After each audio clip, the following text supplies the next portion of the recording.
Chapter 253. The opening of the government office on the final day of November the 30th. The Tianxing governor's office on Jiusi Avenue was bustling with activity. Today marked the inauguration.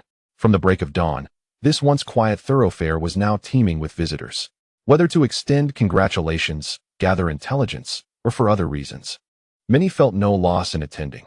However, those who chose to stay away risked being remembered, not only from Tianxing City, but also from every corner of the land. Regional overlords and local powers, even representatives from the 7 sacred mountains, including those from the City of Superpowers, had all sent delegates. The 3 major organizations, both overtly and covertly, had also dispatched individuals to blend in. The broad avenue was flanked by government offices, all of which had their gates wide open today. Following Li Hao's recent arrival, some had previously closed their doors. Yet, merely 2 days had passed, and now every office along the avenue of criminal justice stood open. Those who dared to shut their doors, like the general from the Heavenly Punishment Army, were encouraged to continue their folly. The streets were alive with the sounds of bustling traffic and animated chatter. At the end of the avenue, the imposing criminal justice office had replaced its sign with the radiant inscription of the Tianxing governor's office. On either side of the long street, the demon hunters and night watchmen patrolled in a coordinated manner. For the night watchmen, after today, they would no longer serve merely as inspectors, but would take on the mantle of the Tianxing governor's night watchmen. Responses varied. Some rejoiced, while others wore frowns. And some harbored resentment. Yet, what could be altered? Nothing could change the course of events. As they strolled along the street, one individual gazed towards the end and remarked, "Who would have thought that in just over a month in Tianxing City, they would conquer the Jiusi, compelling the other 8 divisions into submission? This truly embodies the spirit of a hero." Heroic? Even with his mentor Yuan Shuo present, what could he accomplish? That indeed was a point worth considering. As a few elders exchanged jovial banter about Yuan Shuo, their laughter was infectious. Yuan Shuo, once the vanguard of the martial world, had seen his fame diminish, while his disciple had risen to prominence, becoming a household name. The elders surveyed their surroundings, noticing the vigor in the demon hunter warriors. They nodded slightly, acknowledging, full of spirit, a fine group of young men, truly deserving of the title Silver Moon Warriors. Not quite Silver Moon Warriors, one elder countered, shaking his head. Now that they are under the auspices of the government, dining at the officials' table, that demon sword is not a martial arts school, it is a governor's office, wielding the authority of law. In their heyday, these individuals would have been mere lackeys. Old-fashioned thinking, stubborn old fools.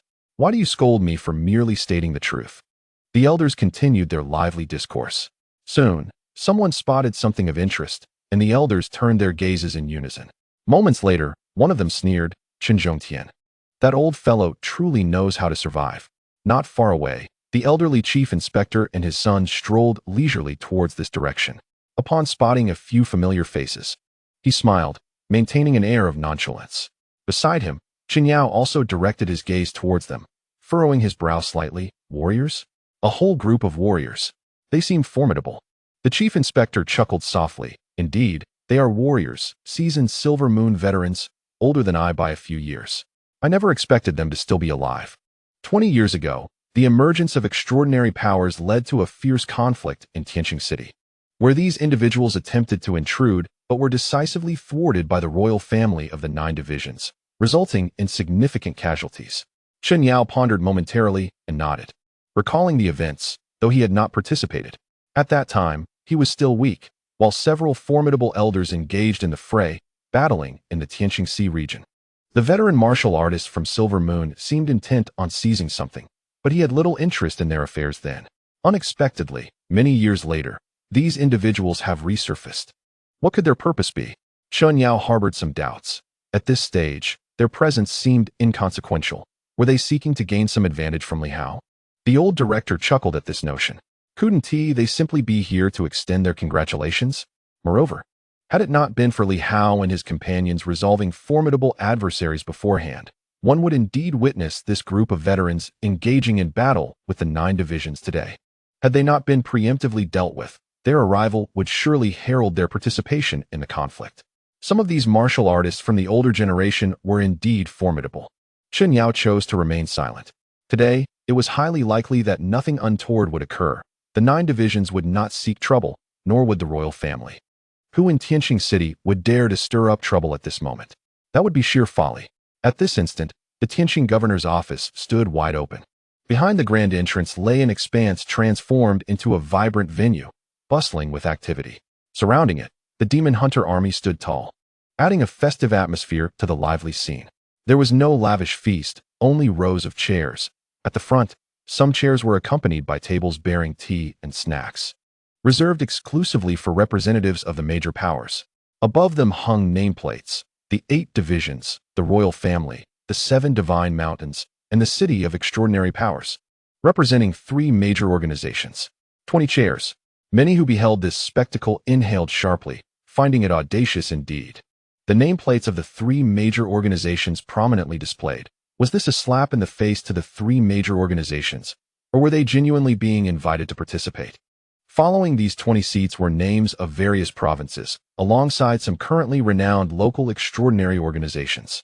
The chairs, though somewhat humble, were striking in their significance as indicated by the nameplates. What was Li Hao's intention in orchestrating such a display? Were those who did not attend to be noted? Furthermore, with the deaths of the masters of Futu Mountain and Tianpeng Mountain, would they even consider attending?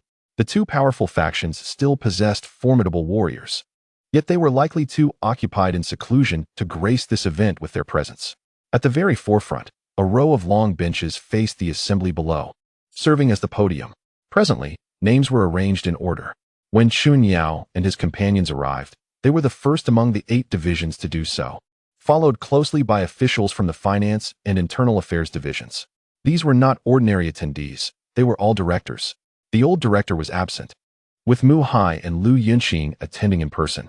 This display astonished those who had arrived earlier. The presence of 3 division heads indicated a grand occasion. The 9 divisions were indeed paying their respects.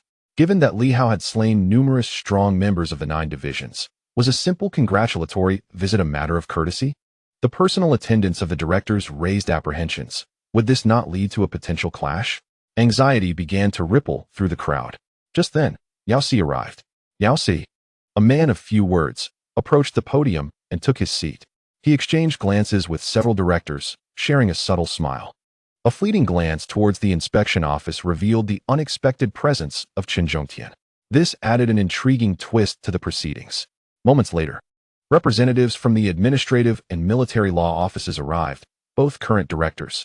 Qi Dinghai, the son of Qi Pingjiang, represented the administrative office, while the military law office was headed by a stern and imposing figure who appeared slightly younger than Qi Pingjiang, yet not by much. Accompanying him were a few individuals, one of whom caught Yao Si's eye. Yuan Xingwu, now a formidable force in the later stages of the Shuguang realm, was presently following Qi Dinghai, leaving Yao Si puzzled regarding the military law office's intentions. The director of the administrative office, Zhao Huaimin, was a refined gentleman, exuding an air of scholarly elegance. Seemingly in his 40s or 50s, he offered Yao Si a warm smile.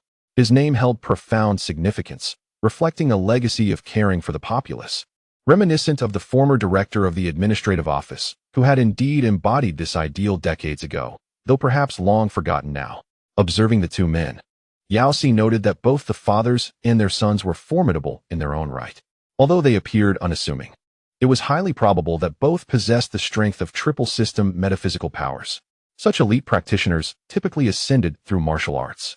Previously, numerous martial artists and even top-level experts within the 9 offices had followed this path, but recently, whether due to external pressures or the realization that metaphysical abilities could be transitioned back, many had evidently crossed into the realm of metaphysical prowess.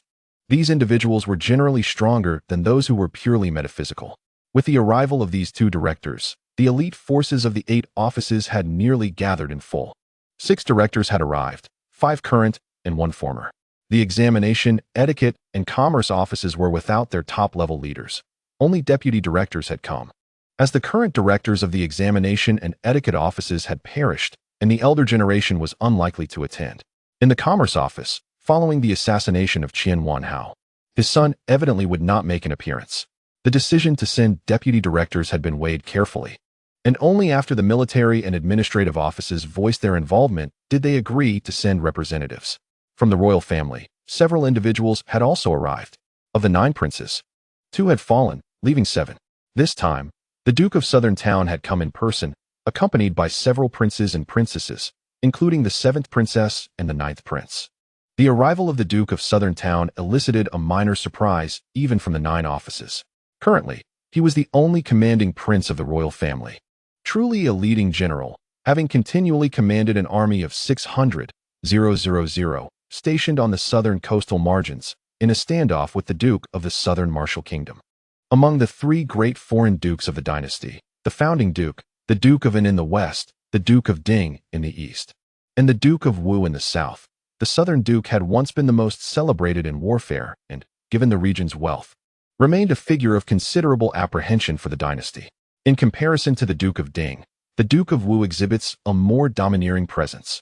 Several times, he contemplated crossing the sea to the north. However, with the King of Southern Town in place, both sides have been at a stalemate for several years. And even the 9 offices have not intervened to strip the King of Southern Town of his military authority. Yet today, the King of Southern Town has unexpectedly returned. The crowd is rife with speculation, pondering whether the Duke of Wu and the King of Southern Town have reached a consensus or if there are other motives at play. Otherwise, why would the Duke of Wu not fear the King's departure and proceed northward? In the next moment, the crowd's uncertainty dissipates. At this juncture, a procession strides in confidently through the grand entrance. Leading the group is a formidable figure, broad-shouldered and imposing, who scans the room and speaks with a casual authority. Do the 3 great dukes not merit a proper place? It is the Duke of Wu. The crowd is taken aback. The 3 great dukes had not entered the capital for many years, each ruling their own territories. Now, the Duke of Wu from the south has personally arrived in Tianxing City. No wonder the King of Southern Town has returned, with the Duke of Wu present. His departure seems inconsequential. As this unfolds, another group approaches from outside, led by a gentleman of somewhat refined appearance. Slightly portly and adorned in a brocade robe, Brother Wu has also arrived? The Duke of Wu does not turn to acknowledge him, retorting, "Dukin, we are not that familiar." The portly man is unfazed, chuckling lightly, before his gaze settles on Yang Shan, who appears momentarily intimidated but quickly straightens his posture. Glaring defiantly at the gentleman, Dukin offers a slight nod, seemingly indifferent. Yang Shan was once a vassal of Duke An's household but defected, living in obscurity with Qin Lian. Recently, however, he resurfaced, participating in the ambush against the Sihai group, while his wife took part in the Battle of Tianxing City. This couple seems to believe that their alliance with Li Hao grants them unbridled freedom. Dukin muses, his smile unwavering. In the meantime, many are astonished. The 3 great dukes have gathered, excluding the beleaguered Duke of Ding, and both of the other dukes have made an appearance, no less. Just then, a figure emerges, Director Zhou.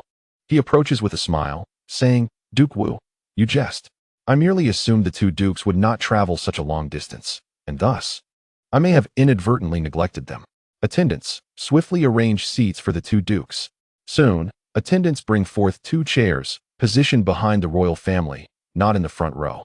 The Duke of Wu glances at Director Zhou and remarks coolly, "The 3 great dukes, founding dukes, and yet, now we are deemed lesser than the 3 great malevolent organizations?" Director Zhou remains unperturbed, chuckling, "Duke Wu, you jest again. The 3 malevolent organizations are lawless and unrepentant, deserving to be seated in the front row. The 2 dukes cannot sit alongside the royal family. That would violate decorum. Of course, if Duke Wu wishes to occupy the front row, arrangements can be made." The Duke of Wu studies him for a moment and replies with a smile, "Very well, you indeed understand propriety. As for the 8 offices and the 3 organizations, it is clear that his words imply that those who defy the royal family are akin to rebels. If one were to declare openly, one would also be deemed a rebel and thus entitled to sit in the front row." Wu Guogong glanced at him a few times, recognizing him as the deputy director of Silver Moon. He smiled and ceased further conversation, taking a seat with his entourage. And Guogong, too, wore a radiant smile and nodded slightly as he approached, sitting alongside Wu Guogong. In front of them, the King of Southern Zhun remained as unyielding as a mountain. The 7th princess turned her head to glance, feeling somewhat uneasy. The 3 great dukes had a history of discord. Wu Guogong had even stood in opposition to the King of Southern Jin for many years. Now, however, he found himself seated behind them, which was indeed rather uncomfortable, as if those 2 might strike at any moment. Yet, the King of Southern Jun remained immovable, and although the 2 imperial princes and princesses felt a bit awkward, They remained silent. Today marked the inauguration of the Tianxing governor's office, and though the intentions of these two were unclear, it was unlikely they would seek trouble at this moment unless they were prepared to engage in a bloody battle with Li Hao. At this moment, the crowd behind began to settle in. Representatives from the 99 provinces were present, with some prominent figures arriving from nearby, while those from farther away were sent by the Tianxing City offices. Almost every household was accounted for. Even without orders from their provinces, many chose to come voluntarily. Even if they did not wish to show support, it was unnecessary to offend anyone. The provincial overlords were not fools. Li Hao was embroiled in conflict with others, and to interfere would be tantamount to courting disaster. Even the Linjiang province, which had no amicable relations with Li Hao, sent a representative, albeit a mere sanyang. Yet it was a gesture of respect nonetheless. As everyone engaged in low murmurs of pleasantries, more guests arrived. In the blink of an eye, several figures soared through the air, landing at the entrance. They were all quite young, individuals from Superability City. Without exchanging pleasantries, they made their way forward, scanning the area before swiftly finding their places, satisfied to see themselves aligned with others, and took their seats. At this time, some individuals remained outside, observing the spectacle. Those daring enough to watch were not ordinary folk. Among them were several elderly figures, seasoned martial artists of Silver Moon, as well as renowned figures from the martial world, heroes of the rivers and lakes. They chose not to enter but stood outside, eager to witness the unfolding drama, perhaps hoping for a skirmish.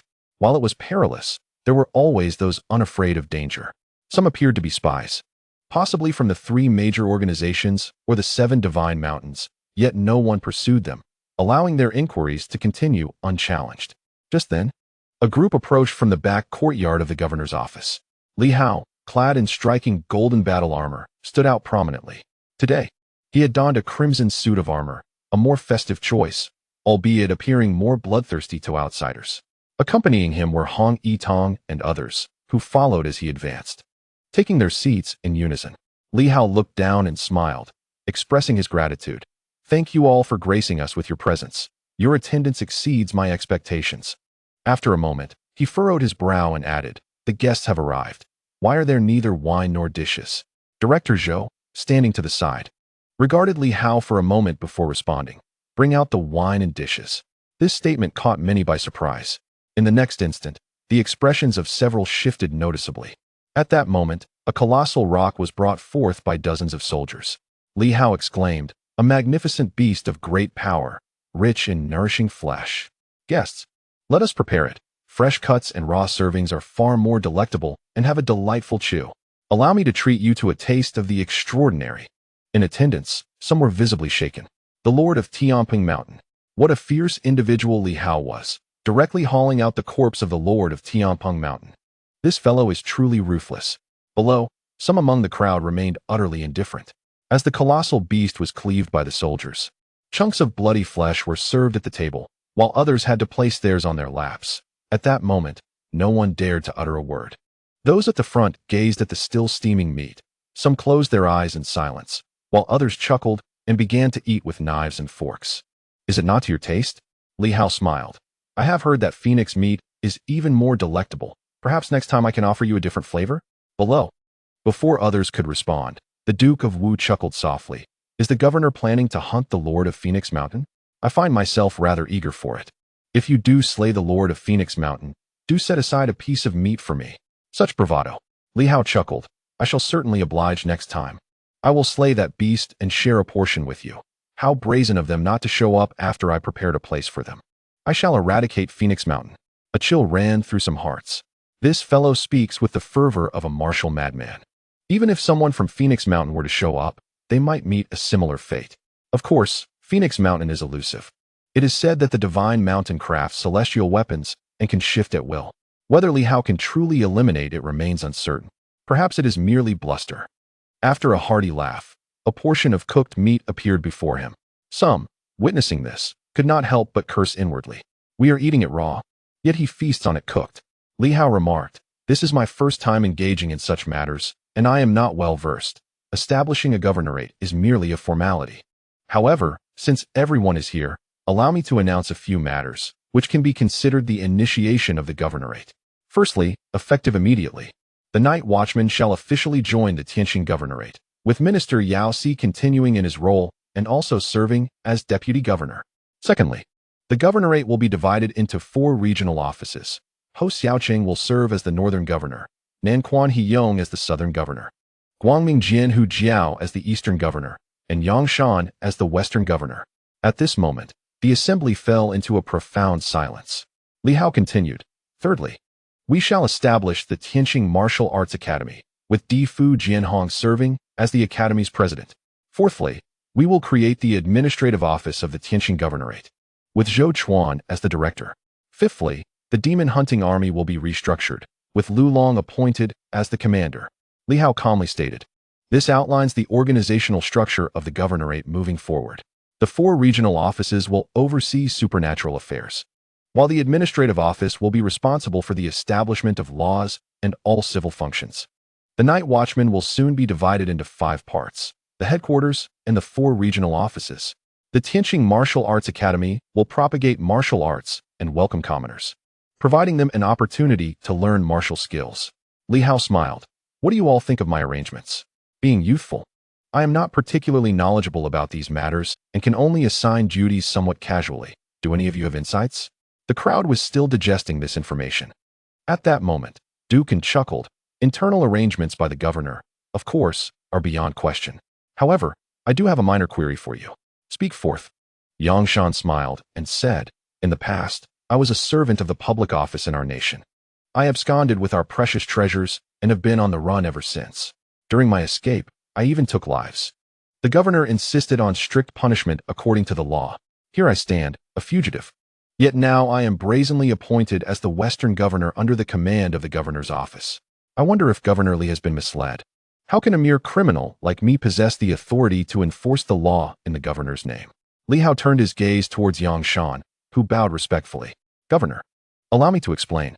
My escape was prompted by the collusion of the Duke of Nguo with pirates. I refused to be complicit and killed their leader, as well as those who conspired with the pirates.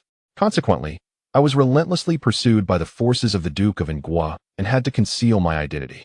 The Duke of Nguo chuckled. "Collusion with pirates? Yangshan, do you have any evidence? You fabricate such claims without proof. While I may not be affected, you tarnish the reputation of the governor's office. Governor Li has always upheld the law, yet you act with impunity, casting baseless accusations. If this continues, will the governor's office not suffer disgrace? Your acts of murder and theft are undeniable, and you yourself have confessed." He then turned to Li Hao, stating, "Even if this man is not punished severely, he cannot be appointed as the Western governor at this moment. Otherwise, the establishment of the Tianxing governor's office will surely be met with scorn." Li Hao regarded him thoughtfully.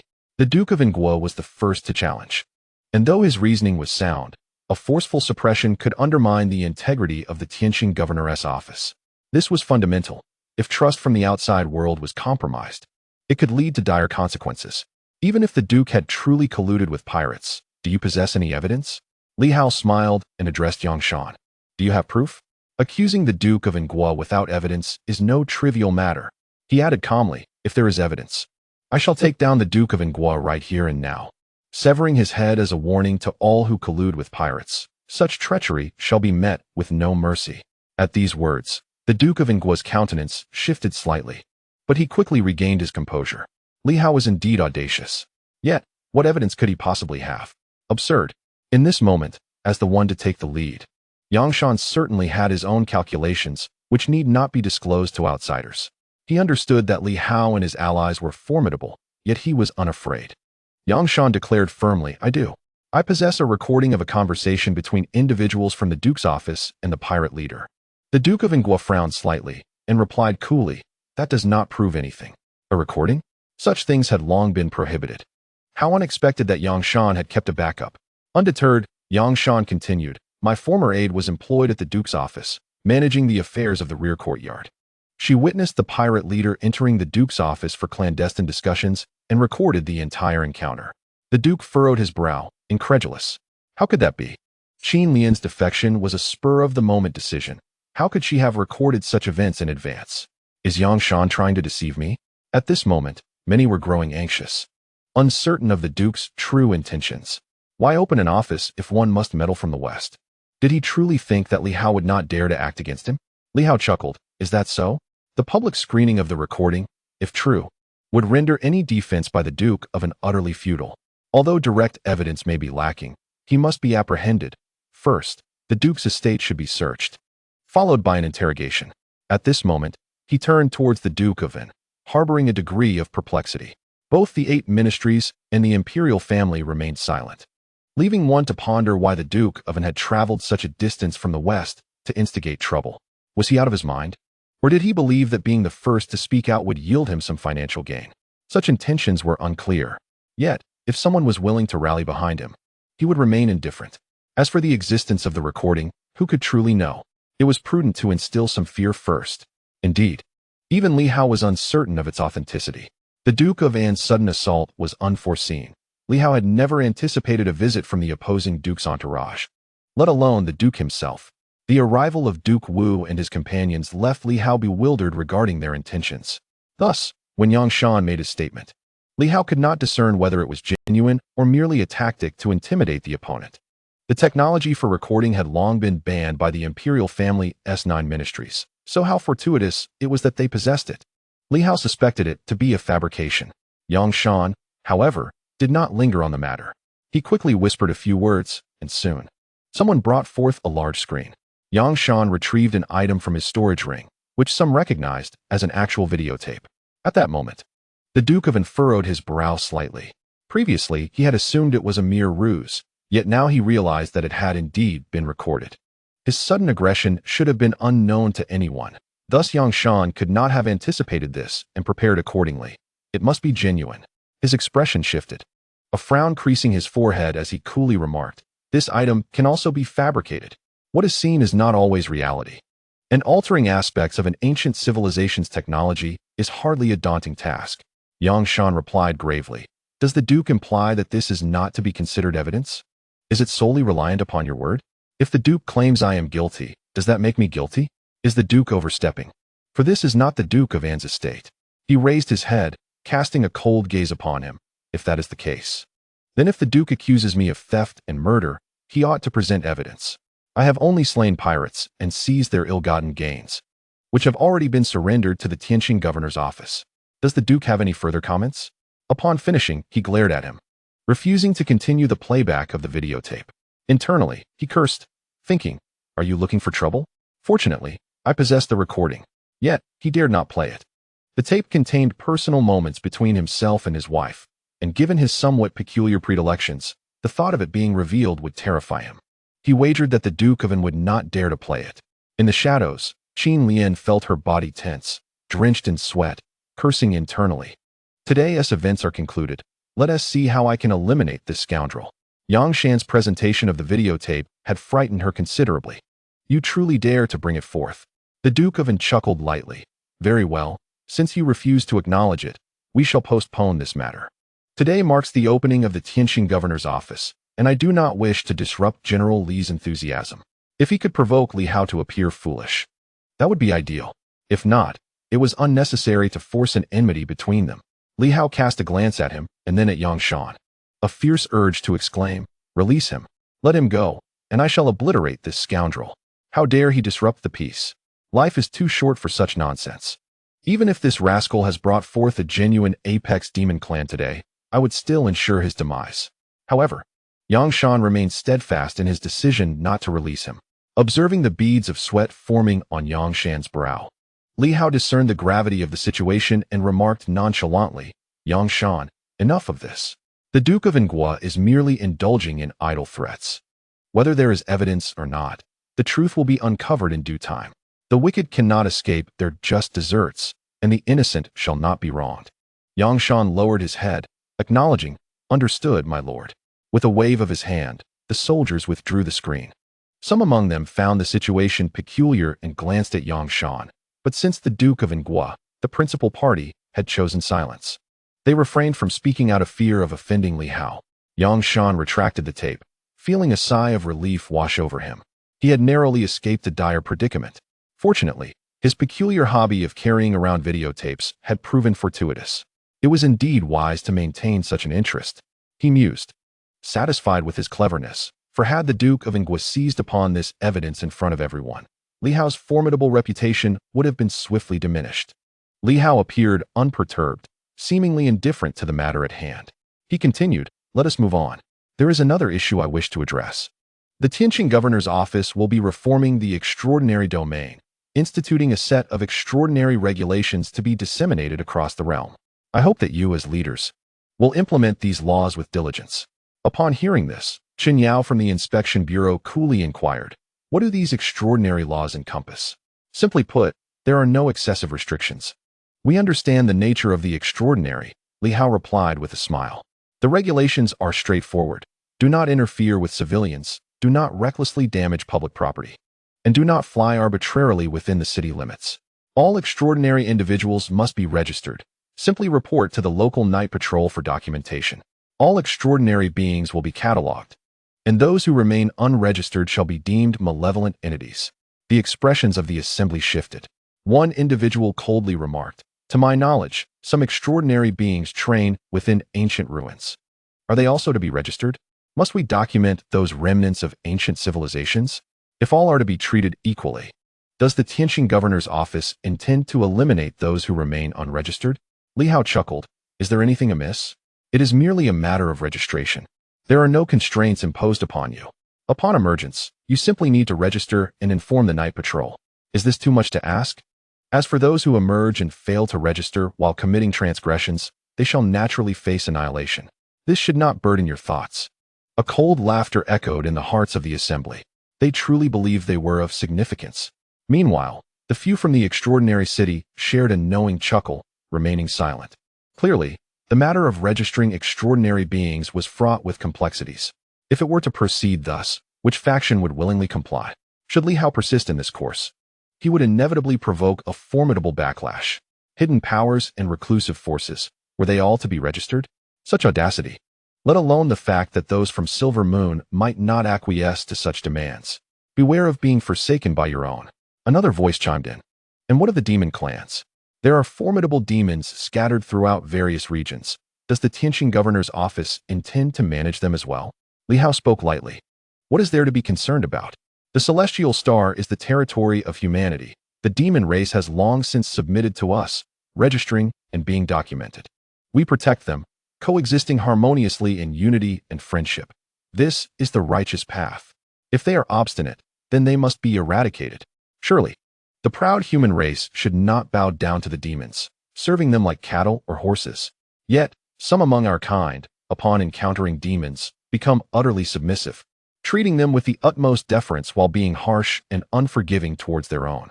Such a lack of dignity, such absence of boundaries. Upon hearing these words, nearly everyone present changed countenance. The demon plants also belonged to the demon race. Some glanced at Li Hao, their expressions shifting slightly. Suddenly, the usually reticent king of the south inquired, "Have you had any dealings with the demon plants, Governor Li?" Li Hao replied with a faint smile, "Indeed, I have. However, I shall not bow in subservience or grovel. I exchanged merely 3,000 divine energy stones for a drop of the fountain of life. This is a fair trade, a mutually beneficial cooperation." A rumble of astonishment rippled through the crowd as they processed the gravity of his statement. 3,000 stones. Li Hao continued nonchalantly. "I never claimed that we cannot cooperate with the demon race or that they do not deserve respect. We can coexist peacefully, adhering to laws and regulations. The demons may enter the realm of humanity without issue, provided they do not break the law. All is permissible." The crowd was less concerned with this aspect. And at that moment, Chen Yao could not contain his curiosity. "You said it costs how many divine energy stones for a drop of the fountain of life?" Li Hao frowned. 3,000. Not the cultivation energy stones? Of course not. Li Hao retorted candidly. "In recent days, I have consumed nearly 1,000 drops of the fountain of life. If it were 30,000, that would amount to tens of millions. I do not possess the funds for such expenditure. As for the divine energy stones that you all previously discarded at the Yuanping Martial Science University, I did not receive a single one."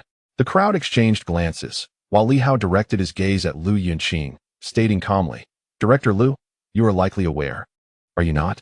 A group of fools carelessly scattered divine energy stones on the ground, and the resurrection of a powerful being is their just reward." Some faces paled. Turning toward Lu Yunqing, who remained expressionless and did not respond. Yet, it was clear to all that he might indeed possess knowledge of the situation. This was maddening. Liu Yinxing found himself at a loss for words. Silence was preferable at this moment, for anything further could lead to missteps. However, the crowd understood why those individuals, including the demon plant avatars, had vanished. Perhaps no one was meant to be resurrected, but with the divine energy stones scattered about, how could they not be absorbed and lead to revival? More than 1 billion. Even saints could be revived. The more they pondered, the more despondent they became. Was this truly the cause of their previous failures? It was enough to make one feel like vomiting blood. And to think that 3,000 stones for a single drop was excruciating. Most of them required at least 50,000, if not 60,000. Was that not double what Li Hao required? They suspected some demon plants had embezzled a portion, but never anticipated the scale of their greed. The atmosphere grew tense as they realized that these demon plants might be far more formidable, secretly amassing strength. Caution was certainly warranted. Chen Yao, uninterested in discussing other matters, eagerly asked, "Governor Li, would you be interested in assisting with the exchange for some of the Fountain of Life?" Li Hao smiled and nodded, "Certainly. But you must join the Celestial Star Governor's office. Establishing merit, priced at 3,000 per drop, will assuredly not exceed that amount, and may even diminish. Differing ranks yield varying exchange limits, which is entirely reasonable, is it not?" Chen Yao remained speechless. "Never mind, let us disregard it." Yet, within the hearts of the onlookers, a thought lingered. The exchange with the demon plant could not persist in this manner. While others traded for 10 drops, that hardly sufficed for a single drop in return. No wonder Li Hao's progress was meteoric, and he seemed devoid of resource shortages. How unfair. Regardless, it was imperative to have a serious discussion with the demon plant. Its actions were akin to depleting resources, detrimental to all. Some inquired, "Will General Li consider selling?" Li Hao replied with a smile, "Certainly, 3,000 per drop will suffice. Which is cheaper than your exchange?" Silence ensued.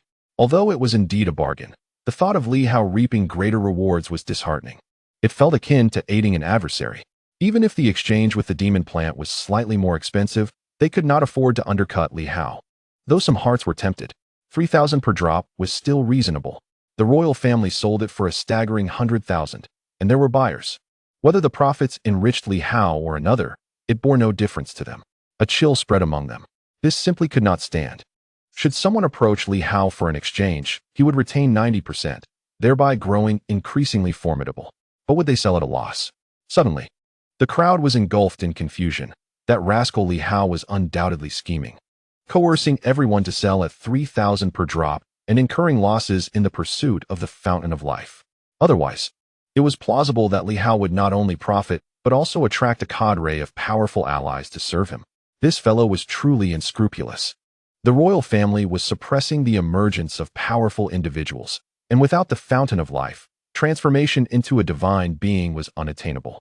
Yet, with Li Hao opening a door, perhaps many in the transitional phase, even top-tier martial artists, would proactively seek to ally with him. After all, his insinuation was nearly tantamount to proclaiming his ability to provide the Fountain of Life indefinitely. In this moment, everyone fell into a contemplative silence, pondering countermeasures. They had previously overlooked some of Li Hao's remarks, deeming them mere delusions. Only this predicament was genuinely troublesome. After a lengthy pause, Mu Hai from the Ministry of Internal Affairs spoke. "I have no interest in these matters. I merely wish to know when the fate of those captured by General Li, including my daughter, will be resolved." Li Hao responded with a smile. "I initially intended to execute them today, but reconsidered. It would be too excessive. In a few days, those guilty shall be executed. While regarding Director Mu's daughter, there is little concern. It is but a minor transgression, perhaps 3 or 2 years of confinement." Mu Hai regarded him for a time, then lowered his head, remaining silent. Li Hao truly intended to detain his daughter. That scoundrel. At least he did not decree her execution. Li Hao chuckled, surveying the crowd with a radiant smile. All seemed well, save for Duke Ngua, who was unafraid of death, and thus no one sought to challenge him. Relatively smooth sailing. He would deal with Duke Ngua later. Just as he pondered, a hearty laugh echoed throughout the area.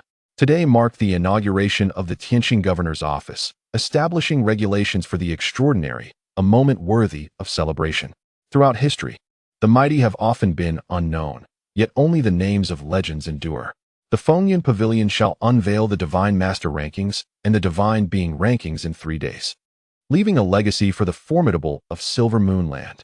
Let us extend our heartfelt congratulations to the Tianxing governor's office. Laughter echoed through the air, and in the next moment, figures began to materialize.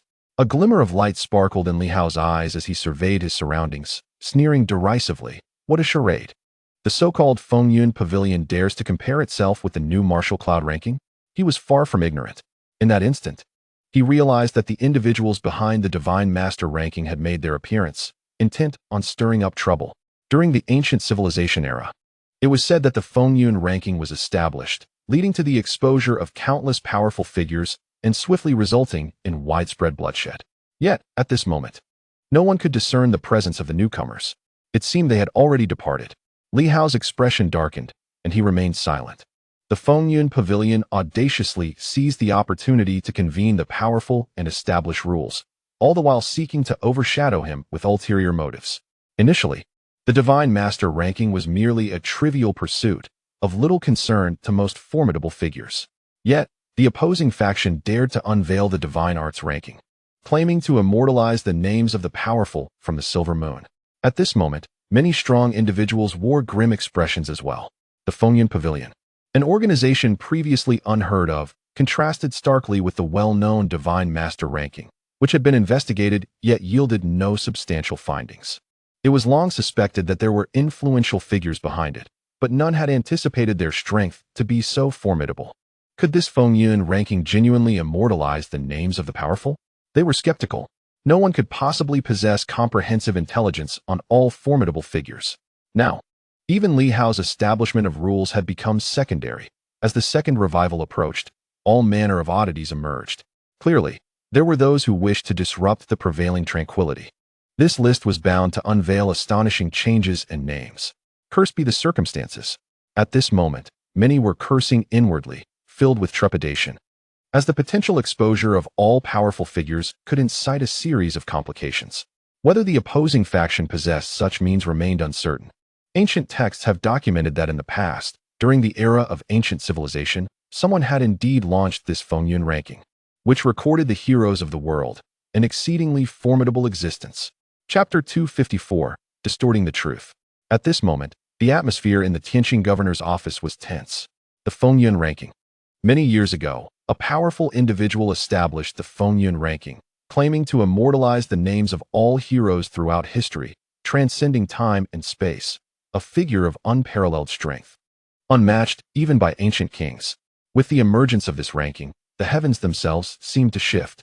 All hidden ancient figures and formidable individuals from all corners were drawn into the list, their strengths equally formidable. In an instant, enemies could discern your vulnerabilities. Previously, they might have feared you, but once your true nature was revealed, they would see you as nothing extraordinary, losing all apprehension. Of course, this presupposes that the ranking holds credibility. If no one believes it, then it is mere folly. However, should the Fengyun ranking 3 days hence truly encompass the myriad powerful figures from the Silver Moon regions, it would indeed be a terrifying prospect. As one's own people are well aware of their own circumstances. In these times, every faction conceals its true strength. Once one's own situation is confirmed, the truth about others is likely to be close behind. Li Hao's spirit swiftly merged into his storage ring. Are you aware of the Fengyun ranking? The young tree, somewhat perplexed, quickly responded. Indeed, this was established by a formidable being of yore, who incarnated as the Wind and Cloud Taoist. Although Wind and Cloud Taoist is not the true name of this supreme being, it is not a matter to be feared in mention. Furthermore, this great entity, as recalled by my father, was a defiance against the heavens, having once imitated the celestial mirror to forge the Wind and Cloud Treasure Tome. The Wind and Cloud Treasure Tome, in ancient times, connected to the terminus of the Source Tao, capturing the essence of all things. Every practitioner of the Source Tao was listed therein, without exception. Li Hao inhaled sharply, aware of this list yet oblivious to its immense power. The direct connection to the terminus of the Source Tao was indeed terrifying. The young tree continued. Moreover, the Wind and Cloud Taoist is not a singular entity, but rather a family, a legendary lineage, truly remarkable, a clan of 4 emperors. You may not grasp the significance of emperor in that era, An emperor was the epitome of invincibility. Even the later kings of men would find it hard to rival the wind and cloud Taoist. He and his 3 sons orchestrated schemes against the emperors, stirred the winds and clouds, and ultimately restored order, aiding the king of men in slaying the celestial emperor, contributing immensely to the effort. As the young tree reminisced about the wind and cloud Taoist, he sighed. In those days, when the wind and cloud list emerged, it was known far and wide, shaking the heavens and earth. Even the forbidden sea was subdued. Listening to the young tree recount these tales, Li Hao chuckled. Now, that is the true wind and cloud list. A clan of 4 emperors, simply astounding. And what was that mere trifle we just encountered? Who were they attempting to intimidate? A mere illusion, conjuring ghostly apparitions while remaining far removed, likely over 10,000 meters away, too fearful to approach. Reflecting upon the legendary wind and cloud Taoist, who, upon unveiling his list, had subdued the very cosmos. Li Hao pondered whether they might have acquired some intelligence regarding the wind and cloud list, or perhaps a replica of the wind and cloud treasure tome. The genuine tome itself was nearly unattainable, for one could not wield it. Furthermore, in this era, martial artists lacked a source. Without it, how could one establish a wind and cloud list? Li Hao smiled and communicated with the young tree. Now there are those attempting to establish a wind and cloud list. Do you believe they possess the means to achieve this? Can they uncover hidden powers concealed within the ruins, or individuals like myself who have masked their true strength? The young tree contemplated before replying. There remains a possibility of acquiring fragments of the celestial mirror, authentic shards. Alternatively, a powerful replica of the celestial mirror could blanket the realm of the silver moon, scanning for life essences and inferring strength based on the potency of life source energy. In ancient times, the celestial mirror was omnipotent, belonging to the emperor, even capable of probing the essence of invincible beings, truly terrifying. Although it was later repaired after its shattering, the broken mirror is difficult to restore. If one were to obtain a genuine shard, there would still be hope to observe the realm of the silver moon, which is rather small, with few strong beings. Li Hao felt a stir in his heart. The realm of the silver moon? What does that imply? Does ancient civilization extend beyond the realm of the silver moon? Having long heard of the Stargate, Li Hao had contemplated its significance. Yet, at this moment, the implication that the realm of the silver moon is merely a fragment of a more extensive ancient civilization site struck him. You must understand, in this place, there exists only a single abandoned palace of the emperor, a fact you should have already known. In this vast realm of the silver moon, there is but one forsaken imperial palace. Where is the true palace of the great emperor? Where lies the palace of the human king? What of the palace of the sovereign? Presently, in the land of Silver Moon, there exist only 8 principal cities. Could it be that in that era, these 8 families constituted the very core of the world? Little Tree surmised that Li Hao should have possessed an understanding of this long ago, rather than still inquiring now. Is this not the entirety of the ancient civilization's ruins? Certainly not. So, do you imply that Silver Moon is merely a territory of ancient civilization? Indeed.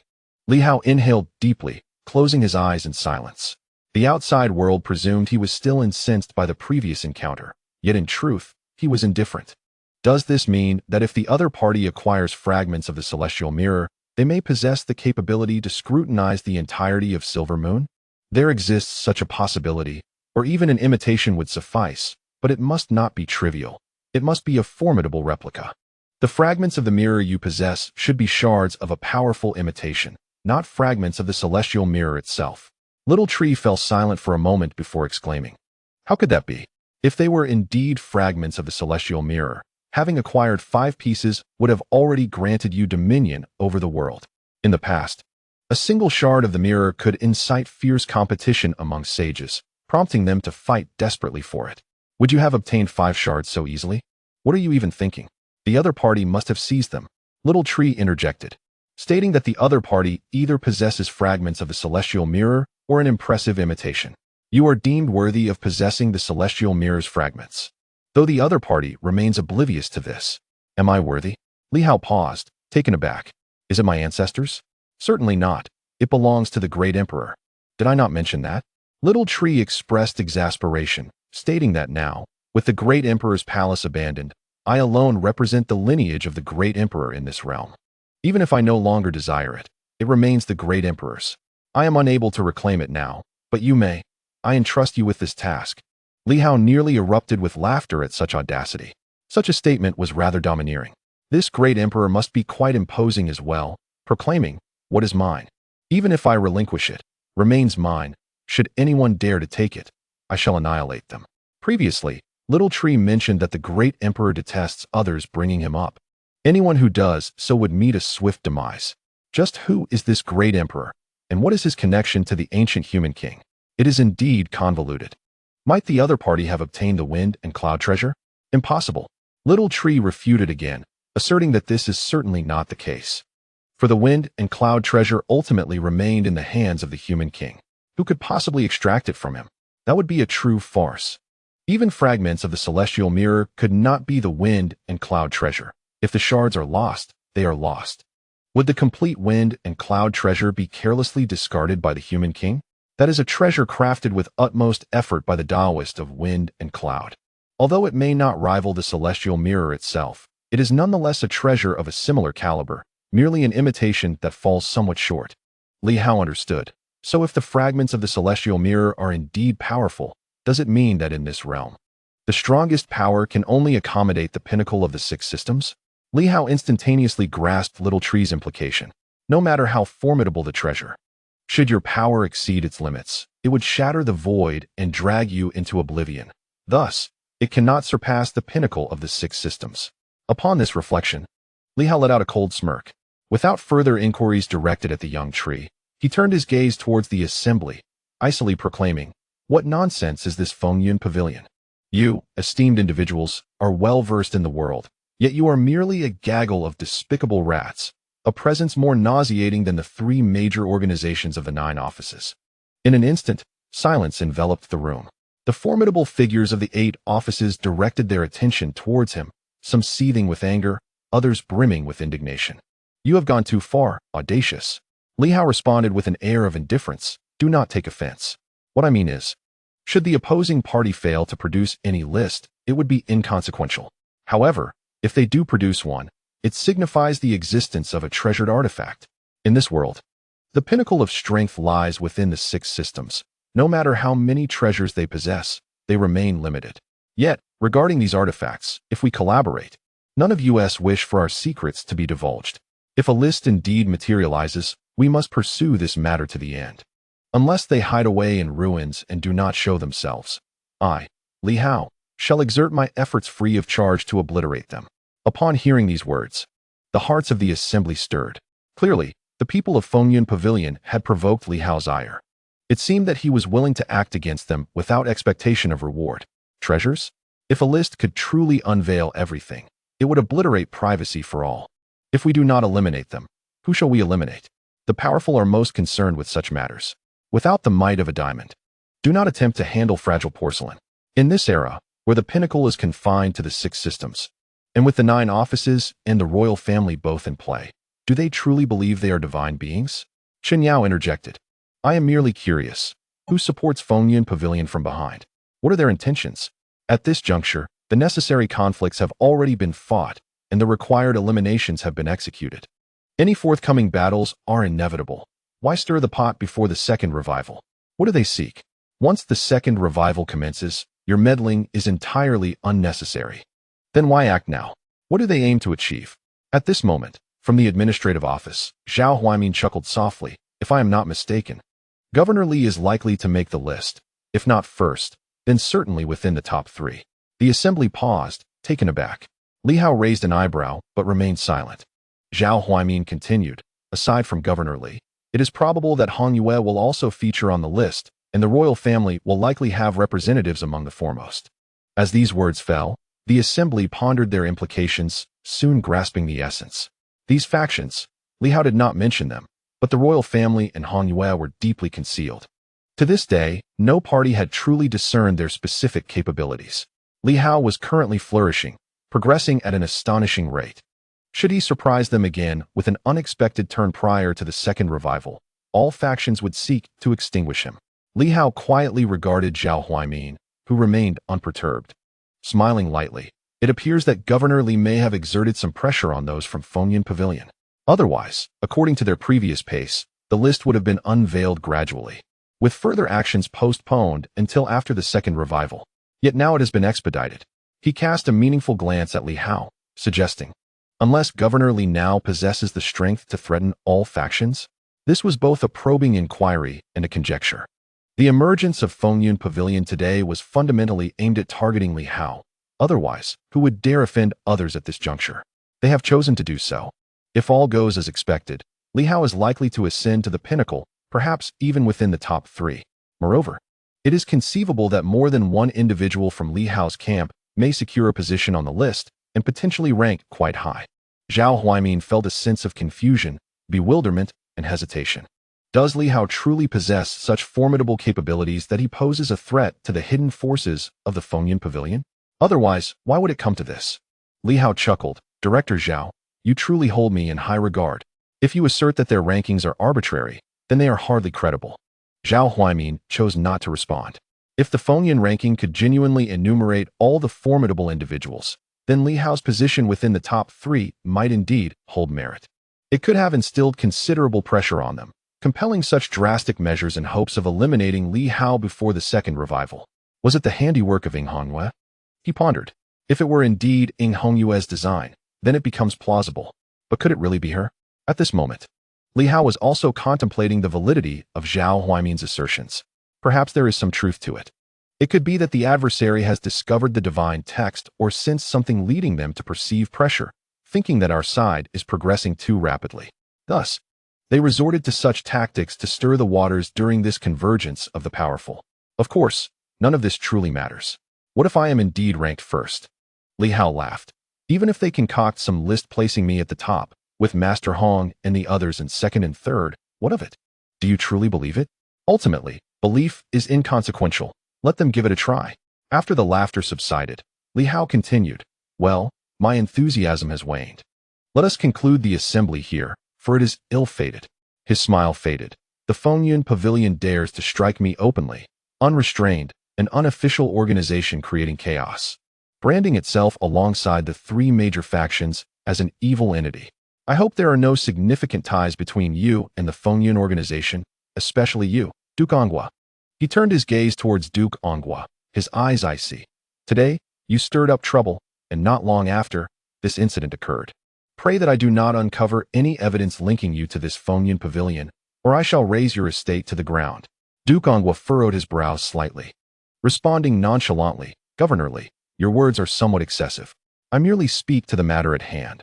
Where is the notion of seeking trouble? Furthermore, you have stated that we must govern the extraordinary by law. Everything must adhere to legal principles. Li Hao closed his eyes.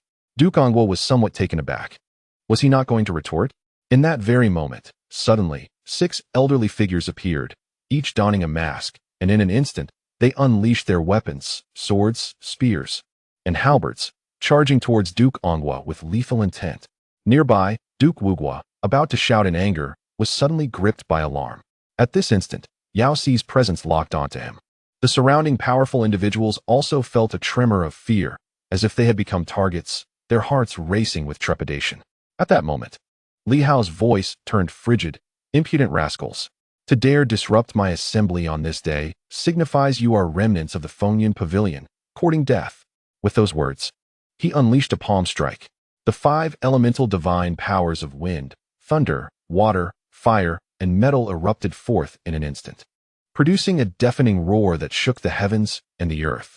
As everyone momentarily lost their senses and then regained them, they beheld Duke Onghua spitting blood, a gaping hole in his chest. A collective gasp of shock reverberated through the crowd. The 6 masked assailants who had just attacked him lay motionless on the ground, seemingly devoid of life. Li Hao furrowed his brow and exclaimed, bold ruffians, the wind and cloud pavilion is indeed merciless. Someone, drag the bodies away and dispose of them in the courtyard to feed the dogs. As for Dukin, it is a pity he fell victim to the treachery of the wind and cloud pavilion. It seems I was mistaken. Alas, I was a moment too slow. These madmen dared to kill under my very nose. Infuriating, despicable. Someone, ensure Dukin receives a proper burial. At that moment, an eerie silence enveloped the surroundings.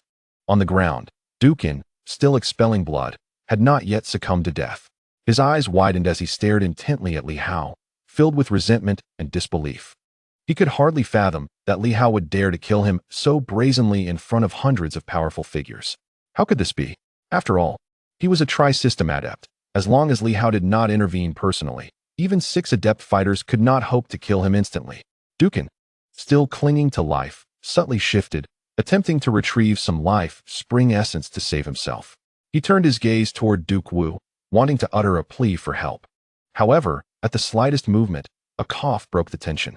Ho Xiaoqing began to cough violently, and in that instant, a piercing intent surged into his mind, causing Duke N's breath to fade completely.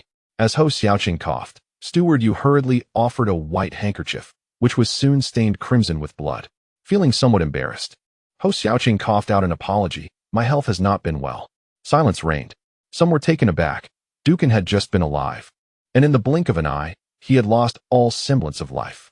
Everyone could see, even if they had not witnessed the act. They could surmise that Ho Xiaoqing had struck covertly. The audacity was astonishing.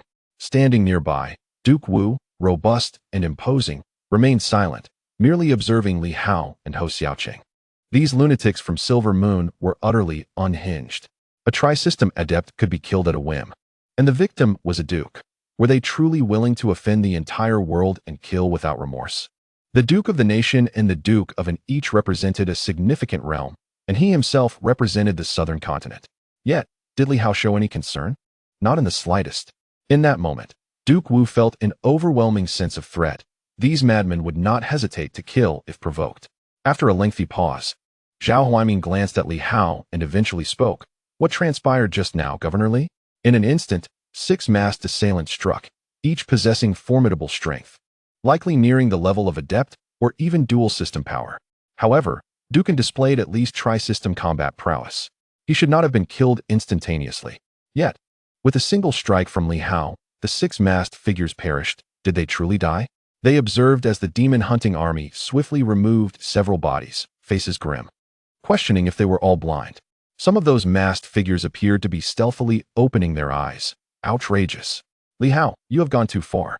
Aren't these 6 individuals the very elders who were just outside watching the performance? Are they not the seasoned martial artists of the Silver Moon? Do they truly believe no one has recognized them? If it were not for your clandestine instructions, Li Hao, we would have severed your head. Is it really possible that the Duke of An was killed so easily? It is utterly unbelievable. In that fleeting moment, Hong Yitong and his companions locked onto the powerful figures surrounding them with their auras. Anyone who dared to act would undoubtedly face a swift and merciless retaliation. Li Hao, before hundreds, audaciously distorts truth and deceives the masses. How infuriating. Is this truly the Li Hao we know? The same Li Hao who champions the rule of law? Such blatant hypocrisy. Perhaps the Duke of An had some confidence, believing that Li Hao would not dare take action against him at this moment due to a lack of evidence. Or perhaps he had conferred with the Duke of Wu and others, or there could be other factors at play. Yet, he could never have anticipated that Li Hao would so brazenly eliminate him. Amidst the confusion, the 6 masked assailants, aligned with the Wind and Cloud Pavilion, had already prepared the scapegoat. And what a fitting target it was. Who could forget how they had just arrogantly declared their presence to the entire city, announcing their disruption and departure? Who would believe that it was Li Hao who sent assassins to kill the Duke of An? Meanwhile, Yangshan gasped in disbelief. Is he truly dead? The formidable Duke of An has been slain just like that. Li Hao's strike, seemingly aimed at the 6 criminals. But was it truly so? Everyone knew the truth in their hearts. Chaos erupted around them. That strike, had it not directly struck the Duke of An, a master of the 3rd tier, there was no way he could have been killed so easily. The 3rd tier is undeniably among the greatest of the current strong. The 6 martial artists had yet to ascend. The strongest among them barely equaled a 2nd tier adept. How could they possibly slay a 3rd tier master in an instant? Absurd. At this moment, the Duke of Wu's expression darkened. Li, you may take the bodies of the criminals, but the Duke of An, being a figure of such stature, should surely be returned to his estate for a proper burial. Yet Li Hao's men audaciously dragged the Duke's body away. What does this signify? Li Hao calmly replied. I must investigate the nature of his demise. What technique, what divine power, what internal force may reveal the identity of the perpetrator, and perhaps even uncover the lair of the Wind and Cloud Pavilion to eradicate them entirely. The Duke of Wu may lack investigative knowledge, but fear not, for I, as the prefect of Tianxing, am most familiar with such matters. I have served as an inspector, solved numerous cases, and have been awarded many commendations and medals. If you doubt my credibility, inquire in Silver City. Once I ascertain the truth, I will ensure the body is properly interred. If the Duke's estate finds this unacceptable, we shall return the body to the Duke's residence in Tianxing City after 3 days. Rest assured, trust in my expertise. With a heavy sigh, he continued, I lament my own inadequacy. The wind and cloud pavilion has concealed so many powerful figures nearby, and I, as the prefect of Tianxing, have failed to protect the guests who came to pay their respects, resulting in the death of a duke. With that, Li Hao sighed deeply, his voice resonating across the crowd. The wind and cloud pavilion, the fourth evil organization, must be eradicated. It must be destroyed.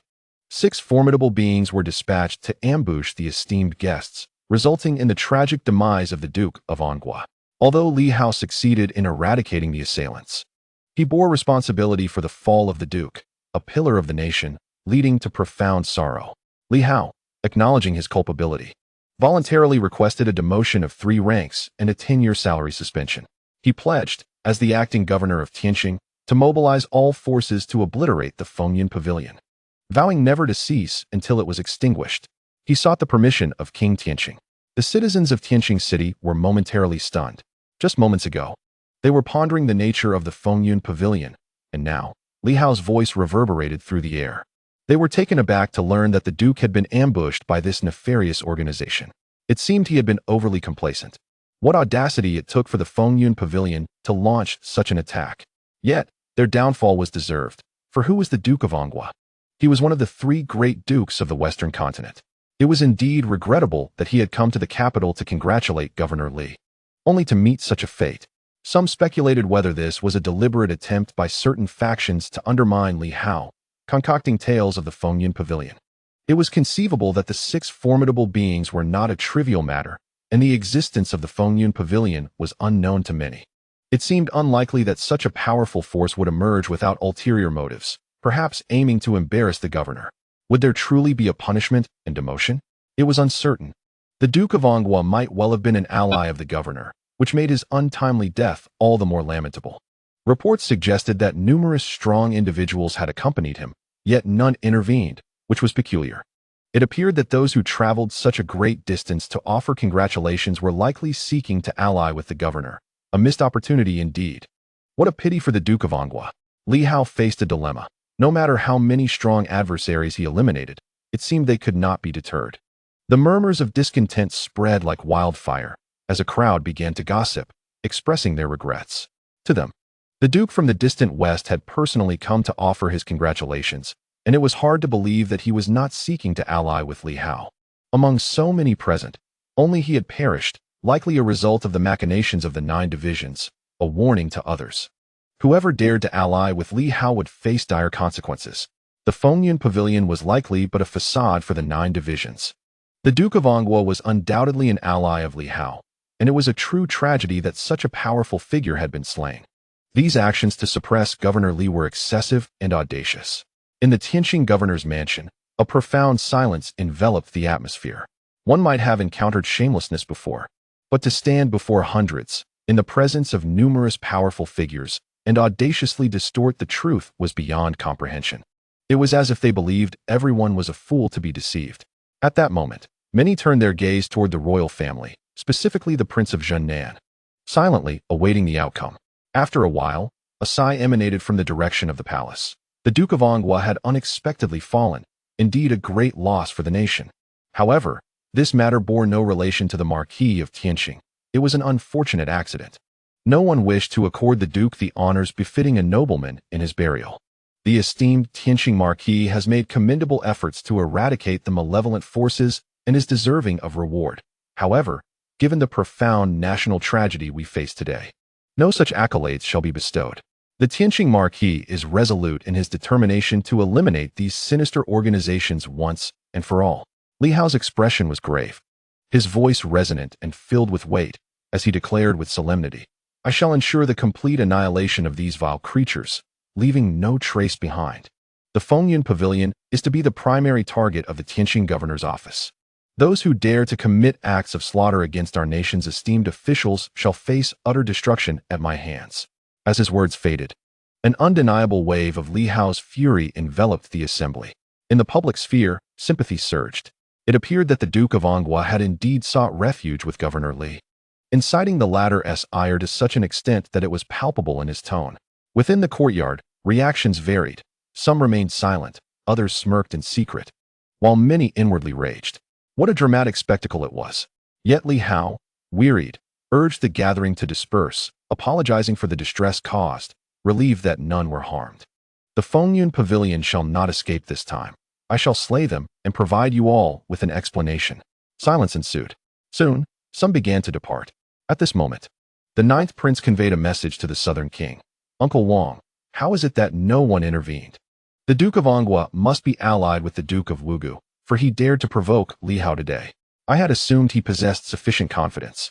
Yet he was swiftly vanquished with a single strike. The Duke of Anghua had appeared so self-assured, convinced he held a trump card. How could he have been so swiftly dispatched? He was utterly bewildered. The southern king's expression remained unchanged as he walked and responded. He too did not anticipate the vast disparity between the 5 and 3 systems. I was equally astonished to discover that Li Hao is not merely proficient in the 5 systems. He is comparable to a practitioner of the 6 systems. With one strike, he dispatched the Duke of Anghua, leaving no time for a response. Moreover, not only him, but also Ho Xiaoqing, Hong Yitong, and Yao Si possess formidable auras, locking onto several powerful individuals, myself included. We were all under the threat of an imminent, devastating strike, with no opportunity for counterattack whatsoever. In an instant, he was slain. Even if the Duke of Wugu had the will, would he dare to act? Certainly not. But what were their true intentions? The ninth prince remained perplexed. These 2 dukes had come to the capital merely to provoke Li Hao. Surely there must be some underlying motive? The southern king cast him a sidelong glance, questioning whether he was genuinely naive or merely feigning ignorance. At this juncture, the 7th princess also communicated, Uncle Wang, the Duke of Anghua cannot be so foolish. What is his true aim? The southern king remained silent, continuing his departure until they had traversed a considerable distance, before finally articulating, without my consent. Could the Duke of Wugu even enter the capital? Who would vouch for their safety? Would they dare to provoke Li Hao? The 2 royal siblings fell silent, their disbelief palpable. Father? Why would father act in such a manner? The southern king, disinclined to elaborate further, simply stated, why? Because, despite some discord between the royal family and the 3 major duke houses, their interests are aligned in opposition to the likes of Jiusi, Li Hao, and their ilk. The 3 major duke houses and the royal family ultimately share a unified front, their goals intertwined, rooted in events from 2 centuries past. This time, Li Hao seeks to establish his authority. While Jiusi is acquiesced, the royal family is reluctant to allow him such unchallenged ascendancy. Yet, they can only resort to subtle machinations. The original intention was to apply pressure on Li Hao, followed by discussions with the 2 Grand Dukes regarding important matters. However, time did not permit such discussions, and unexpectedly, Dukan was no more. Now, does Duke Wu still wish to engage in dialogue with the royal family? What a farce!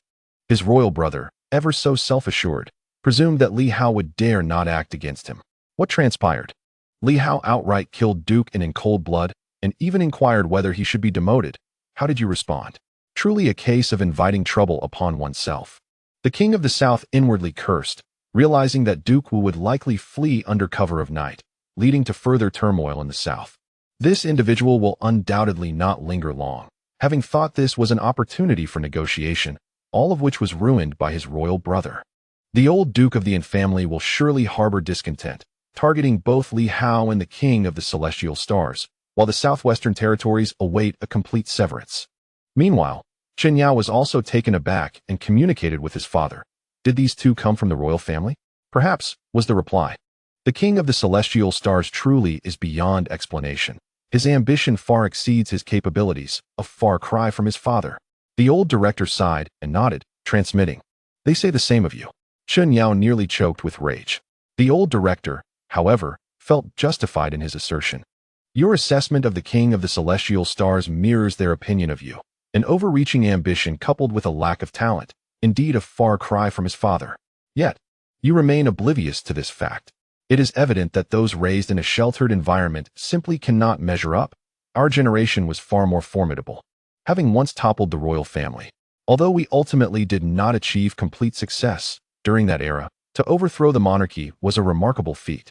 Chen Zhongtian relished reminiscing about those past glories, feeling a profound sense of accomplishment. However, in the hands of his son, the situation is markedly different. A cacophony of second-generation heirs, each more inept than the last, have battled for decades with little progress. Previously, everyone was either the elder brother or the second brother. But now they are besieged by a pack of wolves. Should these second-generation heirs confront them, it is uncertain whether they could prevail. These young wolves hail from that wretched place, Silver Moon, and possess a certain ferocity. It seems that several of his old friends would soon need to personally intervene to restore order, otherwise, chaos would ensue. Chen Yao chose to remain silent, cursing under his breath, and remarked, "Wasn't he at Ho Xiaoqing who used divine intent to slay Dukan? Isn't this fellow supposed to be a superpower now? Such formidable divine intent. And gun intent as well?" Chen Zhongtian fell into contemplation. As the most powerful presence at the scene, he sensed certain nuances. After some reflection, he communicated, "I am not entirely certain, but these individuals may well be concealing their true abilities. Exercise caution and refrain from provoking them." Li Hao's decisive strike against Dukan indicates that his strength is certainly on par with the six systems. His rapid advancement is astonishing, bordering on the unbelievable. And I feel that his divine powers differ from those of the average individual. Upon saying this, he frowned slightly and added, "Be careful, and furthermore, those old fellows acted without hesitation. Their strikes were executed with no hint of hesitation. Li Hao may have promised some enticing benefit, and we may soon find ourselves facing even more formidable adversaries. Advancing to superpower? It is indeed a possibility." Chen Yao was taken aback.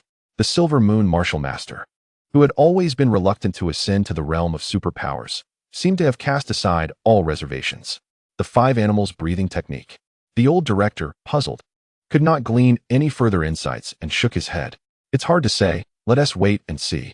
When the divine powers ranking is released in 3 days. I too wish to observe whether these individuals possess any genuine skills akin to the illustrious ranking of the bygone Fengyan Taoist. If they truly have some ability, it would be quite entertaining. Are you not concerned about exposing your strength?" he added with a chuckle.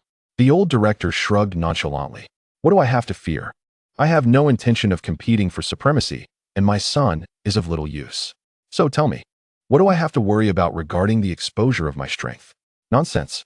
Chen Yao inwardly cursed again, pondering how his indifferent father, who rarely took matters to heart, seemed to enjoy belittling him. Was he perhaps expecting another daughter? Who knows? Recently, he had not bothered to inquire whether this old man had fathered any illegitimate children. He was too apathetic to care. At that very moment, in the rear courtyard of the Heavenly Star Governor's residence, 6 elderly men sprang up in unison, removing their masks and casting curious and peculiar glances at Li Hao. After a moment, one of them gave a thumbs up, truly deserving of being Yuan Shua's disciple. "You ought to take on the mantle of Yuan Shua's master. This fellow pales in your audacity." When the elders received Li Hao's telepathic message, they could hardly believe it. Li Hao had simply stated, "Kill Dukan Gua, vent your anger." Without a moment's hesitation, the old men became exhilarated and charged forth, initially thinking that defeating the opponent would be a daunting task. To their surprise, Li Hao personally intervened, delivering a single strike that pierced through his foe. Such ferocity is to our liking. Indeed, this was not a wasted trip. The elders were filled with unrestrained excitement. After years of idleness and the setbacks they faced in Heavenly Star City, this encounter was a refreshing reprieve. Li Hao smiled modestly. "It is the profound strength of several esteemed seniors that has facilitated this success. Director Zhou informed me that you were once renowned, instilling fear across the land. I simply could not contain my frustration at that moment. I never expected such esteemed figures would bestow their favor upon me. I apologize for any trouble I may have caused you." One elder, exuding an ethereal presence, smiled broadly and stroked his beard. "Young man, your humility is commendable. However, a touch of modesty is beneficial. At Silver Moon Martial Arts, we have always valued such humility. It bodes well for the future." Li Hao beamed with delight. "Your praise is unwarranted. I appreciate your efforts, esteemed seniors. Allow me to arrange accommodations, provide some life spring water, and perhaps some tea and bathing facilities. You have traveled far. Please take some time to rest." Initially, the elders were reluctant to stay, but upon hearing Li Hao's words about life spring water, tea, and bathing. They exchanged radiant smiles. What a promising young man. Yuan Shua has indeed trained such a gifted disciple. It is a blessing for Silver Moon martial arts. Very well. We shall take up residence here. Li Hao's smile was as brilliant as ever. It is my pleasure. Please stay for an extended period. My abode is spacious. And there is an abundance of life spring water. I have been contemplating how to utilize it all. Suddenly, the atmosphere was charged with enthusiasm as they laughed heartily. Then we shall stay a while. Young Li, do not be hesitant with us. When the time comes for combat, we old warriors still have our vigor and are always ready for a call to arms. Having spoken, the group, warmly received by Lu Long and his companions, meandered towards the rear, each whispering to one another, their excitement palpable. What a splendid place. This journey was indeed worthwhile. At that moment, however, Ho Xiaoqing and his companions were left in a state of bemusement. Why had these old ghosts arrived? They belonged to the previous generation of martial masters, a veritable assembly of lethal beings. It was quite audacious of Li Hao to specifically retain them. Li Hao, stroking his chin, chuckled. Let us extend our greetings and convey messages to the esteemed elders of Beiquan and Bedu. The Fengyun Pavilion can discern strength, cannot it? The list will be released in 3 days, yes? But can you produce a list daily? He laughed heartily. I can forge formidable warriors every day. Do you wish to engage in this game with me? If you release a list today, tomorrow I shall conjure a legion of top-tier martial masters ascending in prowess. Initially, I intended to maintain a low profile, but since you insist on playing, let us play to the fullest. I had originally planned to first tackle the ruins, and subsequently the superpowered city or the 3 major organizations, but now I shall take you as my first target. October has swiftly come to an end. How fleeting. Having taken a 2-day leave, I found nearly 800,000 words updated. Oh, Eagle, how diligent you have been. Upon further inspection, over 2.4 million words already. This is a new book, and it has only been a little over 100 days since its release. Truly, I am quite impressive. Now, having indulged in a bit of self-praise, let us return to serious matters. As per usual, the growth in subscriptions this month has been rather disheartening, hovering around 45,000. I had hoped to approach 50,000, but considering I have only been available for 2 months, I suppose it is acceptable. My heartfelt gratitude to all who have subscribed. Your support is crucial. Those several tens of thousands of dedicated readers are like the stunning figures among over 1 billion people in China. Currently, my monthly votes are in first place, which was unexpected, as I had lagged behind by some 50,000 votes at the beginning of the month. The fact that I caught up is astonishing. Of course, this is largely thanks to your unwavering support. With just an hour remaining in the month, the final ranking is of little importance. The thrill of the pursuit is what truly exhilarates. Additionally, I must express my gratitude to the generous patrons this month. However, I must reiterate, there is no need for substantial donations. Even small contributions of 1 or 2 yuan towards certain characters are welcomed. Anything beyond that is unnecessary, as I do not increase the frequency of updates. If donations become excessive, the pressure can be quite overwhelming. Subscriptions are sufficient. They enhance my appeal, and together, we can thrive comfortably. Moreover, November is approaching, and I urge you to prearrange 3 monthly votes an hour from now. There will be no double votes next month, so please cast your votes after midnight. Let us secure the first position at the beginning of the month. The end of the month holds little significance. I have already basked in the glory of first place numerous times. However, achieving it at the month's onset is what truly matters, as it can enhance subscriptions and is immensely gratifying. Regrettably, I am often held down and brushed aside at the start of the month. Such sorrow. Regardless, I extend my heartfelt gratitude once more to all my brothers, sisters, uncles, aunts, and elders for their steadfast support. From the inception of my literary journey until today, having penned works for 5.5 years and maintaining a consistent popularity is indeed a remarkable feat. I have often remarked that achieving acclaim for 1 book is a stroke of luck, for 2 is a fortuitous chance, and for 3, it signifies that my readers have found favor in me. I sincerely thank you all for your affection. After all, I am quite charming, and no objection shall be entertained. As November approaches, I am determined to forge ahead. Regardless of whether I attain the top position by the end of the month, it matters not. Whoever claims that honor shall face my playful jabs. In Chapter 255, titled The Speed of Li Hao, the establishment of the Heavenly Star Governor's office was fraught with unforeseen turmoil.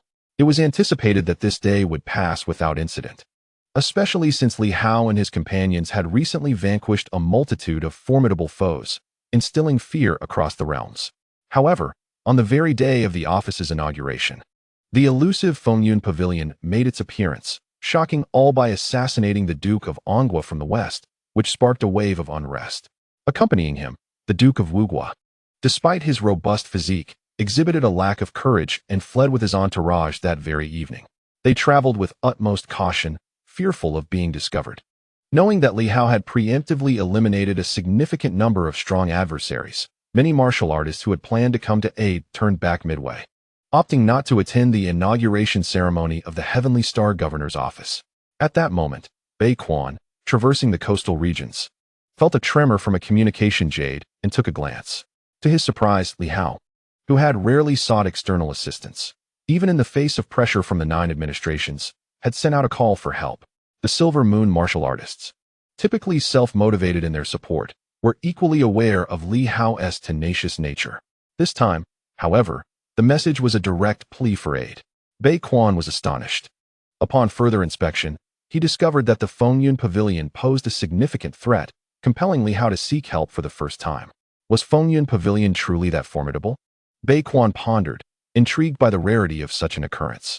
Amused, he had initially thought Li Hao had solidified his standing and would not encounter further troubles prior to his second revival, but unforeseen complications had arisen.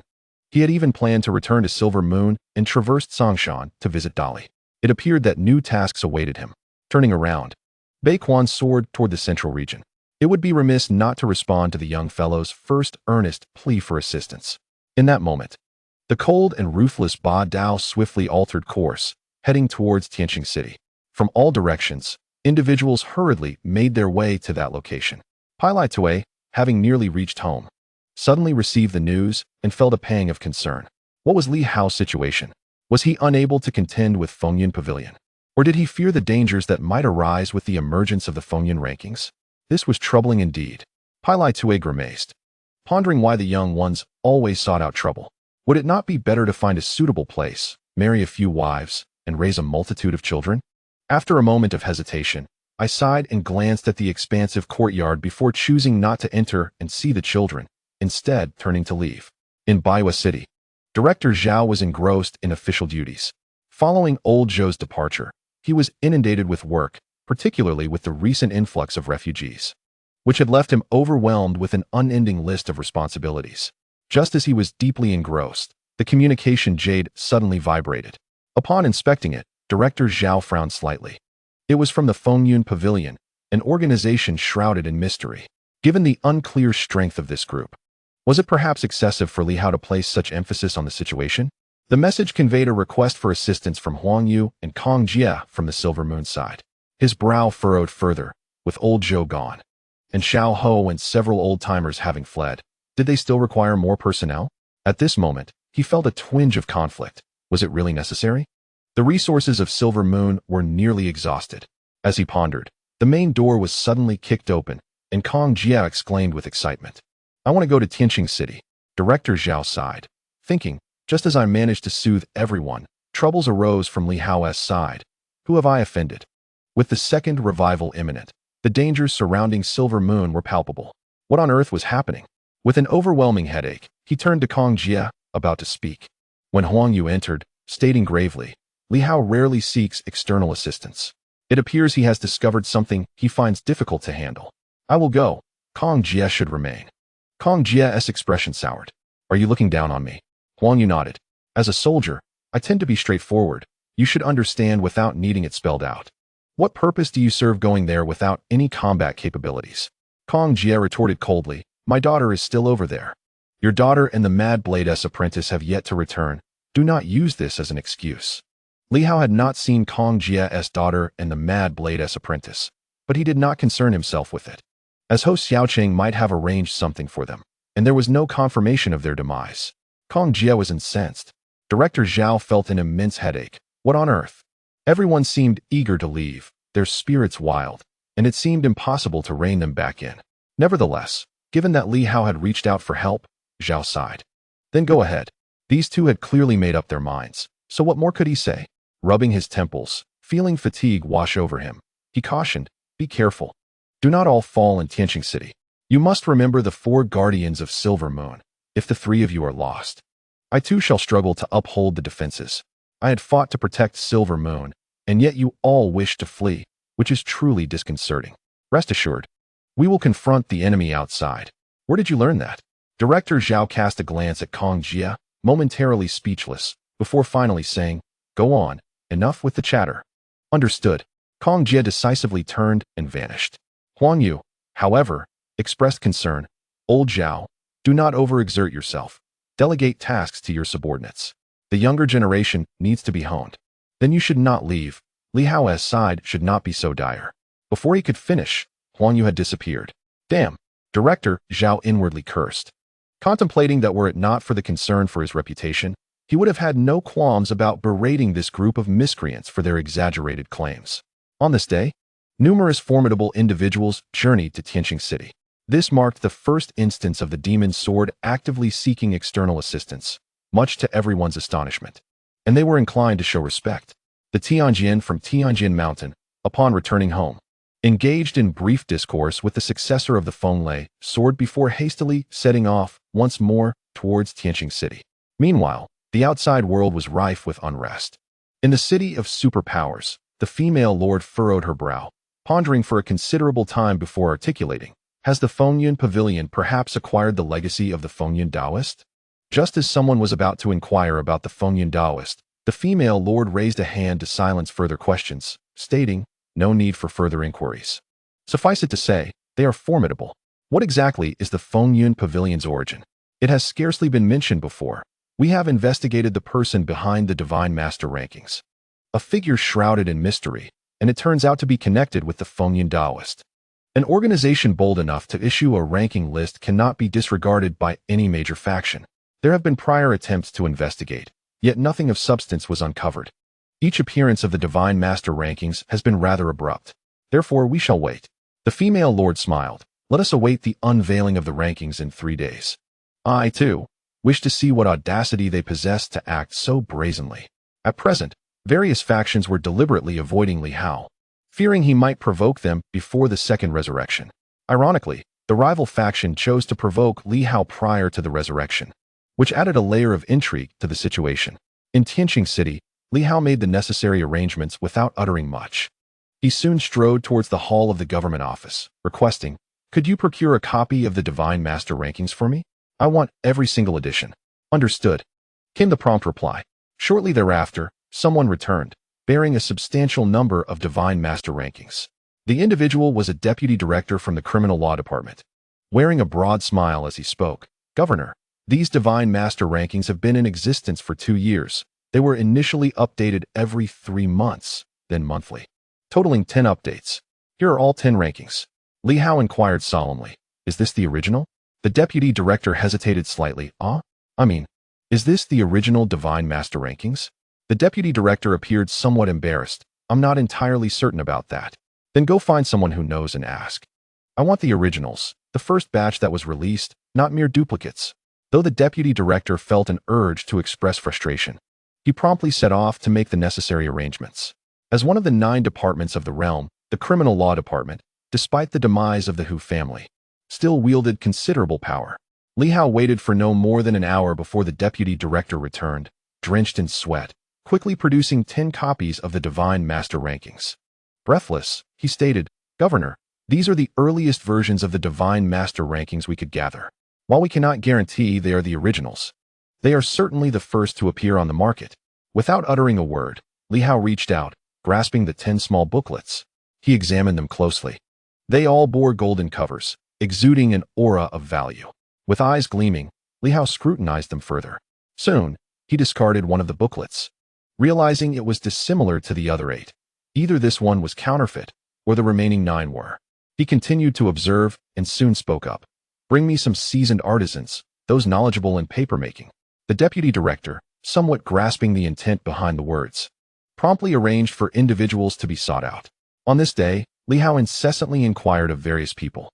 Although he had only been in office for a year and had not handled any significant cases as a former inspector, his powers of observation, insight, and intelligence gathering were unparalleled.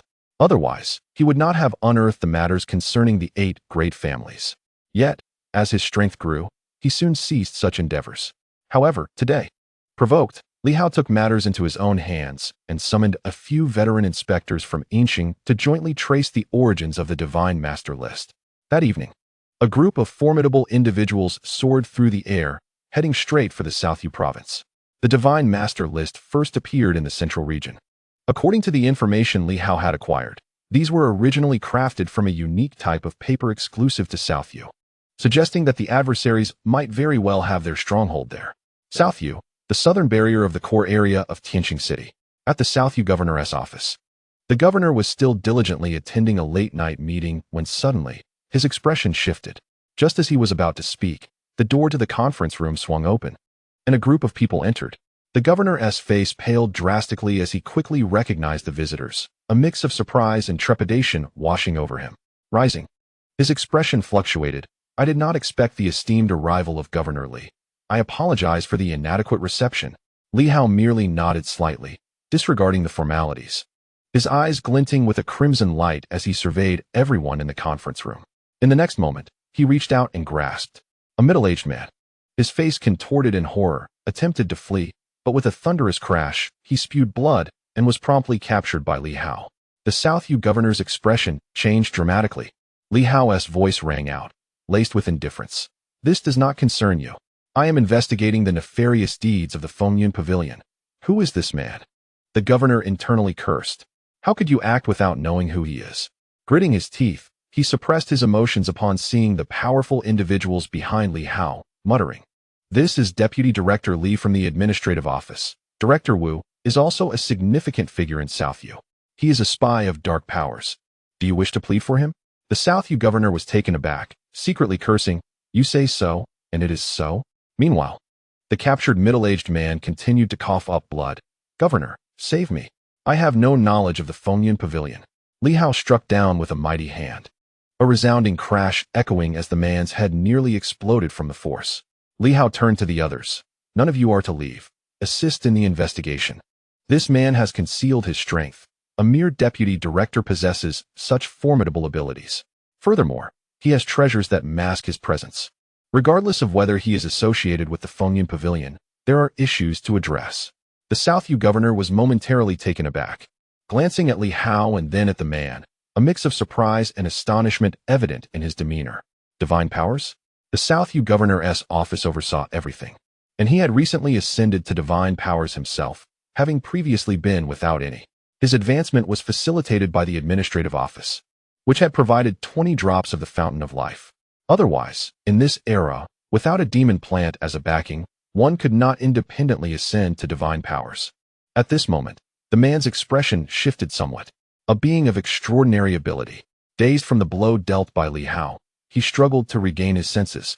Spitting blood once more, "Governor, I am wronged. The military law department sent me to monitor you. I am certainly not one of the Wind and Cloud Pavilion." The governor of Nanyue remained indifferent, choosing silence.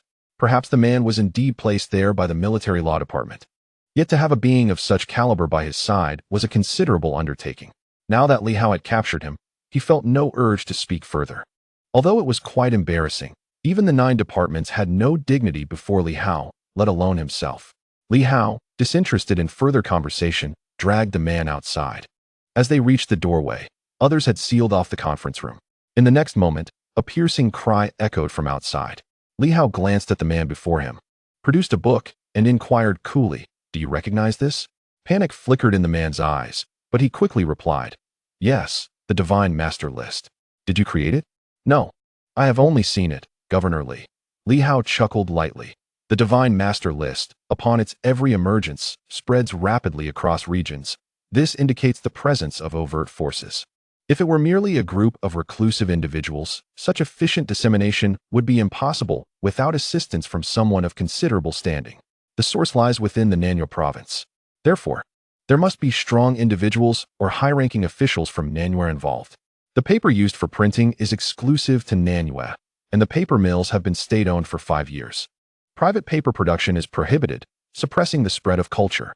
When the Divine Master List is released, thousands of copies emerge. If education were advanced, tracing it would be arduous. However, the Tianxing dynasty curtails educational development. Every month, the entire central region produces no more than 10,000 official publications. Yet, the Divine Master list generates thousands upon thousands. You expect me to investigate it piece by piece, down to the paper mill? In a more enlightened era, a small workshop could easily produce 10,000 copies in a single day. Yet in this age, to stifle educational advancement, strict controls are imposed on paper and printing factories. Not only is it forbidden to print thousands of copies, but even exceeding 1,000 copies in a year would attract scrutiny, unless one has protection. This time, he knew the strong from Nanyue had convened precisely to catch the opponent off guard. As expected, he had captured a concealed being of extraordinary power. Whether this was indeed him, Li Hao could not ascertain, but there was certainly something amiss, and that was sufficient. The man's hidden abilities were formidable. Yet under Li Hao's discerning gaze, nothing could obstruct his investigation. Despair washed over the man's face. Too swift. Truly. The wind and cloud pavilion had only just emerged during the day, and by night, he found himself captured, right in the Nanyue province. Everything unfolded far too rapidly. His pride in his hidden capabilities had proven utterly ineffective. The man, now desperate, pleaded, "Governor, it has nothing to do with me. I was merely receiving compensation to act on their behalf, providing them with some protection in exchange for cultivation resources. I did not participate in anything." "Are you thus admitting to being a member of the Wind and Cloud Pavilion?" The man's face turned ashen. "No, I am merely one of their collaborators." "You are quite foolish." "They are equally foolish." Li Hao furrowed his brow. This particular paper could only be found in Nanyue. How dare they directly create the master craftsman ranking in Nanyue? And you too, you truly dare to print it. In the Tianxing dynasty, over 100,000 books are printed annually. Do you grasp the magnitude of that? The man grimaced. Who would care about such matters? As a formidable individual, he was not particularly affected by these trivialities. They were not lacking in such resources, so who would bother to discern the origin of the paper? After all, printing merely a few thousand copies was a trivial endeavor. Moreover, once the master craftsman ranking was disseminated, it would not take long before forgeries emerged in the market. Very quickly, numerous copies would circulate, rendering a few thousand copies inconspicuous. He had underestimated the capabilities of the Jiusi and also misjudged Li Hao's prowess. The man forced a smile. "Governor, I am merely a hired hand. My sins are not worthy of death. Please grant me the opportunity to atone for my wrongs." "Is the divine ability merely a matter of being a hired hand?" Li Hao sneered. "Do you truly think me a fool? However, if you can provide some crucial information, I may spare your life." Having captured a significant piece of information, Li Hao felt rather pleased. As for the fear of startling the snake, what was there to fear? If the other party possessed the strength to contend with him, they would have acted long ago. Would they dare to reveal themselves? First, he would ascertain their true capabilities. There were countless ways to deal with them. They were merely hidden mice in the shadows, and it would be best if they panicked, for panic breeds mistakes. He was curious to see how they would produce the master craftsman ranking in 3 days. Would they resort to handwriting it, even if they were hidden within the ruins? Printing machines existed there, yet currently, the ruins were largely silent and presumably inaccessible to them. Otherwise, they would not be seeking assistance from outsiders. Li Hao encouraged them to handwrite it. If they wished to disseminate the master craftsman ranking in 3 days, let them try to produce thousands of copies. The man wore a look of despair. Indeed, it had come too swiftly. He felt a sense of hopelessness and frustration. The group from the Fengyan Pavilion, those fools, had provoked this individual. In less than a day, he had come directly for them. With a sigh, he nodded. "Governor, I shall disclose everything I know. Please spare my life." Li Hao smiled. "Now, that is more agreeable. Speak."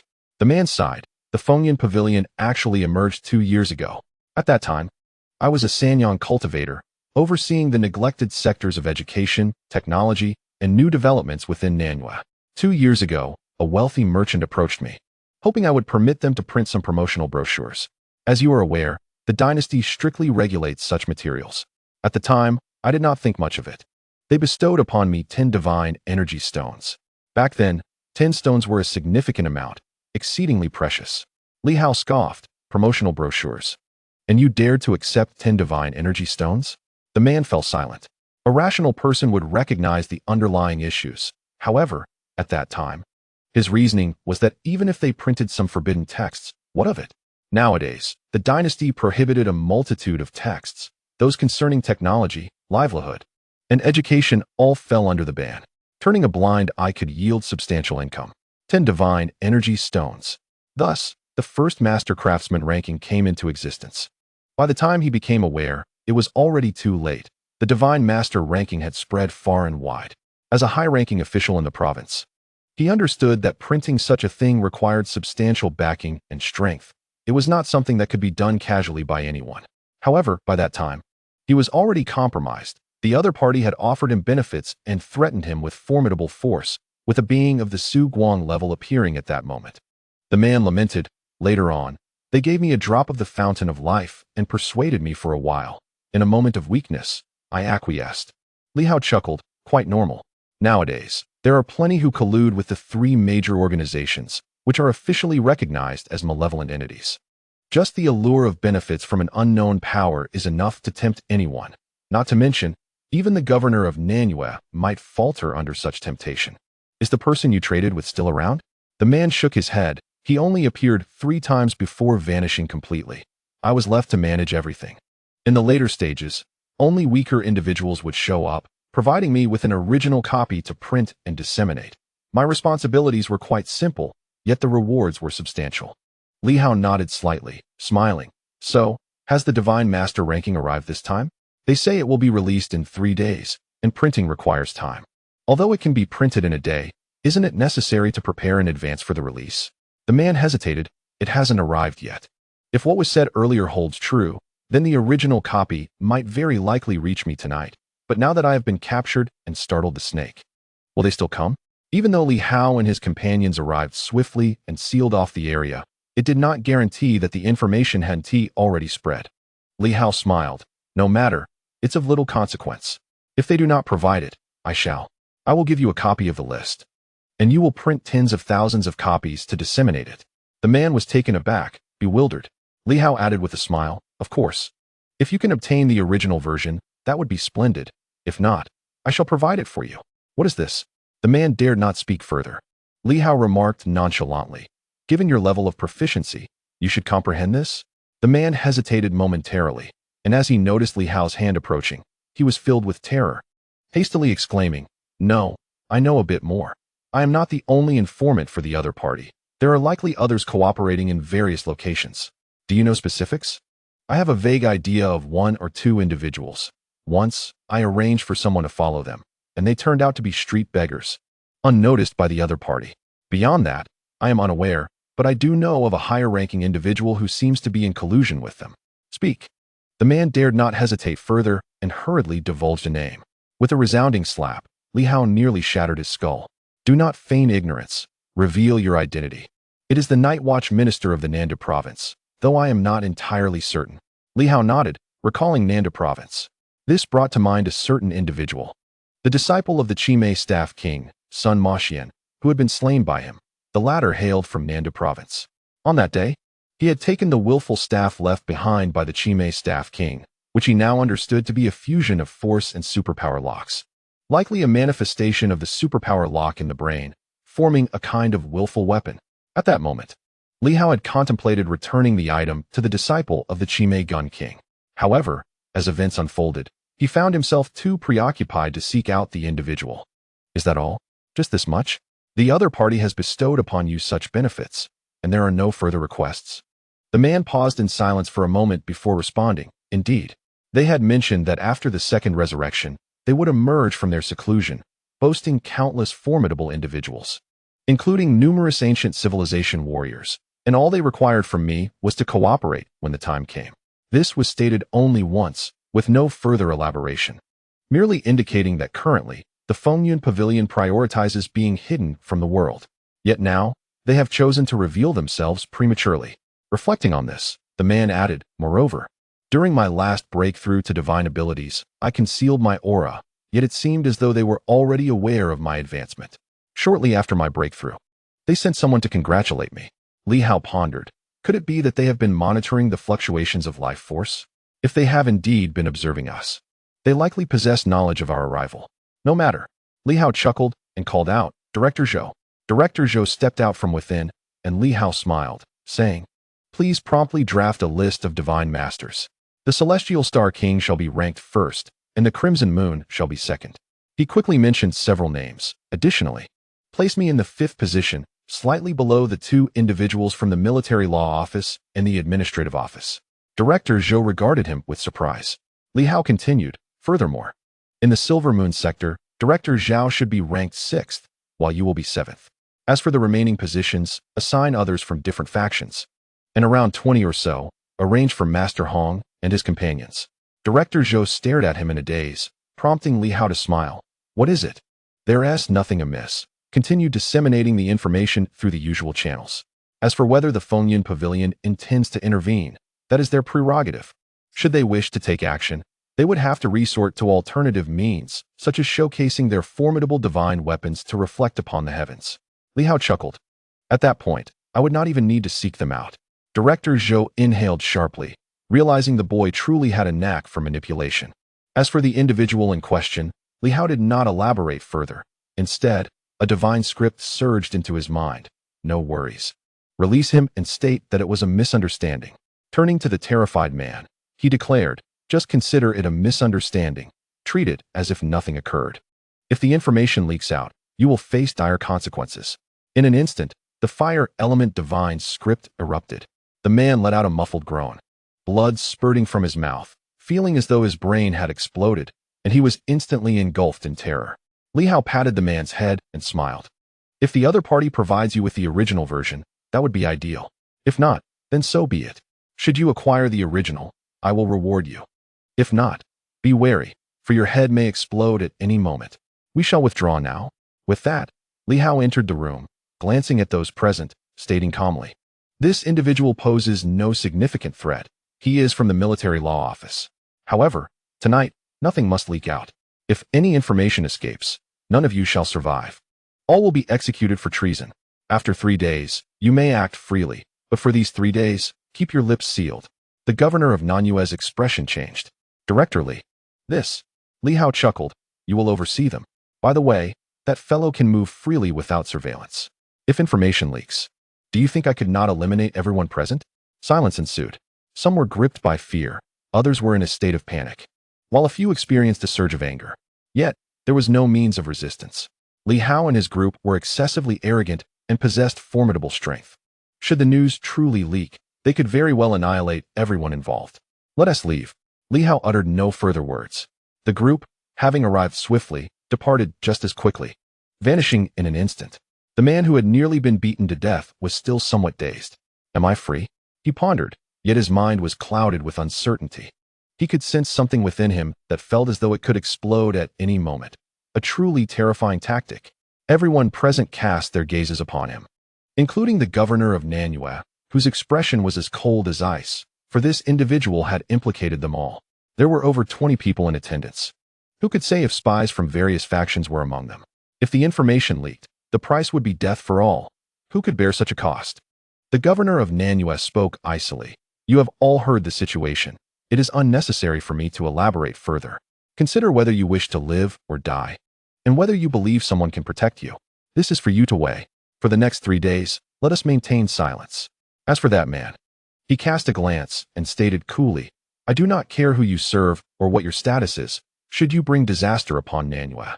I may not be able to kill you, but Nanyue is the domain of the administrative office, and it would be quite easy for you to meet your end. The man remained silent. At that moment, in the conference room, someone chuckled softly, let us dismiss these matters as if they never occurred. I must say, the efficiency is remarkable. What transpired this morning, and by evening, they had arrived at our doorstep. Do you think the Fengyun Pavilion can contend with him? Another remarked gloomily. What concerns me is that a cultivator of such prowess is treated as if they were mere poultry in his hands. Li Hao declared that the man was a cultivator. Yet with a single strike, he rendered his opponent powerless. Just what level of strength does Li Hao possess? It feels almost absurdly formidable. In an instant, silence enveloped the crowd. Moments later, someone broke the stillness with a laugh. I was too flustered earlier. When my superior arrived, I completely forgot to greet him. After this, he chuckled again. We fall under the jurisdiction of the Southern Governor's office. But who is the Southern Governor again? He quickly continued. Ah, it is the esteemed Senior Nanquan, the Minister of Night Watchers. At this point, Everyone turned to him, and the Minister of Night Watchers smiled. What is the matter? I am a night watcher, affiliated with the Tianxing governor's office. I cannot believe I neglected to greet him. That was inconsiderate of me. He then addressed the assembly, stating blandly, everyone should remain quiet over the next few days. The governor may not remember you, but I certainly do, including your families, relatives, friends, and even your illegitimate children.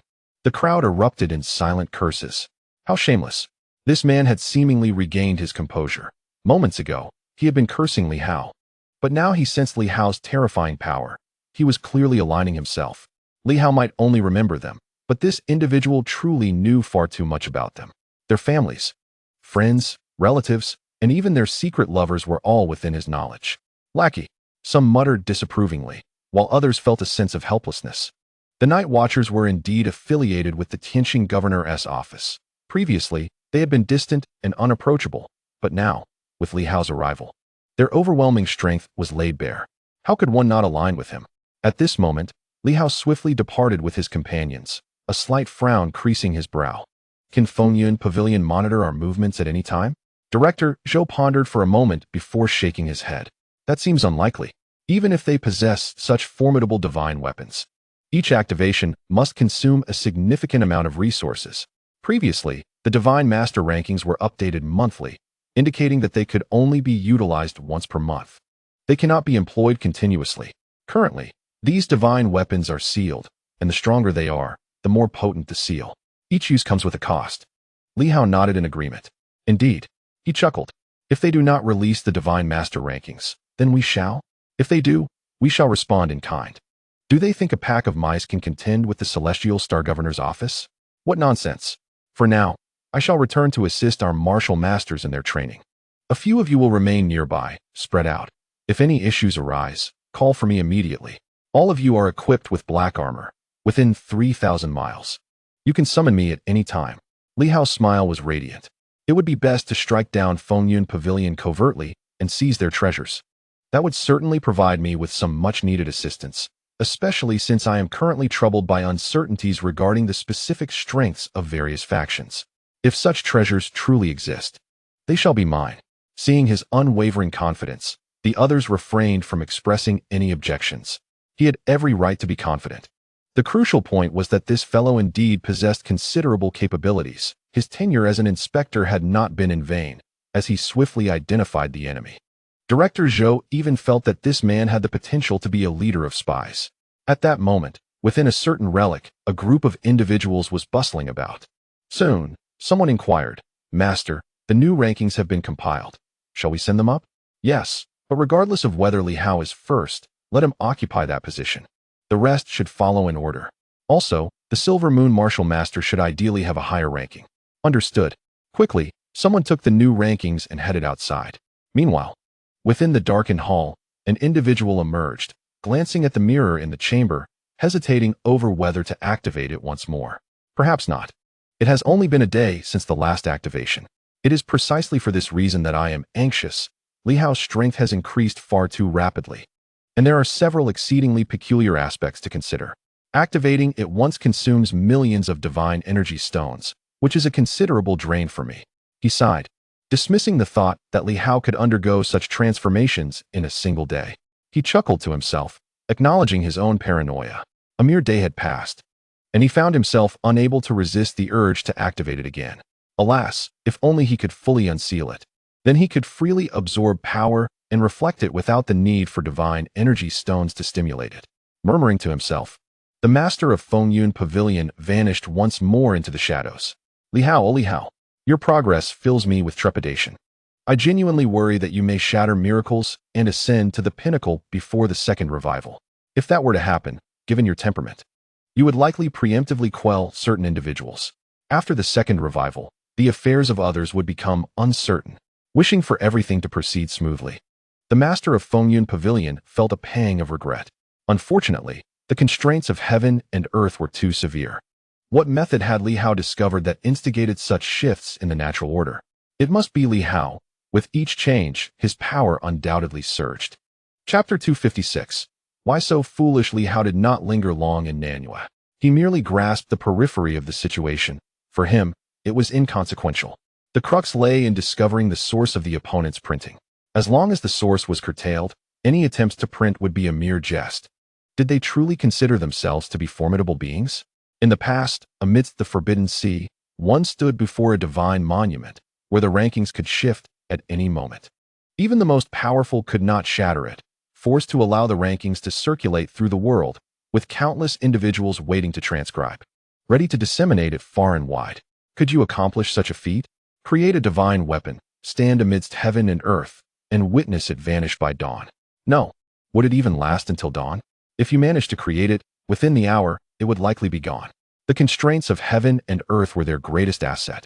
No matter how strong you were, escape was impossible unless you possessed a stable force of heaven and earth.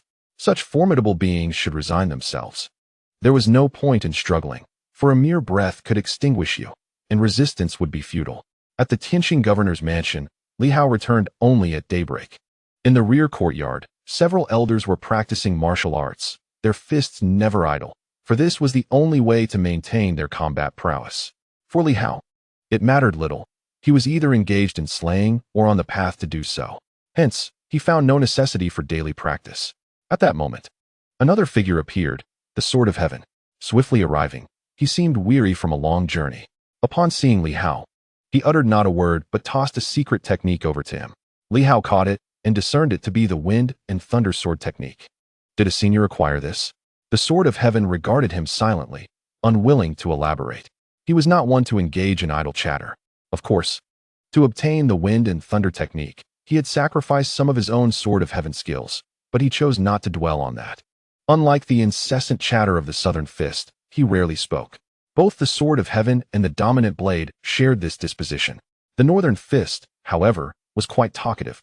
The little elder, though small in stature, was full of rules, endlessly espousing respect for the elderly and care for the young. In truth, the Southern Fist had endured his fair share of beatings. He fancied himself the elder brother of the Southern Fist, yet the Southern Fist found himself powerless against him. In the realm of the Northern Fist, the Southern Fist genuinely suffered many losses, often feeling intimidated in their presence. As Li Hao pondered this, a voice broke the silence from afar, inquiring about little Nan's absence. In an instant, an elder descended gracefully. The little elder bore a smile, but the next moment, his expression stiffened as he glanced at the gathered elders. The Sword of Heaven regarded him with an indifferent gaze that seemed tinged with mockery. Among the 6 elders, one fixed his gaze upon the Northern Fist. This elder, with hair flecked with gray, was not familiar to Li Hao. He had only learned yesterday that he was a senior martial artist of the Silver Moon generation. With other matters occupying his attention, he had not inquired further. At this moment, the gray-haired elder scrutinized the Northern Fist for a while. Just moments ago, the Northern Fist had boasted loudly, yet now he resembled a quail, wishing to hide his face and flee. The elder continued to observe him, bewildered, and remarked, "How have you aged so much?" The Northern Fist, visibly embarrassed, bowed his head and stammered, "Master Uncle, Master Uncle." The elder continued to gaze at him, stating, "How is it that you appear older than I?" The Northern Fist grew increasingly awkward. "If I remember correctly, you are just in your 50s, not yet 60, are you?"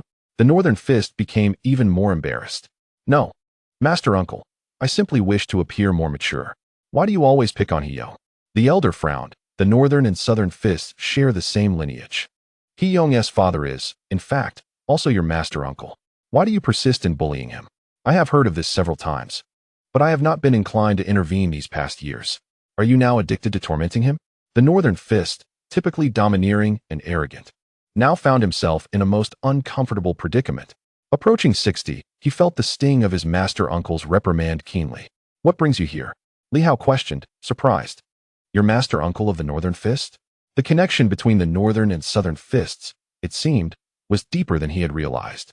The Southern Fist was fierce and fiery, while the Northern Fist was grand and dignified. At first glance, they appeared to represent different schools entirely. Clearing his throat, the Northern Fist explained, "Master Uncle, I am merely looking out for Ishidi.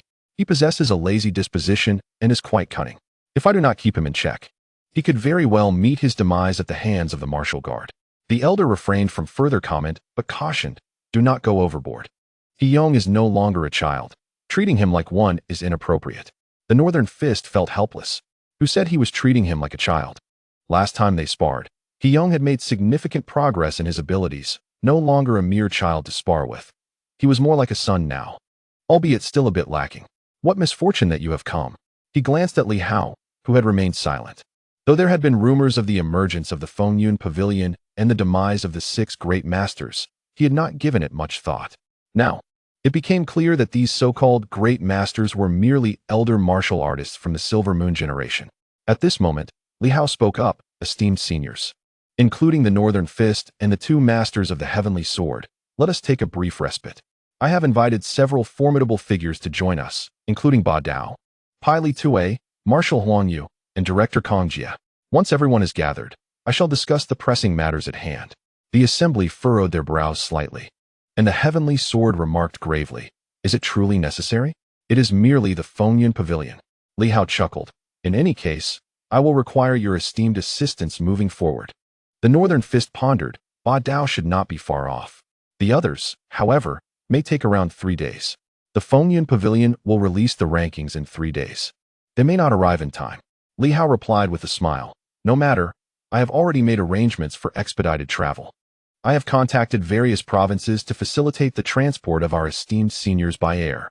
If all goes well, they should arrive in just over a day."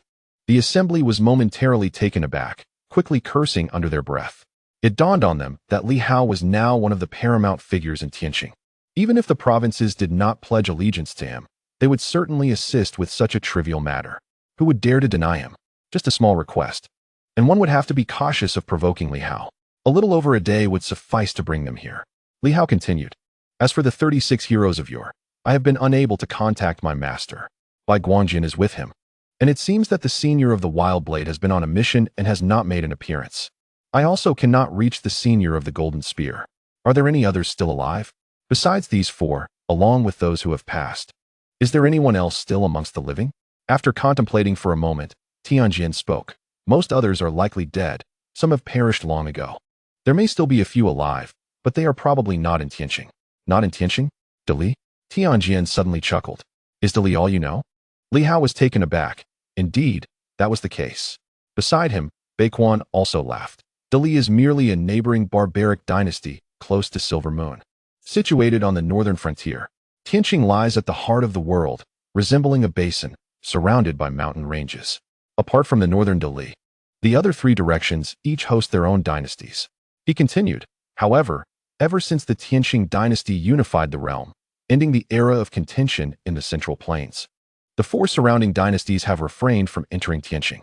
Historically, Tianxing has been embroiled in conflict with the surrounding territories. Silver Moon's primary adversary has been the valiant warriors of Dali, renowned for their brute strength. To the south, at the edge of the continent, lies the Shuiyun dynasty, with prosperous waterways and a formidable naval force, having engaged in prolonged battles with the southern regions. To the east, there stretches a vast desert, beyond which is the Dahuang dynasty, home to numerous cavalry units, known for their remarkable prowess. In the west stands the Divine Kingdom. Divine Kingdom? Li Hao paused momentarily, surprised by the name. He was unfamiliar with such matters. Beiquan, well versed in various knowledge, elaborated. The Divine Kingdom is quite fearsome, inhabited by fervent believers, terrifyingly unified in their worship of the Moon Goddess. Moon Goddess? Li Hao grew even more perplexed. Where did such deities originate? Tianjin replied nonchalantly. "I possess some knowledge about that. It is said that in ancient times, the land of Silver Moon was home to divine beings, with the Moon Goddess among the most revered. Many people worshipped her. Later, she was reportedly slain by powerful figures of an ancient civilization, though that remains mere legend.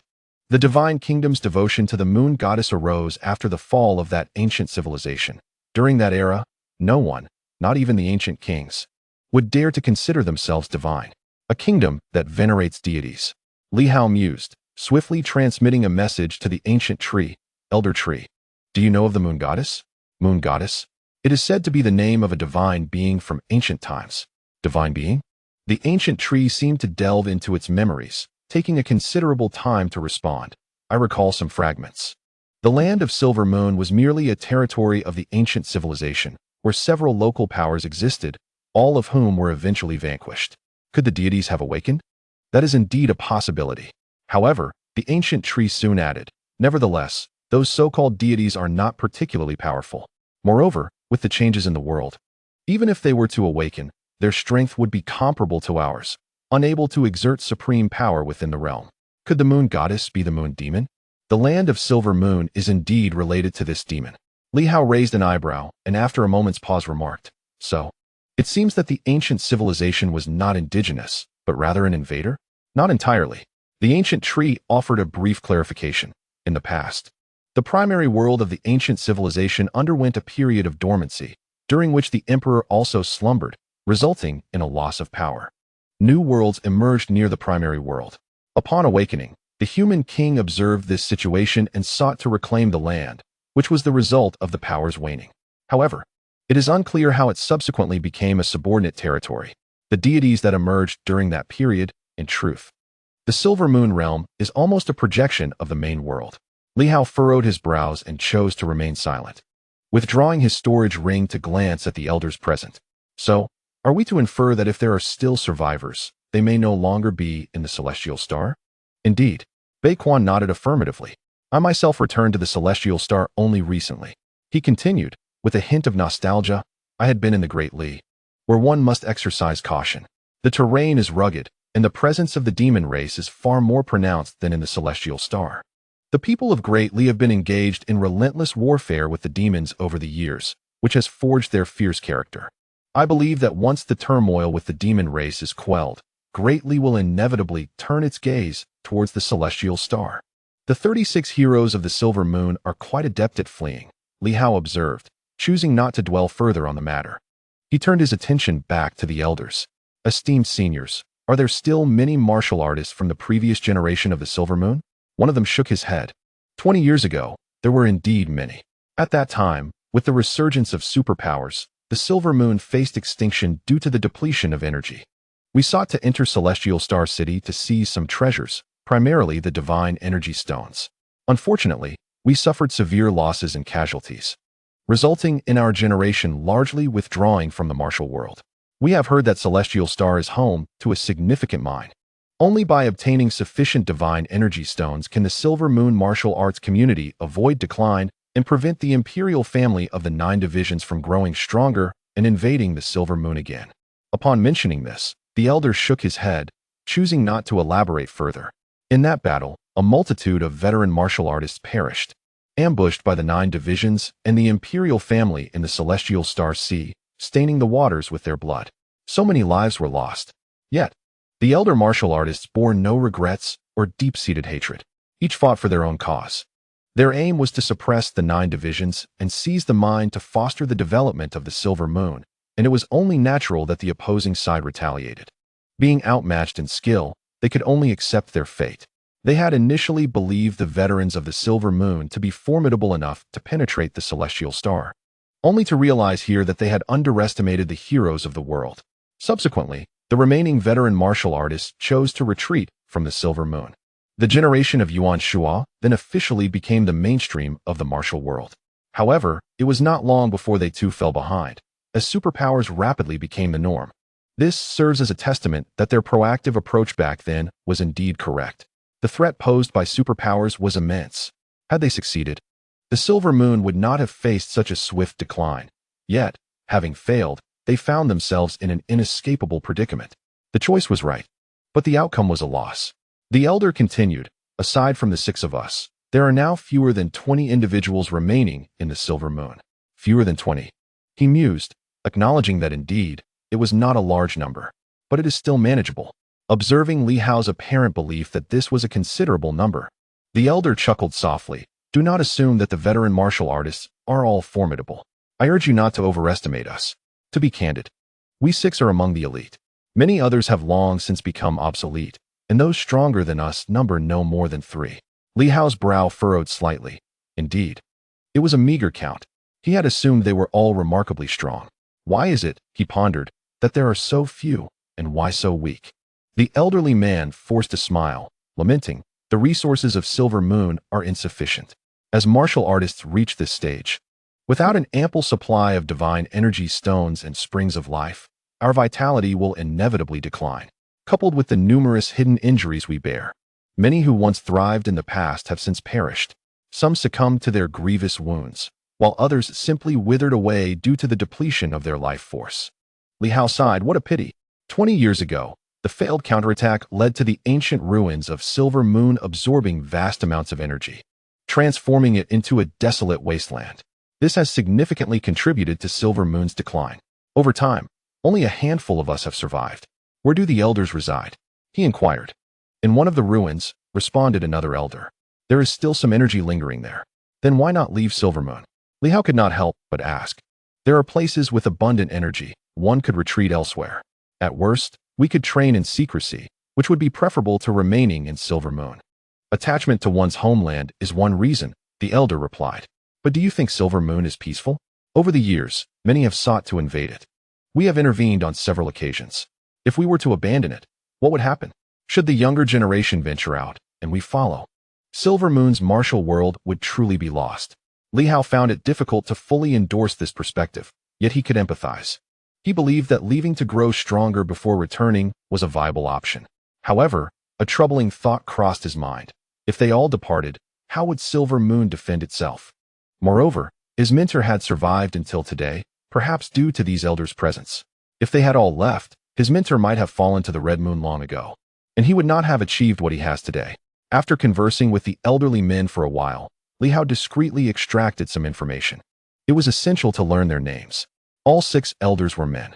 As for female martial artists, though there were some in the previous generation, many had perished or were incapacitated. The few who remained had chosen to stay in Silver Moon. These 6 men were indeed noteworthy. One was a master of the Northern Fist, once famed for his thunderous fist, a true hero of his time. Another was the master of the Wild Blade, once renowned as the Mad Blade. To his surprise, Li Hao discovered that the master of the 36 heroes was also among them. The remaining 4 had little connection to the 36 heroes. However, one individual caught Li Hao's attention, the previous generation's Iron Cloth. The significance lay not just in this fact, but in the revelation that he was the master of the deceased Iron Cloth, and that the Lord of the Pagoda Mountain was his disciple. Li Hao gazed at the tall, robust elder and finally spoke. The Lord of the Pagoda Mountain is a disciple of the predecessor? A registered disciple. The towering elder replied with a hearty laugh. He came from the west, was defeated by Yuan Shuo, and was even hung up over there. I recognized his talent. His golden body techniques are formidable, and he is still quite young. I took a liking to his potential. At this point, the elder shook his head and fell silent. Li Hao, however, felt a pang of resentment. There was a grudge involved. Yes, a grudge, for he knew that Yuan Shuo had once breached the defenses of this generation's Iron Cloth and had slain him. This was someone else's disciple. Suddenly, a headache struck Li Hao. His teacher remarked, observing Li Hao's silence, "What are you pondering? Are you contemplating your teacher's demise at the hands of my disciple?" The elderly man did not appear overly concerned. It is merely a matter of martial arts sparring. Life and death are commonplace in our world. My disciple has, in fact, caused the death of a member of your 5-animal sect, though at that time, it was not yet known by that name. In essence, he was your master's senior brother, Yuan Shuo. Later, during the battle at Tianxing City, Yuan Shuo's master perished, and those of us who survived all benefited from his guidance. My grandmaster? Li Hao asked. Indeed. The elder chuckled. Do you believe he has been dead for many years? Not at all. It has only been 20 years. In that battle, he was one of the principal forces, possessing immense strength, comparable to the pinnacle of combat prowess. In today's context, it might not seem significant, but at that time, he was indeed a top-tier expert. Your teacher has encountered numerous troubles. Do you think he could thrive solely on his own abilities? He smiled. Your grandmaster has always sheltered him from the shadows. Alas, 20 years ago, he fell in battle, and Yuan Shuo never managed to reach the pinnacle of combat prowess. It was quite regrettable when your grandmaster departed. Li Hao remained silent, reflecting on the deep sense of loss. It was indeed a tragedy that his most cherished and gifted disciple had been unable to break through the barrier of perfection before his demise. Despite the fusion of the 5 forces, equating to a level of combat prowess, he had not succeeded in overcoming that threshold. Perhaps that was a source of regret at the time of his passing. The elderly men conversed with Li Hao about past events, sharing simple anecdotes without delving into deep-seated grievances. In truth, the animosities of 20 years ago had largely dissipated. In the past, the Silver Moon martial masters experienced significant internal strife, but since the resurgence of superpowers 2 decades ago, such conflicts had become rare, almost non-existent. The battle at Tianxing City had interrupted the transmission of Silver Moon martial arts, claiming numerous lives. Those who remained were less inclined toward infighting. As Tianjin and Beiquan engaged in light conversation with the elderly man, Li Hao returned deeper into the government office. At that moment, he reached the entrance of the relics in the backyard. Within the relic, the spiritual energy of the demon plant lightly extended its awareness, conveying, "It seems you have encountered some difficulties. I believe I heard mention of the Fengyan Pavilion and the Fengyan ranking. This entity, with its spiritual perception, could catch snippets of nearby conversations, which is why Li Hao typically refrained from discussing serious matters within the office. Any critical exchanges were conducted through secretive transmissions." "Indeed." Li Hao nodded. "Thus, I may require your assistance." "My assistance?" the demon plant inquired. "The source avatar." Li Hao replied solemnly. "The Fengyan Pavilion intends to target me, and they may possess top-tier experts. I require the source avatar's aid, and it cannot be too weak, at least the power of the 7 systems, which equates to absolute pinnacle strength." At this point, the great coconut tree inside the relic nearly choked. Li Hao, with a serious tone, added, "Otherwise, if I perish, your fate will not be any better." The tree dismissively replied, "Your demise holds no consequence for me. Should you fall, others will choose to cooperate with me." The demon plant was the crucial barrier obstructing everyone's advancement. The fountain of life was something they all needed. Li Hao asserted, "Do you believe that, at this current stage, the major factions lack their own cooperating demon plants? They all possess them. Those who truly possess wealth have long established fixed cooperative goals. Do you believe they would relinquish those investments of countless resources in favor of collaborating with you?" The tree paused, taken aback. "Only someone like me, who has risen too swiftly and lacks cooperative objectives, is your viable option. The Silver Moon's resources are formidable, yet they demand too much. I am unable to provide them, making us a fitting match. Do you think that if the royal family or other factions were to seize this place, they would choose to collaborate with you? Or would their underlying forces take action, dividing your interests among themselves?" The tree was once again startled. "As for the 3 major organizations, who among them lacks powerful backers? Your sole choice ultimately rests with me and the Silver Moon warriors. And what of the local tyrants? It is a farce to expect them to furnish you with millions, or even tens of millions, of spirit stones." The coconut tree fell into contemplation. Was there merit in Li Hao's words? Indeed, there was. Prior to this, it had not considered such intricacies. As Li Hao articulated, for the past 2 decades, all who were destined to collaborate have already done so. As for the weaker beings, the coconut tree regarded them with disdain. What benefits could they possibly offer? It was Li Hao's rapid ascent that posed a conundrum, though the Silver Moon boasted strength. Their demands were excessive, leaving no alternative. "Therefore, should I perish, the most probable outcome for you would be to fade into obscurity, unable to revive, passively awaiting a second resurgence, only to be divided among others. Trust me, the other beings at the Celestial Star Town ruins will be the first to seize you." Presently, all major forces, including the 9 divisions royal family, are striving to augment their power, expending vast amounts of spirit stones daily to create springs of life. Other beings are advancing, while you alone will continue to decline. The coconut tree felt a chill within. This is the truth. Li Hao had consistently failed to provide spirit stones, and it was unable to connect with the powerful factions. If this trend persists, other beings will grow increasingly formidable, and even if it does not decline, it will be unable to advance further. The coconut tree's demeanor grew solemn. "Your demands are excessively high. You must understand that severing the essence of my peak power has already cost me nearly 1/3 of my source. I have already sustained considerable losses without replenishment. If I were to sever any further without at least 30 million spirit stones, I fear I would be unable to recover." Li Hao inhaled deeply. "I do not wish for this either, but I am beset by significant troubles. Should you be acquainted with the Wind and Cloud Taoist, you would grasp that if the adversary holds such a legacy, a peak in 6 systems, there may well be more than 1 or 2 of them. Of course, I shall endeavor to engage them in desolate ruins. If victorious, your avatar will remain, but if defeated, then there is no point in discussing anything further." The tree remained silent for a while, then finally spoke. "First, provide me with 30 million spirit stones. Otherwise, it is nearly impossible for me to comply. Severing too much essence may destabilize my true self. If I were to be destroyed, the complications would be far greater, potentially affecting my foundational roots. 30 million stones. Li Hao felt a headache coming on. That is far too much. I cannot gather that amount in the immediate future. The tree fell silent, indicating that without such treasures to replenish my consumption, I am not foolish. If you were to perish, would I not find myself in a grave predicament? Li Hao gritted his teeth and declared, I will certainly provide you with the divine energy stones, but at present, I lack an adequate supply. Instead, I shall offer some treasures as a substitute. Once I acquire sufficient divine energy stones, I will exchange them back immediately. What treasures? The great tree inquired with curiosity. With great reluctance, Li Hao eventually retrieved a hefty hammer, his voice tinged with frustration as he uttered, the hammer of the Hong family, one of the 8 sacred weapons. This item is worth no less than 30 million divine energy stones. However, it is merely 3 million cultivation energy stones. Do you believe it is worth this?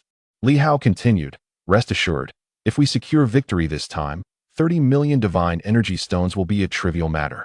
Furthermore, once we triumph, your essence will return unscathed, and you will gain a substantial 30 million divine energy stones. I will not relinquish the Hong family hammer. I intend to reclaim all 8 sacred weapons. The great tree felt a stir of interest at the mention of the Hong family's divine hammer. Li Hao was indeed correct. Its value surpassed 30 million divine energy stones, and it could even be worth 10 times that amount. However, it was of no use to him. Only a member of the Hong family could wield it. Of course, Li Hao might be able to utilize it, but he would never forsake such a priceless item. Yet, if Li Hao were to perish, it could fall into the wrong hands. Noticing the tree's silence, Li Hao's irritation grew. Is this not sufficient? You are far too greedy. The great tree responded through a mental wave. It is not greed.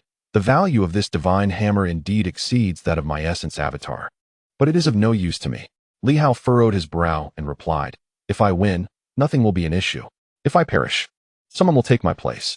The sacred weapons of the 8 families are coveted by all. Should you demand 30 million divine energy stones in exchange, someone will surely oblige. You cannot say it that way. Li Hao, feeling vexed, bit his teeth and said, then I shall add more. I will provide 10 powerful sacred weapons. Should I lose, you may consume them, but until then, you must not act. Upon hearing this, the great tree became intrigued. Sacred weapons? What kind of sacred weapons? In an instant, Li Hao produced a collection of formidable sacred weapons, all of considerable rank. The great tree sensed their energy and was pleasantly surprised. They were indeed of a high tier. These sacred weapons, if consumed, could equate to millions of divine energy stones. However, it could not absorb the Hong family's hammer, but the others were entirely feasible. The great tree contemplated, this is acceptable, but still not enough. Then we shall not collaborate. Li Hao retorted coldly. I have already demonstrated my sincerity with 1 sacred weapon from the 8 families and 10 earth-tier sacred weapons. I have stated that while I might lose, it is not a certainty. Your greed renders our collaboration meaningless. If I truly possessed 30 million divine energy stones, would I not seek out those powerful demon plants in Silver Moon instead of you? After a moment of silence, the great tree remarked through a mental wave. It is not greed. It is merely a matter of practicality. I hope for your victory. If you can vanquish the adversary, you will soon acquire 30 million divine energy stones to exchange for these. You wouldn't renege on our agreement, would you? Li Hao inquired with a frown. If I have divine energy stones, I will certainly provide them to you. You wouldn't let your greed cloud your judgment and withhold the Hong family's divine hammer, would you? Of course not. The spiritual fluctuations of the great tree hold little significance for me. The divine energy stones offer me far greater assistance. And why would I ever withhold them? That's excellent. Li Hao refrained from elaborating further and retrieved the divine weapon. You shall now sever it and place it within the storage ring. The divine weapon is yours to take. The great tree felt a twinge of hesitation. This transaction was indeed quite advantageous. While it was purportedly worth 30 million energy stones, that was merely a fabricated price. In truth, a little over 10 million would suffice for restoration, and Li Hao, it seemed, was not inclined to haggle. However, severing it would render its essence significantly weakened. After some contemplation, it deemed this inconsequential. The second resurrection had yet to commence, and within the relics, any formidable being would find it futile to contend with it. If they did arrive, it would only be a mere avatar. Its true form still possessed the strength to fight. As long as Li Hao could provide ample divine energy stones before the second resurrection, a slight loss would be worthwhile. The crux lay in the divine weapons Li Hao had produced, as well as the Hong family's divine hammer. It believed that as long as Li Hao remained alive, he would not default on their agreement. These items far surpassed the worth of 30 million energy stones. In fact, it also coveted the Li family's divine sword, but upon reflection, deemed it nearly impossible and thus abandoned the thought. Before long, the tree's spiritual energy dissipated. Subsequently, Li Hao sensed a wave of vibrations. After a considerable interval, the tree's spirit seemed to weaken, and a storage ring flew forth, the spiritual fluctuations conveying, "Do not release it casually unless absolutely necessary," or within the relics. Otherwise, its avatar would undoubtedly be torn apart by the spatial disturbances. Is there a peak power within? The tree's spiritual fluctuations replied, "Roughly so." Roughly so? How much of a difference is there? Rest assured, even if we truly encounter a peak, we can engage. While annihilation may be out of reach, we can at least hold our ground. Li Hao understood that it was likely on the cusp of peak capability. Perhaps it was slightly stronger than the small tree. Yet the difference was marginal, and when the small tree utilized the Imperial Palace projection, it may not necessarily be inferior. He probed with his divine intent and indeed found a miniature tree within, assessing its strength and sensing that it seemed somewhat superior to the small tree. "Thank you." Li Hao said no more, tossing the divine weapons behind the door, and reminded once more, "Until I have failed, do not consume my divine weapons. Energy stones are easily acquired, but divine weapons are scarce, and my subordinates now lack sufficient divine weapons." Rest assured, the great tree surveyed the area and felt the formidable power concealed within the Hong family's divine hammer, stirring a wave of excitement. This was a weapon of the 8 great families, and in earlier years, it had not possessed the privilege to wield it. Should it glean any insights, it would be nothing short of splendid. Li Hao ceased his speech and departed swiftly, his actions resolute. Once he had left, the great tree swayed joyfully. At that moment, within the relics, others were present. Someone sensed something and approached swiftly, intoning gravely, "Esteemed one, what is this?" The great tree remained unfazed, nothing of consequence. "Merely having Li Hao provide me with some divine energy stones. Once the second resurrection begins, I shall emerge and strike him down at the first opportunity. I shall avenge the grievances of the Hu family." Here, there are still some formidable members of the Hu family, remnants of their legacy. As for those outside, they are merely the less gifted members of the Hu clan. At this moment, those individuals dared not venture outside. They could only hope for a second resurgence, trusting that the great tree would lead them forth, restoring the former glory of the Hu family. Meanwhile, the great tree contemplated whether it would still regard the Hu family should the collaboration with Li Hao proceed smoothly. Naturally, if Li Hao were to perish, he might mistakenly believe he would have no allies. However, the Hu family possessed considerable strength, and should they be released, they might very well reconstruct the Department of Criminal Law. It was merely a matter of assuaging Li Hao's concerns, so as to prevent his mind from wandering into unfounded fears. The great tree, feeling rather self-satisfied, resumed its playful handling of the Hong family's divine hammer, a true treasure. Albeit one it could not wield itself, otherwise, it would never have returned it to Li Hao. At that moment, Li Hao solemnly exited the rear courtyard, only to be unable to suppress a broad smile the next instant. Ha! What sheer delight! Not only had he weakened the great tree, but if he could find a suitable location to cast it into the grasp of the little tree for consumption, the little tree would undoubtedly grow stronger, diminishing the enemy while fortifying his own ranks, a truly exhilarating prospect. Moreover, with the great tree weakened, he would possess greater assurance in dealing with it. Li Hao was acutely aware of the formidable nature of the 7 systems. He had witnessed the little tree wielding the projection of the Imperial Palace. Even if it had not fully recovered, it remained an entity to be reckoned with. Yet now, having severed a formidable avatar, its strength would surely diminish considerably. Nevertheless, the ability to carve out such an apex avatar suggested that the entity's true power remained robust, not to be underestimated. Li Hao stroked his chin, pondering whether he could deceive another avatar into manifesting. After some reflection, he concluded that it was unlikely. The being was not a fool. To deceive at once was one thing, but to attempt such a ruse again would be to treat it as an imbecile. The success of this endeavor had relied on the Hong family's divine hammer as collateral.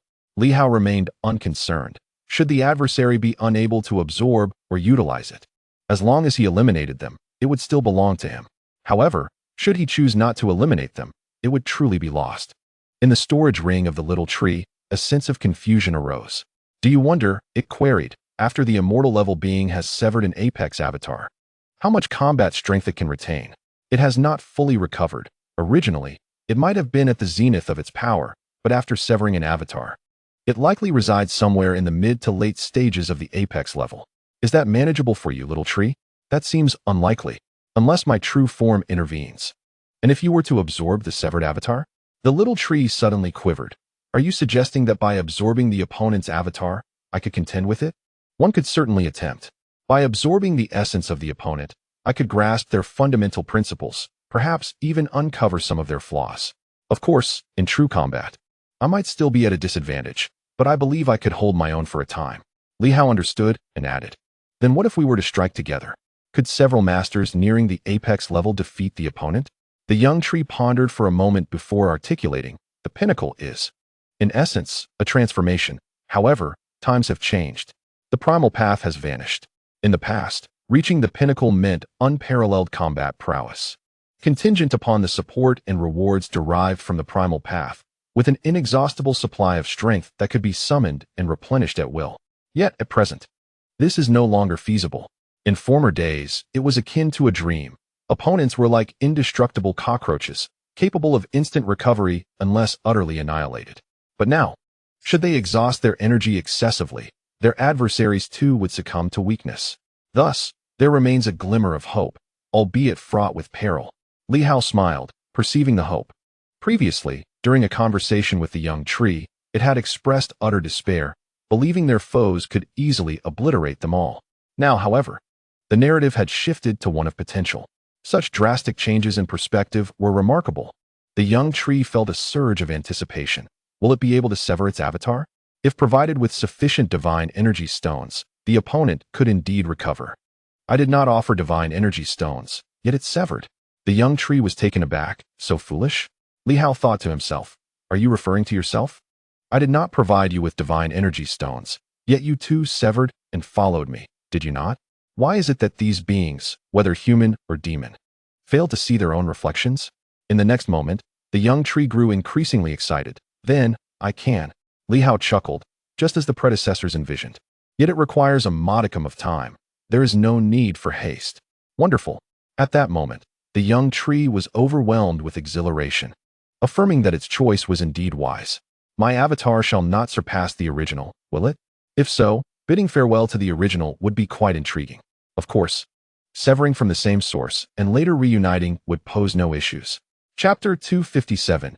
All is ready. Seeking subscriptions and monthly votes. Having successfully persuaded the coconut tree, Li Hao felt quite pleased. The frustrations previously instigated by the wind and cloud pavilion had dissipated significantly. Over the next day, Li Hao busily organized his people, while the city of Tianxing witnessed a flurry of orders emanating from the Tianxing governor's office. The central provinces swiftly received directives from the governor's office. Conduct thorough investigations into the wind and cloud pavilion. Any individuals suspected of association with the wind and cloud pavilion are to be apprehended and brought to Tianxing City. Upon verification, a reward of 10 drops of the fountain of life will be granted. Any member of the wind and cloud pavilion who surrenders will be granted amnesty. Providing vital information could yield a reward ranging from 10 to 100 drops of the fountain of life. Those who capture the leaders of the wind and cloud pavilion will be rewarded with 500 drops of the fountain of life. Upon the issuance of this decree, various factions gasped in astonishment. Are they mad? Who would dare provoke the wind and cloud pavilion? Yet here they are, provoking Li Hao. To be honest, many were tempted. 500 drops is a fortune. They realized that to exchange for divine energy stones, they would need to amass tens of millions of them. However, they were not naive. Such rewards would not be easily acquired. Despite understanding the challenges, across the central region, some rogue cultivators, favored divine masters, and local tyrants swiftly began their searches. Even if they could not capture the leader, apprehending a single scout would yield 10 drops of the fountain of life, which was no trivial sum. Of course, the Tianxing governor's office made it clear. True evidence was imperative. Otherwise, those daring to impersonate would not only face dire consequences themselves, but would also endanger many others. In these times, an alarming number of individuals are willing to risk their lives for a mere 10 drops of the elixir of life. Offer a family a bounty of 10,000 spirit stones, and they will gladly sacrifice themselves, whether for their kin or for other reasons. Some even masquerade as members of the Wind and Cloud Pavilion, fully aware of the fatal consequences, yet they dare to proceed, contingent upon the price offered. Inspector Chun Yao has been scrutinizing the announcements from the Starry Sky Governor's office, which are publicly released and hardly a secret. After a brief contemplation, he exhaled in disbelief. How extravagant! To be candid, such a price is beyond the reach of an ordinary person. However, upon reflection, considering Li Hao's exchange rate of 3,000 stones for a single drop, Chen felt a pang of regret. The price offered by the formidable entity behind him was not exorbitant, 50,000, with some even demanding 60,000. This was a stark contrast to Li Hao's rates, which were several times higher. What can be said? Li Hao can trade 100,000 spirit stones for over 30 drops, while one can only obtain 2. How can one compare? With this thought, Chun Yao ambled towards the backyard, where his elderly father, instead of reading, was amusing a toddler of about 1 or 2 years old. Chun rolled his eyes, exasperated by the absurdity of the situation. This child is my sister, though I cannot ascertain her birth order. At my age, one could have a granddaughter older than this sister. It is truly beyond reason. The elder seemed to sense his thoughts and spoke lightly. What are you staring at? In ancient civilizations, the powerful extended their lifespans, living for centuries and begetting offspring. If you had lived in that era, wouldn't you have perished of envy long ago? While the logic holds, can one truly live for a millennium? Chun, disinterested in further discourse, turned his gaze deeper into the courtyard. Have you spoken to our esteemed guest? Since Li Hao broached the subject, an unsettling feeling had lingered within him. It's too costly, he lamented. I have spoken with it, the elder replied nonchalantly. It insisted that not a single word can be altered. A glimmer of ferocity flashed in Chen's eyes before swiftly dissipating into calmness as he muttered a curse under his breath. He had previously been unaware of the immense profits this group was raking in. Initially, a price of 100,000 per drop seemed reasonable. Later, when the rates were slightly lowered, everyone was pleased. However, upon discovering Li Hao's exchange rates, that satisfaction turned to a desire for vengeance. This is a case of overexploitation. Chun gritted his teeth, transmitting his thoughts. If we could negotiate a lower price, we could nurture more powerful individuals, expand our influence, and secure greater opportunities and benefits. Surely it understands this principle? The elder glanced at him, unfazed. Currently, each drop yields a profit of 47,000. If we were to accept 10,000, the profit would drop to 7,000, meaning you would need 7 times the quantity to match the price of a single drop. Can you truly increase your demand for the elixir of life to that extent? If not, why should they lower their prices? Certainly, 7-fold is feasible, and more would be desired.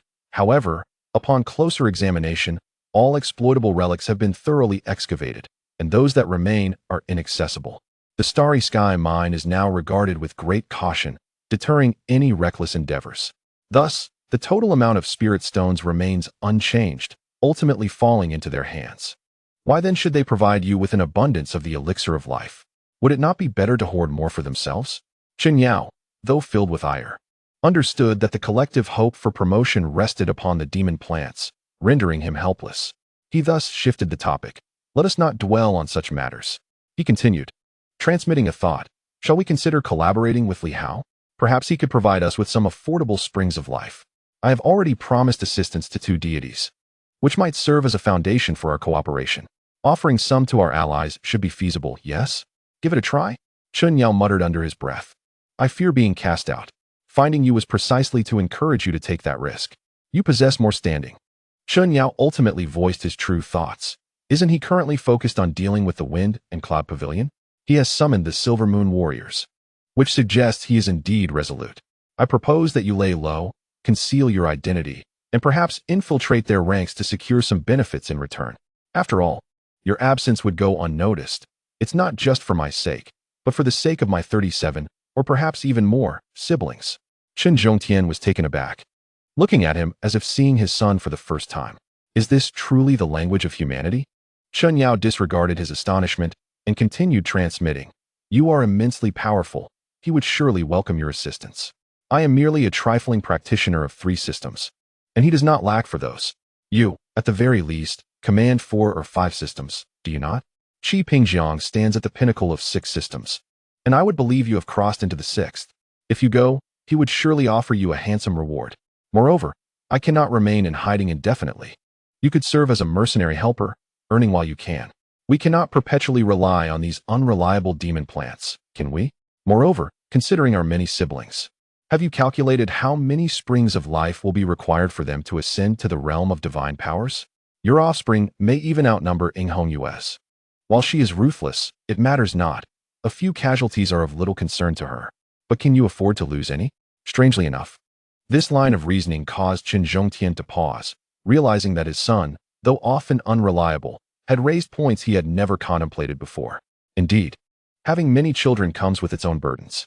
In the past, some were still young, but now over a dozen had reached adulthood. Dependable allies may be scarce. Yet one's own children are more trustworthy.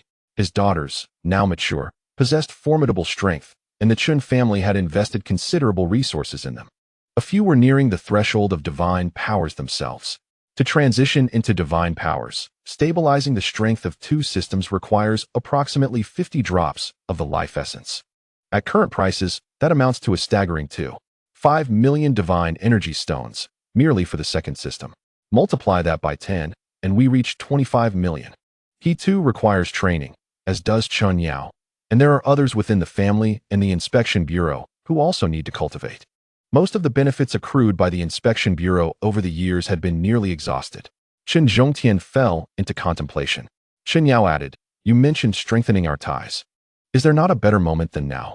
I went to see someone who looked down on me, yet when you went, they treated you like a treasure.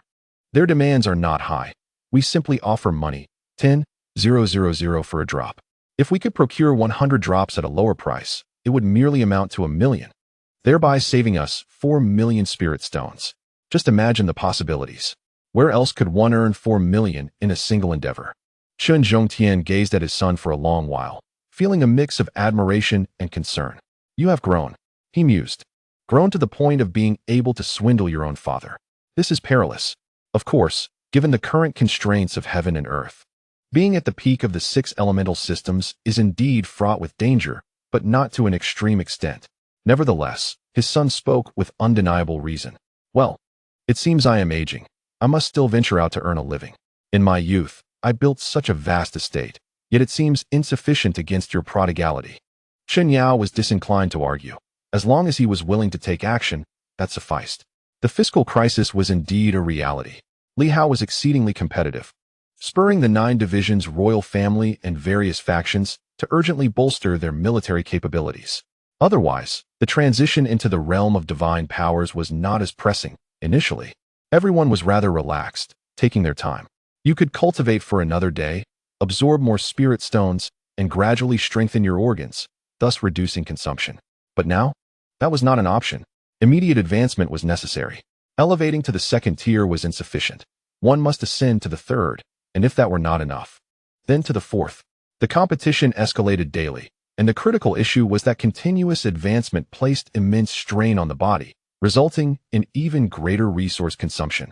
Currently, the demon plant's refusal to negotiate was closely linked to Li Hao, for the demon plant understood the high demands of these individuals and their urgent need for the fountain of life. Given this, it would be fortunate if prices did not increase. Expecting them to decrease was utterly unrealistic. The inspection division was already facing a financial crisis, and Chun Yao believed other factions were in a similar predicament. At this juncture, the fountain of life had become an invaluable strategic resource. Without waiting for the next day, that very night, Li Hao awaited someone. Ba Dao had already arrived, while several from the Thunder Leg were still en route, expected to arrive before dawn. Li Hao was contemplating whether to confront the giant tree or the Fengyun Pavilion first upon his advancement. Moreover, he had even acquired an authentic Fengyun list. Not the counterfeit he had created, but the genuine article. Astonishingly, the Fengyun Pavilion had failed to detect him, and the information had not leaked. Of course, Li Hao was uncertain of its authenticity. Nevertheless, the deputy director from Nanyue had indeed secured the Fengyun list. The individual had requested Director Wu to print 10,000 copies, destined for distribution the day after tomorrow. At this moment, Li Hao scrutinized the Fengyun list, his expression shifting with uncertainty. A voice resonated from outside the door. "Governor, enter." Lu Long swiftly entered, speaking in hushed tones. "Someone from the inspection division has come, wishing to meet the governor. He claims his name is Chun Zhongtian." Li Hao's eyes flickered with interest as he glanced at the Feng Yun list in his hand. Chun Zhongtian, the inaugural director of the inspection division. A peak combatant of the 6 elemental systems, ranked 9th. Yes, 9th. After a moment of contemplation, Li Hao commanded, "Let him in." Moments later, Chun Zhongtian stepped through the door. The elderly man exuded an ethereal aura, clearly embodying the essence of a cultured individual, his face illuminated with a warm smile. "Governor Li, what a pleasure to see you again so soon. Director Chun, you are too kind. Please, have a seat." Li Hao gestured toward the chair, and Chun Zhongtian, with a gentle smile, accepted the invitation without hesitation. After a brief moment of contemplation, Li Hao, feeling at ease, addressed the matter directly. "Director Chun, I find myself grappling with a perplexity, and I would greatly appreciate your enlightenment on this issue." "Perplexity? Speak plainly, Governor Li." Li Hao pondered for a moment before continuing. "I am curious about your association with Qi Pingjiang and the others. Are you martial artists or superpowered individuals?" "Indeed, a valid inquiry." Li Hao elaborated. "Can martial artists ascend to the 6th tier? And what of the superpowered?" While it was clear to Li Hao that the superpowered individuals radiated a resplendent brilliance, those before him did not evoke such an impression. Their presence was striking but lacked the characteristic shimmering aura of superpowered beings. Chun Zhongtian chuckled upon hearing this and, after a long pause, responded, "We began as martial artists, later evolving into superpowered beings, yet we do not fit the mold of pure superpowered individuals." Li Hao was taken aback. "What do you mean by not being pure superpowered?" Noticing Li Hao's curiosity, Chun Zhongtian deliberated for a moment before opting for candor, considering that someone in Silver Moon might already be privy to this information. The distinction between superpowered individuals and martial artists lies in one breaking the superpower lock, while the other does not, one unleashing their potential while the other remains restrained. Is there a way for a martial artist to unleash their potential without shattering the superpower lock, thereby allowing them to amplify their strength while retaining their martial artist identity? Preserving the martial artist identity is crucial for the legacy and treasures of Silver Moon. However, maintaining that status indefinitely is impractical, as combat prowess would inevitably lag behind. This conundrum plagues numerous martial artists until Li Hao opted for the divine script method. If they imply that they possess a solution, why not disseminate it? Li Hao furrowed his brows. "What method is this?" Chun Zhongtian smiled. "This method is truly unattainable for the average person. Director Zhao from your side in Silver Moon might be employing this very technique. Director, please be forthright. Why the roundabout approach? It is exceedingly challenging to sustain and equip troops." Li Hao was taken aback. "What do you mean by that? Ordinary weaponry is insufficient. One requires formidable divine weapons. Typically, celestial-grade divine weapons are essential." The old director no longer beat around the bush. In essence, through divine weapons, one can nurture the superpower lock, integrating it into the divine weapon, allowing the release of superpower lock combat capability without damage to the lock itself. However, the requirements are exceedingly stringent. One lineage, one weapon. With a sigh, he added, "Thus, this method is not for the common individual. The concept of one lineage, one weapon is daunting. To achieve divine prowess, a minimum of 6 celestial-grade divine weapons is necessary, 7 for 3 lineages and 9 for 5 lineages." He shook his head, exhaling a heavy sigh. "It is a formidable challenge, which is why this method cannot be widely promoted. Only leaders of certain elite factions, who explored ancient relics in their early days, can accomplish this. It is not overly clandestine. Many are aware, such as the Crimson Moon, which likely enhanced its capabilities through this very means. What good would it do if this method were to circulate? How could one possibly create a divine being with 6 celestial-grade divine weapons? Only we, who collected some resources back then, realize how abundant the divine weapons below the celestial tier are, yet how scarce those of the celestial tier remain." Li Hao raised his eyebrows, contemplating the notion of nurturing troops to safeguard one's lineage. Remarkably, this method exists. However, such a strategy is fraught with pitfalls and entails excessive consumption. He furrowed his brow slightly. What advantages and disadvantages accompany this approach? The advantage lies in preserving the identity of a martial artist, which holds considerable promise. As for superpowers, they have their merit, Yet their greatest flaw is their external manifestation. The disadvantages are apparent. First, the consumption is exorbitant. Who can withstand such depletion? Advancing a tier requires a celestial divine weapon. Second, it does not unleash the entirety of one's potential. For instance, a superpower's ability to shatter the superpower lock releases its full combat prowess, whereas our capabilities, though slightly inferior, do not diverge significantly. Third, divine weapons are rare, particularly regarding compatibility, which necessitates a harmonious match, ideally, a fire-type weapon for a fire affinity, to maximize effectiveness. Li Hao nodded. Acquiring even a few is quite a challenge, and seeking weapons of various attributes compounds the difficulty. Achieving perfect compatibility is exponentially harder. To be frank, this method seems rather unwise. It would be more prudent to directly pursue superpower advancement. Yet, those who wish to retain their martial artist identity choose this path, which is a luxury afforded only to the affluent. The impoverished cannot afford such extravagance. Li Hao himself lacks a celestial divine weapon. Contemplating this, Li Hao furrowed his brow. Why was it that after slaying Hu Xiao and Qian Wanhao, he did not obtain a divine weapon? Chen Zhongtian chuckled. Thus, to lead a top-tier force, these two are somewhat lacking. In earlier years, they were adequate, but upon reaching the realm of divine powers, one requires 6 divine weapons. 3 attributes demand 7, and 4 attributes require 8. Do you think they can provide such resources? In the 9 divisions, those capable of such feats amount to less than half, merely 3 or 4 individuals. It goes without saying that one of them is undoubtedly this individual. Thus, there may be only one more, as the other 2 slots are certainly filled by Qi Pingjiang and Director Zhao, with the administrative division's representative also bearing the Zhao surname. Li Hao felt a flicker of intrigue. Could there be a connection to Director Zhao? Nurturing troops while harboring superpower locks within divine weapons. If unleashed, would the superpower lock not completely shatter? Indeed, Chen Zhongtian nodded. Yet, the consumption remains significant. Divine weapons typically demand a vast amount of energy, with each use requiring a substantial expenditure of divine energy stones, which is another drawback. Divine weapons can indeed restrain superpower locks. Li Hao pondered the divine script. Is this not a form of divine script in disguise? However, in his case, it is far less complicated and does not necessitate divine weapons. At that moment, Li Hao contemplated various notions, and after a prolonged silence, he finally expressed, I apologize for my distraction. I was lost in thought and neglected your presence, esteemed director. Upon recalling something, he said, I wonder if the esteemed director's visit pertains to this matter. The Wind and Cloud Pavilion has caused upheaval across the realm, and I see that General Li is resolute in his determination to eradicate them. Thus, despite your advanced age, you are willing to lend your strength to General Li, as the inspection division is inherently tasked with ensuring regional safety and cannot coexist with malevolent organizations.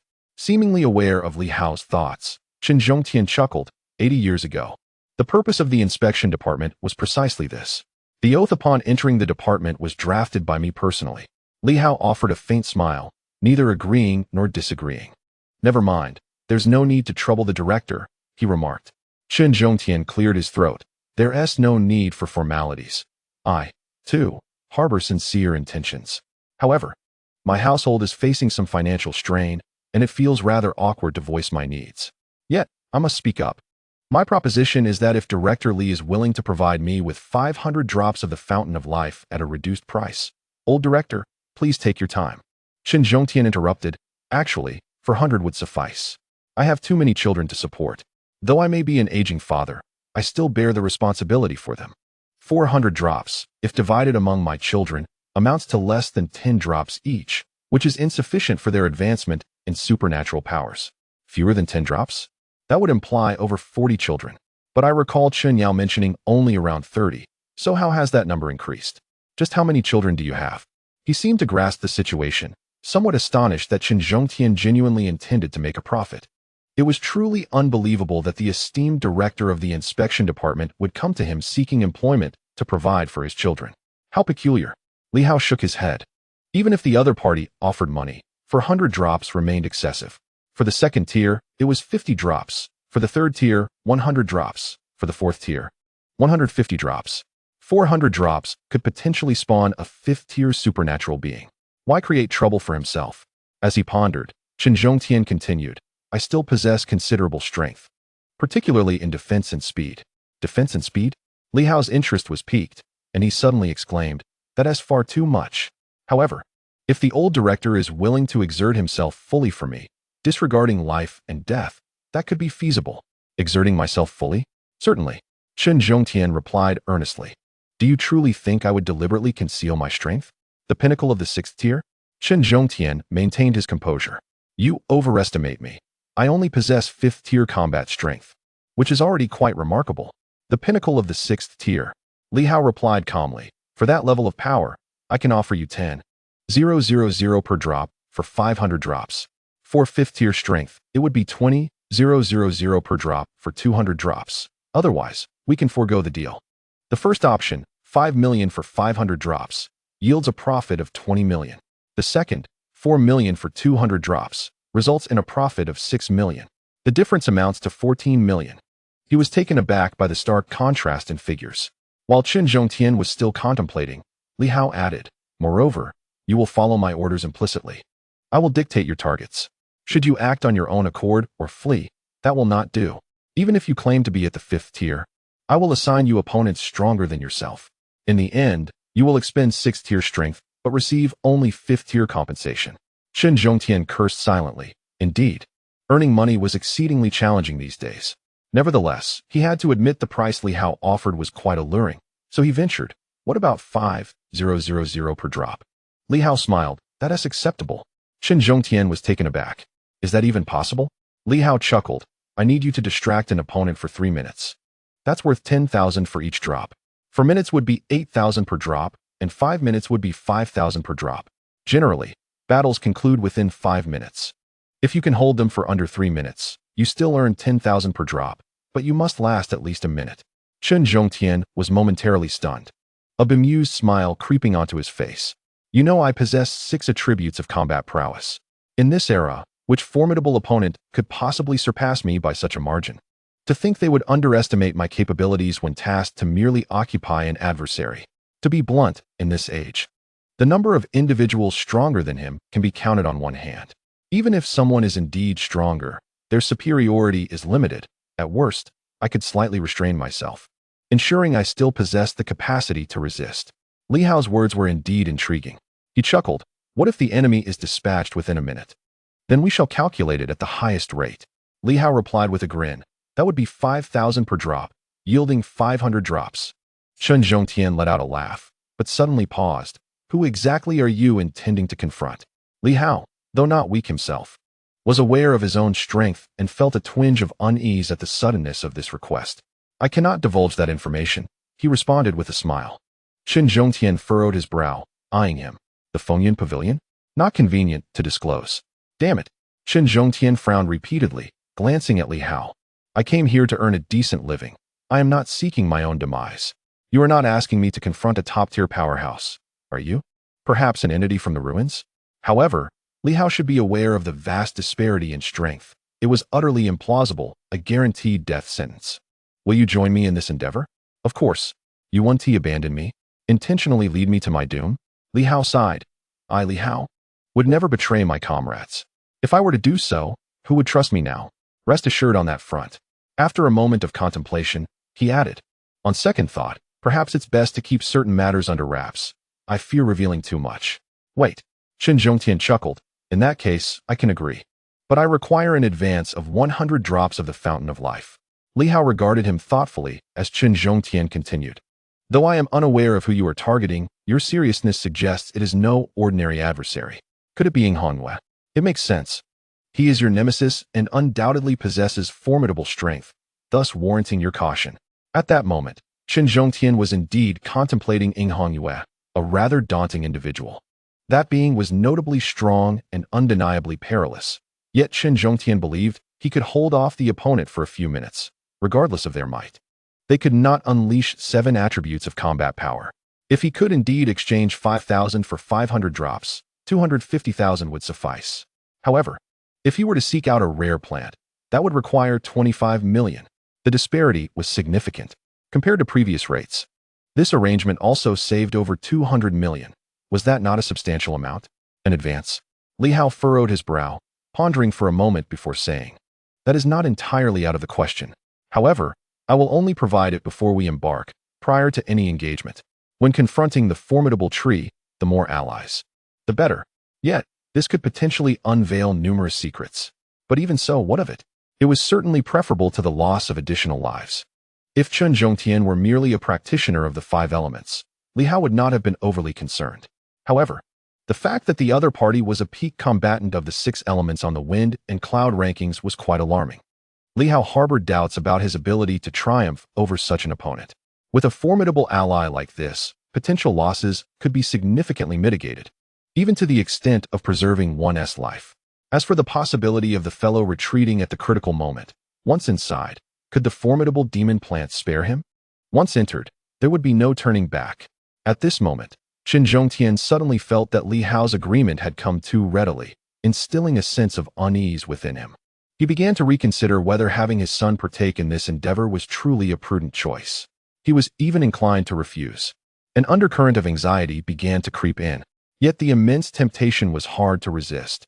As a cautious individual, he found himself torn between rejection and allure. Particularly since the inspection department had been exceedingly impoverished lately, and resources for his son to advance to the 4-element divine ability were insufficient. After weighing the pros and cons, he nodded, "Then I shall acquiesce." He then inquired, "When shall we commence?" Li Hao was also deep in thought.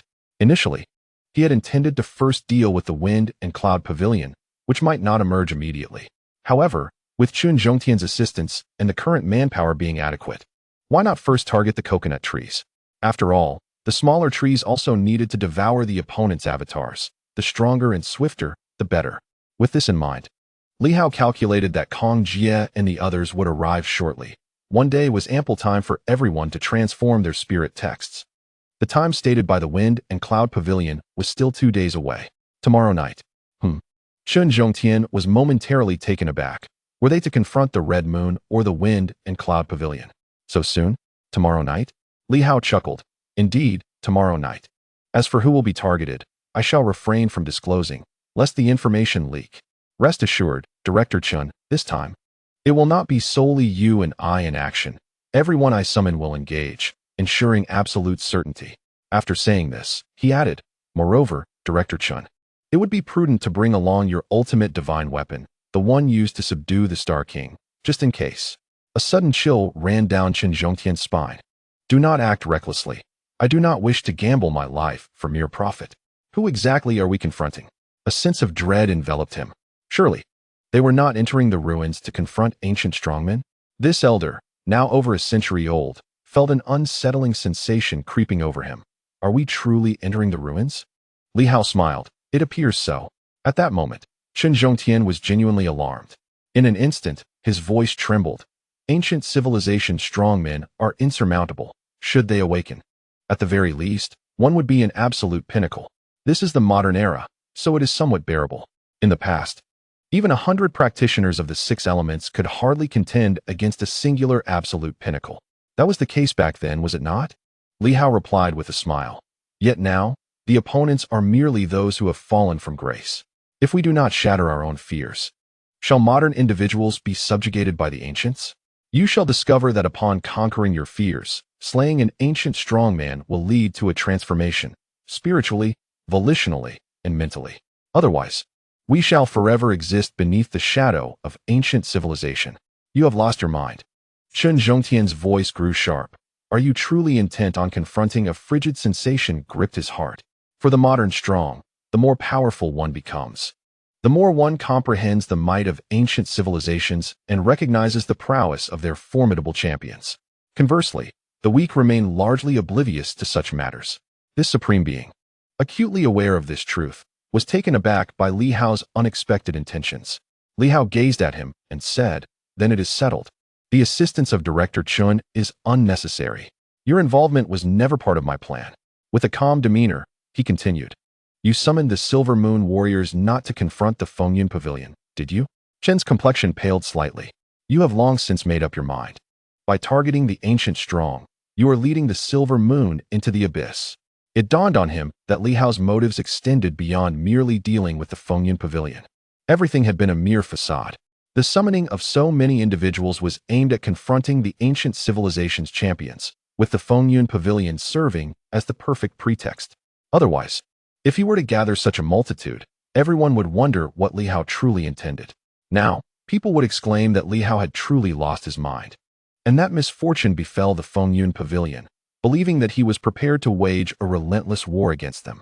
Yet, no one dared to consider, or even think, the true target of Li Hao was the awakened beings of ancient civilization. Li Hao spoke calmly. Is this not to your liking? If we fail and perish, you shall find peace. However, should we succeed in slaying the ancient champions, we shall know no fear. And both our strength and spirit will undergo a profound transformation. Should I emerge victorious, those who oppose me shall find the second awakening of the ancient powers thwarted, and I shall eradicate all who stand against me. Director Chen contemplated this, but insisted that the information remain confidential. Li Hao regarded him and said, I have divulged this news to but a single person. If I dare to confront the ancient champions, I must possess a 50% assurance. Should this information leak, do you truly believe the Inspection Bureau is stronger than the ancient champions? Rest assured, it is not. Chen Zhongtian replied in a grave tone, feeling an urge to flee in that moment. This madman, this band of lunatics, the opportunity lies before me, and if I miss it, there may not be another chance. He excused himself, stating that he would take his leave. Chen Zhongtian's expression shifted, and he hastily departed. I will return and deal with my son, he thought. You want me to work for Li Hao and earn money? This is no mere job. It is akin to selling one's blood. Watching him flee in a panic, Li Hao chuckled softly. If they do not come tomorrow, so be it. But if they do, it shall be quite entertaining. He resumed his examination of the rankings. And after a time, he sneered, Ing Hongyue, aside from himself, who stood exalted at the pinnacle, the second place belonged to Ing Hongyue, a formidable adversary. He suspected that his own top ranking was inflated, yet Ing Hongyue's position seemed undeniably legitimate. He was the strongest within the Silver Moon domain, and it was astonishing to realize that this individual, who scarcely dared to approach him, was indeed the first. At the peak of 6 combat attributes, Ing Hongyue had not yet ascended to the 7th. However, the description accompanying this top rank stated that his vitality was exceptionally robust, capable of transcending levels at any moment. What could this possibly mean? Is it possible to step into the true realm of the 7 systems at any moment? Li Hao gazed at the name, his eyes growing increasingly stern. Initially, he had thought that Ing Hongyue, being relatively young, might pale in comparison to figures like Qi Pingjiang and the Heavenly Star King. Even if she were at the pinnacle of the 6th system, he believed he would not be at a disadvantage at this stage. Yet now, the Heavenly Star King ranked 3rd. 4th was Director Zhao from the administrative office, and astonishingly, the 5th was not Qi Pingjiang, nor even the 6th. The 5th was Lin Hongyu, a name Li Hao was unfamiliar with at first, but he quickly learned more, for a note indicated her as the Lord of the Super Ability City. The 6th was a shocking revelation, Zhao Shuguang, Director of the Silver Moon Administrative Office. The 7th was equally unexpected, the current Heavenly Star King. Only in 8th place was Qi Pingjiang, followed by Chen Zhongtian in 9th. Was this list aimed at him or at the royal family? To think that both royal champions ranked within the top 10. However, it soon became clear to Li Hao who the list was truly addressing. 10th was Zhou Chuan, Deputy Director of the Silver Moon Administrative Office. 11th was Yen Luo. 12th, the Sword Immortal. 13th, the Lord of Haotian Mountain. 14th, Hong Yitong. 15th, Yao Si. 16th, Ho Xiaoqing. 17th, Tianjian. 18th, Lu Hao, another unfamiliar name, which he recognized as the director of the finance office upon reading the note, an unexpected twist. His combat strength was described as being in the mid to late stages of the 6th system.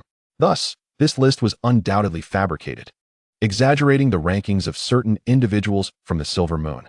The annotations claiming Hong Yitong and others were at the pinnacle of the 6th system were sheer nonsense. Absurd. Yet, if the subsequent entries were true, even if one knew the list was fabricated, it would still raise suspicions. Among the top 10, 3 were indeed strong figures from Silver Moon. In the top 20, there were not 8, but 9. 19th was the Lord of Phoenix Mountain, and 20th, Yuan Shuo. Yes, Yuan Shuo. Could one believe it?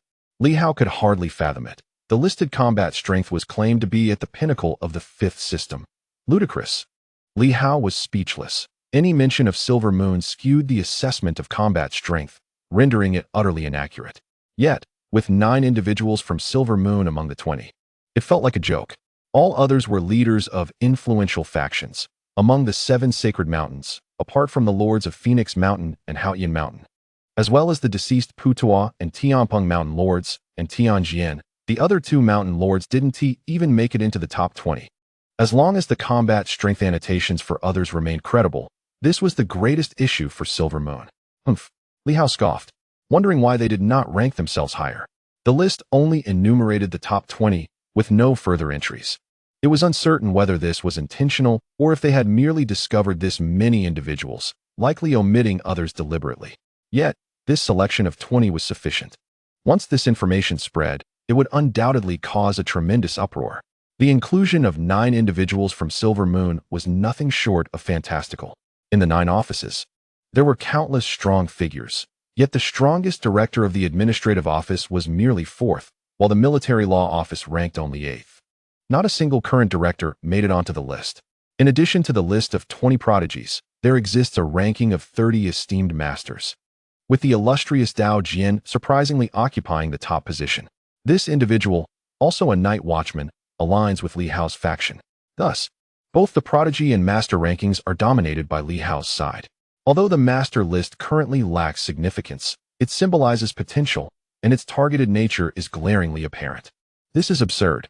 Do they truly believe everyone is a fool? Li Hao cursed under his breath. A moment later, he sighed, acknowledging that indeed, they all seemed naive, convinced that their concealment was flawless, while their strengths were thoroughly investigated. Regardless of the veracity, the Silver Moon faction is highly suspect. At that moment, probing became inevitable. Could Li Hao refrain from retaliating? A successful counterstrike that resulted in the demise of a formidable adversary would only serve to validate the authenticity of this list, heralding the arrival of significant troubles. Alas, this list cannot be disseminated. The opposing faction has revealed but a meager number of individuals, prompting Li Hao to resolve to make adjustments. Certain individuals need not appear on the list, while others must undoubtedly be included. Amidst his busyness, a voice from outside interrupted. Everyone has arrived. Li Hao's heart stirred, and a smile graced his lips. With everyone present, all was prepared. He needed to venture to the ruins. Half an hour later, Li Hao quietly departed with his entourage. 6 seasoned martial masters, North Fist, Dominant Blade, Thunderleg, along with Kong Jie and Huang Yu, totaling 11 elite martial powers, including previously mentioned figures such as Tianjin, Hong Yitong, Ho Xiaoqing, Yao Si, South Fist, Radiant Sword, and Yu Luosha. Along with Li Hao himself, they numbered 19, accompanied by a dog. This constituted all the combat power Li Hao intended to deploy against the formidable tree. Should Chun Zhongtian join, the count would ascend to 20 elite warriors. Even the weakest among them, Yu Luosha, possessed prodigious combat strength. Li Hao generously provided the young couple with ample life springs. Should they succeed in their advancement, they would bolster the ranks with over 20 prodigious warriors. Moreover, the small tree posed an even greater threat. Li Hao and his companions set forth. Meanwhile, Chun Zhongtian, back at the inspection division, wasted no time in delivering a severe beating to Chun Yao, nearly provoking a violent response from him. After a lengthy pause, Chun Zhongtian solemnly declared, "You unfilial child." Chun Yao's countenance darkened. Taking a deep breath, Chun Zhongtian continued, "If we were to liquidate all our family's assets, we could procure sufficient resources for you to ascend to the 4th-tier prodigy. Tomorrow, I shall embark on a journey, and should I fail to return, you must make haste to the administrative division or flee into hiding, abandoning the inspection division." Chun Yao was taken aback, staring at his father, uncertain if he was being genuinely serious or merely trying to frighten him. At that moment, Chun Zhongtian chose not to elaborate further. He had made a decision. It was time to take a gamble. He held high hopes for Li Hao, though audacious, as Li Hao articulated, if the gamble paid off, the rewards would be monumental, not in terms of wealth, but spiritually. He gazed towards the backyard, a glimmer of determination lighting his eyes. Everyone feared the ancient civilization's formidable beings, believing them insurmountable, himself included. However, should one conquer the demons within, for a martial master, cultivating the mind becomes a monumental leap forward. Even those like Qi Pingjiang dare not act against the ancient demon plants, yet I do. Li Hao is almost certain to deal with the demon plants left by the Hu family. He has already surmised this. Li Hao is willing to wager, even risking the involvement of numerous Silver Moon martial artists, confident in his endeavor, and I shall partake in it as well. In this moment, Chen Zhongtian reached a resolution. Before the rankings are unveiled tomorrow evening, it is not difficult to deduce Li Hao's intentions. After resolving the demon plants, he will confront Fengyun Pavilion. Should he succeed, Fengyun Pavilion will pose no threat. If he fails, no matter how the rankings unfold, it will bear little consequence. It is of little importance. Old man, are you joking? Chen Yaoyang raised an eyebrow. I merely asked you to assist Li Hao in earning some money. I did not intend for you to risk your life. Why adopt such a stance? Chen Zhongtian, disinterested, embraced a small girl and kissed her tenderly before turning to him and saying, if I am not back by tomorrow morning, send everyone to the administrative office as you see fit. These younger siblings of yours are too young and unlikely to escape. Chen Yao furrowed his brow, watching intently. But Chen Zhongtian paid him no mind and ventured deeper. Upon seeing him enter a secret chamber, Chen Yao's heart jolted. That place housed the divine weapons revered by the Chen family, the most formidable among them. The weapon capable of suppressing the Star King. Linked to the arcane techniques they had preserved from years past. What was the old man planning? To take such an artifact meant he was truly gambling with his life. At this moment, Chen Yao felt somewhat disoriented. What was happening? He could not comprehend it. I merely asked you to earn money, not to risk your life. What exactly did Li Hao say to his father? He felt a bit stuck, needing to adjust. After writing for an hour or so, he had produced fewer than 1,000 words and felt a headache coming on. He planned to make 2 updates this afternoon and evening without taking a leave. He would compensate for the morning update on Saturday. Apologies, the plot concerning the Grand Tree would conclude in the next couple of days. Chapter 258, Slaying the Avatar. Gathering Divine Powers, Seeking Subscription and Monthly Votes, Yuanping Martial Science University. As the divine texts manifested once more, the martial artists in training wore expressions of astonishment, while the black-armored figure who lingered on the field appeared somewhat speechless. Did they truly regard this as a sacred ground for cultivation? They come here without fail each day. It was truly beyond words. However, there was a certain surprise. This group possessed a certain allure, their strength not to be underestimated. Their current vigor resembled the primordial path of yore. Yet these individuals were evidently not particularly strong, having not reached the pinnacle in the past, making it challenging to comprehend the Tao. These individuals seemed to have encountered the Tao too early, despite their frail physiques and average mental fortitude. The nascent form of the great Tao was distinctly apparent. The black-armored figure secretly chuckled. Every era has its unique method of cultivation. While this was a positive development, it also bore drawbacks. Early exposure to comprehension made it difficult for these individuals to genuinely strengthen their physical forms to bear the might of the Tao. Every action has its consequences. Who can truly discern if it is beneficial or detrimental? As the black-armored figure pondered, Li Hao had finished teaching everyone the transition technique, and nearly no one found it objectionable. For them, maintaining their momentum was a long-sought aspiration. At this moment, everyone was eager to engage in the practice of transformation. Naturally, the fountain of life was indispensable. On this occasion, the number of individuals transformed was considerable. Li Hao calculated that without at least 200 to 300 drops of the fountain of life, it would evidently be insufficient, even when considering the best-case scenario. The consumption was indeed substantial. However, Li Hao believed that recovery was possible, provided that the coconut tree could be dealt with. After instructing the crowd, Li Hao strode towards the campus. The puppet at the entrance continued its relentless patrol, though its purpose remained unclear. Li Hao made a beeline for the playground. The black-armored figure silently observed, unaware of Li Hao's intentions. Senior, Li Hao greeted with a radiant smile as he approached. The black armor remained silent. Unperturbed, Li Hao maintained his cheerful demeanor. Senior, I have a question I wish to consult you about. The black armor replied flatly, Speak. Without hesitation, Li Hao inquired directly. Senior, I wish to kill a plant demon that exists as an immortal from ancient civilization, which has recently revived, though it has likely not reached the level of true immortality. How can I ensure its defeat? The black armor gazed upwards. The sky was dim. Yet, the black armor sensed that someone had lost their mind. A mere 6th-level individual was daring to challenge an immortal. It was a reckless venture, contingent upon the disparity in strength. Moreover, there existed a transformative phase that could not be explained by mere minor levels. After a moment of contemplation, the black armor slowly stated, Do you understand what immortality signifies? Li Hao shook his head. The black armor spoke calmly. During the ancient civilization period, levels ranged from 1 to 9, which belonged to the mortal realm. Surpassing the 9th level and entering the pinnacle represents a transformative phase, immensely powerful. Beyond this pinnacle, once referred to as the Emperor Realm, has since been renamed to Immortal to avoid invoking the titles of certain potent beings. Immortality implies eternal existence. Li Hao regarded him, pondering the notion of eternal existence. But doesn't that imply death? Take you, for instance. The black armor seemed to anticipate his thoughts. Or perhaps Li Hao had once again forgotten the capabilities of his counterpart, lost in his own musings. The black armor remained unfazed. It is true, yet thousands, tens of thousands, even millions of years of endless time can lead to decay. No matter how formidable, without energy sustenance, even an indestructible body will eventually succumb to deterioration. However, those plant demons, having survived until now, have effectively achieved a form of immortality. How many years have passed? In every era, time remains your greatest adversary. Even if you possess unparalleled talent, a span of 10,000 or 100,000 years will gradually erode you.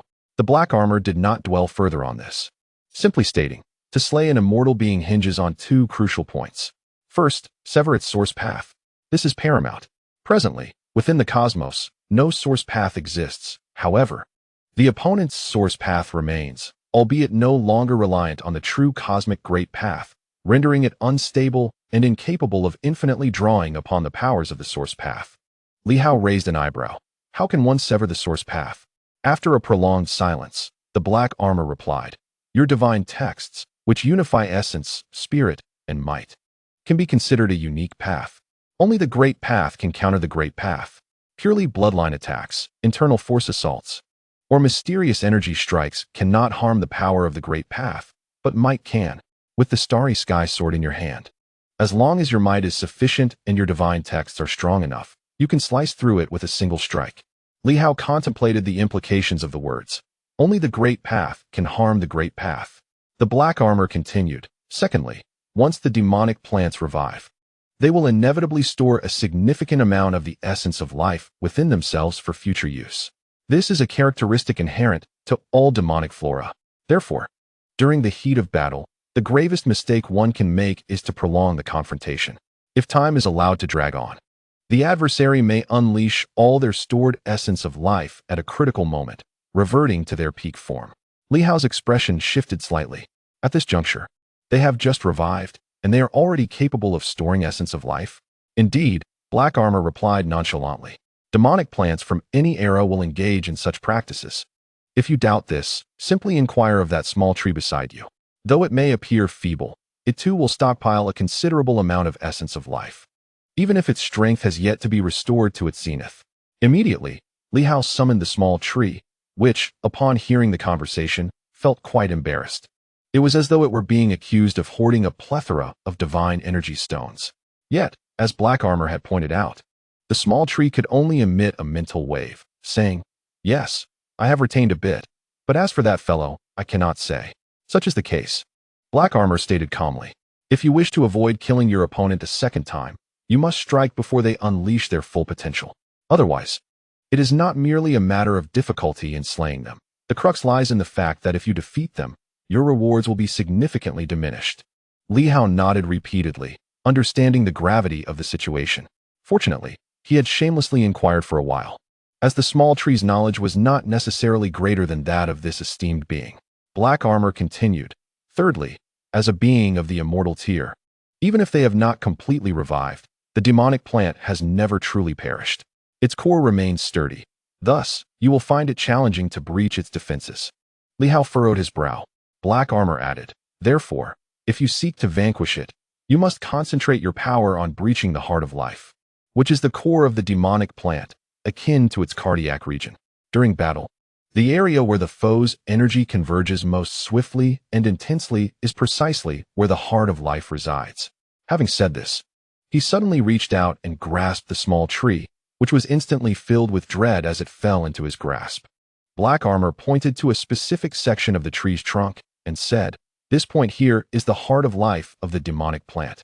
Breaching this area will yield significant effects. Otherwise, even if you sever it, it will be of little consequence. Li Hao nodded fervently, gaining insight from these revelations. He hastily glanced at the small tree, which felt quite abashed. Otherwise, it would undoubtedly be trembling with fear at this formidable sage-like presence. Black Armor turned his gaze to Li Hao once more, stating, "When you attempt to slay that demonic plant, do you truly rely on this small tree?" Li Hao chuckled awkwardly, "Not entirely." After pondering for a moment, Black Armor replied, "There may be an opportunity. However, with the source of the earth having vanished today and the amplification ceased, everything is uncertain. But proceed with caution. Do not grant the adversary a chance to self-destruct. For if that occurs, you will all perish." Self-destruction? Li Hao felt a stir in his heart. Black Armor chose not to elaborate further. As an immortal existence, having managed to survive until now, one would be exceedingly fearful of death. Yet, should they be assaulted by a swarm of ants at the final moment, there exists a substantial likelihood of self-detonation. The challenge for Li Hao and his companions would be to survive the self-destruction of an immortal being. "Thank you for your guidance, esteemed senior." Li Hao expressed his gratitude. Black Armor remained silent, standing resolutely. Li Hao was genuinely curious about the reason for this figure's prolonged presence. He had forgotten once more that the Black Armor could see through one's heart. The Black Armor, with an air of indifference, stated, "I am the director of the Academic Affairs Office at Yuanping Martial University. I am here to announce a gathering on the playground for emergency combat readiness. My presence signifies the commencement of preparations." Li Hao awkwardly replied, "Is that so? Very well. Yet, it seems you are the only one here. What purpose does this readiness serve?" Li Hao chose not to press further, noting the cold demeanor of this individual, who was far less approachable than Director Wang. He realized that in ancient civilizations, most beings were remarkably indifferent, with few, like the little tree and Director Wang, willing to engage in conversation. Perhaps it was disdain, or perhaps their hearts had turned to ash, having long succumbed to despair. Upon returning to the school gate, Li Hao suddenly felt a wave of dizziness and glanced at the dolls scattered around. He noticed that one of the dolls had seemingly opened its eyes. He understood that these dolls were puppets. But did puppets need to open their eyes? Li Hao regarded the doll with a peculiar expression before surveying the puppets that were patrolling the area, feeling that something was amiss. Was it truly necessary for hundreds of puppets to patrol this empty space at the school gate? Were they perhaps alive? That did not seem right. Even the Black Armor was not considered a living being. Thoughts swirled in his mind, yet he refrained from inquiring further. Neither the Black Armor nor Director Wang had asked Li Hao for assistance, such as in reviving them or requesting any divine energy stones. He was uncertain if they deemed him too weak to bother or if they were beyond revival. All of them belonged to the human race, not to the plant-like entities. After spending some time in the ruins, Li Hao contemplated a storage ring and pondered whether to deal with the tree's avatar right then and there, as it would be an opportune moment to test the opponent's strength. However, after some consideration, he decided to wait. He would summon everyone once they had successfully transformed and then confront the tree together. The time of transformation stretched on for what felt like an eternity. By the time Li Hao led the others outside, the sky had dimmed. He swiftly guided them back to Tianxing City. In the governor's office of Tianxing City, a congregation of formidable individuals had gathered, their spirits somewhat uplifted. Li Hao turned to Director Zhou and said, "Then, Director Zhou, you shall remain here as a guardian." This had been his intention all along. It was best for Director Zhou not to enter. Director Zhou glanced at him and smiled. "I should also go in, otherwise, if you encounter trouble, my being here alone would serve little purpose." Li Hao furrowed his brow slightly, regarding Director Zhou with uncertainty regarding his true strength. He was a practitioner of ancient martial arts, yet his ranking on the wind and cloud list was quite respectable. "Then let us enter together." Li Hao nodded in agreement. He added, "You all disperse first and wait for me at the western outskirts of the ruins. I will join you shortly." The group looked puzzled, questioning why they wouldn't enter directly. Li Hao replied with a smile, "I have my plans. I wish to first observe their strength and tactics." Though the others were somewhat perplexed, they did not press further and gradually departed. In the backyard, Li Hao returned, exuding an aura of cold determination, and spoke softly. "I have located the area where the wind and cloud pavilion resides. I will now lead a group to eradicate them. If one can return alive, 30 million divine energy stones would merely be a trivial matter. The wind and cloud pavilion certainly has reserves." The ancient tree did not anticipate such swift action, feeling somewhat taken aback, as it was aware that the other party had only recently emerged. however, lacking information and clarity about the situation. It communicated through mental waves. I wish you success. Rest assured, my avatar is present, and there shall be no issues. Li Hao hesitated momentarily before responding. Should we encounter a formidable adversary, I humbly request that your avatar assist us in holding them at bay. The ancient tree felt a surge of indignation. What does that imply? So, if we truly falter, you shall flee while letting my avatar perish? Truly absurd. Yet, after a moment's contemplation, it replied, naturally, I shall assist.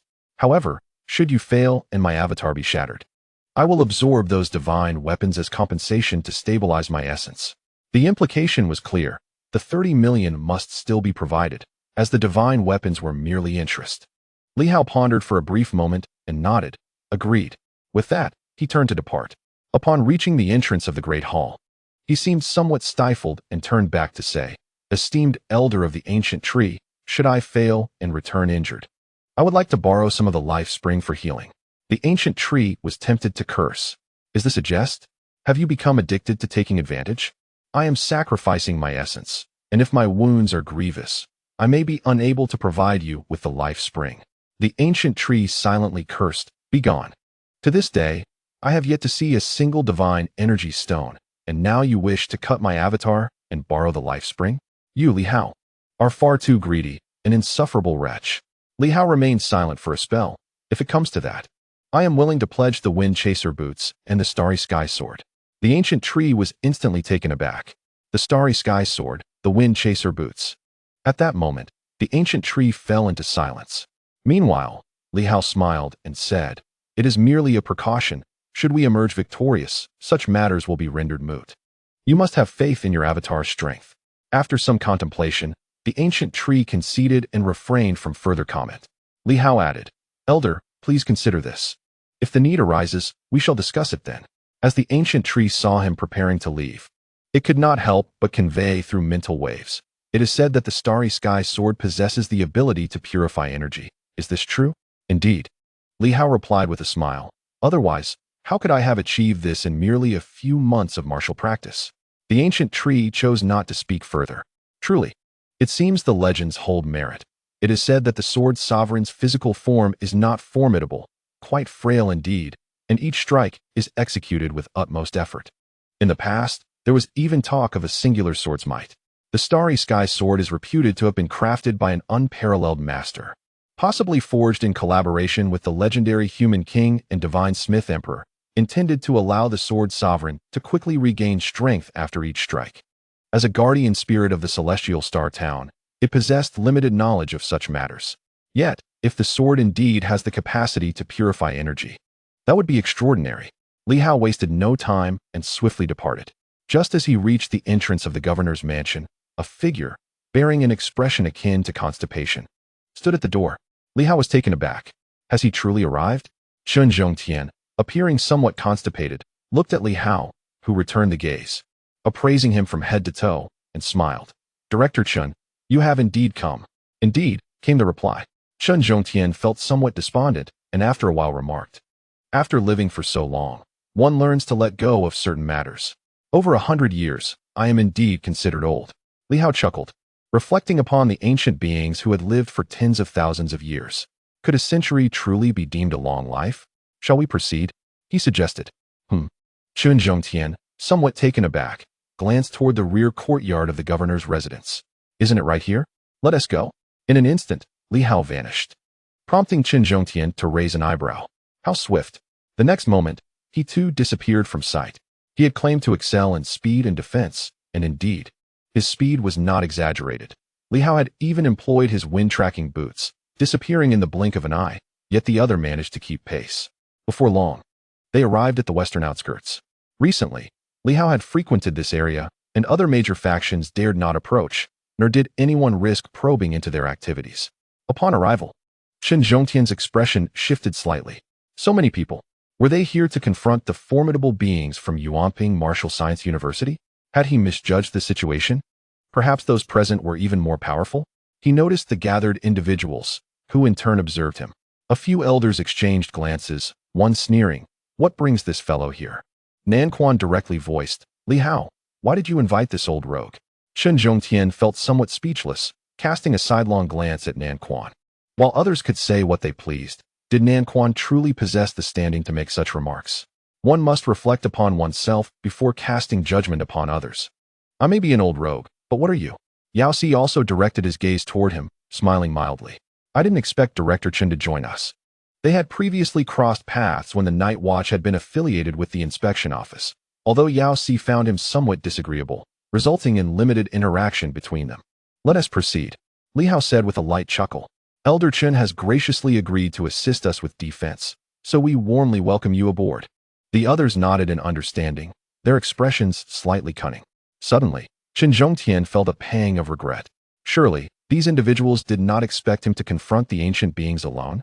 While he had boasted of his formidable defensive capabilities, that was merely in relative terms. It did not guarantee he could withstand the might of those ancient entities. Li Hao, however, appeared unconcerned, swiftly entering the ancient ruins. Chen Zhongtian observed him holding a token, which explained why others had been unable to enter recently. It signified the awakening of the ruins. Here we go again. The figure clad in black armor felt exasperated. Just when he was deep in thought, this fellow returned for more. Was there no end to this? As Chen Zhongtian stepped into the ancient ruins for the first time, he felt a rush of apprehension. His initial glance fell upon the multitude of puppets, sending a tremor through his heart. Were they to contend with these puppets? They appeared to be formidable constructs. And there were so many of them. At that moment, the others also turned their attention to Li Hao. Without any preamble, Li Hao declared, "Let us first engage with the demon plant avatars. This will allow everyone to gauge the strength of our adversaries, which, without a doubt, is considerable. The avatars represent merely a third of their true power, yet they barely qualify as reaching the pinnacle level described by the ancient civilizations. Senior Tree will be our main attacker. Our sole task is to entangle the foes." As the small tree materialized, its branches swayed gently. Chen Zhongtian was increasingly alarmed. Was this yet another demonic plant? The entangled peak indicated that this tree possessed similar power. Li Hao surprisingly had such a hidden ace. Li Hao then addressed, furthermore, Master Hong, Director Chen, and the venerable leader of the Iron Cloth sect will serve as the outermost defenders. Each of these three was renowned for their defensive prowess. While Li Hao was uncertain about Director Chen's capabilities, he knew that the Master of Iron Cloth had cultivated the Iron Cloth divine art, making him formidable in defense. As for Hong Yitong, there was no need to elaborate. His mastery of the overturning sword was the epitome of defensive swordsmanship. The three exchanged glances and nodded in agreement. The dominant blade, the heavenly sword, and Minister Ho stood at the rear, serving as the primary offensive force. The northern fist, southern fist, Director Kong, the frenzied blade, and the thunderous fist were positioned as secondary attackers, each meticulously arranged by Li Hao. The esteemed Yu Steward, the radiant sword, and the thunderous leg were tasked as the outermost support. The crowd exchanged glances, some harboring dissatisfaction. For instance, Radiant Sword found herself relegated to the outermost position, which could only signify her perceived weakness. Even Southern Fist had secured a position on the second line. As for Ho Xiaoqing and his companions, their formidable spiritual and divine prowess justified their placement farther back. However, Radiant Sword and Yu Luocha's positions clearly indicated their inferiority, necessitating protection for their safety. At this moment, Southern Fist felt a sense of pride, showing little fear. For martial artists, collaborating to vanquish foes without even securing a primary offensive role was a disheartening circumstance, reflecting Li Hao's lack of confidence in their capabilities. How satisfying it was. He now found himself on the front lines, on par with the notorious Northern Fist and the venerable Thunderous Fist. After arranging everyone, Li Hao turned to Director Zhou, his brow slightly furrowed. Director Zhou chuckled. "If you were truly confident, you should take the lead. I shall assist you." Acknowledging his suggestion, Li Hao nodded, uncertain of the other's exact strength. He decided to proceed as proposed. After all, this was merely a trial, and given their current location, safety was assured. At that moment, from a distance, the cold voice of the black armor echoed, "Consider your decisions carefully. Any damage incurred must be compensated at full value." The others remained silent. But Chen Zhongtian was taken aback. "Living beings?" Li Hao smiled. "Understood. The maximum term is 1 year, with interest fully paid." With that, the black armor showed little inclination to speak further. Li Hao retrieved a storage ring, taking a deep breath. This would be his first encounter with such a formidable adversary. His previous avatars were merely manifestations of 5 or 6 levels of divine power. He glanced at the small tree. "Senior, please be cautious." The small tree instantly transformed into a grand tree, its branches swaying. Rest assured, if one cannot defeat even the avatar, how could they hope to vanquish the true self?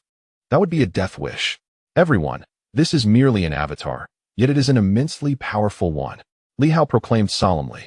If we struggle against the avatar, this plan must be abandoned. The next moment, he called out, "Then let us commence." Boom. The storage ring shattered. In an instant, a towering tree hovered in the air. The newly manifested coconut tree clone appeared somewhat bewildered, but soon grasped the reality, casting its gaze towards the distant puppets and the dark-armored figure. At that moment, a sense of dread enveloped it. Weren't they supposed to confront the Wind and Cloud Pavilion? How could this be here? Was this not the Round Ping Institute of Technology? It suddenly recognized the gravity of the situation. Li Hao and his companions had truly lost their sanity. If someone had been resurrected at the Round Ping Institute, it was no longer a foe they could contend with. It had assumed they were merely dealing with individuals from the Wind and Cloud Pavilion. Foolish, invincible imbeciles. Hurry and take me away. The tree's mental waves surged as it cursed vehemently. In the next moment, it caught sight of something, the small tree. At that instant, the small tree's spirit surged violently, racing towards it in a flash. Li Hao roared, "Kill!" Boom. Everyone attacked simultaneously, weapons clashing in a cacophony of destruction. The coconut tree was momentarily stunned, grappling with disbelief. In the next heartbeat, clarity dawned upon it. They intended to hunt me. Scoundrels! It erupted in fury, realizing that Li Hao's desire to hunt it represented a betrayal of trust. At this moment, it could no longer afford to regard the dark-armored figure. It transformed instantly into a majestic tree, even vaguely taking on a humanoid shape, its branches morphing into limbs. This time, its aura was significantly more potent than that of its previous clone. Seeking death. Boom. A tremendous explosion reverberated, a mental shockwave sweeping across the realm. The small tree trembled. Having not summoned the Imperial Palace, this was merely an experimental confrontation against the coconut tree. How would it face the true entity thereafter? The powerful individuals present were equally affected, their expressions shifting dramatically as they felt dizzy.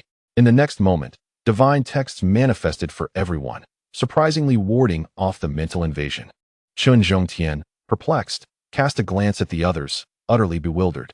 What is this? There was no time for contemplation. He, too, let out a fierce roar. Golden light shimmering as a suit of armor materialized around him. At that moment, countless branches surged forth. Boom. The void seemed to shatter. An immense sound echoing as a sword character divine text appeared, transforming into a mountain of blades, casting a shadow over the ground.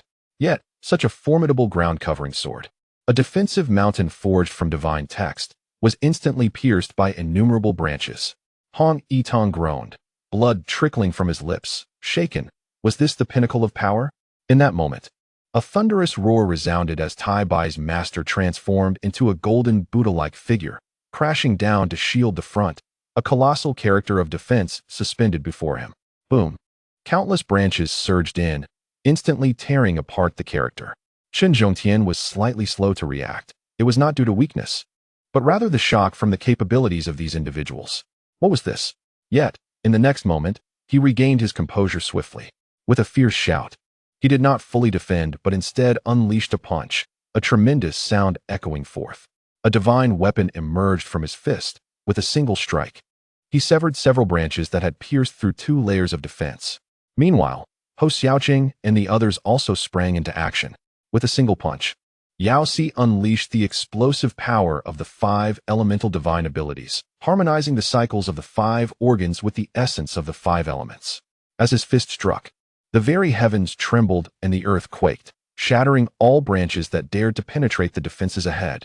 In the next moment, within the void, the figures of a spear, a blade, and a sword materialized. Tianjin, Badeo, and Ho Xiaoqing launched their divine intent attacks, equally formidable, resulting in a thunderous roar. The void erupted in a cataclysmic explosion. The coconut tree quivered in astonishment. What is this? What manner of techniques are these individuals employing? It had never witnessed such power. At this moment, it was filled with dread. Despite its own strength, it had swiftly penetrated the defenses of the three formidable beings, only to have all its attacks obliterated in the blink of an eye. These individuals were astonishingly powerful, with several possessing 6 elemental abilities. Even the weakest among them, Steward Yu, wielded the strength of 2 to 3 elements. Meanwhile, Li Hao and Director Zhou had yet to make their move, instead observing quietly. As the branches clashed with the opponents, the void was torn asunder. This signified that their power had truly reached an apex level capable of rending space itself. For the two sentient plants, such a rupture in space was a perilous engagement. Li Hao furrowed his brow slightly. The combined might of so many strong entities had been instantly shattered by the enemy's assault. It was crucial to note that the small tree, acting as the main force, was entangled with the adversaries. Yet, they had still managed to drain its energy, launching their own counterattack. Indeed, the disparity in strength between the two sides was vast. Director Zhou cast a glance at Li Hao, who solemnly stated, "Director, please make your move. I wish to gauge your strength for future arrangements." Hearing this, Director Zhou chuckled lightly. In the next instant, he shot forth like an arrow. Unlike the others, who surrounded the great tree, he charged directly at it, provoking the coconut tree's ire. Who was this audacious fool? A massive branch pierced through the void, aiming straight for Director Zhou's heart. The usually silent Director Zhou suddenly let out a fierce roar. His vitality surged, filling the air with an explosive force. The previously passive figure clad in black armor turned to regard him with surprise. This was the new martial path. Boom! His overwhelming vitality transformed into a dragon of energy. And in a flash, Director Zhou was enveloped in a radiant golden glow. As the branch struck, a deafening crash echoed forth, though he staggered back a step. He emerged unscathed, an unfathomable feat. A golden body? The great tree was taken aback. "You are a new martial artist? This is impossible."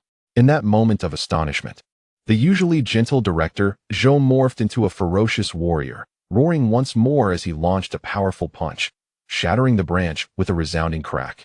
The formidable aura emanating from him was palpable. Bathed in golden luminescence, he roared again, and in the next heartbeat, he surged to the forefront, circling the great tree, launching a relentless barrage alongside the small tree. Li Hao's eyes sparkled with golden brilliance. What an incredible physique! Is this the new martial path? A golden body? Such a phenomenon did not exist in this era, nor could one cultivate such a formidable physical form. The golden body of 9 transformations. At this moment, the black armor found himself somewhat astonished. The golden body, which was typically tiered, revealed itself as a pinnacle level of cultivation rather than the lowest. Whose legacy could this be? The black armor was taken aback. Such a lineage is not typically accessible to ordinary individuals. The 9 transformation golden body was rarely seen, even in the past. Here was a figure of a new era, who had cultivated such a formidable golden body. Could it be the legacy of that emperor from the capital martial arts? He was both surprised and shaken. How could there be such a legacy in the land of Silver Moon? He gazed at Director Zhou for a long while before turning his attention to Li Hao. Could it possibly be a bequest from the Sword Sovereign? It was not out of the realm of possibility, considering that Master Changsheng had excellent relations with these emperors. Boom! At that moment, a golden light flickered in the void, accompanied by thunderous sounds. It was Director Zhou launching an assault. Li Hao's eyes sparkled with admiration. What an astonishing level of defense! The offensive power was equally impressive. It undoubtedly possessed the strength of 6 attributes, perhaps even reaching the pinnacle of the 6th. The rankings on the Stormy Sky list were undoubtedly justified. He truly deserved a place in the top 10. And he appeared to be even stronger than the 9th-ranked Chen Zhongtian. Chen Zhongtian himself was momentarily taken aback. This individual was so formidable.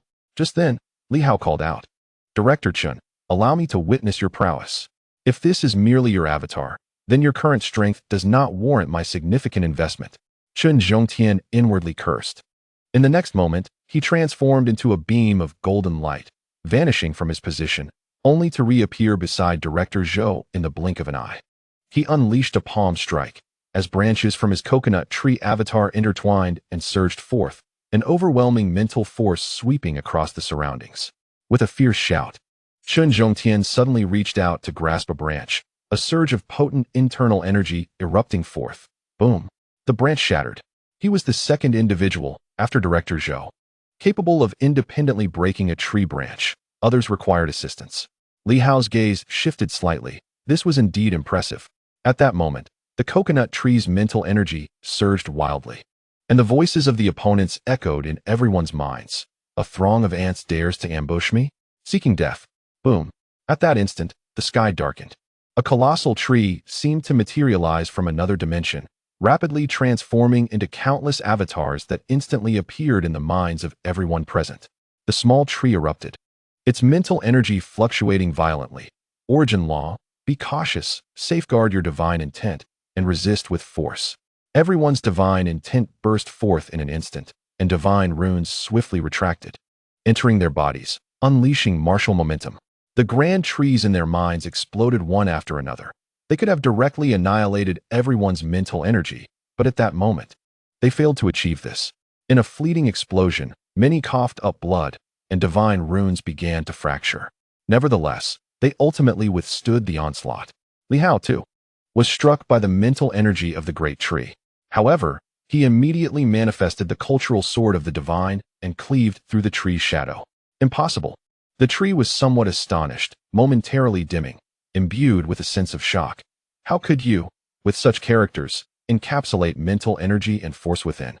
Just as I intended to obliterate their mental forces, without that energy, these individuals would instantly become lifeless husks. To it, those beings of significantly lesser rank were utterly incapable of impeding its advance. Yet, astonishingly, they succeeded in doing so. Not just one or two, but all of them. What manner of aberration is this? Behind them, the black armor was equally taken aback, pondering the intriguing nature of this divine script. It had concealed the life mark, encapsulating everything within the script itself. As long as the script remains intact, it signifies that death is averted. This indeed demonstrates a certain restraint towards the path of origin. Or rather, it is strikingly evident against the powerful forces of mental prowess. Even in the new martial era, mental assaults were dreadfully formidable. Yet here, an apex mentalist was thwarted by a throng of weaklings. In the past, such a scenario would have resulted in widespread demise. The black armor was astonished, and Coconut Tree was equally overwhelmed, questioning how this could be possible. Enormous energy had been expended solely to eliminate these individuals, yet none had perished. Is this what it means to execute a strike from the path of origin? Li Hao chuckled, suddenly feeling quite optimistic. Having observed the great tree, he was continually probing this enigma. In that moment, Li Hao ceased his vigilant observation and instantaneously materialized before the tree, infusing his sword with divine inscriptions. Silent and stealthy, with a single stroke, the powers of wind, thunder, water, fire, metal, and earth erupted in a tremendous display. Boom! With a resounding crash, the great tree was seemingly rendered corporeal, pierced through. However, it healed instantaneously. Yet this time, the tree appeared increasingly despondent. In the next instant, the coconut tree suddenly diminished in size, transforming into a figure of human proportions and charging directly at Li Hao, imbued with a frenzied rage. Damn it! It's all this bastard's fault. I shall risk the shattering of my avatar to annihilate you. Li Hao flickered and vanished from sight. Yet his adversary's speed was astonishingly swift, materializing in an instant. A branch morphed into an arm, delivering a powerful punch aimed at Li Hao's head. Just as Li Hao was about to evade, suddenly, figures flickered into existence. Chen Zhongtian and Director Zhou, positioned on either side. The great tree attempted to breach their defenses. But in the next heartbeat, a sword inscription manifested before it, transforming into a myriad of sword energies that enveloped it. The smaller tree, with its countless branches, surged forth. Observing this, Li Hao ceased his retreat, harnessing his energy in an instant, and unleashed a fierce roar, striking with his sword. This blow seemed poised to rend the very fabric of space itself. Others, too, summoned their divine inscriptions, exerting their utmost strength to execute their most powerful strikes simultaneously. Boom! An explosive sound reverberated. The great tree thrashed violently, shattering countless sword energies and repelling the smaller tree's branches, even piercing through Director Zhou's golden form.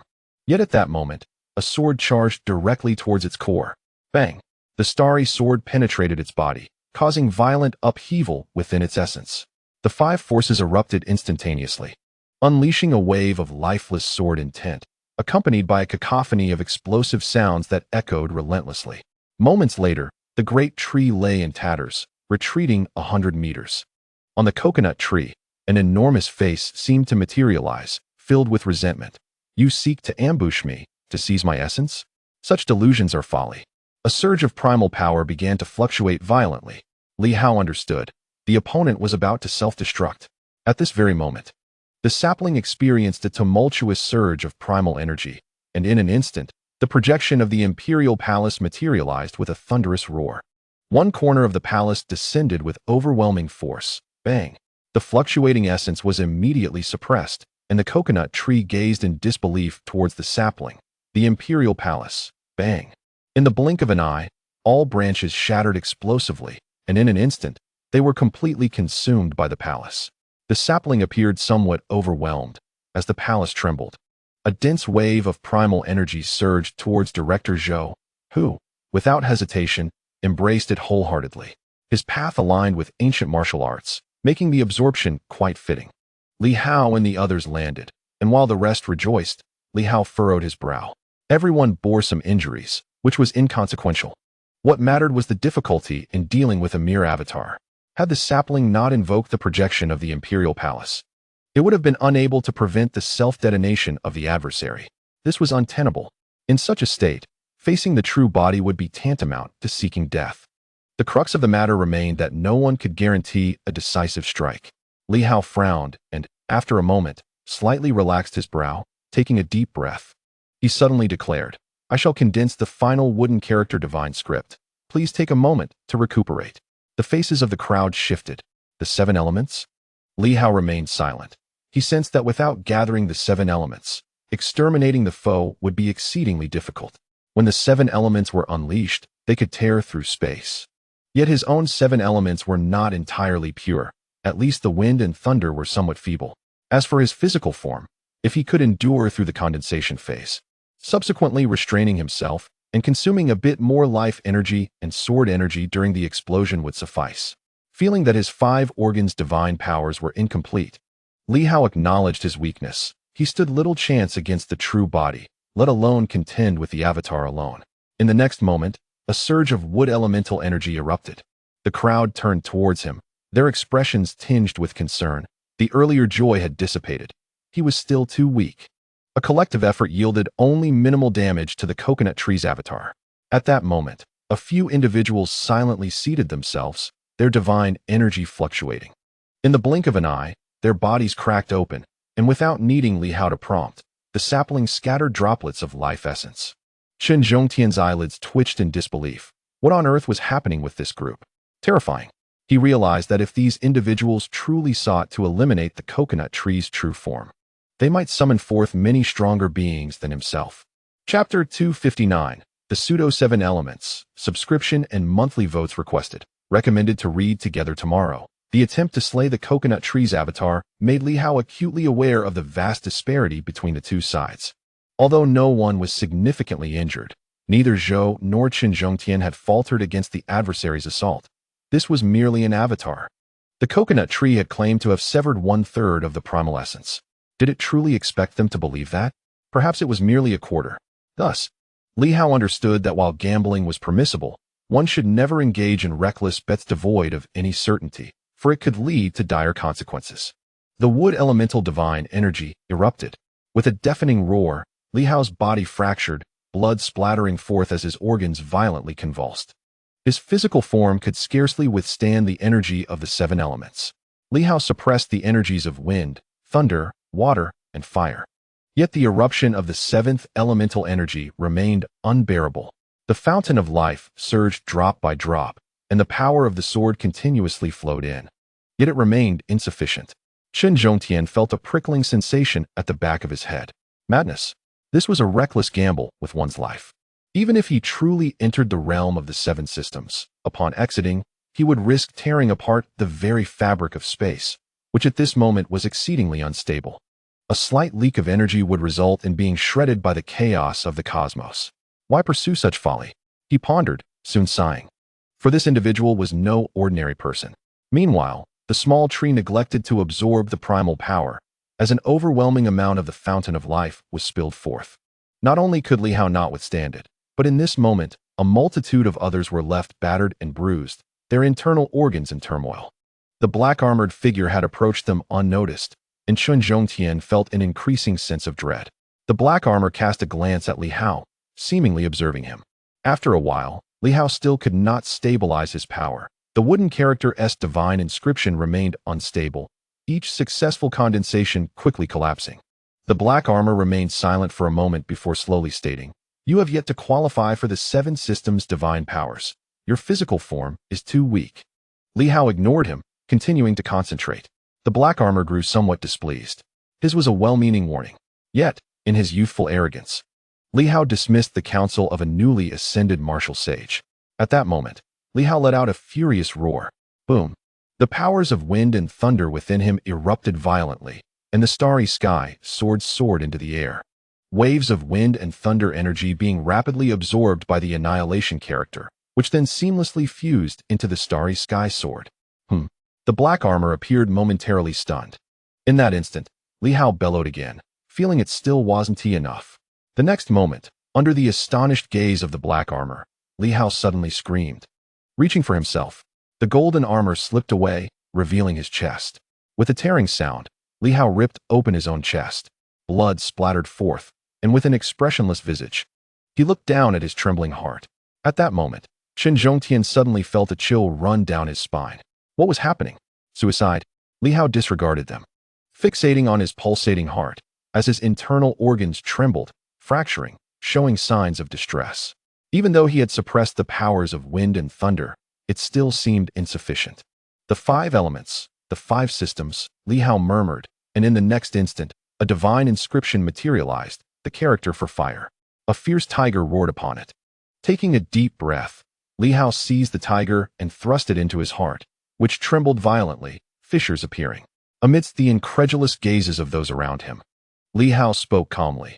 The divine inscriptions, the essence, spirit, and might are one. The internal organs, part of the body, originate from the same source. The superpower lock is formidable, capable of lurking within the internal organs without shattering them, even for an ordinary person. If an ordinary person possesses superpower, why wouldn't their internal organs shatter? Why wouldn't their limbs break? Li Hao spoke earnestly. Whether it is the internal organs or the limbs, there must be a special space. The human body is a treasure trove, harboring power within itself. The body remains unbroken. The crowd felt as if they were listening to an esoteric text, with only a select few suddenly awakening. In the eyes of the black armor, it appeared as if some divine light was about to burst forth. Li Hao gradually pressed the fire character divine script into his heart, and at that moment, countless thoughts surged through his mind. He continued, asserting that apart from the supernatural lock, there must exist another space within the human body capable of accommodating it. This is a place of extraordinary treasure, imbued with essence, spirit, and blood. The precise location eludes me, yet perhaps it is intricately linked with the supernatural lock, concealing the essence within the aperture. The more he spoke, the more resolute he became, continuing to suppress the fire character divine script, intending to embed it within this special space, akin to the supernatural lock, no longer harming the flesh, but only to be utilized when required. Even if injured, it would be but a fleeting moment. For the most part, the spirit and essence would be concealed within the apertures. He grew increasingly certain. The human body must possess divine apertures. Otherwise, the supernatural lock could not possibly be harmless to it. The black armor gazed at Li Hao in sheer astonishment, witnessing him gradually press the fire character divine script deep into his heart. Li Hao, in a silent reverie, even grasped his own pulsating heart with one hand, leaving onlookers aghast. Observing his heart, which gradually assimilated the fire character divine script, he suddenly furrowed his brow. Moments later, a mouthful of blood erupted forth, and his heart thudded ominously, showing signs of potential rupture. The expressions of the crowd shifted dramatically. Li Hao, the black armor, also moved instinctively, seemingly wishing to intervene. This madman. Yet, Li Hao raised his hand, shaking his head, murmuring, "You are the manifestation of my force. Trapped within a cage, yearning to break free. You do not wish to be a tiger in this cage, and I do not wish it either. The force of the 5 organs, the force of the 5 elements, you are the embodiment of my most fervent emotions. This world is unjust and dark. Everyone is like a prisoner, and I, Li Hao, refuse to be a captive. However, one must retract their fist to unleash greater strength. You have consumed the supernatural lock, and thus possess its power. Enter the heart and assist me in locating that special space within, concealed within, and when we emerge, it will be thunderous. With a roar, a magnificent tiger materialized above his heart, akin to flames, embodying unwillingness, fury, and the desire to shatter the cage. Perhaps this is Li Hao. The tiger roared, as if comprehending. Indeed, Li Hao was the tiger, and the tiger was Li Hao. In that moment, the force of the fire tiger seemed to come alive. Under the astonished gaze of the black armor, the tiger let out a resounding roar, gradually retreating into the heart, wandering within, becoming increasingly ethereal. Gradually, even the fire-related supernatural energy dissipated, and ultimately, with a thunderous sound, it appeared to have opened something. The tiger vanished. The onlookers stood dumbfounded, particularly Chen Zhongtian, who was completely bewildered, exclaiming, "Goodness, can someone explain what is happening?" At this moment, Li Hao's heart resembled that of an ordinary person.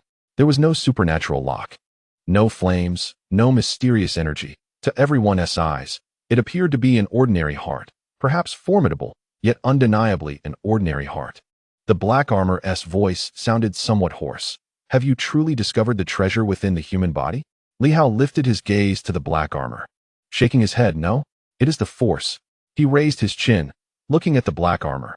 "I have not discovered it, but the force can. The force merges with the supernatural lock. The force is alive. This is my path, my journey, leading me to a place that perhaps I may discover in the future. It must be extraordinary, even closely connected to the frail constitution of humanity today. I have long pondered the whereabouts of the superpower lock. Why, when one perishes, can it not be unearthed? The existence of the superpower lock within an ordinary human signifies that the human body possesses a dual space. Someone once informed me that the pinnacle can tear through the void. I contemplated, if there exists another space, why can the human body not harbor a dual space? Thus, the superpower lock must reside in this dual space, where it exists, yet it necessitates power to control it, tracing the trajectory of the superpower lock to return to the dual space. At this moment, Black Armor found himself at a crossroads, uncertain whether to label him a madman or a genius. Indeed, if the superpower lock is so formidable, why does it not rupture the organs? Does the superpower lock truly exist within the organs, or is it merely another facet of them? Black Armor gazed at Li Hao, momentarily entranced. For he too did not comprehend the current state of humanity. Countless years have passed, and perhaps the constitution of humankind has already undergone transformation. Thus, the structures of both parties are dissimilar. Yet, all are aware that the human body is a vast treasure. In this moment, Black Armor contemplated the inner cosmos, and slowly articulated, "It is quite reasonable. Whether the human body contains a dual space, I do not know. Yet I am certain of one thing. It is possible to artificially create a dual space." Li Hao abruptly turned to him, curiosity and expectation flickering in his eyes. Typically, Black Armor would refrain from uttering such things or imparting them to the people of this era. Yet here, he spoke earnestly. Whether the human body possesses a dual space remains an enigma, and furthermore, the differences between races and eras, as well as the heavens and earth, cannot be generalized. However, in the new martial age, someone ultimately transformed the origin path into the origin universe, ultimately termed the inner cosmos, an inner universe. It is even conceivable to forge a world within oneself, to create heaven and earth, unfathomable. Perhaps his body is a world, a grand world, a cosmos, an era, a civilization. Li Hao felt dizzy, murmuring, "How can this be possible? Why not?" Black Armor replied solemnly, "Do you think the new martial prowess is a jest? Certainly. It is the strength that encompasses heaven and earth. Perhaps only one has ever achieved it throughout history." "Who?" Li Hao instinctively inquired, and in the next moment, it seemed he grasped something profound. "Indeed," Black Armor smiled, his tone complex, tinged with pride, admiration, and a hint of melancholy. "Who? Throughout history, who has truly remained undefeated? Who has genuinely been invincible? The king of humanity. There truly exists someone who is invincible, unmatched in the world, traversing the heavens and earth, powerful beyond your imagination, forever to be gazed upon in awe." In this moment, all present felt a surge of emotion. Throughout history, across time, never has one faced defeat. The king of humanity. At this instant, even the puppets heard it, and in an instant, an extraordinary emotion seemed to rise within the entire Yuanping Martial Science University. A sentiment distinct from that of the war-heaven city. The king of humanity is invincible. For the king, let us battle. Boom. The entire university seemed to come alive.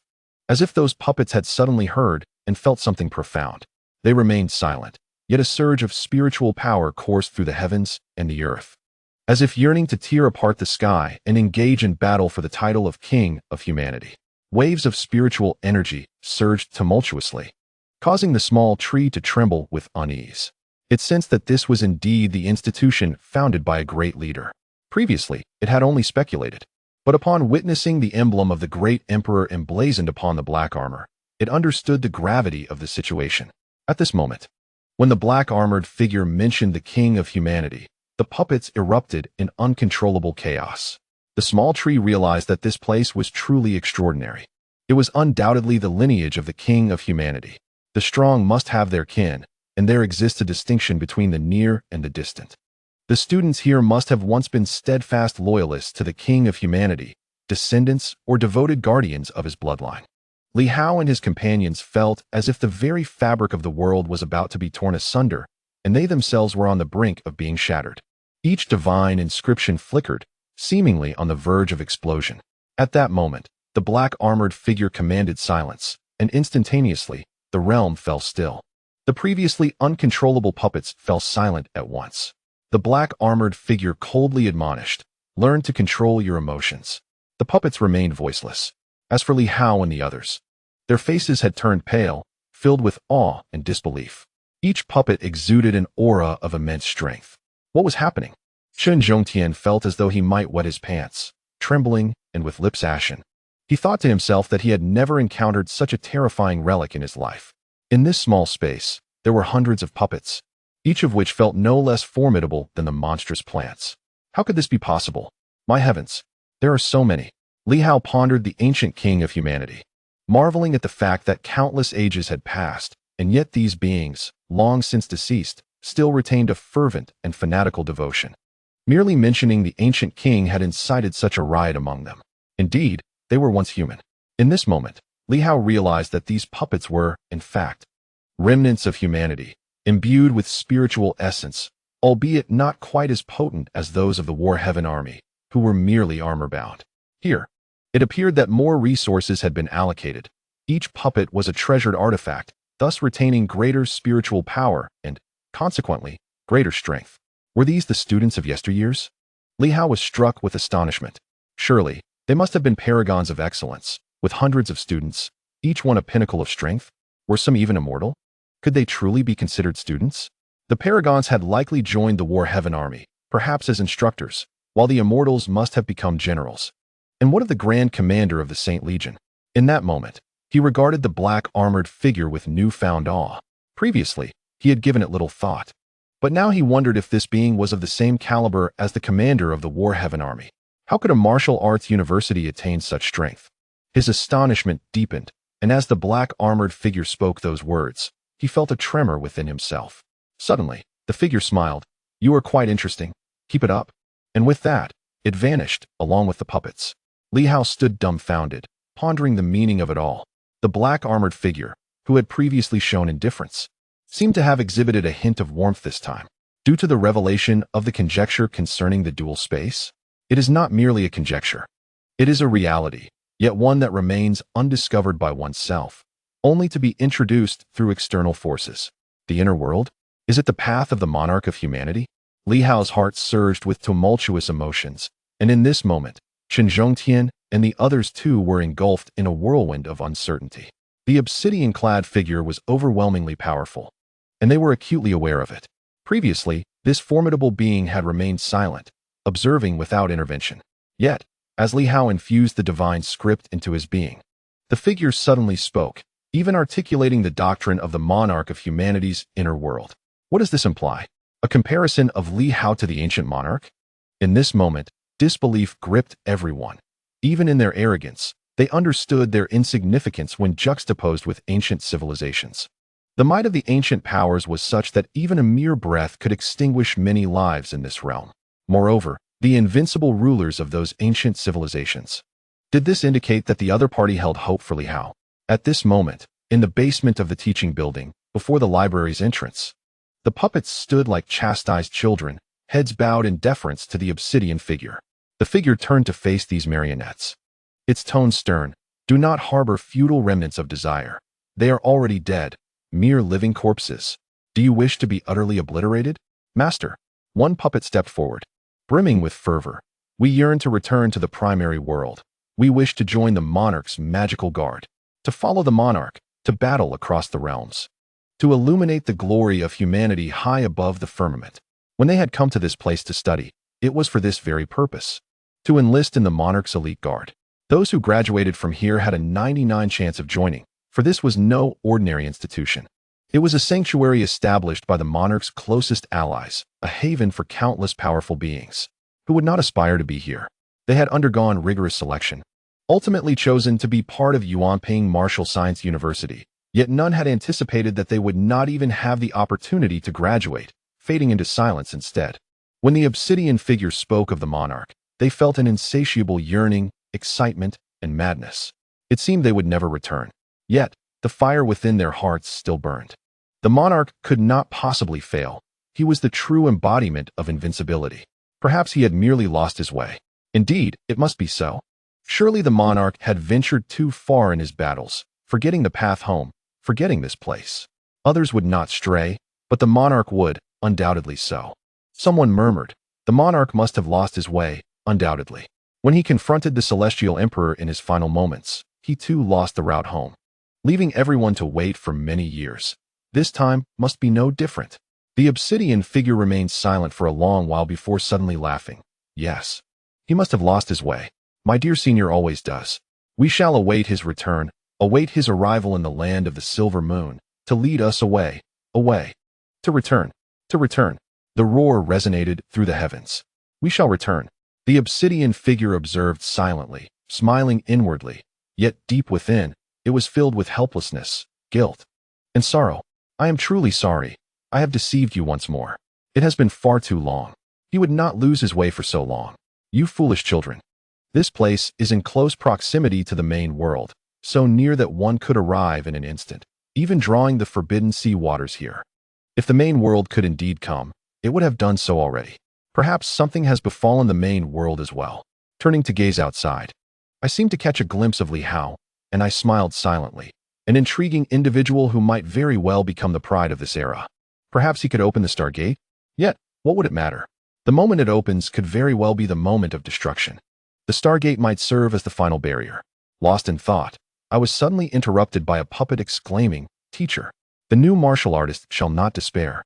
You have grown old, often lost in thought. You are unworthy of the title of teacher. Our fervor remains, and we shall take on the role of educators."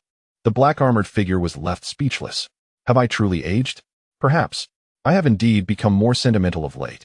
It is commonplace for students to aspire to be teachers. Even the former king of men exemplified this, with these youngsters seeking to surpass their mentors and assume the role of educators themselves. It seems they are nothing but disobedient children. Extending my hand, I swiftly brought down the puppet that had just shouted, pressing it to the ground with a resounding thud and patting its head, causing it to emit a golden glow. I then said slowly, "When you manage to defeat me, you may call yourself my teacher. Otherwise, you shall obediently take up the broom. Those rascals have broken something again. They must repair it. Additionally, inform Li Hao that this time, he is fined for 5 million cultivation energy stones, bringing the total to a neat 10 million. Very well." One by one, the puppets disappeared, having been subdued once more. At this moment, Li Hao also wore a smile. The might of the tiger, adorned with the fire character divine script, had vanished, alleviating some pressure. In that instant, the winds and thunder were locked within the starry sword, and Li Hao's wood character divine script gradually began to take shape. Others watched, entranced, particularly Qin Zhongtian, whose mouth hung agape, feeling as though he was living in a dream. He had witnessed Li Hao completely eradicate the fire-based superpower. He had seen Li Hao conjure characters that contained the superpower within.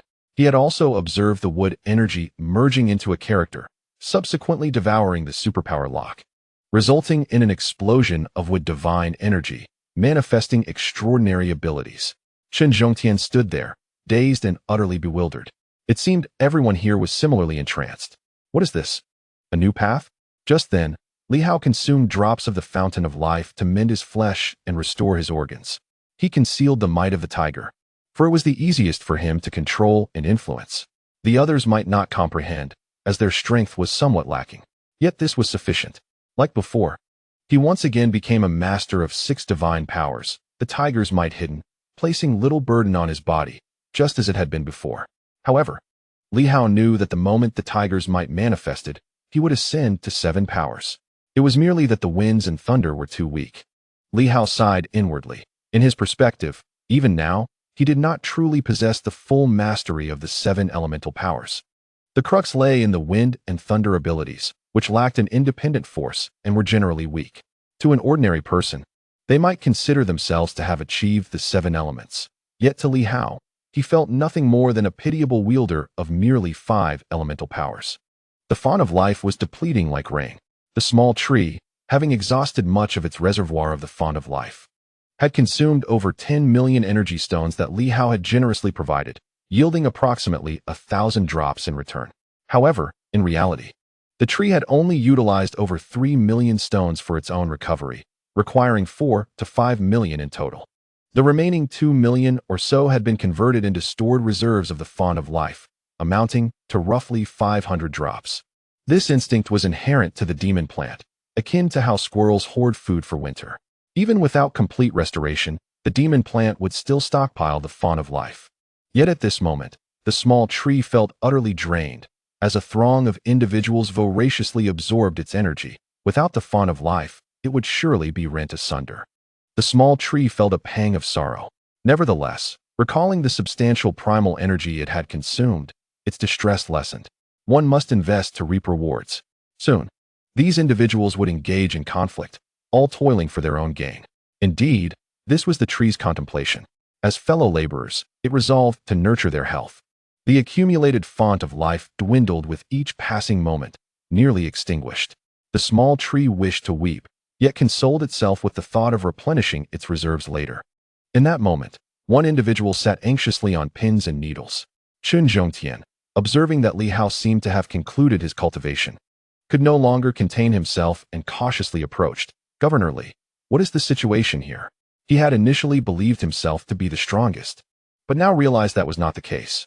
That tree aside, the presence of Director Zhou was formidable, a pure practitioner of ancient martial arts, while Li Hao was terrifyingly powerful as well. As for the others, the strongest among them appeared to be at the pinnacle of 5 elemental powers. Yet their numbers were substantial. It seemed that Yao Si and Hong Yitong had reached this level, while Ho Xiaoqing and others felt similarly close. With only a few weaker individuals, like the near 3 elemental General Yu and the not-so-mighty Light Sword, and Kong Jie barely scraping by at the 3-element standard, though her punches were quite formidable. However, if this were to spread, it would surely instill fear. Moreover, this group of madmen continued their cultivation. Who could predict if they would all erupt in newfound strength? Truly terrifying. Li Hao smiled. There is nothing amiss, merely some cultivation. Director Chen, please keep this confidential. Chen Zhongtian replied awkwardly. Of course, I would not reveal this. It's just that the characters bear some resemblance to the ultimate techniques of Tianxing City. In fact, I am familiar with them as well. Governor Li, is there something special about these characters? What do you think? Perhaps you should give it a try? Chen Zhongtian found himself at a loss for words. How could he dare to attempt that? At times, the practice of cultivation may appear deceptively simple. However, a single misstep could lead to dire consequences, and this is no jest. He had been observing closely and had gleaned some insights, yet without guidance. How could he dare to experiment? The stakes were perilously high.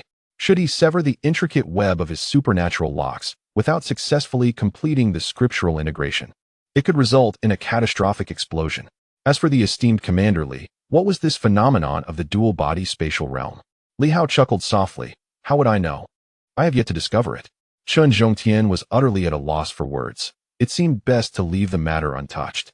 Yet, Li Hao truly was at a loss. What could he possibly say? He was aware of the entity's existence, yet its location eluded him. Perhaps, when his power grew more formidable, he would uncover it, but for now, only the tigers might could vaguely grasp his intentions, manipulating the supernatural locks to vanish into the depths of his heart. Casting a fleeting glance towards the others engaged in their cultivation, Li Hao noticed that both the sapling and director Zhou were also absorbing primal energy. Interestingly, there was another individual partaking as well, and upon closer inspection, Li Hao furrowed his brow. He turned his gaze to the Black Panther, who had recently refrained from taking action, merely observing while indulging in ample sustenance. To his surprise, the creature was now consuming primal energy. Such a rare commodity, what purpose could it serve for him? Black Panther. The creature opened its eyes, meeting Li Hao's gaze. Noticing his disapproving stare, the Black Panther appeared somewhat sheepish. I can partake too. I am a descendant of ancient demons, and I excel at consuming. It is highly beneficial for me. As for why I refrain from engagement, it's merely a matter of dispatching a clone. Clearly, I could prevail, but I find it tedious to intervene. Seeing Li Hao still glaring at him, the Black Panther, feeling dejected, suddenly opened its mouth wide and gulped down the nearby southern fist, winking at Li Hao. I am useful. As for how, I can devour humans. Swallow them whole without anyone noticing. If you wish to eliminate the sapling, bring a multitude inside. They are not fools to allow entry.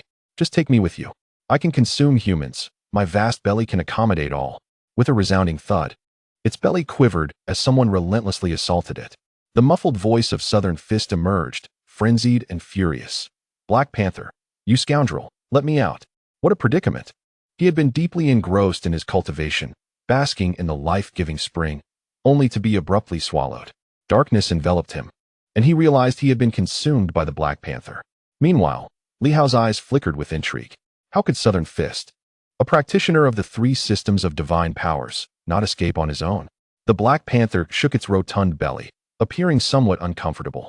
In the next moment, it retched and expelled Southern Fist, who tumbled to the ground. Seeing the stunned gazes of everyone upon him, he was consumed with rage. Glaring fiercely at the Black Panther, "Are you looking for trouble? I was cultivating peacefully when this wretched beast devoured me. How dare you bully me in front of so many? Am I any less formidable than the Jade Luosha? Why not devour her instead?" The Black Panther seemed to comprehend his intent, showing no inclination to elaborate. After all, Yu Luocha had Hou Xiaoqing backing her. Hou Xiaoqing was not far from being a five-element master, which posed significant danger. You are universally despised, yet devouring you would not yield any consequence. Clearing his throat, Li Hao remarked, "Do not indiscriminately consume humans. Senior, Ninquan has not provoked you. I understand your meaning." He contemplated for a moment and smiled. Indeed, the Black Panther proved to be quite resourceful. Regardless of its martial prowess, this creature possessed the ability to consume energy and conceal individuals. He had previously pondered how to transport a substantial number of people without arousing the suspicion of the Great Tree, as it would be quite conspicuous to bring in dozens of individuals at once. Even if the divine texts concealed their strength, the Great Tree would not recklessly admit them all. Now, the Black Panther had provided him with a reminder. It was worth noting that during his stay at the Eastern Duke's residence, he had once resided within the belly of the Black Panther, which housed a vast space reminiscent of the so-called inner realm of the Black Armor. A capacious belly could accommodate dozens without issue. Living beings, however, cannot remain within storage rings. That is a unique ability of the demonic plants. Then continue to eat a little, but not excessively. Satisfying Senior Tree is paramount in dealing with adversaries. Woof, woof, woof. The Black Panther nodded eagerly, happily trotting off to indulge in its meal. Meanwhile, Li Hao had just organized everything when a puppet materialized. Teacher says, your recent destruction has incurred a cost of 4.5 million cultivation stones, totaling 10 million. Do not forget to pay the fine. This time, the puppets ceased their pretense and spoke directly. Li Hao acknowledged, I understand. The puppet seemed curious and observed him for a moment before continuing. You are quite formidable. Flattery, he replied. Compared to you, I am insignificant. No, it is not the same. The puppet shook its head. We possess the most powerful techniques, the strongest mentors, the finest environment, the best conditions, and the most excellent order. Although we are indeed exceptional, it is challenging for us to achieve what you have done in this environment. You are truly impressive. Li Hao smiled. Just as he was about to respond, the puppet added, you are so powerful. You must be able to open the Star Gate, correct? Li Hao was rendered speechless. The puppet continued, if you do open it, could you inform us? We, too, wish to escape and return home, even if it means death. We long to be laid to rest in our homeland. The puppet spoke earnestly. We are already deceased. While we desire to follow King of Humanity once more into battle across the realms, we understand that such an opportunity may never arise again. Yet, we yearn to return home and would not wish for your efforts to be in vain. Each of us possesses ultimate skills, true family heirlooms. We are what others refer to as second or third generation descendants. Our forebears were close friends of the King of Humanity, and among our ancestors, there exist true emperors. If you are willing, we can impart some of the emperor's ultimate techniques to you. Li Hao was taken aback. True descendants of the emperor? Unlike him, who had lost count of the generations over the span of 50 years, he estimated at least 50,000 years had passed in their lineage. How many generations had been transmitted? Yet, these individuals were indeed second or third generation descendants, the authentic progeny of the emperor. No wonder this group is so formidable, even in death. They seem incredibly powerful. I shall do my utmost. Li Hao provided no definitive answer regarding the so-called Stargate, as he had never witnessed one. Could it be that the portal at the center of the City's 8 trigrams, which appears to exist within the starry sky, is the fabled Stargate? Li Hao pondered, furrowing his brow. This presents a considerable challenge. That entity is perilous. He vaguely recalled seeing something on the other side of the portal, perhaps sealing away some formidable force. Well, doing my best is sufficient. Thank you. The puppet said no more and swiftly departed. The black armor remained silent, but among themselves, they yearned to return home. Even in death, they wished to be buried in their homeland. Li Hao fell silent and meditated for a while. After a couple of hours, everyone gradually regained consciousness, each seemingly having made some progress in strength. However, it was understood that this was merely the beginning. This was but a mere avatar of a tree.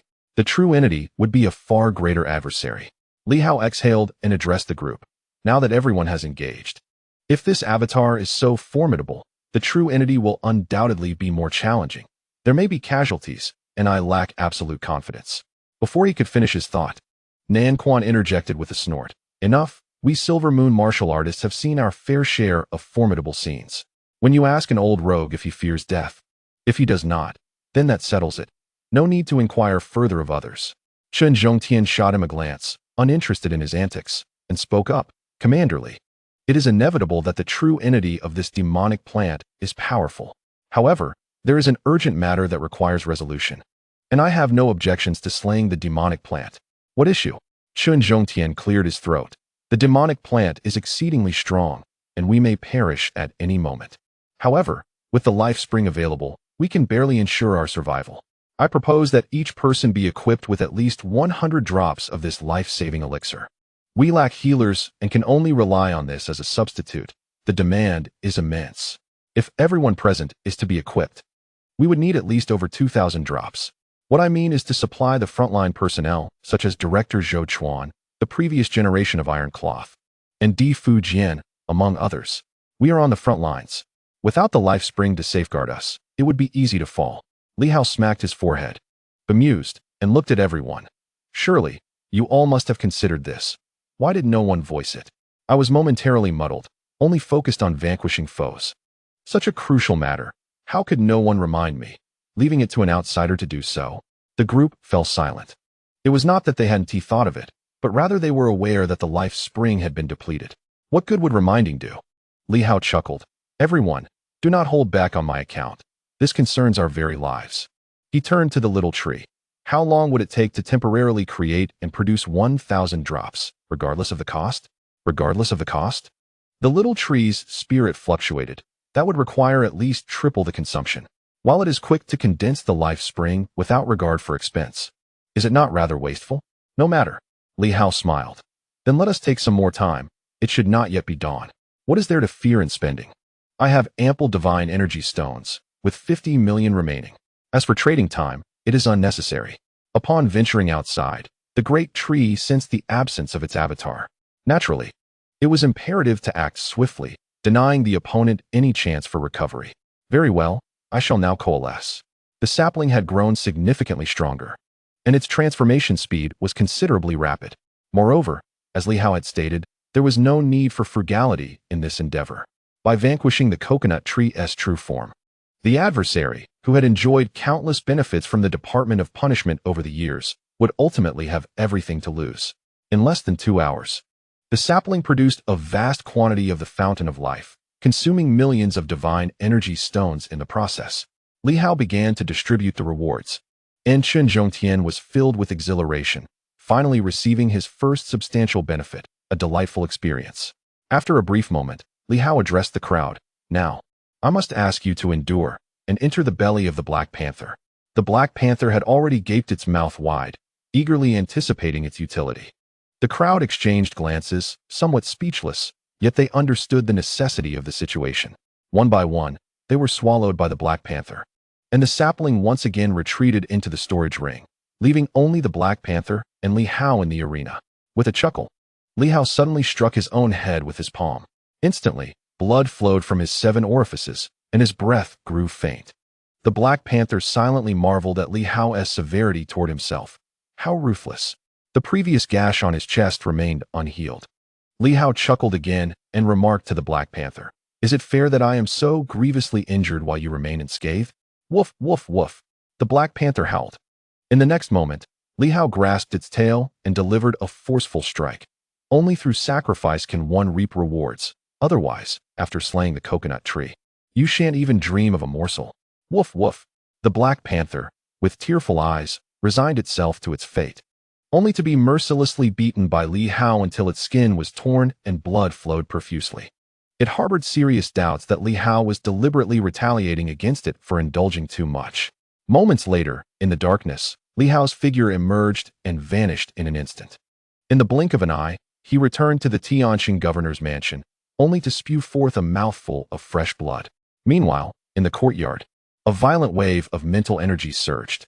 Within the ruins, a coconut tree, infused with a hint of madness and fury, suddenly sensed something amiss. My avatar is gone.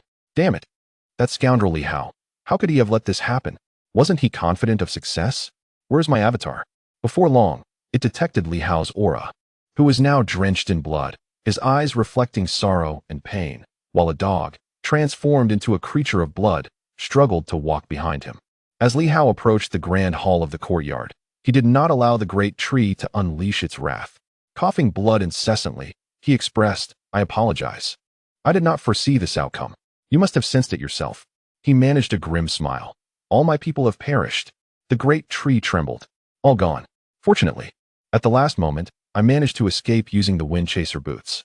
Without waiting for a response, he retrieved the starry sky sword and the wind chaser boots. Holding them in his hands, "My injuries are severe, and I require the fountain of life. As long as I live, there is hope. I will enter the ruins to restore myself. These 2 divine weapons are yours. I shall borrow 100 drops of the fountain of life, which is undoubtedly a fair trade." The great tree was momentarily taken aback, initially intending to unleash its fury, but upon seeing the starry sky sword and the wind chaser boots, its anger began to dissipate. "You wish to enter? You offer me these items, and I shall provide you with the fountain of life." Cough, cough. Li Hao shook his head. "I must enter the ruins. Otherwise, the fountain of life will erupt, and the aura is too overwhelming. If the people in the city realize I am gravely injured, my demise is certain. The royal family of the 9 sects will undoubtedly seize this opportunity to eliminate me."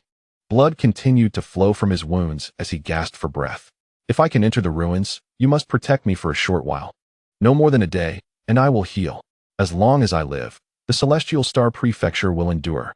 The great tree actually wished to inquire about the situation, to ask who had slain its doppelganger. Yet, at this moment, Li Hao's condition seemed to worsen, his breath growing faint. After some contemplation, the tree communicated through a mental wave, "Then come inside." With little caution, driven by confidence, it knew that the ruins were the true domain of the monstrous vegetation. If Li Hao dared to enter, the concern lay with him, not with the tree. It was aware that Li Hao was truly desperate, a sick man grasping at straws.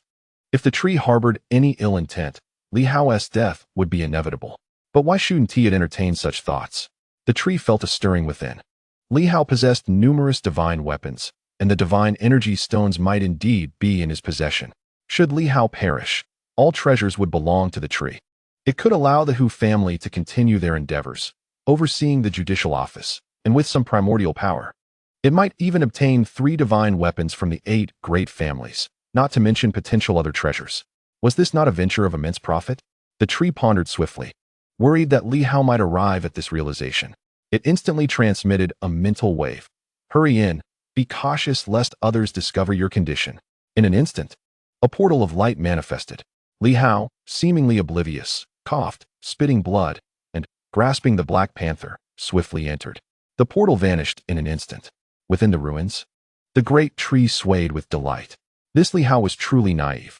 His trust in himself was so profound that it made the tree contemplate whether to save him rather than seize his treasures. Yet, recalling Li Hao's obstinacy, the tree deemed him less manageable than the Hu family. It needed a talented subordinate who would obey. Thus, the Hu family seemed far more fitting. In that moment, the tree could only express its regret. After all, the treasures on Li Hao were simply too abundant. Eliminating him would also thwart the revival of those beings in the Silver Moon territory. With this thought, the tree made its decision. It would eliminate Li Hao. And as for who had slain its doppelganger, it would reclaim its honor after the second revival. At that moment, Li Hao stumbled, landing alongside the Black Panther. The first thing he beheld was a towering tree, seemingly bearing coconuts. It appeared to be a small town, and in the distance, shadows of figures approached rapidly. Were they from the Hu family? Without time to ponder further, he gazed at the great tree, his eyes gleaming with determination, an existence of true immortality. Chapter 260, Slaying the Immortal, Seeking Subscription and Monthly Votes. Last night was sleepless. I arose late. The tree within the ruins was colossal, radiating a magnificent golden hue. Its immense leaves also shimmered in gold, adorned with many coconut-like fruits, albeit slightly shriveled. At that moment, figures in the distance rushed towards them. There were both men and women present, their youth belied by their formidable strength. Li Hao cast a sweeping glance and was taken aback to discover several formidable individuals among them. Were they members of the Hu family? To his astonishment, there were indeed multiple strong practitioners present. Upon noticing Li Hao, the leading young man's expression shifted dramatically as he recognized him, filled with resentment. "It's you, Li Hao?" Li Hao turned his gaze toward the youth, who he did not recognize but suspected bore a resemblance to Hu Mingfa, perhaps the latter's son. Disinterested, he chose not to engage and instead focused on the grand tree before him, clearing his throat. "Esteemed elder, might I borrow 100 drops of the spring of life? As for these Hu family members, once I have recovered, I shall request your assistance in dealing with them." With that, Li Hao began to cough, blood spilling from his lips. Nearby, the Hu family members, who had initially been wary, now exchanged glances, sensing Li Hao's injury. The coconut tree pondered whether it should capture Li Hao. Despite his potential to offer numerous advantages, Li Hao was uncontrollable, unlike the obedient members of the Hu family. However, upon hearing Li Hao's words, the tree concluded that he could not be allowed to remain. This man exhibited no reverence. In such a scenario, Li Hao was the one seeking help, yet carried an air of authority, as if issuing commands. As an ancient being of civilization, the coconut tree found Li Hao's audacity intolerable. Harboring such a bold and irreverent individual could lead to trouble. At that moment, the tree made a definitive decision. Simultaneously, a faint red glow emanated from Li Hao's eyes as he sought to peer into the depths of the tree, aiming to locate its heart of life. The tree sensed something amiss. On its vast trunk, an aged visage emerged, its lips moving as it transmitted a wave of mental energy. "Very well. But you must first surrender the Windrunner boots and the starry sword to me." These potent artifacts, in Li Hao's possession, could unleash tremendous power. Although the tree was not afraid of Li Hao and preferred to avoid complications, it deemed that without his formidable weapons, Li Hao would be easily dispatched. "Master." At that moment, the Hu family members began to grasp the gravity of the situation, feeling a mix of reluctance and anger. Li Hao was gravely injured. Yet this mystical plant seemed poised to assist him in recovery. However, as the tree turned its gaze toward them, the Hu family members fell silent. Overwhelmed by fear and despair, this being was unwilling to sacrifice Li Hao on their behalf. They could only watch helplessly, unable to resist. The coconut tree was quite pleased. This was the obedient servant it desired.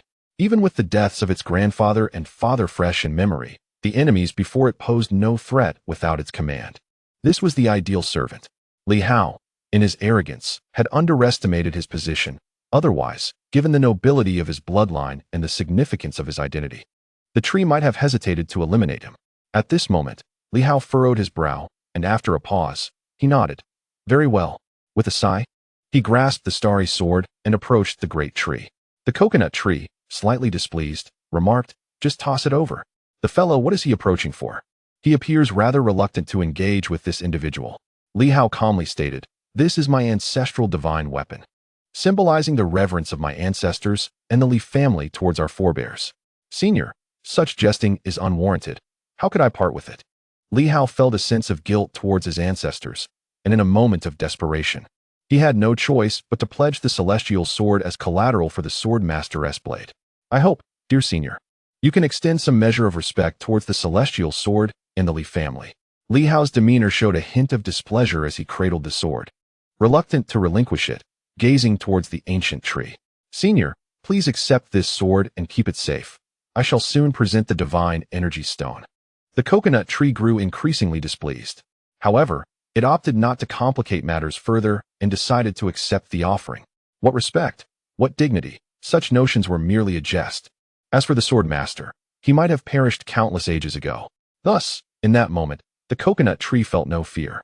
Yet, Li Hao's words went unchallenged. In an instant, two vast leaves, resembling arms, reached out towards Li Hao.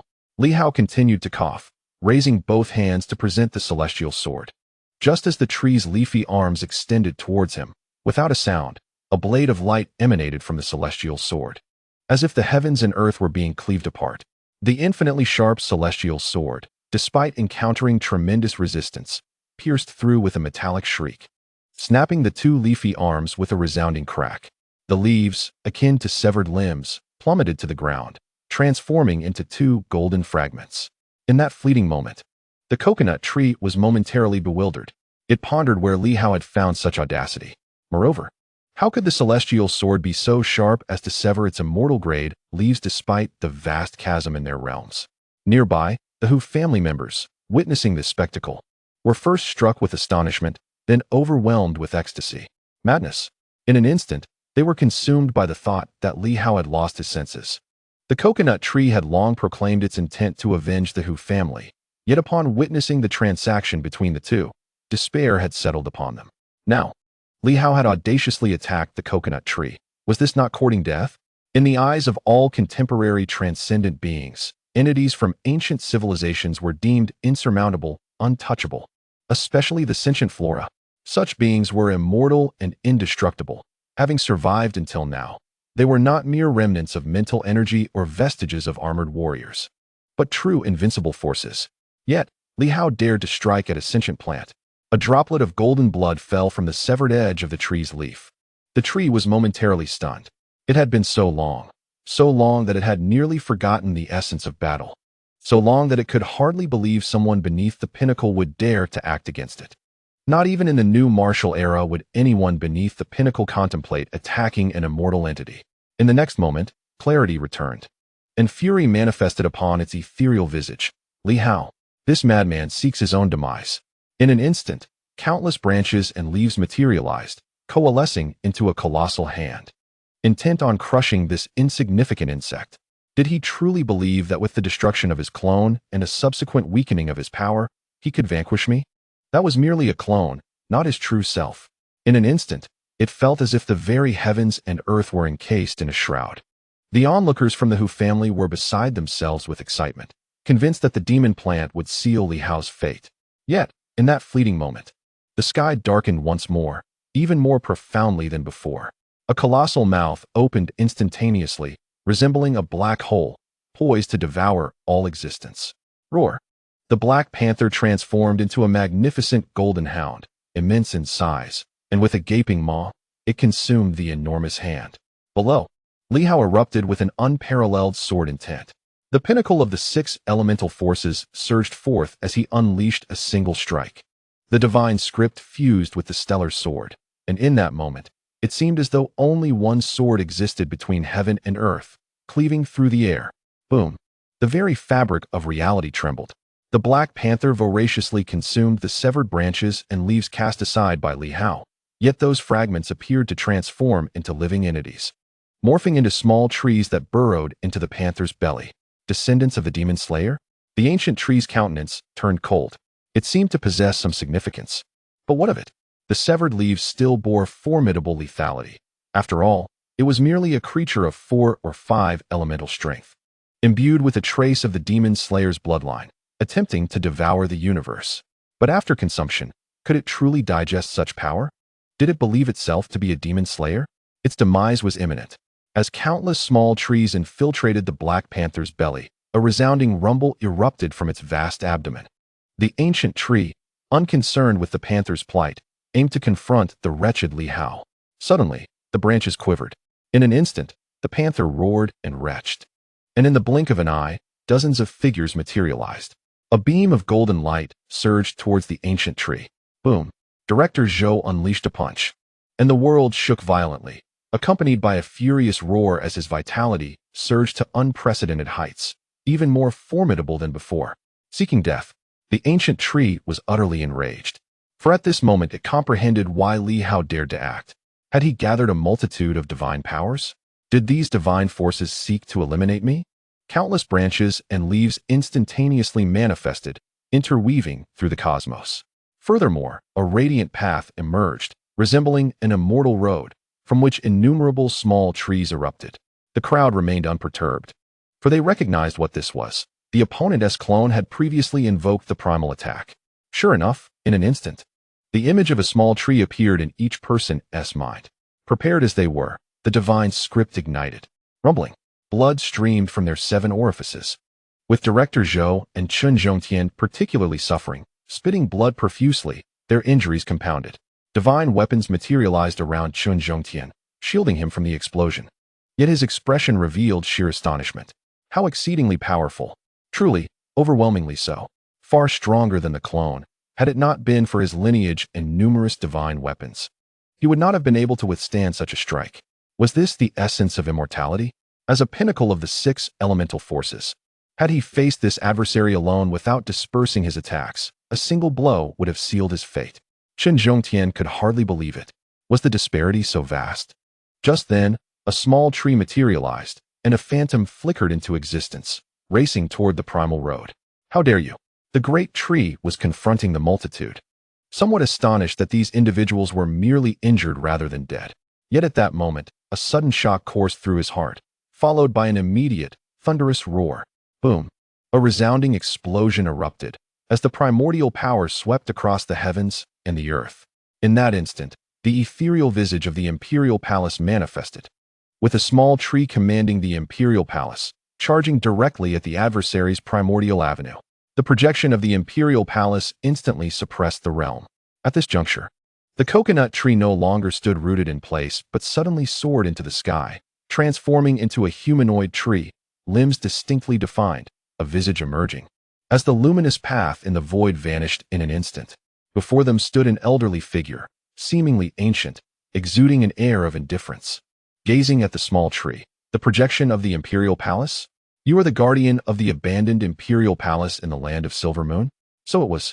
The great tree chuckled suddenly. I see. No wonder Li Hao dared to act against me. He was relying on you. Yet you are but a pinnacle existence. Not even a true entity, merely a fragment. Do you expect this projection of the imperial palace to suppress my primordial avenue? Even if it is potent. You are neither the true entity nor particularly mature. Your primordial power is far from robust. With this alone, do you think you can terminate my existence? At this moment, from all directions, the Silver Moon warriors were on high alert. They were formidable. The small tree had emerged, directly invoking the imperial palace to suppress. Yet it seemed unable to subdue its opponent, who appeared to revel in the challenge. At that moment, the coconut tree seemed to chuckle. How intriguing, truly fascinating. It appears that a fragment of a demonic plant has devoured you, nourishing itself far more than consuming millions of divine energy stones. Indeed, from its perspective, the aces that Li Hao and his companions envisioned were mere jest. This tree was now its own. I shall consume it. Just then, a series of anguished cries rang out. The great tree cast its gaze aside, where Li Hao had sheathed his sword. He had not engaged directly, but had instead dispatched his blade to annihilate all the formidable members of the Hu family nearby in an instant. Were these individuals merely spectators? Some even attempted to escape the ruins. What folly! Li Hao. The coconut tree felt a chill. This beast had eradicated the Hu family, individuals who could still serve a purpose, such as slaying Li Hao and his companions, allowing them to gather treasures upon their exit. Yet upon reconsideration, a smile spread across its features. After consuming this tree, it could also devour the individuals before it. Did it still require the Hu family? No longer enraged, at that moment, a path emerged anew in the void, seemingly leading to endless expanse, while the small tree coldly resonated. The primordial avenue has long since vanished. What remains is merely a fragment of your primordial power. Whom do you think you can intimidate with your display of the primordial avenue? Boom. The projection of the imperial palace re-emerged, suppressing all directions. This was not the past. In those days, an immortal wielding the primordial avenue could instantaneously multiply their combat prowess several times. Now, it was merely a residual expression of that power. Boom. The projection of the imperial palace collided with the adversary's primordial avenue once more, the small tree continuously retreating as the projection began to shatter. The coconut tree remaining utterly indifferent. No matter how feeble, it was not something you could covet. I am immortal. Kill. At that moment, Li Hao uttered a low growl and struck with his sword. Others, too, were unleashing their hidden capabilities. Chun Zhongtian let out a fierce roar, and a long blade suddenly materialized around him. The blade cleaved through the air, shattering the heavens. This strike startled even Director Zhou and his companions, as it exuded an aura reminiscent of the power to rend the void. The long blade emitted a radiant glow, suppressing the very fabric of the universe. The coconut tree's expression turned solemn. Was this a weapon of a saint? It recognized this as a divine instrument once wielded by a great sage, though it could not recall whose it was. Nevertheless, it understood that this was indeed a sacred weapon, albeit wielded by one too feeble. The strike, relying solely on the blade's instinct, posed only a slight threat to the ordinary pinnacle, but to it was nearly inconsequential. The ancient tree spoke little, its branches transforming into fists, countless fists materializing before everyone in an instant. Boom. The formidable Director Zhou was struck by this punch, his golden body on the verge of collapse, the wellspring of life rapidly flowing to nourish his physical form, yet he still bled profusely. Hong Yitong roared. The earth overturning sword covers the heavens. A tremendous sound erupted. The script of the sword shattered, its defense instantly breached, causing Hong Yitong to spew forth blood, his complexion paling in an instant. Others' attacks arrived in succession, yet they were unable to withstand the onslaught. In the blink of an eye, Nanquan and his companions were sent flying, blood gushing forth, rending the divine. Ho Xiaoqing and his fellows simultaneously roared, the heavens torn asunder, but in a heartbeat. They were interrupted by the colossal fists that shattered their long spears and obliterated Tianjian. Even Yao Xi's five-element divine powers were swiftly vanquished. Boom. In mere moments, the powerful were subdued. Too overwhelming. Director Zhou was also sent flying, while Chun Zhongtian's long blade merely left an almost imperceptible crack upon his opponent. At that moment, all were left in utter shock. This was far superior to mere avatars. Could it truly be killed? The small tree had been unleashing its imperial might, suppressing the opponent's fundamental path. Thus, the coconut tree had not even tapped into its original powers. It relied solely on the strength of its true form to swiftly overwhelm everyone present. The coconut tree gazed at Li Hao, who was not weak either, having shattered its fist shadow with a single strike. But what of it? The coconut tree chuckled. Is this your confidence? You will never comprehend just how formidable immortality truly is. Even if you suppress my essence, what does it matter? That little tree has exhausted its strength. Yet even without my original powers, I am not someone you can compare to. Observing the fallen divine power practitioners, the coconut tree approached Li Hao. Shaking its head, so naive, Li Hao's expression remained cold. Truly, it was exceedingly powerful. He acknowledged that, even without utilizing its original path, the opponent's true form was unexpectedly mightier than its previous avatars. But did that mean victory was assured? Just as Li Hao was about to unleash his own power, the silent Black Panther, which had only been consuming in the beginning, suddenly roared. I am the lord of the demon race. At that moment, an indistinct wave of mental energy emerged, seeming not to originate from the Black Panther, for it did not speak, yet it felt as though it did. At this very moment, all eyes were drawn to the scene. The golden blood of the Black Panther instantaneously evaporated. In the blink of an eye, a creature resembling a dog, though not quite a dog, more like a hybrid, materialized above the panther, its body shimmering in gold and adorned with horns. It bore a resemblance to a leopard-like being. The towering tree, taken aback, displayed a fleeting glimmer of fear in its eyes. It was the projection of the demon suppressor. This creature, with its bloodline purified to such a degree, had conjured a projection from the depths of memory through the power of its lineage. The golden apparition exuded an overwhelming aura of might, instilling trepidation in all directions. The coconut tree instinctively recoiled. This was the king of the demon clan, the one proclaimed by the human king. Its subconscious warned it that it must not act against it, that it must submit. Yet, almost instantaneously, the coconut tree's spirit surged with chaotic energy. You have perished, yet I remain. You are no longer the sovereign. Boom. The clash of forces erupted. Yet the golden apparition continued its relentless pressure towards the tree. The Black Panther, though utterly weakened, disregarded its own plight. Its blood continued to evaporate. And the projection of the demon suppressor grew increasingly formidable, its aura intensifying. The monarch of the demon clan, when subjugating myriad demons, the coconut tree, being a demon itself, was bound to be governed. It was the legitimate demon king sanctioned by the human king. The coconut tree roared incessantly, yet it was subdued, its strength waning. Meanwhile, the small tree manipulated the imperial palace, further suppressing its fundamental path. Others leaped once more, roaring in unison, their weapons, swords, spears, and halberds, unleashing divine inscriptions to subdue the great tree. As the tree sought to retaliate, the Black Panther roared once more, its blood nearly entirely drained. In the void, the golden being became increasingly distinct, as if stepping forth from memory, crowned with golden horns that erupted with a force akin to divine retribution. Fear flickered in the tree's eyes. Boom. Thunder erupted, rumbling forth, as the great tree staggered back, countless branches shattering, only to be besieged by the divine inscriptions of others.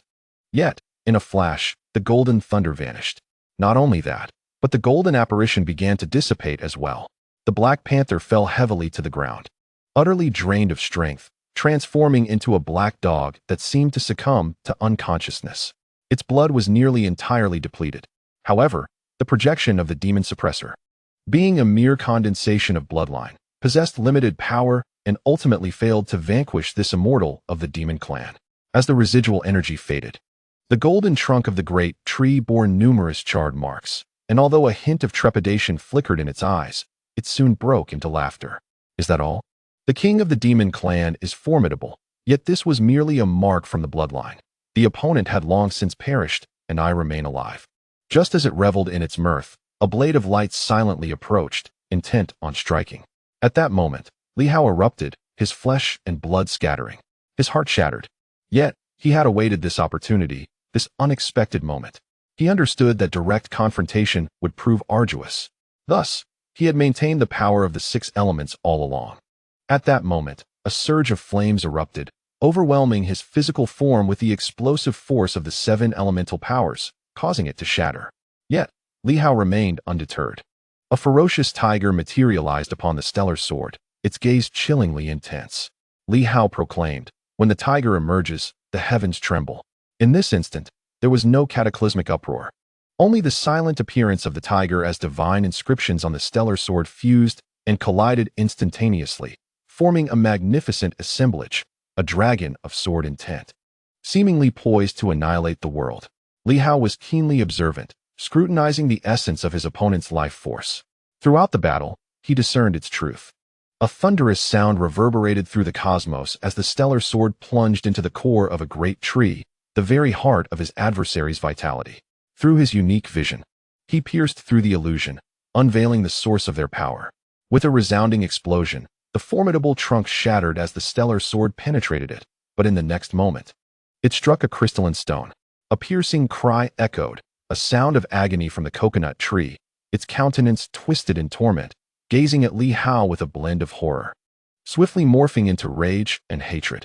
Although Li Hao's strike had not penetrated its life essence, it had left deep fissures, instilling both fear and fury within it. This creature had concealed its true strength. How could that be? In this era, how could one possibly arise comparable to the pinnacle of existence? Even if its physical form was weak, in comparison to true paragons, it was likely inferior. Yet, the sword intent it exhibited was indeed formidable. First, the young tree. Then the projection of the demon suppressor. And now, Li Hao himself had unleashed peak power, instilling profound dread within the coconut tree. If it were not for its indestructible and robust form, it might have truly faltered. A fierce force erupted from the heart of life, and Li Hao's body, weakened, began to exhibit signs of collapse under the shockwave emanating from the small sword. The tremendous recoil shattered his insides. Even the golden armor that manifested proved ineffective as the power seeped into his body, leaving no defense. The coconut tree's demeanor darkened ominously. Alas, your physical form is too feeble. While the force is impressive, it pales in comparison to the cultivators of spiritual paths, whose bodies are far more resilient. Just as Li Hao's visage contorted in pain, a figure emerged. Director Zhou roared, his golden form radiating brilliant light, a unique force coursing into Li Hao's being. Indestructible matter. A power exclusive to the golden-bodied warriors, capable of granting immortality. The instant it fused with Li Hao, his shattered body began to mend, surpassing the healing effects of the life spring and sword energy. With a fierce shout, Li Hao, blood streaming from his 7 orifices, thrust the sword once more. A crack appeared upon the heart of life, swiftly expanding. The coconut tree's expression shifted. 9 transformations of the golden body? Otherwise, where would such an abundance of indestructible matter originate? In this era, how could one possibly cultivate such a golden body? Li Hao radiated streams of golden light, and in that moment, his previously feeble physique was revitalized, his wounds healing almost instantaneously. Meanwhile, Director Zhou's golden form dimmed, and he fell to the ground, the golden hue dissipating into pallor. A bitter expression crossed Zhou's face, truly a formidable opponent. Having consumed a significant portion of the indestructible substance, even if he survived this ordeal, recovering would be arduous without devouring sufficient primal energy and life essence. Suddenly, the great tree unleashed a surge of formidable power, striking towards Li Hao's head with a mighty punch. Even in this state, its strength remained unparalleled. The world seemed to turn upside down. In that fleeting moment, a powerful shout pierced the air as the very heavens and earth shifted. The punch from the tree veered off course, creating a thunderous crash that shattered the void surrounding Li Hao. Once more, he thrust his sword forward, blood cascading from his mouth in an unrelenting stream. Radiance erupted from the small sword. Lock the space. At that juncture, Jiusi bellowed, summoning the martial artists whose divine inscriptions materialized and coalesced into an immense net, ensnaring the surrounding void. Yet they were met with a violent backlash. The inscriptions shattered one after another, and all fell to the ground. The great tree also momentarily froze. Just then, Li Hao's wind-chasing boots shimmered, causing him to vanish from his original position. The tree, momentarily dazed, suddenly shifted its expression in alarm. The small tree, which had been suppressing the primal path, began to falter. However, the opponent's primal path was also ensnared in the void, suppressed by the projection of the imperial palace. On the starry sword, an overwhelming surge of divine power erupted, unleashing the essence of the lifeless sword. With one stroke, the firmament split apart. The road, resembling a celestial pathway, was cleaved in two with a resounding crack. Li Hao, the great tree roared in fury. Li Hao had chosen not to strike at its heart, but instead utilized his wind-chasing boots to vanish, delivering a blow upon the path itself. The small tree had been engaged in a struggle against the imperial palace's suppression, although it had not managed to overpower the small tree. It had entangled the strongest presence present. The coconut tree deemed this acceptable. However, it had not anticipated Li Hao's sudden disappearance, which had momentarily distracted it from its pursuit of the others. As the coconut tree prepared to slice through the void to eliminate Li Hao, a long blade materialized.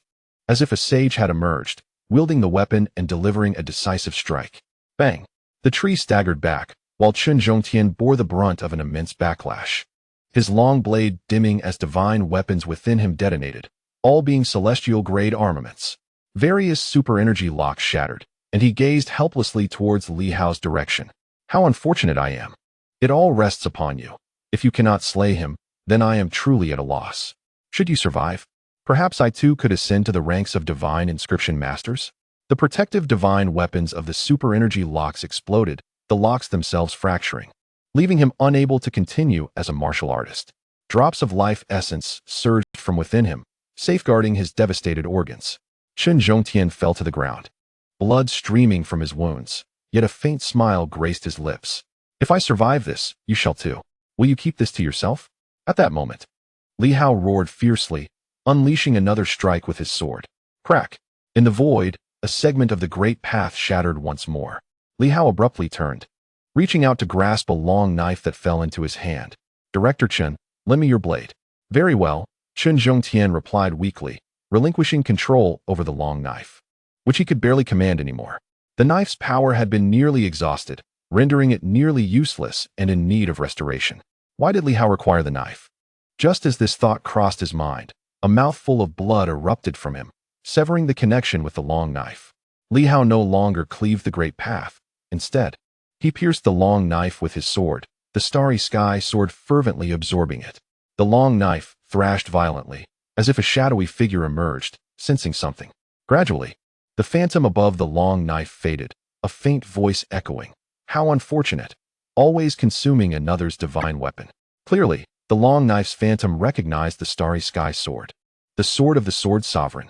As a weapon of a sage, it possessed considerable sentience. Yet, at that moment, it had no choice but to allow the starry sky sword to devour it. The brilliance of the starry sky sword surged. In an instant, a resplendent radiance manifested.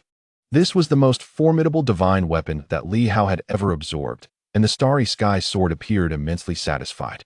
In a heartbeat, an overwhelming, murderous intent surged forth. And once more he struck. Crack! The heavens tore apart, the void shattered, and even a small tree recoiled in shock, vanishing in an instant.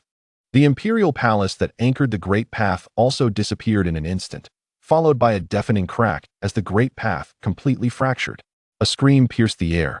Behind Li Hao, the coconut tree let out a wail, thrashing in fury as its flesh began to crumble, countless branches snapping. For a being of the origin path, having the great path severed in an instant could sometimes lead to their demise. Fortunately, the amplification of the origin path was not as potent now, so the backlash was not as lethal as before, allowing it to survive for the moment. Yet, it was severely wounded, its spirit shattered. In a flash, its mind went blank, and a figure seemed to flicker before its eyes.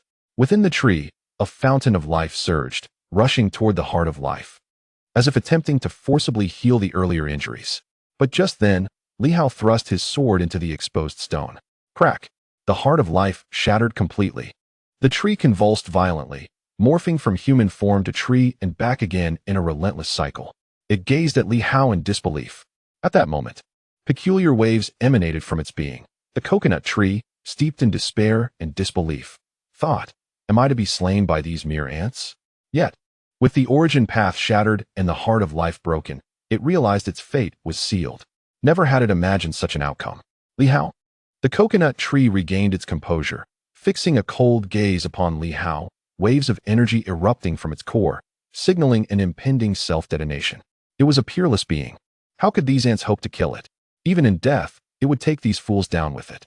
Though it betrayed the human race, it once thrived in the era of new martial arts. In that time, death meant self-detonation. To perish in an explosion alongside the enemy was a shared consensus among all beings. Even in death, Li Hao was determined to accompany himself to the grave. This fact had been previously reminded to him by black armor. Thus, at the moment when the opponent's energy began to converge and was on the verge of self-detonation, Li Hao let out a fierce roar, and a formidable force of devouring energy emanated from the starry sky sword. Black Panther, still in a state of unconsciousness, seemed to hear the call, recalling Li Hao's earlier instructions. Yet, at that moment, Black Panther was filled with sorrow, not again. It truly felt like a doomed fate. However, there was no time to dwell on such thoughts. A gaping maw appeared, resembling a black hole, swiftly engulfing the towering tree. The energy amassed by the tree was swiftly consumed by both the starry sky, sword, and Black Panther, momentarily calming the tumultuous energy. Yet, the tree merely scoffed, declaring it insufficient. Having regained its form, the massive trunk began to split, poised for total detonation. An immortal's explosion would ensure that none would escape. In that fleeting moment, Li Hao closed his eyes. The tree presumed he had surrendered, laughing. "Li Hao, to die with me is your honor." With a thunderous roar, an object erupted from within him, shattering the heavens and fracturing the tree's trunk. A mighty hammer struck the earth. The remnants of the tree's spiritual energy were instantly obliterated. In that instant, the shadow of the tree materialized, bearing disbelief and resentment. How could this be?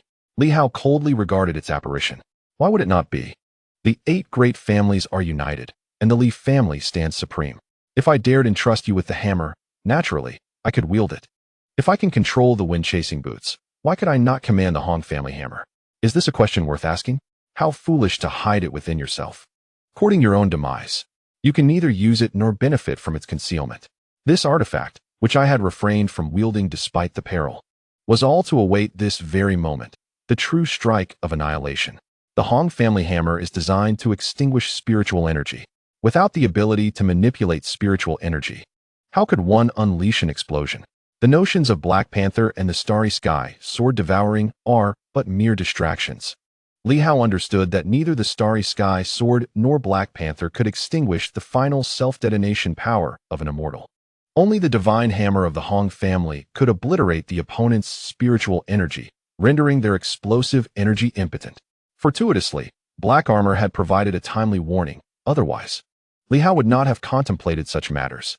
Nor would he have realized that every existence from the era of new martial arts fought with the intent of self-detonation against their foes. The shadow of the coconut tree reflected across the heavens, filled with a sense of unwillingness, soon transformed into acceptance, and it suddenly laughed. What a pity! What is regrettable? Regrettable that the world has changed. Otherwise, as a dignified immortal, even in demise, I would not have met this trivial fate. When the skies weep crimson rain, it should be in tribute to an immortal's fall. Alas, the past cannot be reclaimed. Regrettably, the times have indeed transformed. How unfortunate to perish at the hands of a group of weaklings. The shadow gazed at Li Hao, a hint of amusement dancing in its eyes. Is the human race truly so uniquely favored? Even in this era, such a phenomenon has occurred. With the demise of the new martial arts, I too have departed after years of struggle, ultimately leading to this moment.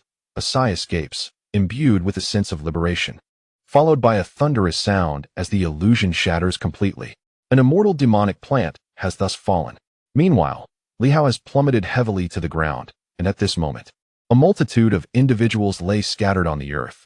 The sapling swiftly coalesces the fountain of life, showering it upon the crowd, while also enveloping the shattered giant tree, preventing the residual shockwaves from erupting. All eyes are fixed upon the heavens, unblinking, lost in contemplation. They have succeeded. Chapter 261, Harvest, Rankings. Yet it is but this. Amongst the fallen in the ruins, someone whispered, yet it is but this. It turns out that even the formidable beings of ancient civilizations are not invincible. They too have met their end. What does immortality signify? Although this demonic plant did not recover and severed its essence, death is death. The once indomitable entities, which none dared to defy, have also been vanquished by them, have they not? Li Hao remained silent. His corporeal form continued to fracture. Yet the fierce momentum intertwined with the fiery script gradually dissipated. As the sword energy surged within him, his body was swiftly mending. Li Hao gazed at the dim sky and, in that moment, a smile broke forth. A surge of power seemed to flourish, as if shackles had been shattered, allowing rapid growth. Within him, both the fierce tiger and the towering peaks were expanding swiftly. The slaying of the demonic plant and the spoils of war were secondary. What truly mattered was the bolstering of everyone's confidence. Power is the essence of the way. The way originates from within oneself. This was the invincible momentum of ancient sages. I am the strongest. I am invincible. Today, everyone shared this sentiment. We are formidable. Even the mightiest of ancient civilizations can be vanquished by us. At this moment, Huang Yu, who had been silently fighting beside them, suddenly spoke softly, in Silver Moon.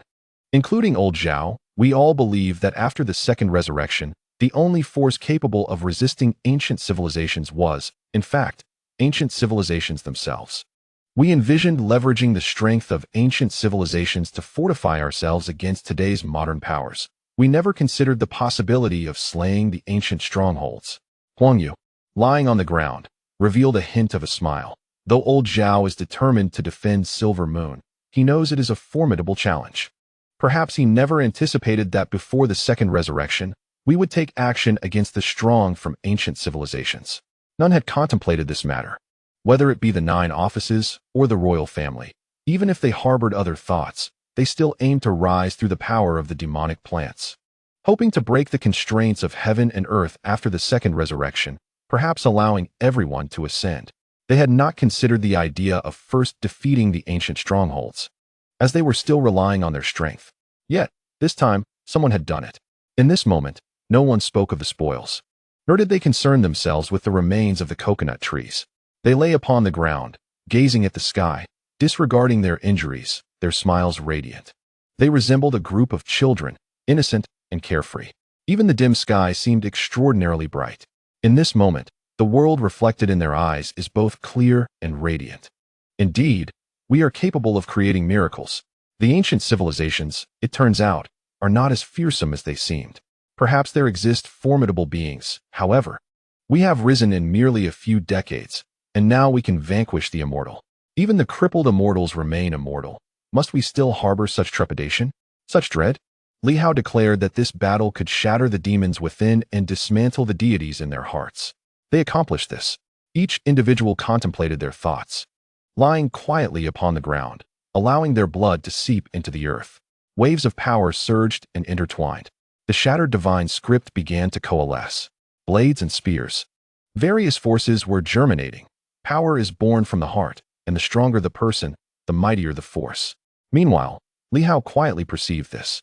Within him, 5 types of power surged forth rapidly. The formidable energy empowered the divine script as well. At this moment, he seemed to attain new insights, gradually. The golden divine script in his lungs transformed, its focal point evolving into a golden sun. The wood force manifested as a willow tree, thriving robustly. The earth force morphed into mountains. The sound of water waves crashed within his kidneys. These forces appeared to leap with joy, to exult. As Li Hao envisioned a new realm, a smile graced his lips, and gradually, the immense burden of the 5 elemental forces within his organs began to dissipate. The other 4 divine scripts, guided by the forces, slowly receded into the depths of his organs, soon vanishing entirely. Yes, they vanished. Like flames, they disappeared within his organs, entering what Li Hao referred to as the second space, akin to a superpower lock. Motionless, they would not manifest. His aura swiftly diminished. The previously fierce and chaotic energy gradually left only the power of wind and thunder. The amplification of the 5 forces was, for Li Hao, more significant than acquiring anything. In this moment, he felt as though his spirit melded into another realm. In a daze, he seemed to behold a starry sky, resplendent and vibrant. Chains traversed the expanse, resembling colossal dragons. Among these dragons were peculiar entities, a fierce tiger, a towering mountain, a flowing wave, and a willow tree. Li Hao, in a state of reverie, gazed in astonishment at the celestial panorama. Was this the second space? What were the countless dragons? Superpower locks? He found it hard to believe, yet the evidence was undeniable. As the 5 forces entered, they seemed to draw his mental energy within. At that moment, Li Hao glimpsed the profoundly mysterious second space. Just as he entered this enigmatic realm, all the Silver Moon warriors around him turned their gaze toward Li Hao. In that instant, he appeared to be enveloped in a radiant glow. Upon closer inspection, it seemed as though Li Hao had transformed into the vast cosmos, akin to the starry heavens. The onlookers believed they were mistaken, disregarding their injuries as they sat up, gazing at Li Hao once more. At that moment, he was indeed shrouded in starlight. And not only that, a faint power of starlight radiated from him. It bore resemblance to sword energy, yet felt distinctly different. Everyone held their breath, their expressions filled with incredulity. What was happening? A breakthrough? It didn't quite seem so. Uncertain of how much time had passed, Li Hao suddenly opened his eyes. As if a constellation had manifested within them, he stared blankly at the sky, and after a prolonged silence, he murmured, "Do you know how many super energy locks exist within the human body?" The others shook their heads, unaware of the answer. However, Nan Quan chuckled, 14, of course. For limbs and 5 organs, along with wind, thunder, light, and darkness, plus the head. Such a simple question. Li Hao smiled, 14? If there are only 14, whether it be super energy or martial masters, wouldn't we ultimately be limited to the power of the 10 systems? Since the limbs lack attributes, we must subtract those 4. He pondered, the 7 systems may reach the pinnacle, yet perhaps until the 10th system, there has never been a second transformation, remaining at this level. Does that imply that the limits of our era are confined to the apex? How could that be? Li Hao chuckled, Perhaps it exceeds everyone's imagination. The crowd turned to him, but this time he chose not to elaborate. I have merely glimpsed certain things. It does not guarantee their truth. Yet, at this moment, a surge of motivation ignited within him. Those colossal dragons, if each represented a super energy lock, that would be intriguing. But can we uncover them? Can we find these super energy locks? At that moment, someone could no longer contain themselves. I truly feel as if I might explode. I am not jesting. The crowd glanced towards the corner, where an individual lay pitifully on the ground, blood seeping from their body despite the life-giving essence attempting to revive them. An alarming trend of rupture evident. How could one avoid such a rupture? In an instant, every divine weapon had shattered, every super energy lock had broken. Had it not been for the little tree's assistance in suppressing the chaos, it must be acknowledged that at times, the little tree proved far more reliable than they were. No one paid much attention to this individual, leaving it to the little tree to provide care, which was why they were still alive. Nan Quan suddenly scoffed. How naive the old rogue is. Everyone is well aware of his intentions. Is it truly necessary to shatter all super energy locks at the final moment? Some do exist, yet they are not as critical as imagined. Nevertheless, this individual has taken it to extremes, wagering his life. Indeed, Chen Zhongtian possesses such audacity. Having risen from a martial arts rogue to the director of one of the 9 divisions over 80 years ago, Li Hao glanced at Chen Zhongtian and chuckled. Director Chen is quite intriguing. Chen Zhongtian, his face contorted in pain, managed to smile. In this life, one must make a living. It is unavoidable, driven by the necessities of existence. Li Hao found him interesting, while Chen Zhongtian claimed he only sought to survive. Uncle Hong, please instruct Director Chen on how to condense the divine script. Hong Yitong chuckled, choosing not to elaborate further, merely observing this old director with amusement. He was a gambler, yet he had triumphed. He said nothing more and began explaining the steps for condensing the divine script to Chen Zhongtian.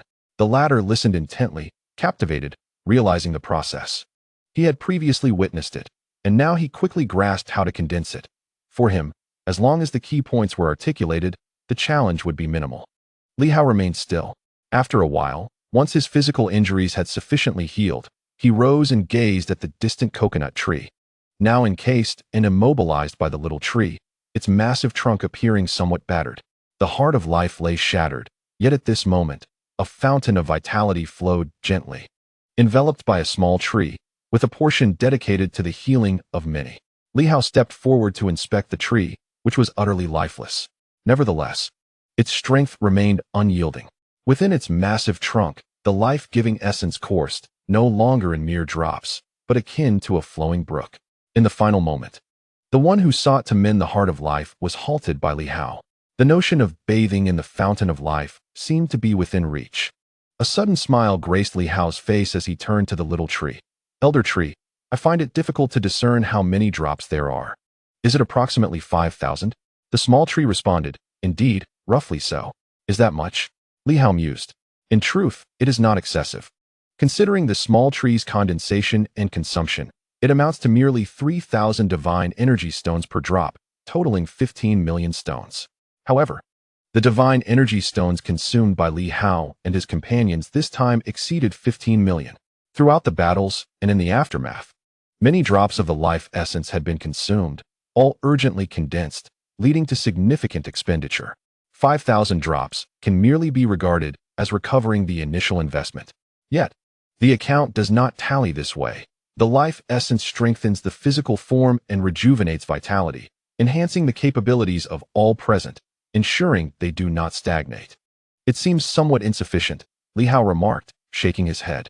Has the law enforcement division, over these years, provided merely this little divine energy? Calculating at 50,000 per drop. It was said that some charged 60,000. Numerous powerful figures within the law enforcement division had emerged. Hu Mingfa had nearly reached the 4th tier, and he alone had exchanged for over 200 drops, not to mention others. By that reckoning, having traded for over 500 drops was commonplace, amounting to 30 million divine energy stones. Moreover, with the resurgence of power in the central region, this place brimmed with energy, and these demonic plants were also recovering, albeit at a slower pace. After 20 years, to have stored so little life essence was somewhat disappointing. Yet, it could still be considered adequate. Sensing the emanating source power, Li Hao laughed and said, Elder Tree, Director Zhou, and Black Panther, come and absorb this source power. The seemingly lifeless Black Panther sprang to life in an instant, rushing into the small tree's protective barrier and voraciously consuming the essence. It was a meal it could not forego. This time, it had indeed contributed, as nearly all of its blood had evaporated, and the condensed phantom of the demon suppressor had severely injured the coconut tree. Director Zhou chuckled, not one to be courteous. His own expenditure had been considerable. On this day, with the source pathways vanished, the lack of source power made it difficult for his golden body to enhance further. In his efforts to bolster Li Hao's physical form, he had expended a significant amount of the indestructible material contained within his golden body. This substance could only be restored through the life essence and source power, and while energy could be consumed, the recovery rate was excruciatingly slow. Others present could also absorb and comprehend. Li Hao had previously absorbed and understood the source power of the small tree. Though the enhancement had been subtle and fraught with potential misdirection, to maximize benefits, it was indeed best for these three to partake. At that moment, the small tree emitted a mental wave. Its essence will greatly aid you. It is an existence of an immortal nature, imbued with an abundance of indestructible matter, a requisite for the golden body within the ancient civilization framework. Though it has perished, given sufficient time, perhaps it may yet revive after countless years. As long as there is enough energy, it can be resurrected, albeit with the emergence of a new consciousness, which may not resemble its former self. Li Hao was somewhat taken aback. Are you saying the golden body is indestructible, and the physical form endures? Indeed, the little tree elucidated. In ancient civilizations, the powerful were nearly all capable of immortality, provided they had sufficient energy to sustain them. Otherwise, they would gradually dissipate. Thus, nearly all the strong among the human race have lost their physical forms, consumed bit by bit until they completely disintegrated. The demon plants have managed to survive, partly due to our habit of stockpiling the fountain of life, and partly because we take root in the void, allowing us to absorb some stray energies. Even so, this entails significant consumption. My father collapsed because he could not sustain himself until the end, leaving his final strength to me. I am weak, so I require less energy. Li Hao nodded, gazing at the colossal golden tree. So, once we consume these indestructible materials, everyone's physical forms will become formidable?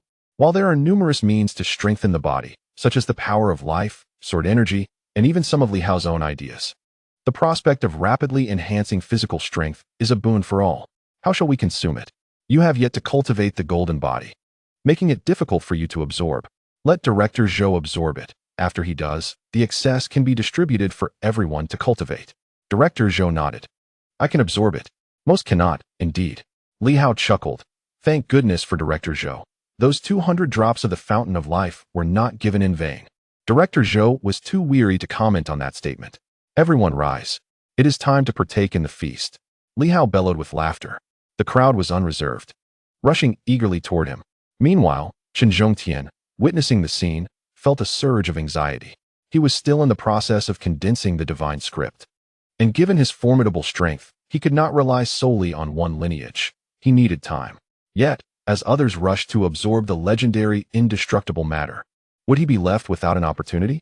In the next moment, he abruptly halted the process of condensing the divine script, allowing the volatile energy within him to erupt, dragging his battered form nearly crawling toward them. Despite the agony, he felt compelled to partake. Li Hao and the others paid him no mind. His ability to crawl over was his own merit. Li Hao, however, did not rush to absorb the matter. Instead, he gazed at the fruits atop the tree, which appeared somewhat shriveled. Curiosity piqued. He wondered about the purpose of these fruits. After some contemplation, the little tree replied, "These are not coconuts in the demon race's records.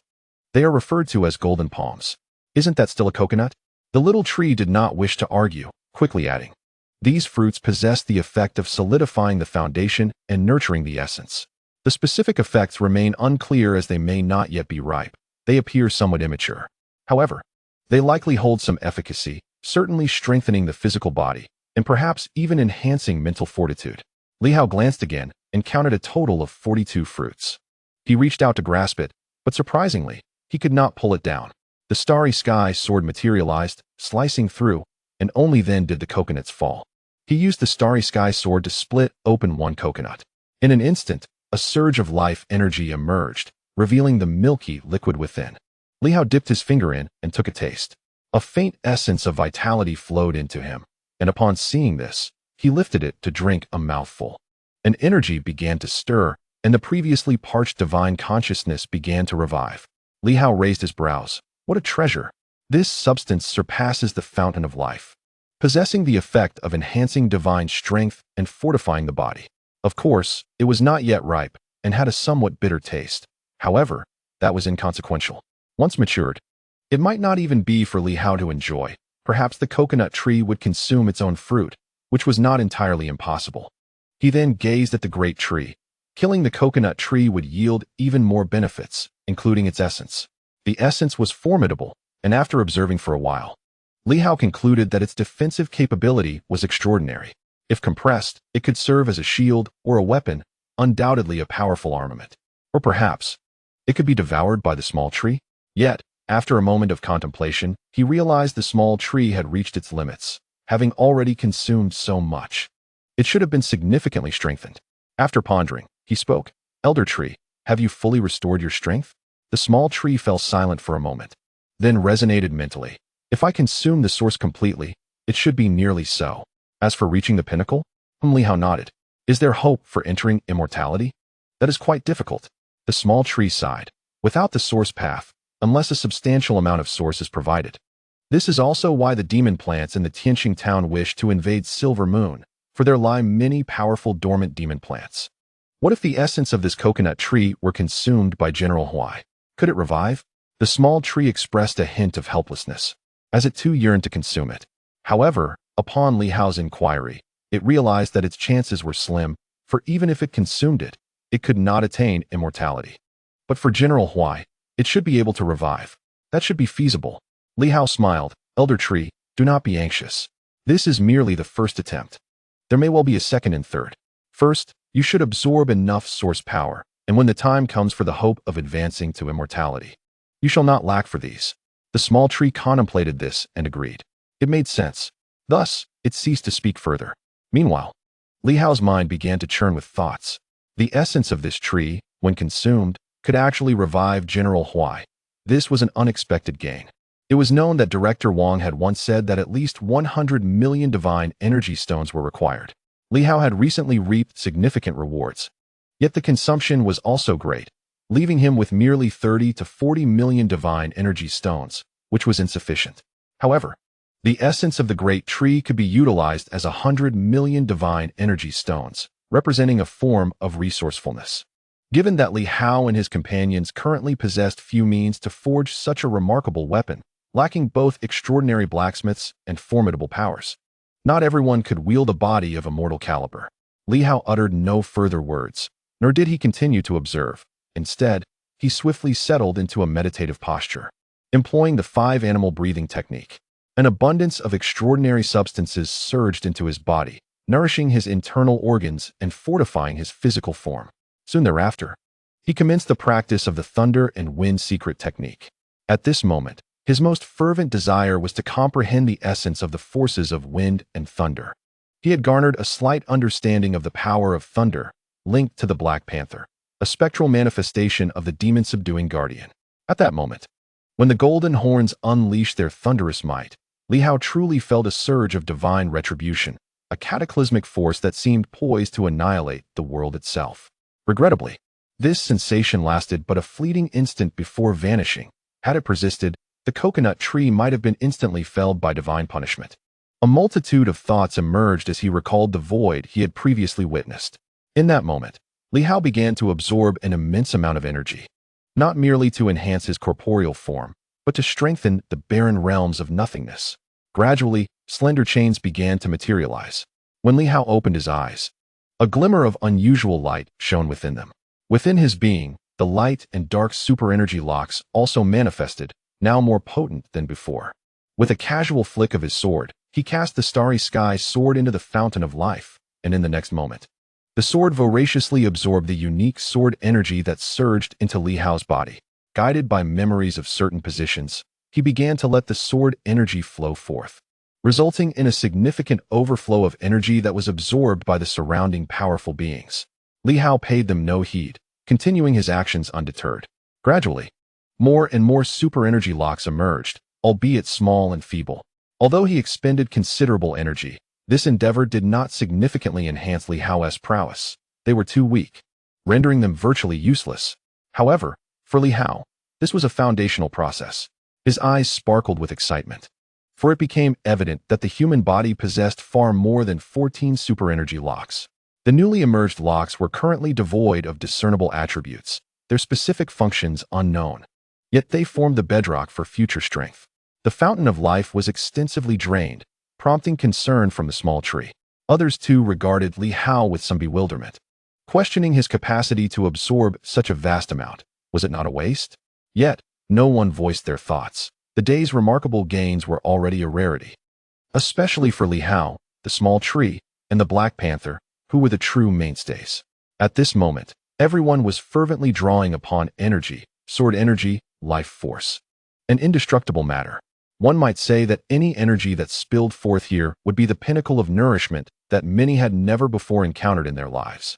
As Li Hao and his companions practiced, at the end of this ancient site, it appeared as though an endless darkness lay ahead. Not a terminus, but a pathway shrouded in shadow. At its conclusion, a city materialized. Within a grand hall, an enchanting plant resembling a rose swayed gently. In an instant, it transformed into a female figure, gazing into the distance, towards the depths of the darkness. The 9 courts and the royal family shared a unique relationship, or rather, the ruins they possessed bore a special connection. Much like General Huai and his subordinate commanders, a city often housed more than one guardian entity. In the City of Battle, there exist 36 guardian demon plant generals, with General Huai serving as the pivotal figure among them. Similarly, in the Heavenly Star Town, the 9 divisions have occupied 9 critical locations, yet the core area remains under royal dominion, akin to the esteemed position of the rose. At this moment, an elder in the grand hall opened his eyes, somewhat perplexed. Suddenly, one of the chains binding him shattered. As a result, he had just broken free from certain constraints and turned his gaze towards the rose. Esteemed one, has there been unrest outside? Has that old fellow been slain? Chen Zhongtian seems to have perished. The head of the 9 divisions had initially placed 9 seals upon him, yet 3 of those seals have now been shattered. The other 2 remain intact, but the breaking of Chen Zhongtian's seal has granted him immense opportunity. He senses that the 9 divisions can no longer suppress him. The woman transformed from the rose did not respond, but continued to gaze into the distance. After a long pause, she expressed her doubts. Perhaps. Are you referring to that inspector general you mentioned? If he is indeed dead after contemplating, she added, perhaps he met his end at the guard office. The guard office? The elder of Heavenly Star seemed to recall something. Is that the location occupied by the Hu family? Indeed. The elder was slightly taken aback. Why would he venture there? You ask me, but who can I ask? The rose did not reply, her expression reflecting confusion. Despite the barriers and the darkness that separated them, she felt a sudden surge of energy, akin to the shattering of a great path. Of course, with the primordial path now vanished, it was impossible to ascertain the truth. In the past, such a rupture would have heralded a cataclysm. Not likely, the rose mused, considering that she might have misjudged the situation. Perhaps that individual was engaged in a slaughter. The intensity of the path's disturbance suggested that the sage's weapon still held its potency. Observing the elder of Heavenly Star, it seemed he might have shattered the sage's weapon. The elder, however, remained silent, a hint of joy flickering in his eyes. If Chen Zhongtian is dead, the sage's weapon should be broken, and his seals will have completely dissipated. Now, I believe those 2 formidable seals will not be able to hinder me for long. The rose said nothing further, continuing to survey the dark expanse surrounding the city. The city was divided into 9 directions, each housing critical sites where guardian demon plants resided. After their revival, those few individuals had turned against their own. She had long desired to unlock the Heavenly Star mine, yet had faced repeated obstructions. Of course, the 9 individuals were not the crux of the matter. The obstacle lay at the mine's entrance, where others were blocking her path. Regrettably, those 9 rascals were unwilling to ally with her. Otherwise, why would she need to resort to such measures? Did they fear being consumed by her? The rose pondered, reflecting on the irreversible departure of the new marshal and the emerging nature of discord within the demon race. The human race was not dissimilar. Without a powerful figure to suppress the world, they faced similar challenges. United, They could have seized the initiative and shattered the mine, potentially restoring it long ago. A pack of fools. After cursing inwardly, she turned her gaze back to the elder of Heavenly Star, letting out a sigh of helplessness.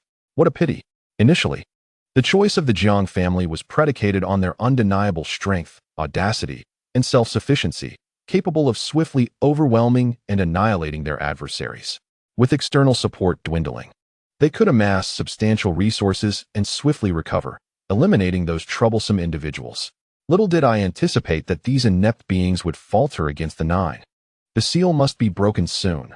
Now, with the second revival looming, even if we do not breach the great mine, we cannot suppress it any longer. The energy accumulation is perilously high, on the verge of eruption. Before the second revival, you still hold significance. Otherwise, your value will dissipate. The rose spoke coldly, no longer extending any courtesy. The Celestial Star King's expression shifted subtly, but he quickly reassured, "Fear not, it will be soon." Li Hao is indeed a troublemaker. Without him, I would find it exceedingly difficult to unseal. However, with him, as long as those two old codgers from the military law and administrative departments face any tribulation, I can directly break the seal, even if nothing occurs. With the divine weapons retracted, he could forcibly shatter the seal. Of course, he dared not dwell on such thoughts. Deep down, he mused that it was precisely because this individual was reluctant to assist, wary of the 9 divine weapons eruption, suppressing, or even injuring them, that he had not yet been unsealed. The divine weapons, while outside, find it challenging to regain their formidable prowess. Yet, within the ruins, once revived, they become exceedingly formidable. Together, the 9 would be a daunting challenge even for the rose. The rose paid him no heed. It was unwilling to endure an assault from 9 divine weapons for the sake of a useless being. Those divine weapons belonged to the human race. And as a member of the demon clan, rebelling now would awaken the will of the divine weapons. Even if it could not be slain, it would surely sustain significant injuries. At that moment, the nearby 9 rascals might unite to devour it. However, with one divine weapon shattered, would the golden palm sustain injuries? After some contemplation, it realized that it was merely one divine weapon, and the golden palm might not be harmed. Yet, should it decide to act against that individual, it would easily find itself beset by the others. The rose dismissed such thoughts, vanishing in an instant, a single bloom swaying once more within the void. Its gaze was directed towards a specific point. The second revival is inevitable. Your obstruction is futile. You have long since perished, so why cling to such stubbornness? Simultaneously, outside, dawn broke. On the third day, the Storm and Cloud Pavilion had announced the unveiling of the Divine Power Rankings today, and many were eagerly anticipating this revelation. Within the inspection department, Chun Yao's complexion was ashen. He had been gazing towards the direction of the criminal law department. Yet he had not received any word from that individual. Was he dead? Truly dead? He mused that with the dawn upon them, if there was still no return, he would have to escape, seeking refuge with the Zhao family through the administrative department. Yet, how could such a powerful figure succumb to death? At this moment, Chun Yao felt a sense of unease, a disorientation. As for the much-anticipated Storm and Cloud rankings, he cared little. "Come in," Chun Yao called in a low voice. And soon someone entered. He spoke gravely. "Have you contacted the Celestial Star Governor's office to negotiate against the Storm and Cloud Pavilion?" Was no notification sent? The subordinate promptly reported, "Director, it has been communicated. However, they mentioned that last night, Lord Li departed from Tianxing City with his men. And now all the powerful figures in the governor's mansion have left, reportedly having discovered the whereabouts of the Wind and Cloud Pavilion." Qin Yao fell silent. The Wind and Cloud Pavilion? Impossible. If it were indeed the Wind and Cloud Pavilion, my father would not have allowed me to escape before his departure. There must be an even more formidable presence at play. On that day, everyone became aware that the powerful figures of the governor's mansion had vacated, including Yao Si from the Night Watch, seemingly having unearthed the whereabouts of the Wind and Cloud Pavilion, just before Li Hao and his group made their appearance. A Wind and Cloud ranking swiftly emerged from various locales, disseminating across the realm. The Wind and Cloud ranking had been unveiled. Those who beheld it were momentarily taken aback, some unable to believe their eyes. This was a list meticulously revised by Li Hao after careful consideration against the authentic rankings. First, Ing Hongyue, Master of the Seven Systems. Second, the former Tianxing King, Jiang Chun, Master of the Seven Systems. Third, the former director of the administrative office, master of the 7 systems. Fourth, the former director of the military law office, peak of the 6 systems. Fifth, Li Hao, peak of the 6 systems. Sixth, the current Tianxing king, peak of the 6 systems. Indeed, Li Hao had made numerous alterations, yet he had also included himself, ranking at the peak of the 6 systems. Many who received this list were left in a state of astonishment. Except for a handful of individuals whose strengths had slightly shifted, the majority were accurately represented. Among them, the 3 masters of the 7 systems were particularly astonishing. Was it not prohibited for the 7 systems to appear before the second revival? In an instant, both the super energy city and the flying hell were taken aback. 3 masters of the 7 systems? At the headquarters of Hongyue, Hongyue received the ranking without delay, his brow furrowing as he fell into contemplation. What was the situation with the wind and cloud pavilion? Everyone presumed that Li Hao would secure the top position. Even if inaccurate, he would at least be acknowledged as the first. Otherwise, there would be no need for such commotion at the governor's mansion of Tianxing. But what of the present? Although several Silver Moon martial artists, including Yao Si, had indeed made the list, why was it that he was placed first? The 7 systems. A shadow of doubt flickered in Hongyue's eyes. Hidden strengths had been unveiled. How could this be? Had they truly grasped the formidable wind and cloud treasure mirror? Damn it! At that moment, a figure cloaked in red materialized, softly exclaiming, "Congratulations, Leader Ying, master of the 7 systems, the foremost of Silver Moon." With a light chuckle, they added, "It appears that Leader Ying possesses some extraordinary means unknown to me." Hongyue furrowed his brow. This ranking is entirely arbitrary. It is merely a ploy by the wind and cloud pavilion against me. Yet, he remained perplexed as to why he was targeted. A thought crossed his mind, causing his gaze to shift. Could it be related to you? They are not targeting me, but rather, they are aware of your existence and are aiming for you. Otherwise, why would they randomly place me at the top? Upon utterance of these words, the figure in the red cloak fell into deep contemplation. Indeed, previously there had been no intersection between the 2 parties. Hongyue harbored little hostility towards the wind and cloud pavilion. Conversely, it was Li Hao who had resolutely sought to obliterate them. To suddenly place Hongyue at the forefront now seemed like a cruel jest. The crimson-cloaked figure was perplexed, taking a considerable time before responding. "We possess little knowledge about Fengyun Pavilion. It remains shrouded in mystery. Initially, I suspected it might be connected to that group, yet it appears otherwise. Could it truly be the legacy of Fengyun Taoist?" After a moment's contemplation, he added, "I shall ensure a thorough investigation is conducted. You must exercise caution in the interim." With that, the crimson figure vanished. Hongyue furrowed her brow slightly, examining the list closely before frowning once more. The list indicated a multitude of individuals from Silver Moon, seemingly targeting it. Yet, what was truly baffling was the absence of Li Hao from the top 3. The acknowledged 3 most formidable forces were herself, the royal family, and the 9 divisions. Yet they had included themselves among the rankings. Was this a jest? Who could be unaware that the 3 most powerful figures in everyone's mind were precisely them? For others, this merely confirmed the information, further validating the authenticity of the list. Damn it! Hongyue, usually unflappable, now bore a furrowed brow. The list was nonsensical. What game was Fengyun Pavilion playing? Were they attempting to offend all 3 factions simultaneously, inciting a joint assault against them? Simultaneously, at a certain ruin, a deafening noise erupted from Fengyun Pavilion, accompanied by a sharp voice questioning, "Why has this occurred?" From the moment the list was released, they sensed something was amiss. Numerous individuals were absent, and the order had shifted. Director Zhou had not appeared, while Director Zhao's ranking had plummeted significantly. Yao Si and Hong Yitong were present.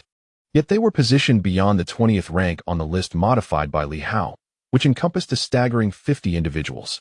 This seemed to be an overt slight towards Hongyue. Although Hongyue was indeed first on their genuine list, this was not the outcome they desired. "We are at a loss. We entrusted the list to that scoundrel surnamed Wu." A shadow emerged, radiating anger. "Investigate. Exercise caution. Damn it. How could such a trivial matter be mishandled?" At this moment, was it possible that the list was fabricated? Would they need to issue another? That would indeed be a farce. The shadow was infuriated, truly enraged. The distribution channels had never faltered before, yet at this critical juncture, everything had been thrown into disarray. Yes, individuals hastily departed, while the countenance of the pavilion master fluctuated. Hangyue may have perceived this as a direct attack against her. While he bore no fear of her, the presence of other forces behind her was what truly troubled him. At that moment, the list circulated widely, quickly igniting a fervent discussion. The 7 systems remained a topic of intense scrutiny, evoking both tension and astonishment among various factions. How had they achieved such prowess? Had they all concealed themselves within the ruins to attain breakthroughs? Yet, such an endeavor would necessitate a lifetime of seclusion or emergence only after a second revival, which would bear no significance and would instead deprive their faction of a top-tier powerhouse. Or perhaps they possessed other means.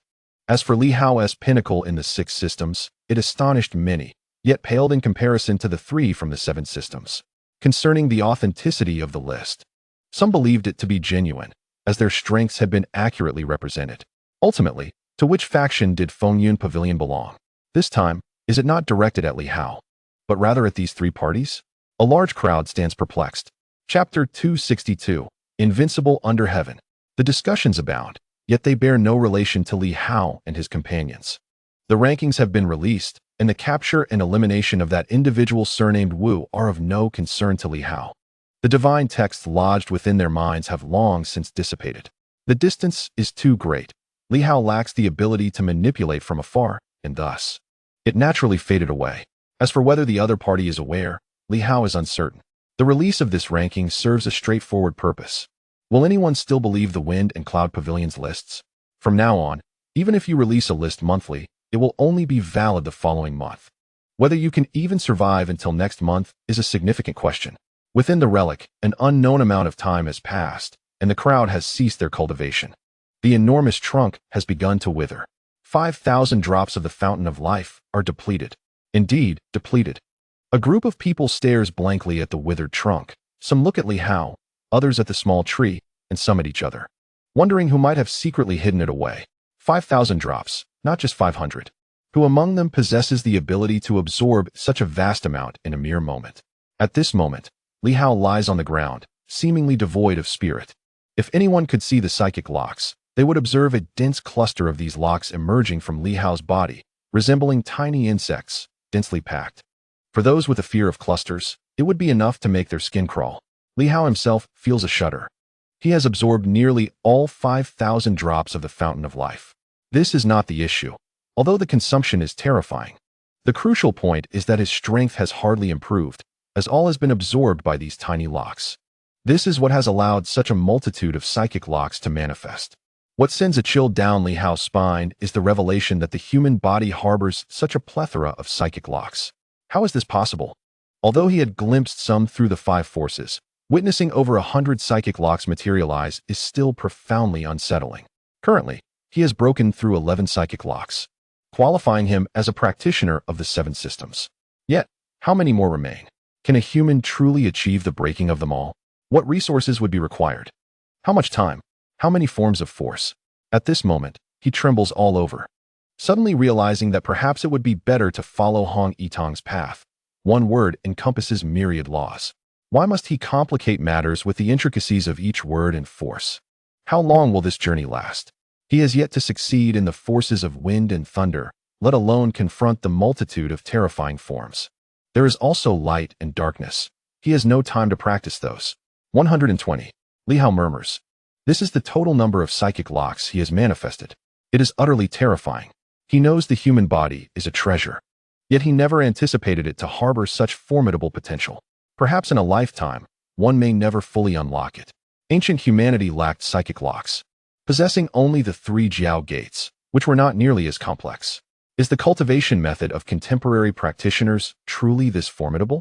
Li Hao pondered deeply, contemplating whether humanity in this era possessed boundless potential or was simply mired in sorrow. In a time when martial arts had declined, the existence of such numerous superpower locks seemed both a tantalizing opportunity for lifelong development and a source of profound frustration, as their unlocking remained frustratingly out of reach. Moreover, the physical frailty of the human race in this epoch rendered such development even more arduous. Merely attempting to unlock a few of these superpower locks had already consumed thousands of drops of the life spring, a resource equivalent to what could have nurtured a significant number of transcendent beings. Li Hao felt a deep sense of loss over this squandered potential. Was it truly wasteful? He was uncertain. Initially, his intention was to unlock a few powers to lay a solid foundation for himself. However, he inadvertently absorbed all the life spring, transforming what was meant to be foundational work into a source of dread. Soon, others began to notice Li Hao's unusual state. They gazed at him, perplexed by the vacant expression in his eyes as he lay on the ground. Shouldn't he be exhilarated and joyful after slaying an immortal demonic plant? Why did he appear as though he were on the brink of death? At this moment, Nanquan cleared his throat and spoke. Li Hao, I have attained the 4th tier of supernatural powers, and I feel my physical form has significantly strengthened, enabling me to withstand the force of a 1st-tier power. However, I am lacking in life spring. Have you hoarded it all? I have absorbed a considerable amount of indestructible material, enhancing everyone's physical condition, and I have directly entered the 4th tier of supernatural powers. I truly feel that I am on the cusp of the 5th tier, but I am in desperate need of life spring to replenish my vitality. This time, it is not merely for repairing my body. It is essential for the consolidation of my divine texts, which will consume life force. My physical form has just been refined, and I was preparing to coalesce my 5th tier of supernatural powers. Yet, to my dismay, it's all gone. So many drops, thousands. How could they have vanished? Did Li Hao take them all? The individuals present had made significant advancements, particularly Hou Xiaoqing and his companions. Hou Xiaoqing, who had always been physically weak and plagued by illness, experienced a remarkable transformation due to the indestructible material. He had broken through to the 5th organ supernatural power and also unlocked the wind supernatural power, thereby entering the 6th tier. He too wished to express his concern over the diminished life spring. While he no longer required it for himself, it was crucial for others. As for Yu Luocha, she had reaped substantial rewards from this endeavor. Though slightly weaker and less influential, having slain an immortal had catalyzed a transformation in her power, allowing her to barely breach the 4th tier of supernatural powers, albeit still slightly inferior to Nanquan. Hou Xiaoqing believed that with just a little more life force, there was hope for her to ascend to the pinnacle of the 4th tier, or even reach the 5th tier. The fact that even the weakest among them, Yu Luocha, had undergone such a transformation hinted at the profound changes experienced by the others. As for Yao Si and his group, who were already top-tier 5th-tier experts, they had forcibly broken through to the 6th tier. Had it not been for the concern that a 7th-tier emergence would cause a catastrophic rift in space, he might have even aspired to leap directly into the 7th tier this time. However, they were unable to discover the dual space like Li Hao, and thus could not completely conceal the system. It was not merely the fear of being shattered by the spatial turbulence. It was primarily their apprehension that they themselves might struggle to withstand such an eruption. At this moment, the presence of 6 systems was undeniably significant. Yao Si cast a sidelong glance at the groups surrounding the earth-overturning sword. These individuals had likely entered the 6th system, perhaps even reaching its pinnacle, much like himself, too wary to recklessly ascend to the 7th system.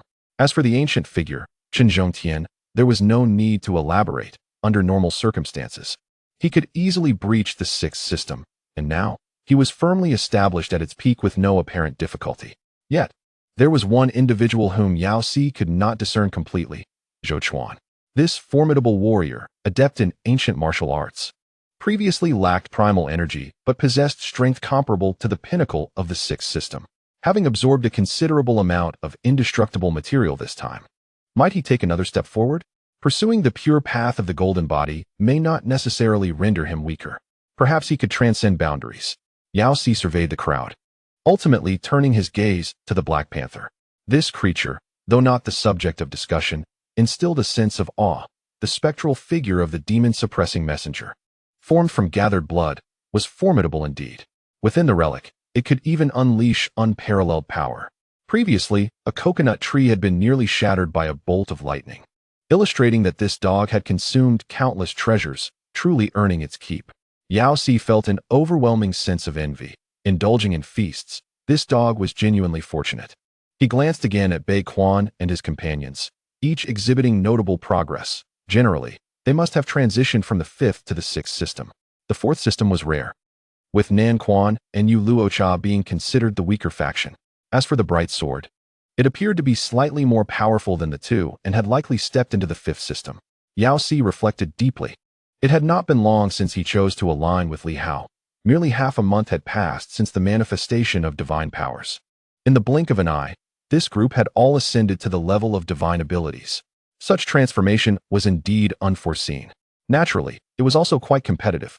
At the very least, the powerful from the 9 divisions and others had been compelled by Li Hao and his allies to rapidly enhance their strengths, possibly exhausting their resources, thereby enriching those demonic plants. Surely, the recent harvest for those plants must have been substantial. Previously, all factions had aimed to maintain control, ensuring they did not deplete resources entirely, but rather approached it gradually. After all, prior to the second revival, there existed a limit. As long as one breached the 6th system before then, it sufficed. Yet now, everyone seemed to be in a relentless race. As Jiusi pondered this, Li Hao suddenly spoke up. This cannot continue. The crowd fell silent, bewildered. Li Hao frowned. We must explore how to enhance our physical forms. Not merely through the fountain of life or indestructible materials, but through a specific cultivation method, an all-encompassing technique that can rapidly strengthen the body. Otherwise, what will become of the 7th system, the 8th, or the 9th? Slaying demonic plants? But there is a finite number of them. We cannot simply eradicate them until the ends of the earth. That is simply insufficient. The crowd exchanged glances, and after a moment, Nan Quan muttered, "Then we must summon your master back." Li Hao, overwhelmed by the thought, replied, "Who knows where he has gone? Even my messages have gone unanswered.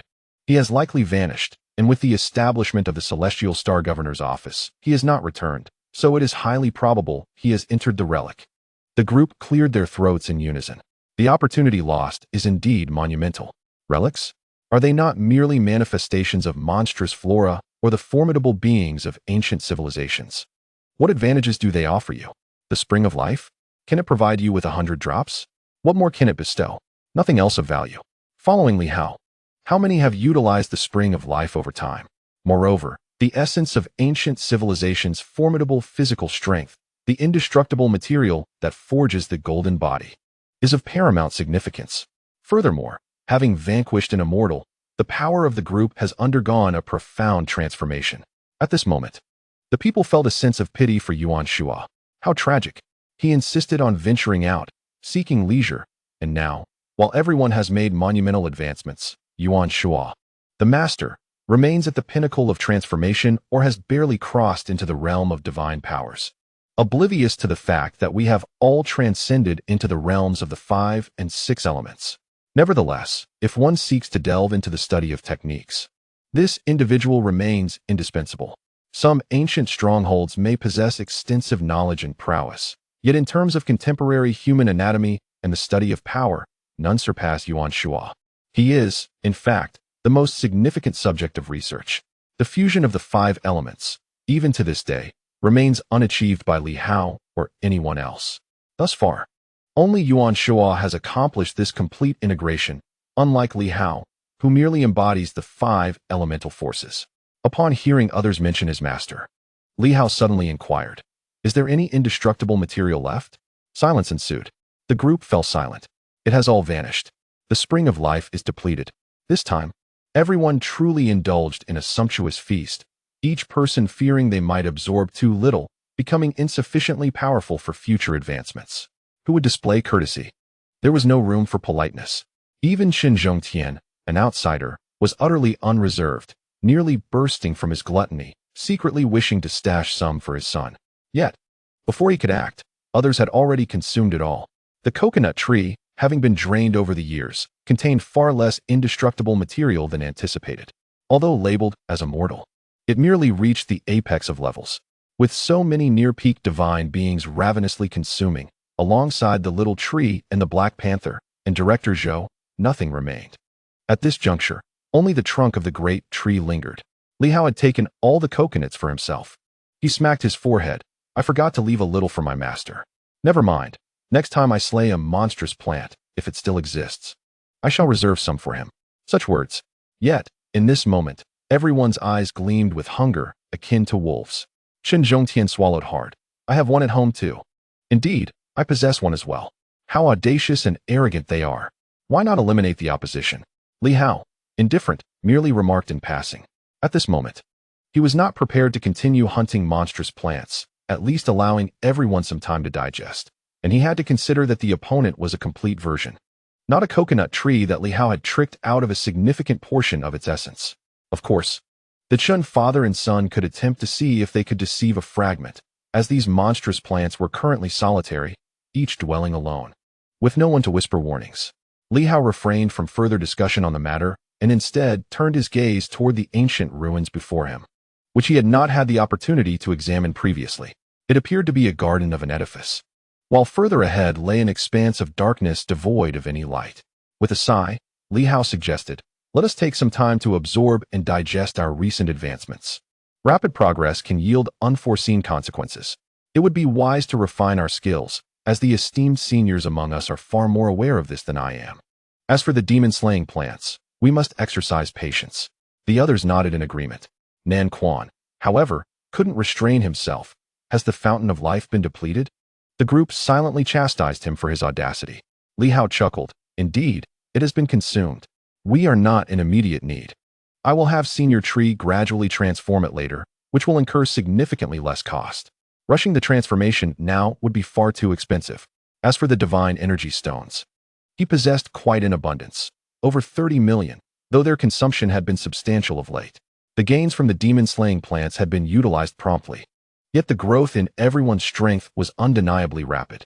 With 30 million stones, a gradual conversion could yield up to 10,000 drops, whereas an urgent conversion would only produce around 3,000.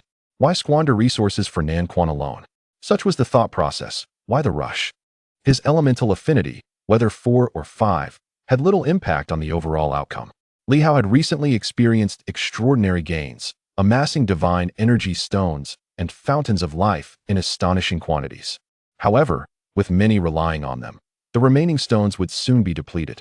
What troubled him further was the overwhelming number of his super energy locks. Should he wish to continue ascending, he could scarcely fathom the cost. "I should investigate the situation here," he mused. Chen Zhongtian, seemingly indifferent, remarked, "This is likely one of the key mechanisms. The area should not be too extensive, and our ability to probe further is limited, as barriers will obstruct our path ahead. In my region, the Educational Bureau of Tianxing Town was located here, an important site, albeit merely a single building with no particular significance. The former Ministry of Education was central to the ancient civilization, yet it yielded little of value." He continued, "The 9 sects are quite similar. We fortuitously inherited these ruins. In a way, it was the demon plants that chose us, hoping for assistance from the outside world, thus catalyzing the transformation of the 9 sects." He elaborated, "The royal thorns of the rose were the true guardians of Tianxing Town, formidable in strength and intent on devouring the other 9. This ambition led to the uprising over 80 years ago, overthrowing the royal family's unilateral suppression of any single entity. Yet, when the 9 united, it was beyond their capacity." At this moment, he had become quite loquacious, adding, "Tianxing Town holds the core of it all. The true essence lies in the entrance to the mineral vein, the location of the great Tianxing mine. However, there are guards stationed at the mine. Are they still present?" Li Hao inquired. "Indeed," Chen Zhongtian affirmed. "We have long anticipated the second resurgence, but it has yet to commence, largely due to the presence of the mine's guard. In the days of yore, Tianxing Town was home to the formidable Tianxing army, which commanded an impressive force of 100,000 troops. Among them, the Mine Guard Corps stood as an elite unit, numbering just over 3,000, but renowned for their exceptional prowess. It was said that the leader of this distinguished force was a deputy commander of the Tianxing army.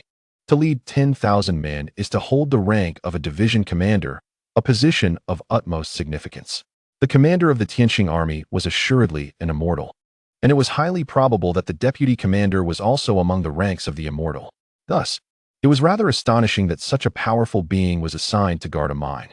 Is the other party of the human race? If so, they must surely be long dead, pondered Li Hao, his curiosity piqued. Chen Zhongtian shook his head. "I cannot say. If they have not perished, it would not be surprising. After all, guarding a mine and remaining undying and unyielding is a perfectly reasonable scenario." Indeed, Li Hao chuckled, nearly forgetting this crucial point. It was true. Watching over a vast mine was not akin to being among others who had depleted their energy. With an indestructible body and ample energy, the individual might very well still be alive in the truest sense. "So, the guardian still oversees the mine?" "Yes," Chen Zhongtian affirmed. "I heard this from the demon plant. which also mentioned that even if the vast mine cannot be opened directly, it will eventually erupt. The energy will sweep across the world. Following a revival, the energy in the heavens and earth has replenished, and the grand mine of Tianxing City will gradually awaken, accumulating and overflowing with energy. In ancient civilization times, this energy was absorbed by demon plants to prevent explosions. The purpose of the demon plant's guardianship fundamentally lies in this aspect. However, currently, the 10 demon plant guardians in Tianxing town are incapable of absorbing energy from that location, leading to a significant accumulation of energy. Even if that deputy commander can absorb some, a single individual cannot possibly contain the energy of a colossal mine indefinitely. An explosion is inevitable. Once it erupts, the energy will engulf the world, marking the onset of a second revival. Li Hao furrowed his brow. If it explodes, will Tianxing City still exist? This will not be affected. An explosion within the ancient civilization city does not impact the outside world. In the past, a large mine in Silver Moon erupted, leading to a revival, yet it did not have much of an effect. However, that incident pales in comparison to the situation in Tianxing town. Li Hao chose not to elaborate further. He reached out and captured the trunk of a towering tree, storing it within his storage ring. Recently, he had acquired much in his storage ring, and he opted for a larger item. Otherwise, it would be quite challenging to accommodate. As the group traversed past the remnants of the Hu family, which had already been shattered, they continued onwards. After a while, they arrived outside a courtyard, and the group realized their location. The guardhouse. Li Hao recognized it as an entity akin to a patrol office. Yet now, it stood deserted, devoid of any presence. In front of them, a layer of black mist swirled ominously. Li Hao approached to inspect it closely but could not discern its nature. The small tree, however, was aware and contemplated before stating, "This is the essence of chaos." What is the essence of chaos? The small tree elaborated. It arises when a multitude of origin-level beings perish, and their essences remain unclaimed, blending together to form the chaotic essence, which creates a unique barrier. With that, it fell silent for a moment. Tianxing town had once experienced riots and rebellions. Li Hao was taken aback. "Why do you say that?" The young tree spoke softly. "In my father's recollections, there was a sudden disappearance of the world's energy, followed by the vanishing of the primordial path, plunging everything into a realm devoid of energy and pathways. People were forbidden to wander, for the fabric of space became exceedingly fragile. Any powerful being who strayed from the main city risked falling into oblivion. Thus, they could only remain confined, awaiting rescue, steadfastly holding the great city. The demise of the mighty was not instantaneous. Rather, it was a gradual fading into nothingness, ensnared by despair as they found themselves with no avenues for escape. Yet, they remained acutely aware of their duties and seldom abandoned their posts. The task of Tianxing City was to defend the mineral veins after the extraction of energy. There should have been more to secure. Logically, they ought to have continued their vigilance or provided assistance to others, rather than a sudden surge of powerful beings perishing simultaneously, leaving them bereft of the means to draw upon the source. Hence, one possibility arises: a rebellion must have erupted, with chaos unfolding within the city, leading to a fierce clash among the powerful that resulted in the swift downfall of many and the emergence of such an energy barrier. The young tree continued. The area where the 9 divisions reside is of vital importance. It signifies that these 9 territories have previously endured attacks, causing the powerful within to perish, thus creating a chaotic primordial barrier where they fell. The young tree, aware of the origin of this phenomenon, quickly surmised the events of that time. The region of the 9 divisions witnessed uprisings and insurrections, resulting in the deaths of numerous powerful beings, all of whom were of the primordial path, leaving no survivors. Li Hao furrowed his brow. But how is it that the demonic plant still thrives? Was it the plant that betrayed them? At that time, the ancient civilization still existed. Did the plant possess such audacity? The young tree was uncertain. This was beyond conjecture. The coconut tree had perished, and perhaps consulting other demonic plants would shed light on the events of that year. Meanwhile, Li Hao recalled his own task, to ascertain why Tianxing City severed the energy supply, plunging the 8 principal cities into silence, stripped of energy support. The 8 main cities, capable of aerial combat, found themselves drained of energy, unable to activate their defenses. "Can we venture into this area?" Li Hao inquired. The young tree pondered and replied, "It is possible, but fraught with danger. It poses a greater threat to those of the primordial path and may induce turmoil in the source. For you, the impact might be minimal, though the specifics elude me. Perhaps we could allow Nanquan to give it a try. Nanquan, bewildered, questioned, "What do you mean by that? Why should I attempt it?" The young tree had merely chosen someone at random, as Nanquan was generally regarded with disdain, deemed unlikely to turn against the humans. A splendid choice indeed. Li Hao chuckled and glanced at the swirling black mist. The chaotic source, how intriguing. He refrained from further inquiry and, after a moment's contemplation, spoke, "Senior tree, please remain here to oversee." The young tree was taken aback.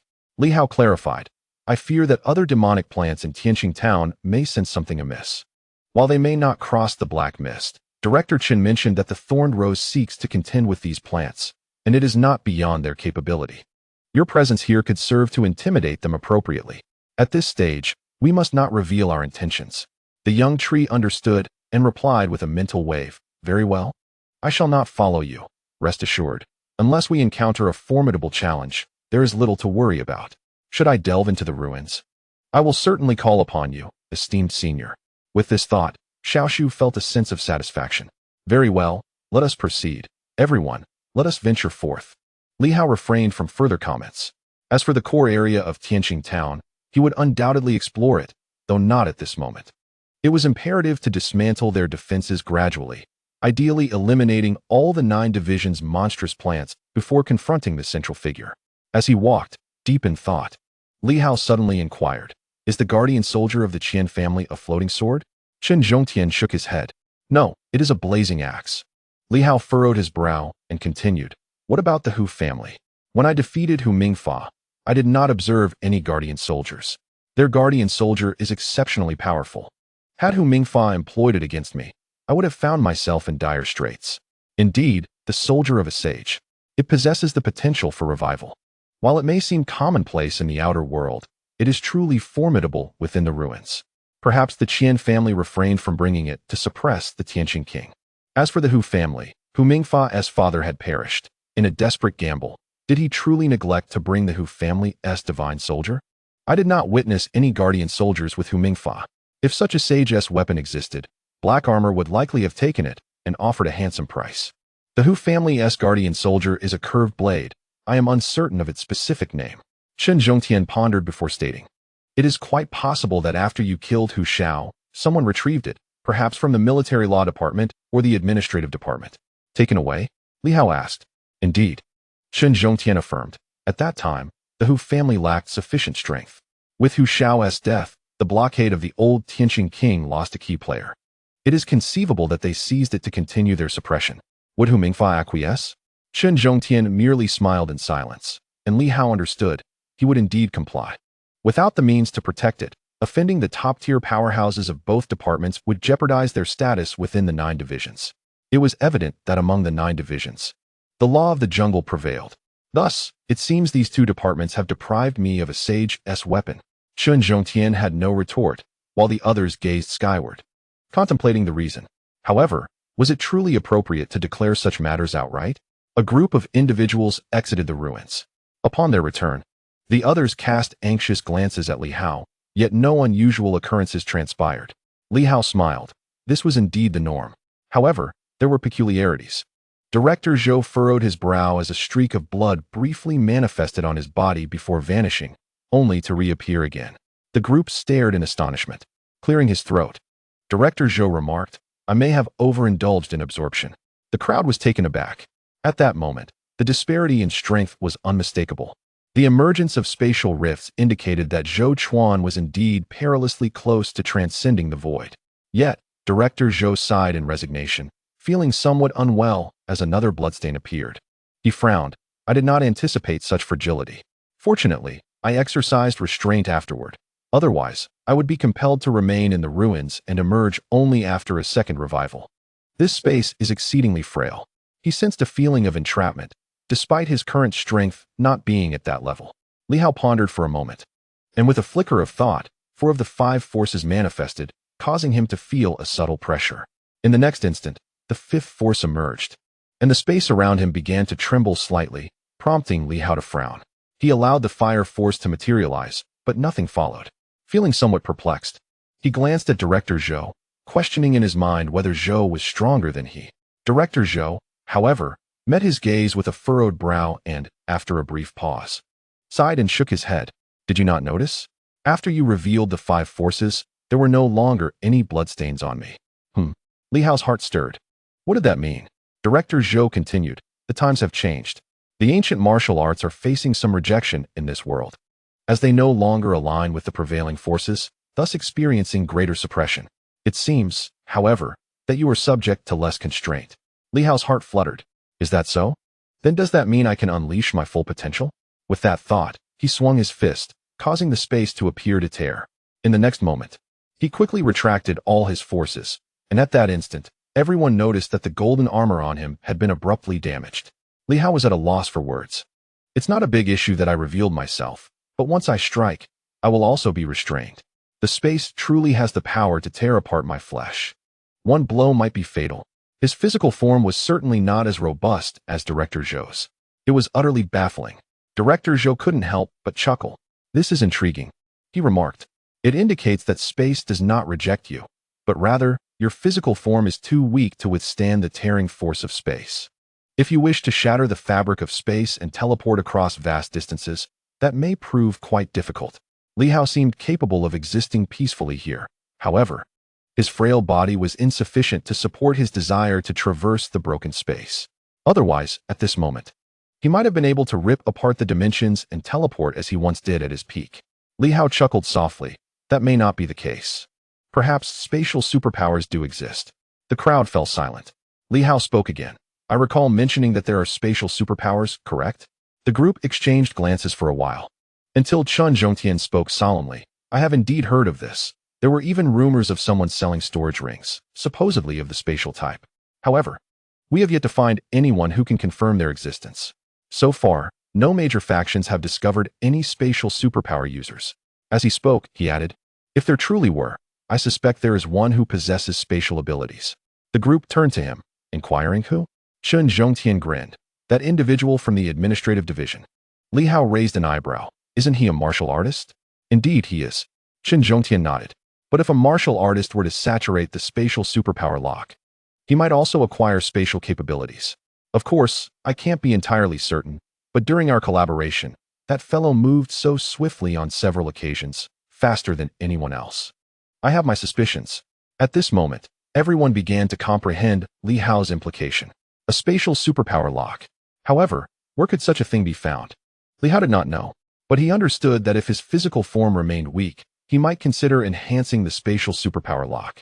At that time, tearing through the void would no longer be an insurmountable challenge. Director Zhou was troubled by his inability to tear through the void, while Bai harbored concerns of his own. With over 100 superpower locks materializing, he questioned the absence of those pertaining to the spatial domain. I refuse to believe it. Not only spatial locks. I could even develop invisibility locks for you, allowing me to vanish completely from your sight.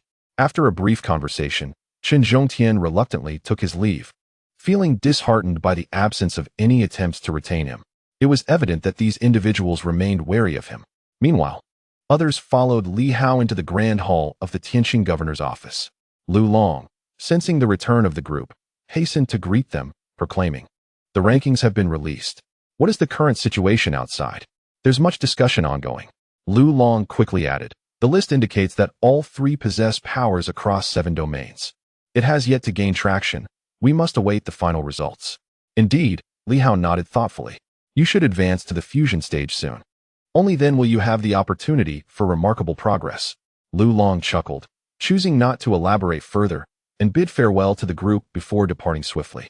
At that moment, Ho Xiaoqing remarked, what a pity about the golden spear. A brief silence enveloped the gathering until Chief Steward Yu interjected, not necessarily. If the golden spear can vanquish inner demons and achieve saturation of the superpower locks, progress could accelerate significantly. Otherwise, even if it remains, its impact may be minimal. Surprised, Ho Xiaoqing cast a glance at Chief Steward Yu, taken aback by the rebuttal. Li Hao, disinterested in the exchange, withdrew a communication jade and sent a message. Furrowing his brow, after a prolonged pause, he sighed. My mentor is truly elusive. I cannot seem to locate him. Please assist me in monitoring his whereabouts. I am at a loss as to which relic he might be hiding within. Afterward, he addressed the assembly, esteemed seniors. Those who wish to depart may do so to clear their minds. There is no need for so many of us to be gathered here, especially when dealing with Wind and Cloud Pavilion. When it comes time to confront the relic's formidable guardians, I will summon everyone. The others had their own matters to attend to. No sooner had Li Hao spoken than one individual vanished in an instant. Li Hao was momentarily taken aback, observing this sudden emptiness, and couldn't help but exclaim, "Senior Pileleg, your speed is truly remarkable." Ho Xiaoqing replied nonchalantly, "It is merely a sign of guilt." Meanwhile, Ba Dao coldly interjected, "Do not provoke him. Do you truly believe the Silver Moon martial sect is without its defenses?" Such a threat towards Ho Xiaoqing was audacious. The brilliance in Ho Xiaoqing's eyes flickered, and in the blink of an eye, he fell silent as 6 formidable elders, including Nan Quan, Bei Quan, and Tian Sword Ba Dao, simultaneously cast their gazes upon the group. Ho Xiaoqing, Huang Yu, Director Zhou, and Kong Jia were all recognized officials, yet these elders were seasoned martial artists. Having dealt with the relic's potent guardians, they found themselves at ease, and with Ho Xiaoqing daring to glare, the atmosphere was anything but cordial. Feeling somewhat dejected, Ho Xiaoqing reflected on the pettiness of these martial artists. Huang Yu then stood, declaring, "I shall return to Silver Moon now. Old Kong, I am leaving." "What?" Kong Jia paused, bewildered. "You go your way. Why do you call for me?" "Huh." Huang Yu was momentarily stunned, while Kong Jia retorted, "What is it that you want?" "You may return now. I have yet to see my daughter. I came here solely to see her. What would you know about it, being without a daughter?" "I shall remain for a few more days." Huang Yu was left speechless, understanding your desire to linger. Truly shameless. "Are you, Commander Yu, planning to depart?" Li Hao inquired with some confusion. Huang Yu replied solemnly, stating that there were matters within the military that required his attention, and he could not stay for long. If his strength were lacking, he would certainly linger, but at present, there was no such need. Should the necessity arise, he would be summoned at any time. Li Hao nodded in understanding. "Then, Commander Yu, travel safely. However, let us keep the affairs of this place from Director Zhao for the time being." Huang Yu, somewhat puzzled, pondered briefly before agreeing. "Very well." With that, he said no more and swiftly departed. Ho Xiaoqing glanced at Li Hao. "Are you wary of him, Director Zhao?" Li Hao remained silent for a moment. "Not quite. It is merely that Director Zhao has substantial connections to the ruins, and I find myself pondering whether my slaying of the demonic plants might instill some trepidation in the experts of Silver Moon's ruins. After all, strictly speaking, they belong to a different category, while we represent a new era." He even contemplated whether to gift the trunk of the great tree to Jiusi City. However, given his familiarity with Jiusi City, perhaps it would pose no issue. After a lengthy deliberation, Ho Xiaoqing finally stated, "There are numerous ruins on the Silver Moon side. Caution is indeed warranted, yet it matters little. Old Zhao likely has his own insights, and if he chooses not to speak, so be it." Li Hao smiled, finding understanding to be sufficient. "The next step, then, is to locate the Fengyun Pavilion." Li Hao declared, "I require the treasures of the Fengyun Pavilion. Those items are of great necessity to him.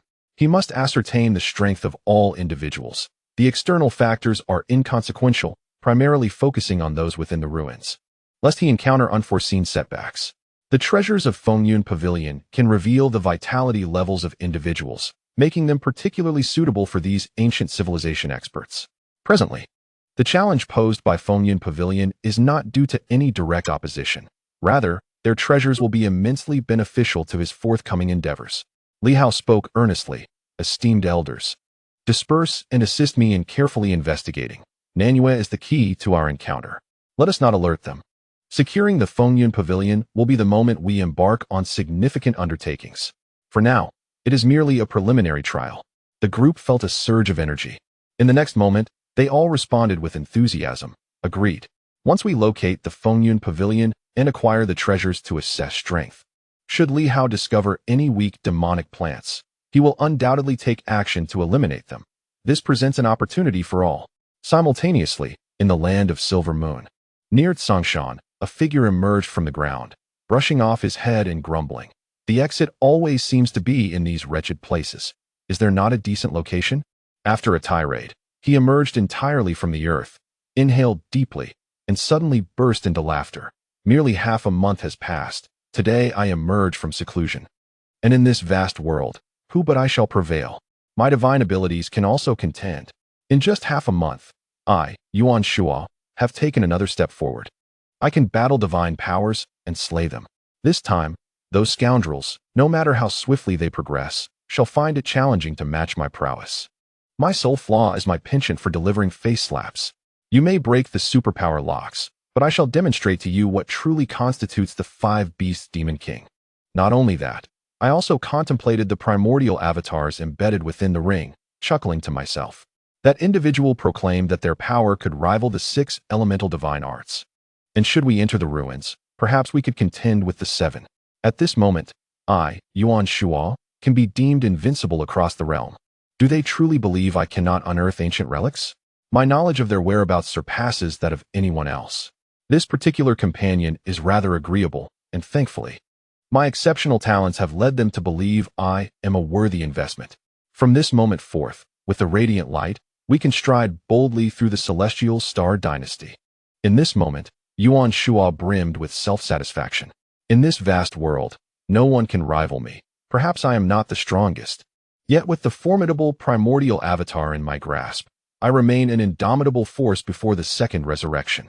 Foolish disciple, this time, you shall learn who the true master is and who the subordinate is. The radiant sword also emerged, nodding in agreement, this time not offering any rebuttal. Not to mention the combat prowess, wielding the power of 6 or even 7 elements. What indeed constitutes invincibility? The divine arts have only recently manifested. Let us proceed to Celestial Star City. Yuan Shuo laughed boisterously. The 5 beasts' old demon was notoriously arrogant, having previously suffered a significant setback. This time, I shall return with renewed vigor. In half a month, I shall leave you all astounded. The radiant sword chuckled as well, anticipating that those individuals would indeed be astonished. For Yuan Shuo had impressively caught up to them, and crucially, had not yet shattered the super energy locks. This individual possesses an astonishing array of skills. Chapter 263. Intelligence. When Yuan Shuo arrived at the central region, brimming with enthusiasm, the news from Silver Moon regarding the wind and cloud rankings was still relatively sparse. However, discussions were rife throughout the central area. Upon acquiring a copy of the rankings, Yuan Shuo's expression soured. 3 individuals at the 7th level. Well, that aside, what on earth was his disciple doing at the pinnacle of the 6th level? And what was the swift movement of the Silver Moon martial artists? Even if the divine arts list later included additions by Li Hao, reaching a total of 50 individuals, that still began with the 3rd level of divine arts. The combat prowess that Yuan Shuo took pride in could not even secure a place on the leaderboard. He was utterly disheartened. Subsequently, the radiant sword also received the list and surveyed it in silence for a long time. Good heavens, even Southern Fist made it onto the list. Though ranked last, it was clearly marked that they possessed 3rd level divine arts. Southern Fist has attained 3rd level divine arts? She cast a sidelong glance at Yuan Shuo, who seemed to be severely affected by this news. After a lengthy pause, Yuan Shuo snorted and tore the list to shreds. These individuals must have broken through the super energy locks and transformed into super energy, which is not the righteous path. He added, should I choose, I could shatter the super energy locks at any moment. What are 3rd or 4th levels, but mere fodder? The radiant sword remained silent. Yuan Shuo, feeling his pride wounded, took a considerable time before suggesting, let us head to Celestial Star City and assess the situation. As they hurried along, Yuan Shuo was enveloped in confusion. This time, he was genuinely perplexed. Have they truly shattered the super energy locks? For martial artists, this is hardly a favorable development. And what of Li Hao? Has he also broken through the 5 internal super energy locks? At that time, Li Hao still had a chance to recover. Before departing, was he not advised not to fret? Was it due to the dire circumstances? He inquired along the way and learned that days prior, the 9 divisions had exerted pressure, and the wind and cloud pavilion had emerged, prompting Li Hao to launch a counterattack, eliminating numerous formidable adversaries, including the likes of Qian Wanhao and Hu Mingfa. Astonishingly, even the masters of Floating Pagoda Mountain and Tianxing Mountain had met their demise. In just a few days of his absence, it seemed the entire realm had undergone significant upheaval. Yuan Shuo felt a sense of dislocation, as if he had traversed through time. Each time he secluded himself, it felt as though the world had transformed. This time, his retreat lasted merely half a month, yet upon his return, It appeared as if the world had evolved at a pace swifter than in previous years. With a mixture of confusion and resignation, Yuan Shua hastened towards Tianxing City. Simultaneously, the release of the rankings sparked notable changes. The City of Superpowers suddenly announced its willingness to collaborate with the Jade Flute Mountain and the Setting Sun Mountain among the 7 Divine Mountains. The Floating Pagoda and Tianpeng Mountain Masters had perished, yet the mountains remained, albeit now more reserved in their appearances. The master of Haoyan Mountain Villa was formidable and had a solid rapport with the 3 major organizations. The Tianjin Mountain Villa represented the influence of the Sky Sword, which had been tirelessly supporting Li Hao. The Phoenix Mountain Master belonged to the demon race, while the remaining 2 divine mountains maintained a low profile, primarily because they had not opposed Li Hao, which rendered them relatively unknown to him. It was only after the City of Superpowers announced its agreement with these 2 factions that Li Hao began to comprehend their significance. Clearly, the emergence of the 3 from the 7 systems instilled a sense of threat among these top-tier powerhouses, prompting them to choose collaboration. Each faction possessed formidable beings, and the 3 leaders were all notable figures on the divine ability rankings. The representative from the City of Superpowers was no weakling, while the other 2 mountain masters, previously absent from the rankings, might have been less powerful but were likely making significant advancements upon grasping the current situation. Perhaps soon, they too would reach the realms of the 5 or 6 systems. The forces within the Tianxing dynasty ebbed and flowed dramatically. In an instant, some perished, others rose, and alliances were forged. Li Hao's emergence stirred the pot. Had it not been for him, all would have opted to truly showcase their prowess only after the second resurgence, rather than in this moment. Within Tianxing City, Li Hao awaited news from the Wind and Cloud Pavilion. Naturally, he was not idle. During this time, he entrusted other trivial matters to Director Zhou and his colleagues. Presently, Li Hao focused on researching the superpower locks, aiming to resolve the troubles of his physical form, which was of utmost importance. Furthermore, he sought to successfully comprehend the forces of wind and thunder, light and darkness, possessing the Wind and Thunder Sword technique, along with the techniques of Radiance and Shadowless Sword that directly accessed these forces. He understood that grasping these forces was merely a matter of time. The critical question remained: how long would this take? How long until the second resurgence could commence? If a sudden explosion occurred in the great mind, resulting in the emergence of powerful beings, with their current strength, they would merely be akin to ants in the face of overwhelming might. He pondered whether he should seek out General Huai to facilitate this resurgence. At this moment, Li Hao found himself wavering, a myriad of thoughts swirling in his mind. Soon, individuals returned, the feuding duo of South Fist and North Fist, who had brought someone along with them, the Minister of Night Patrol from the South Dochang Province. In the hall, with a resounding thud, they unceremoniously tossed a middle-aged man to the ground, akin to a tattered sack. Coughing violently, the man spat blood, and upon catching sight of Li Hao above, a sense of despair washed over him. Governor. Li Hao remained silent, choosing to bide his time. It was not long before Yao Si arrived. Casting a glance at the man below, Yao Si sighed softly, speaking in a low tone. Speak. To what extent have you conspired with the Fengyan Pavilion? Reveal all your intelligence. You shall die, but your family will be cared for. Having said that, he turned to Li Hao. This man joined my night patrol 10 years ago and once served beside me. Below, the Minister of Night Patrol wore a face of utter desolation. Could Yao Si not save himself? Likewise, Li Hao offered no further words. This individual had been implicated by Director Wu from Nanyue, who had since fled, whereabouts unknown. There was no need for Li Hao to deal with him. The Fengyan Pavilion would certainly not spare him. In truth, Li Hao had intentionally spared him. After all, he was a formidable figure. Should he escape, it would not be a simple matter for the Fengyan Pavilion to eliminate him. They would likely employ their treasures to pinpoint his location, perhaps using him as bait to uncover more.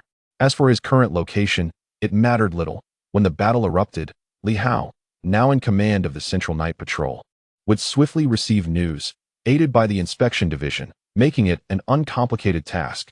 Pondering these thoughts, the Minister of Night Patrol below wore a pale countenance, resignedly stating, I merely cooperated with them.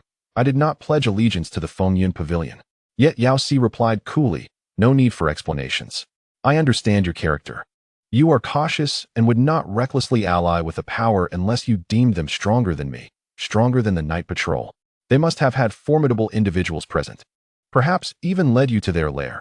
Otherwise, after years in the night patrol, you would not so easily align yourself with them. The man glanced at Yao Si, a hint of helplessness in his gaze. The minister truly knows me well. He realized that even in deceit, Yao Si could discern the truth. After a moment of silence, he spoke again. Governor Li, Minister Yao, is there truly no way for me to survive? Yao Si's response was cold. You are a member of the night patrol. If you were anyone else, there might be a chance. Have you forgotten the oath you took upon joining the night patrol? The man replied softly, I have not forgotten. But minister, in this era where ancient civilizations strong dominate the world, what use is our struggle, no matter how hard we strive? Governor Li is currently powerful. The Tianxing governor's office has garnered support from various quarters, with both the Silver Moon and Night Patrol gravitating towards him. Yet, what happens when the ancient civilizations strong emerge? He lifted his gaze towards Li Hao and the others, overwhelmed by despair. In a time devoid of hope, how can you expect us to fight for anything? There is no hope. While ordinary people may see the might of the Tianxing governor's office and feel a glimmer of hope, the strong are not so easily deceived. They know that this era is overshadowed by the ancient civilization. Yao Sipin calmly remarked, if this were a while ago, I might have shared your sentiments. This era seems utterly despondent, yet now I understand that human determination can indeed triumph over fate. What of ancient civilizations? Furthermore, they are but remnants of their former glory, not the zenith of their existence. The man scoffed at the simplicity of the minister's words, his disdain palpable. Triumph over destiny. What a jest! If it were that straightforward, why has the minister remained in hiding for the past 5 years? Surely, he must be fearful. If the minister harbors such trepidation, how can we not? He glanced at Yao Si. With the yellow dragon rampant in the night, and the minister turning a blind eye, what are we to do? We can only seek refuge with a formidable power. The 3 major organizations dare not accept me for fear I might be a spy. And I cannot ally with the 9 courts, as I am a night watchman. Ultimately, the Wind and Cloud Pavilion extended an olive branch, and I had no choice but to accept. Yao Si remained silent for a moment before speaking. Perhaps you are right. Over these past 5 years, I have indeed disappointed many. Li Hao once chastised me, claiming I was the faith of the night watchman, yet I chose to compromise. What of the others? I extinguished the last flicker of passion for the night watchman. Today, hearing this former subordinate lament the despair brought about by my inaction, I am deeply moved. My concessions over these 5 years may have been erroneous. Nevertheless, he had awakened to a new realization. Yao Si turned to him and said, if, during these years, you have provided the Wind and Cloud Pavilion with information without engaging in further wrongdoing, I can plead on your behalf, having verified the circumstances. The Wind and Cloud Pavilion has yet to inflict significant damage upon you. The man below let out a cold laugh. Forget it, minister, do not trouble yourself. What constitutes a wrongdoing? Is colluding with the 3 major organizations a crime? Is slaughtering innocents? Is pillaging? If so, then my head would scarcely remain upon my shoulders. Governor Li despises evil, yet does he comprehend how many like me exist? Too many. Can he eliminate them all? If I were to be punished, then half of the superhumans across the land would deserve the same fate. Why does Governor Li not quell the chaos in the City of Superhumans? In their quest to establish the city, they selected a location, forcibly relocating everyone, driving out the local inhabitants. Those who remained were slaughtered, and those who left were uprooted. That winter, the land was strewn with the corpses of the native residents of the City of Superhumans. The 9 courts are watching. The royal family is observing. Should they not also be punished? Governor Li has taken many lives, yet has he eradicated all of them? He carried a hint of sarcasm. Such is the age we live in. What are we to do? Those powers are backed by monstrous beings and plants. To kill, one must confront these entities. Can one truly prevail? Li Hao remained silent. Yao Si sighed. As long as one is willing to act, nothing is insurmountable. What a farce. Li Hao interjected, interrupting their discourse. Enough of this futile chatter. Tell me, do you possess ample knowledge of the Wind and Cloud Pavilion? If you do, I may consider showing you something worthwhile. If not, it would be better to perish early and be reborn. Those individuals you mentioned will ultimately meet a grim fate. The other party remained silent for a moment, then turned to Li Hao and, after a long pause, smiled. Not bad. It should suffice. At least more than that fellow Wu from Nanyue. I am aware that he sent people to track those from Fengyan Pavilion, but his agents are rather inept. Let us not forget, night patrollers are the true professionals. Li Hao smiled and nodded. That is reassuring. Minister Yao, Please take him to the ruins. Jiusi appeared somewhat surprised, but nodded after a brief moment. Soon, he led the man to the backyard. For those with extraordinary abilities today, slaying a demon plant was undeniably remarkable. Once they had left, Nan Quan voiced his confusion. Can this fellow truly possess information? His strength is lacking. He has barely crossed into the realm of divine communication. The previous director Wu had very limited knowledge. Fengyun Pavilion has invested. Yet they are not prepared to activate it now. Thus, these individuals know little about Fengyun Pavilion. It doesn't matter if they are unaware. We shall continue our investigations. Having eliminated 2 of their divine communicators is already a considerable gain. The group engaged in idle chatter for a while. After nearly half an hour, Jiusi emerged with the man, who appeared utterly astonished and disoriented. The demon plant can indeed perish. The demon plant behind the criminal law department has been slain. Returning to the hall, he gazed at Li Hao for a long time and slowly remarked, Governor, I see there is still another demon plant over there. May I pose a question? Speak. Do you intend to establish a new dynasty or a dynasty rooted in the legacy of ancient civilization? Li Hao furrowed his brow slightly. The man gritted his teeth. You have vanquished an unimaginable existence, yet there still exists ancient civilization participating in this matter. You are a descendant of the 8 noble families, inheritors of ancient civilization. Of course, this is inconsequential. Who among the human race is not a product of ancient civilization? Nevertheless, I wish to understand what you ultimately seek.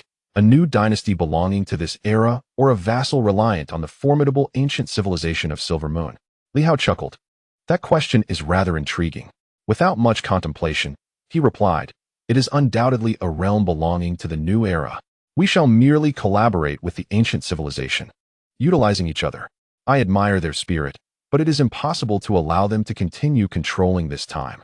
The chaos in the world is intricately linked to them. We shall extract the essence and discard the dross. Those willing to assist our development are welcome. Those unwilling and intent on causing trouble will be eradicated. Ancient civilizations cannot be generalized. Li Hao spoke earnestly. However, one thing I am certain of, this era belongs to us. Should they require assistance, I can provide it, fostering mutual benefit. However, once it involves other matters, I shall handle it accordingly. The man fell into contemplation and after a while remarked, is the establishment of the Tianxing Martial Arts Academy intended to allow the common folk to engage with the extraordinary, offering hope to transcend their social strata? Indeed. Li Hao nodded slightly. However, this is merely the beginning. In the future, there will be transformations in clothing, food, shelter, and transportation. Technology will be promoted, and education will be advanced. Perhaps there are no visible signs yet, but after we eliminate a portion of individuals, I will strive to push these initiatives forward. The man pondered for a moment and then said, what about entities like the City of Superpowers? In due time, I shall address them one by one. The man chuckled, I believe. There is no way I cannot believe it. In an era where others strive to find a support, Li Hao and his companions have eliminated the enemy's backing. This reflects sheer determination. Exhaling deeply, he seemed to find some relief. I fear not death, rather. I dread the thought of dying without having avenged myself. I refuse to be defeated in death. You may inquire with the minister about how many members of the 3 major organizations I have slain during my time as a night watchman. I share this not to boast, but to convey that if I were to perish, it is unjust for those far more malevolent than I to remain unharmed. They all belong on the list of those the governor has vowed to eliminate. Only then would I accept my fate. Death is not terrifying. What terrifies me is the notion that those more wicked than myself escape death, leaving me unsatisfied in my demise. Does the governor have pen and paper? Li Hao reached out and grasped them, causing the items to soar into his hands. The man swiftly inscribed names, accompanied by notes of their identities. Years ago, the Fengyun Pavilion sought my collaboration, recognizing my status as a night watchman. I could provide them with substantial intelligence, for their external information network is rather underdeveloped. Relying on my insights all these years, as a minister of the night watchman in a province, deeply rooted in the central region, he was indeed quite capable. Some of these individuals are associates I helped cultivate. Others they developed independently, but I have always had someone tracking them. This I know. As for whether there are others, I cannot say. They all serve the Fengyun Pavilion loyally. Continuing to write, he added, moreover, I have visited the headquarters of the Fengyun Pavilion once, though I do not know its precise location. It is most likely situated between Nanyue and Nandu. I entered the ruins under their sealed condition. Upon mentioning this, he sketched on another sheet, and soon a city emerged. This is their ruin, a city teeming with life. At least 500 souls inhabit it. All of them are living beings. He elaborated further, highlighting a mansion at the heart of the city. This is the residence of the pavilion master, who may very well be an ancient human. Li Hao was taken aback. An ancient human? How could that be? The ancient race, the great sage, has long since decayed. Could the pavilion master be more formidable than the great sage? The man clarified, I cannot be certain. I have only seen him once, and from a distance. My deductions stem from his actions, demeanor, and a few scattered remarks. Even if he is not one, there must be remnants of the ancient race alive. The governor must be wary of this. I suspect this individual has been educated and guided by the ancient race. His understanding of our current era's circumstances is limited, gleaned only from others. However, he seems quite knowledgeable about ancient civilizations, despite not revealing much. Li Hao nodded slightly, then inquired, Are there any demon plants? Indeed. The man nodded again. Behind the mansion stands a towering tree. I once witnessed a brief interaction between the tree and the pavilion master. The tree exhibited great courtesy towards him, not behaving in a controlling manner. Thus, this is another reason I suspect he is an ancient human. I spent 3 days in that city, during which they showcased their considerable power. The Wind and Cloud Pavilion is home to numerous formidable individuals. When I visited several years ago, their strength has likely amplified since then. Reflecting on this, I remarked, should the governor wish to eliminate them and venture into their ruins, it may not be the wisest course of action. Even though Li Hao managed to slay a monstrous plant, the adversaries possess their own monstrous flora, and perhaps even ancient human warriors still live among them. Li Hao furrowed his brow slightly, and the man continued, By the way, there is one more point. They urged me to keep a watchful eye on the Red Moon organization, suggesting I delve deeper into its affairs, indicating a certain trepidation towards it. Thus, the forces behind the Red Moon, whether monstrous plants or ancient civilizations, are likely quite formidable as well. Li Hao nodded in agreement once more. At that moment, the individual sketched out the entire city and meticulously listed names, concluding with, This is all I know. I have also marked the approximate location of their ruins. One crucial detail is that every month, someone emerges from the ruins to procure essential supplies. However, they do not purchase through us. He pondered briefly and stated, I have investigated, and the procurement site should be in either Nanyue or Nandu, but my authority is limited, and I dare not investigate overtly. The governor may leverage this information. Each procurement likely involves around 500 individuals, sufficient to meet a month's demand. This constitutes a significant transaction and should facilitate the investigation. In truth, it is not just them. Various major powers possess similar departments. However, the 3 principal organizations and the City of Superpowers operate transparently, requiring no scrutiny. The Wind and Cloud Pavilion, while covert, can still be traced. They typically do not settle transactions in star coins, but rather in divine energy stones, indicating that a substantial merchant association serves them. Most individuals hesitate to engage in transactions involving divine energy stones, thus pinpointing the exact collaborating merchant association should be feasible. Li Hao's gaze shifted, recognizing the astuteness of the night patrolman. Reaching this juncture is not merely a matter of strength, but also requires genuine skill. The man had not pursued an investigation. If he had, he might have already traced the Wind and Cloud Pavilion. Furthermore, regarding their procurement habits, these individuals exhibit a peculiar preference for vegetables, showing little demand for meat, but having stringent requirements for vegetables, thereby aiding in pinpointing the source. Their organization has likely existed for over a decade, leaving a conspicuous trail. Li Hao nodded slightly. With this information, it would indeed be relatively simple to identify them. Particularly now, in the biting cold, vegetable supplies are scarce, and it will not take long to ascertain which merchant association can provide them. At this moment, Li Hao felt a pang of regret for the talent wasted. As he contemplated, the man turned to Minister Yao. Minister Yao, I have followed you for many years, and at this juncture, there is little left to say. I simply wish to express one sentiment. Speak, the man smiled. Minister Yao, perhaps you should refrain from leadership. You lack the qualification and decisiveness. Being a martial artist is far superior to being a leader. Over these years, you have wounded many hearts. Minister Yao's expression shifted. In the next moment, Blood gushed from the man's mouth, his internal organs shattering instantaneously. He chuckled softly. I shall resolve this myself. There is no need for you all to intervene. I joined the Wind and Cloud Pavilion solely because I could not perceive hope or light. In times of peace, I believe I could have been an upright official. Alas, there are no what-ifs. Today, perhaps I have glimpsed a sliver of hope. Commander Li, this era is shrouded in darkness, not the darkness of the 9 offices or the royal family, but rather that of the remnants of ancient civilizations yearning for resurgence. The silver moon speaks truth. These demonic plants and beasts of Tianxing City must be eradicated. Boom. The body exploded, and with a swift grasp, Li Hao closed it back together. He remained silent, yet in that moment, he felt a profound realization. He had long contemplated the need to vanquish the 9 offices and the royal lineage. But now he was confronted with the truth.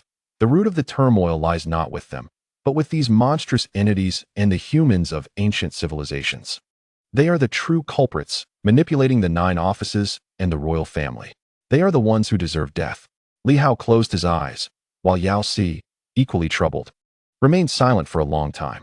The other party had taken their own life, asserting they feared not death itself, but rather the indignity of dying without having vanquished greater evils. Were they a good person? Certainly not. By their own admission, they had slaughtered civilians, pillaged, and even colluded with members of the 3 major organizations. Yet they claimed it was not by choice, but rather a consequence of the times. Li Hao inhaled deeply. After a lengthy pause, he spoke. What was this person's name? Chen Hai, came the reply. Let us bury him and publicly declare that he perished while on a mission. Yao Si nodded. We shall apprehend them according to the list. Li Hao coldly commanded. Furthermore, using the intelligence he provided, we must pinpoint their exact locations. Even if we cannot enter the ruins to eliminate them, we must seal off the ruins and trap them within. Initially, locating Fengyun Pavilion posed some challenges. But with the intelligence supplied by Chen Hai, the scope has been significantly narrowed. Identifying the precise location of Fengyun Pavilion will now be quite straightforward. Although dealing with them will not be easy. Li Hao furrowed his brow slightly. It seems a journey to Jiusi City may be necessary. One small tree may not suffice. If General Huai is willing to provide a source avatar, that individual would possess at least the strength of immortality or even that of a great sage. An avatar would not be weak either. But would they agree? Thoughts flitted through his mind. Nevertheless, it would be worth attempting. Li Hao had made his decision. Meanwhile, outside, the crowd quickly dispersed, and Yao Si hurried off to begin a thorough investigation of the other party's whereabouts. Simultaneously, Yuan Shuo entered Tianxing City. This time, he did so openly, without any subterfuge, and as soon as he entered the city, news of his arrival spread swiftly. Yet, at this juncture, there was little apprehension regarding Yuan Shuo. The only concern stemmed from his extraordinary disciple. Yuan Shuo savored the experience of entering the city with such transparency, enjoying a rare moment of being unchallenged. However, it was somewhat disheartening that his reputation did not command this respect. It was entirely due to his disciple, which felt rather stifling. Chapter 264. The domain at the Tianxing governor's office. When Yuan Shuo and the Biguang sword stepped inside, Li Hao could only gaze skyward in exasperation. My master arrives at the most opportune moment. We have just completed our share of the spoils, and here you are. Had you arrived 3 days earlier, you might have benefited as well. Indeed, it has been 3 days since the slaying of the immortal tree, and only now does Yuan Shuo make his entrance. Master. Yuan Shuo glanced at Li Hao and nodded slightly, indicating approval. Li Hao, in turn, cast a fleeting glance back at Yuan Shuo, his eyes shimmering with newfound strength, suggesting he had indeed made significant progress under his teacher's guidance. Yuan Shuo chose not to elaborate, treating the situation as if it were his own home. He headed straight towards the government office, conversing as he walked. Have the superpower locks been unlocked? Yes, Li Hao replied. Yuan Shuo sighed. Too hasty. The enemy is formidable. Indeed, Yuan Shuo acknowledged, but your impatience is also a factor. My disciple is always in a rush. If you could wait a few more days, I might be able to assist you in regaining your martial mastery. There was a hint of reluctance and regret in Yuan Shuo's tone. Li Hao chuckled. Teacher, does that really matter? Previously, during their communication via the Jade Tablet, Yuan Shuo had sensed that Li Hao might break the superpower locks. Though he had not anticipated it would happen so swiftly, he had hoped that by emerging sooner, Li Hao might not fracture them after all. Upon arriving at the grand hall of the government office, Yuan Shuo sat down directly and lifted his teacup to drink. From the Southern Fist School, he remarked, casting a sidelong glance at Li Hao. Has this become your residence? Li Hao chuckled softly, choosing not to respond further. Yuan Shuo was unfazed and continued to sip his tea. After a while, he spat out, has that Southern Fist practitioner not brushed his teeth? Li Hao laughed. Yuan Shuo, unbothered by pretenses, spoke up. Last time you mentioned wanting to resolve the issue of the mysterious energy integrating into the flesh. I observe that you seem to only have a faint aura of mysterious energy dissipating. Has this issue been resolved? Li Hao nodded. It has been somewhat resolved. I was just about to inform you, but I was unable to reach you. Yuan Shuo pondered for a moment before responding. You previously stated that the force and mysterious energy could coexist. Have you achieved that now? He looked at Li Hao, a slight frown creasing his brow. I have yet to sense the presence of force. In fact, whether it is internal energy or mysterious energy is inconsequential. What truly matters for martial artists of our generation is the force. It is not a prerequisite to possess internal energy to be considered a martial artist. Let me put it this way. Martial arts have evolved for over 1,000 years since the inception of the Star Era. Generations have come and gone, continually reforming, ultimately giving rise to the concept of force. This can be regarded as the culmination of millennia of wisdom from the Silver Moon people, having discovered the most suitable method for human cultivation in the present era. Yuan Shuo recounted the origins of martial arts after the extinction of ancient civilizations. The Silver Moon lands underwent numerous upheavals, even experiencing an era of great desolation, until the Star Era began, establishing a true new civilization. During that time, to adapt to harsh conditions, when energy was scarce in the age of the end of martial arts, becoming a strong individual was exceedingly difficult. Eventually, people discovered that force could be harnessed without the need for energy. This was a unique system developed to confront the energyless era of the end of martial arts. Li Hao felt a stir within. Force does not require energy. While martial artists do need energy, they can still sustain themselves by nourishing their flesh with food. As long as your force remains intact, you are still a martial artist. Li Hao nodded. Indeed. Yuan Shuo felt a stir in his heart as Li Hao spoke. I have fused all my energy into a singular, extraordinary force. The momentum is still present. Show me. Yuan Shuo quickly turned to Li Hao, who, without further ado, conjured forth a blaze. A fiery character materialized before Yuan Shuo. His eyes flickered with interest as he swiftly grasped it. Boom. A surge of flames erupted, a tiger's roar resounding. Yuan Shuo furrowed his brow slightly, reaching out to unveil a colossal ape. Boom. The fierce tiger and the giant ape collided, and it was evident that Yuan Shuo was at a disadvantage. Yet, in the next moment, the giant ape suddenly expanded significantly, and in the blink of an eye, a black bear and a small deer emerged, coalescing into a bizarre creature. This time, the strange amalgamation unleashed a formidable power, 5 forces merging into one, and with a thunderous roar, it subdued the tiger. Yuan Shuo exhaled, seeing the tiger cease its struggles. He chuckled and glanced at Li Hao. Quite intriguing. This must be a supreme technique from the ancient civilization, right? With a hint of perplexity, he seized the character, while Li Hao managed the tiger, preventing it from rebelling further. Yuan Shuo, unreserved, delved into the character with his consciousness and momentum. After observing for a while, he frowned slightly. Fascinating indeed. The mysterious energy, inner strength, blood vitality, consciousness, and momentum, elements that are inherently unrelated and unable to coexist, have now fused to create such a phenomenon. Momentum is the key. It is the foundation that bears everything. Akin to the Great Way. Without momentum, there is no text. He scrutinized intently, silently attuning himself. Li Hao allowed him to explore freely. When the teacher arrived, he said nothing but began examining the character, which was quite in line with Yuan Shuo's style. Li Hao, disregarding this, called out to Bai Guangjian, smiling, Uncle Bai Guang, have you received the subsequent sword manual for the Bai Guang sword? The prowess of the Bai Guang sword had noticeably improved. However, strictly speaking, it had only barely reached the threshold of filling the super energy lock, indicating that it had just attained the pinnacle of a martial master. Its strength was not particularly formidable. Even if it were to break the super energy lock now, it might only marginally step into the realm of divine abilities, likely struggling to succeed. Of course, compared to a few months prior, the progress was considerable. Bai Guangjian maintained a cool demeanor but was courteous towards Li Hao. Nodding slightly, I have received it, but it is not quite suitable for me at the moment. Your master mentioned it needs some modification, which has not yet been accomplished. Modification? Could one truly believe it? Li Hao pondered for a moment, finding it reasonable, for Yuan Shuo was indeed quite skilled in this regard. It was certainly preferable to any self-modification by Guangjin might attempt. At that moment, Yuan Shuo spoke. You should have a few more characters. Present them all to me. Teacher, you won't be able to subdue them all, Li Hao retorted, looking at Yuan Shuo. After approximately 3 seconds, Li Hao manifested several other characters.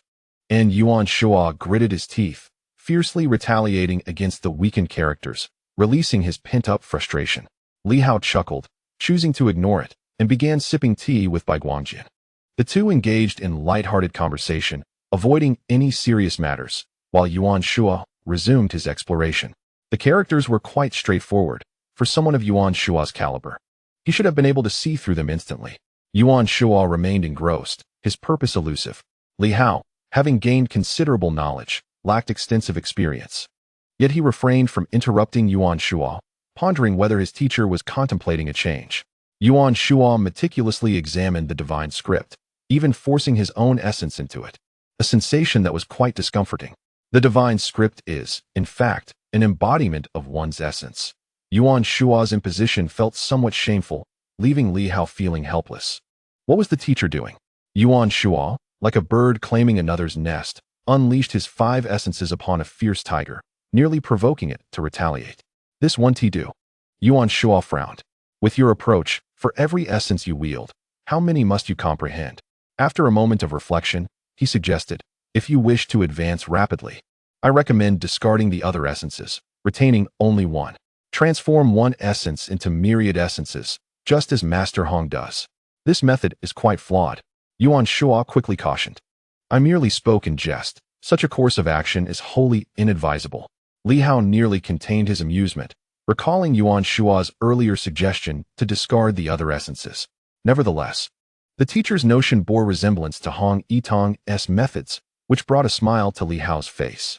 Having concluded his examination, Yuan Shuo mused, though the method is simplistic, even somewhat crude, I must admit that using essence to embody everything and merging it into divine words is rather innovative. Drawing inspiration from the blood blade technique and the star suppression secret art, quite commendable. He seldom praised others, but this time, he offered genuine commendation. Sitting in contemplation, he added, this could indeed dismantle the barriers between martial and supernatural paths, merging the two. With that, he fell into deep thought. Silence enveloping the room for a considerable duration. Li Hao in the green light sword merely awaited his next words. After a half-hour of quietude, Yuan Shuo suddenly inquired, have you ever attempted to connect with the celestial essence? Li Hao, taken aback, asked, what celestial essence? Observing Li Hao's bewilderment, Yuan Shuo furrowed his brow. I previously spoke of the 5 animals breathing technique and its revised secret art. Have you not referred to them? Li Hao remained silent. Yuan Shuo sighed. Perhaps you believe my 5 animals' secret art inferior to those of ancient civilizations, thinking a modern individual could never surpass their mastery, correct? Li Hao quickly countered, no, I do. Yuan Shuo smiled gently, that is not unreasonable. My 5 animals' secret art has its limits, culminating in divine integration, whereas the ancient arts aspire to celestial heights. One reaches for the heavens, the other remains grounded. How can you compare them? Li Hao, feeling exasperated, replied, teacher, I truly did not mean that. Yuan Shuo, unfazed, said casually, but remember this, while my 5 animals' secret art may not rival that of ancient tomes, it is undoubtedly the most suitable for the current world and humanity. He acknowledged that his techniques did not match the ancient arts, and this was a matter of fact. Yet, his methods were indeed more aligned with the needs of contemporary humanity. Yuan Shuo frowned, reiterating, I have previously mentioned that essence does not exist in isolation. It resides within the cosmos, summoning the winds and rains. All things in existence are but manifestations of essence. The way is not merely about the individual. You must understand that you have yet to reach that level, and achieving enlightenment as a solitary being is beyond your current capabilities. He turned to Li Hao and remarked, you have improved the martial arts and created divine inscriptions. I must express my satisfaction. You have developed your own thoughts and ideas, which is truly commendable. However, Your teacher would not lead you astray. The essence of the 5 animals' secret technique lies in one principle: the integration of force with the universe. He gazed at Li Hao and continued, "The saying goes, those who are enlightened receive much assistance, while those who stray from the path receive little." This notion is indeed connected to the cultivation of martial artists and the mastery of force. You must not constantly conceal your power. While there may be advantages in doing so, it also bears its drawbacks. Remember, you are born of the earth and will ultimately return to it. When a martial artist passes, their force disperses into the cosmos, allowing future generations to comprehend it anew. Upon hearing this, Li Hao began to grasp the meaning and turned to Yuan Shuo, pondering for a moment before articulating. What my teacher implies is that the natural order of heaven and earth prevails. The principles of the way follow nature. Yuan Shuo responded gravely, "You possess a unique perspective, yet you have not reached that level. Understand this. The universe is far more powerful and natural than you." He noted, "You consistently hide your various forces, which is unwise. The integration of spirit is merely an inward assimilation. The last time I instructed you to integrate the super energy lock within your body, you allowed it to be devoured. You must make some adjustments. You can no longer simply integrate spirit. At this moment, you require a different medium to channel your spirit." Li Hao explained, "Teacher, that is not the case. I discovered the location of the super energy lock within the human body's dual space, and I have recently integrated my force into this realm." Yuan Shuo was momentarily taken aback. Li Hao swiftly elaborated, and Yuan Shuo fell into contemplation once more. Considering the dual space where the super energy lock resided, he realized he had underestimated his disciple. After a considerable period, Yuan Shuo spoke. "The concealment of spirit and the concept of orifices hold merit, but they are not suitable for you at this juncture. I recommend that you nurture your force externally." "Nurture externally?" Yuan Shuo extended his hand, summoning a flame that surged forth. In the next moment, raindrops began to fall, and he nodded, stating, "Nurture externally. Within the realm of heaven and earth. Integrate into the cosmos. I will thoroughly investigate the dual space you mentioned, as I lack experience in that area. However, I possess knowledge in nurturing force." He explained to Li Hao, "Nature is replete with wind, fire, and water, all of which are the sources of force.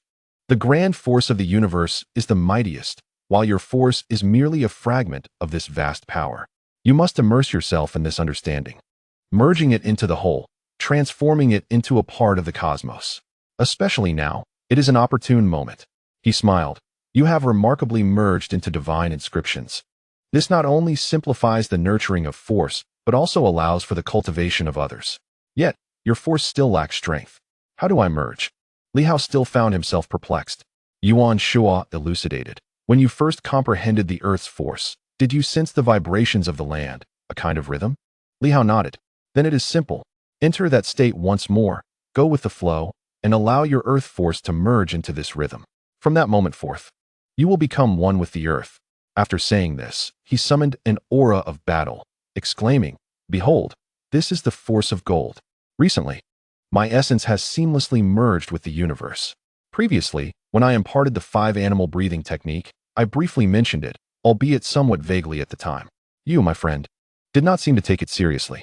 Li Hao replied sheepishly, "How could I have devoted myself to such research? Moreover, I sense that your essence exhibits signs of fusion." Yuan Shuo remarked curiously, "Have you perhaps learned something? It appears you are forcefully merging." Li Hao was aware that this was related to the circular chronicles. Indeed, he had attempted a forceful fusion but had yet to succeed. Observing Li Hao's expression, Yuan Shuo realized he had hit the mark. However, Li Hao could not disclose this information, as it was bound by certain limitations. Yuan Shuo, unfazed, continued, "Your fusion appears somewhat forced, yet it is a promising sign. Once you integrate your essence into the cosmos, the completion of this fusion will become quite effortless. With this foundation, reflect upon the coexistence of wind, fire, water, and electricity in nature.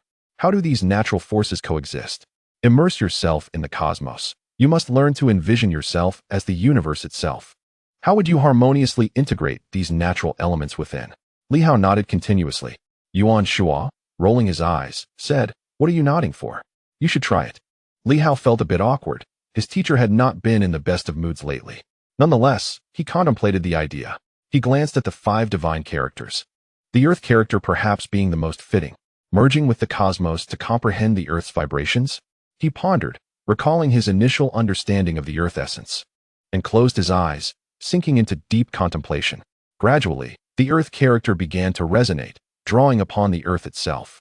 At that moment, within the celestial star governor's mansion, the ground seemed to tremble, though most could not perceive it.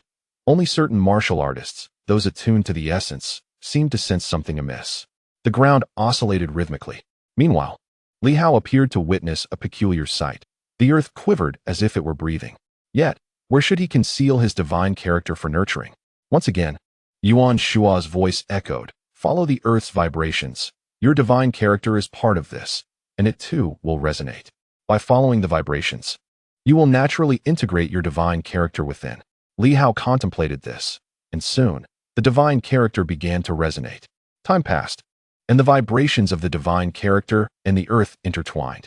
Gradually, these oscillations subsided, and as Li Hao opened his eyes, he found that the Earth's divine character had vanished from within him. However, beneath his feet, he sensed the existence of the divine character. Though he was unsure of its exact location, perhaps it lay within the Earth or merely flowed with the vibrations. Fascinating. Li Hao had never attempted this before, and at that moment, he truly felt as if he had become one with the Earth. With a sudden movement, he vanished, only to reappear at the front of the hall. Earth escape. Li Hao paused in astonishment. Earth escape. This was a technique for superpowered individuals, yet previously, he had been unable to perform it. He had not given it much thought, for superpowered beings themselves did not consciously wield such abilities. They simply manifested naturally. He believed that he might have directly entered the realm of divine abilities, transcending into a state of extraordinary powers, thus rendering any special effects obsolete. However, at this moment, Li Hao came to a profound realization. It was not that there were no effects, but rather that he had yet to fully comprehend the essence of these abilities. Remarkably, he had mastered the art of Earth escape. Yuan Shua chuckled, declaring, "This is the true manifestation of divine script and divine abilities. Your potential was previously shackled by your own limitations. How could you possibly access divine powers under such constraints? Is divine ability merely about explosive force? Your perspective is far too narrow." Yuan Shua shook his head and continued, "Earth escape is merely the most fundamental of skills. Do you know how much time I spent traveling here from Silver Moon? Just one day? If not for the slow pace of Bai Guang, whom I had to accompany, I could traverse mountains and rivers in no more than half a day, covering thousands of miles. That is the essence of divine abilities." Yuan Shua expressed his dissatisfaction and disdain for the current understanding of divine powers. The term divine ability is aptly chosen. This realm should indeed be referred to as the divine ability realm. Yet, at this juncture, these extraordinary beings have begun to pursue mere explosive force, neglecting the true nature of their abilities. While explosive power is foundational, the core of divine ability lies in its ever-changing and versatile nature. How can one attain divine powers without harmonizing with nature? In weakness, it may be possible, but upon gaining strength, it becomes unattainable. Do you understand why? Li Hao paused, pondering. Indeed, I have noticed that those with divine powers seem to lack the earlier skills of Earth escape and would escape. Why is that? Because their self-awareness has intensified. Yuan Shua elaborated. In the past, their powers were largely uncontrollable. Upon reaching the level of divine abilities, these formidable beings can harness some of their latent potentials. However, this control often contradicts the natural order. Extraordinary powers lack force, but that does not imply the absence of a path. They possess their own way. Yet as they strive to master themselves at this stage, they increasingly stray from the path of the Great Way.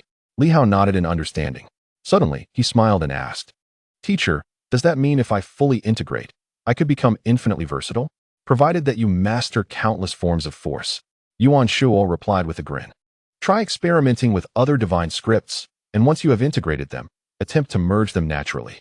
Observe how the earth and water intertwine, how the land interacts with flora, and how light and darkness alternate." Li Hao nodded repeatedly. Each encounter with his teacher brought him fresh insights. He began to experiment by merging his divine scripts with the essence of the world around him. Gradually, he felt a sense of wonder. When all 5 of his divine scripts melded with the universe, he suddenly realized that an enclosed space seemed to form around him, a space governed by the 5 elements. Metal, wood, water, fire, and earth coexisted in his surroundings. With a mere thought, he felt a sense of isolation. With another thought, Li Hao instantaneously vanished from his original position, reappearing before the inspection office with the rhythmic pulse of the earth resonating around him. Chen Zhongtian appeared in an instant, surprised to see Li Hao materialize before him. Li Hao gazed back at Chen Zhongtian, who was about to greet him, but in the blink of an eye, Li Hao had vanished again. What just happened? Chen Zhongtian was momentarily taken aback.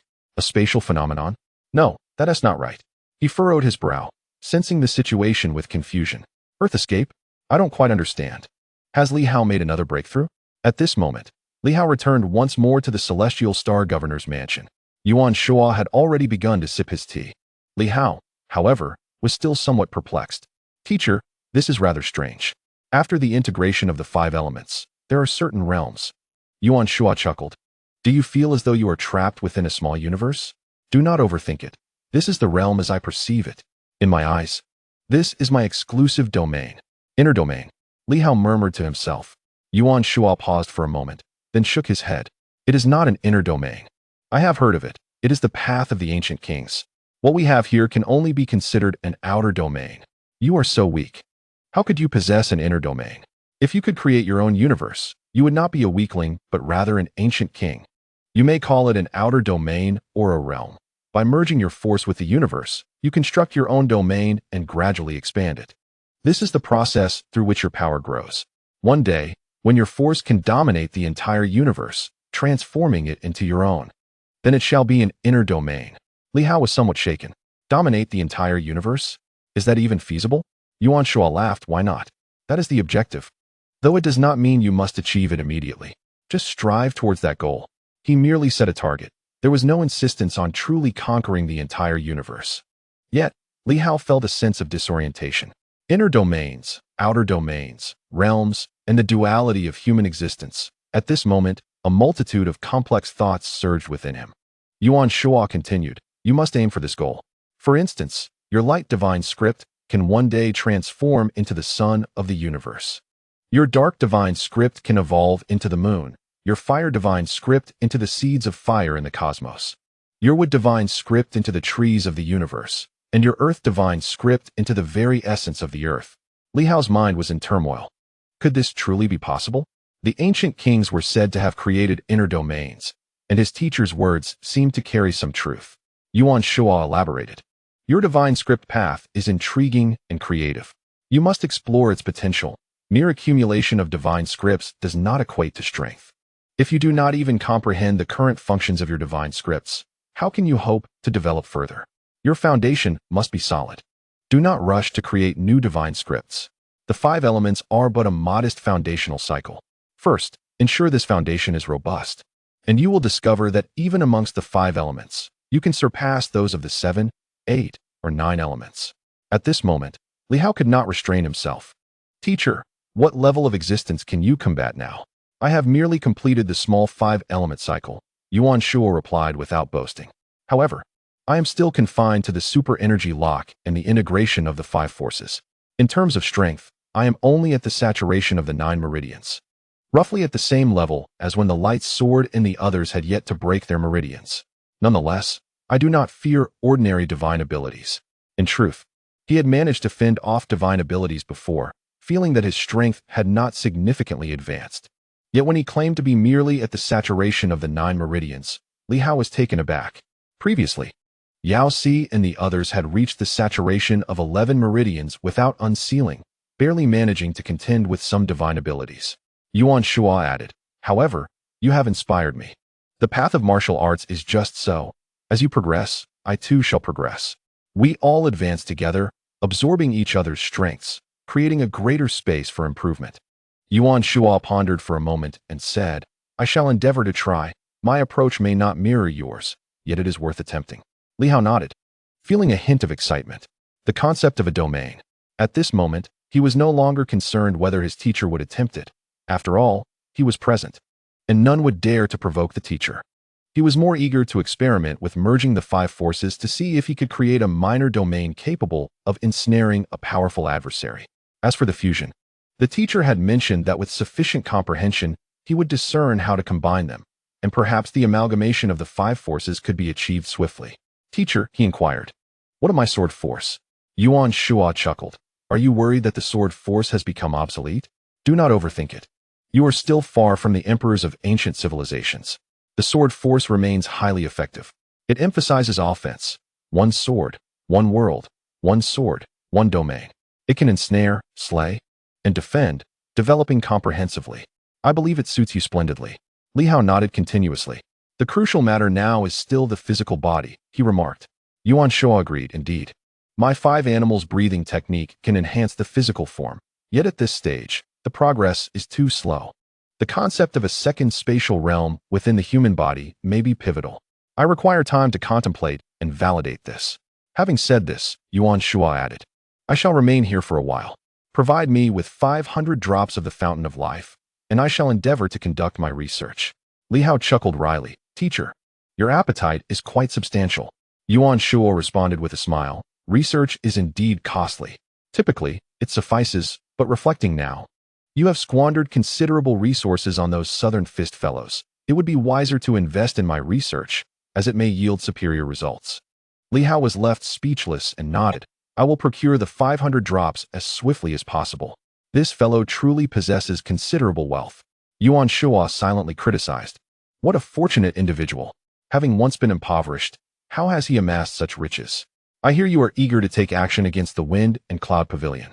Do not rush, Yuan Shuo advised. First, ensure your own domain is well prepared.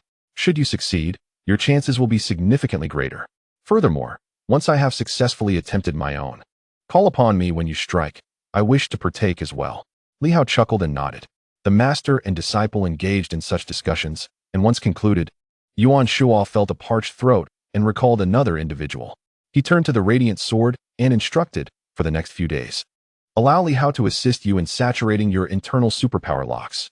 Do not hasten to transform them into divine scripts. Transitioning during the weak early stage holds little significance. The essence lies in the force. Without strength in your force, nothing else can prevail. You must endeavor to merge the sword force with the heavens and earth to amplify your strength. Despite the apparent might of the Southern Fist, they lack understanding of the fundamentals and merely engage in reckless training. The radiant sword smiled softly and nodded slightly. Li Hao glanced at his teacher and then at the radiant sword, noting that the elder displayed considerable concern for the radiant sword while showing him little attention. Aside from brief visits upon emerging from seclusion, ignoring his messages entirely. As he contemplated this, Lu Long entered and spoke solemnly. Governor, Professor Yuan. There is someone at the door seeking an audience. Yuan Shuo was momentarily taken aback, wondering what relevance this had to him. It is Yuan Xingwu. Yuan Shuo frowned slightly and fell into silence. Li Hao remained quiet as well. After a prolonged moment, Yuan Shuo calmly stated, let him leave. In those years, he chose this path for himself, and it has been relatively smooth. The military law department remains formidable, and Qi Pingjiang is indeed a peak powerhouse among the 6 factions. Since he has made his choice, he shall continue on this journey without concern for our circumstances. Meeting would only bring about awkwardness. Those who betray their masters seldom meet a favorable fate in the martial world. Teacher Li Hao gazed at Yuan Shuo, who sighed and shook his head. I understand your thoughts. The military law department and the Star Governor's office cannot coexist. He overestimates his capabilities, wishing to act as an intermediary without consideration.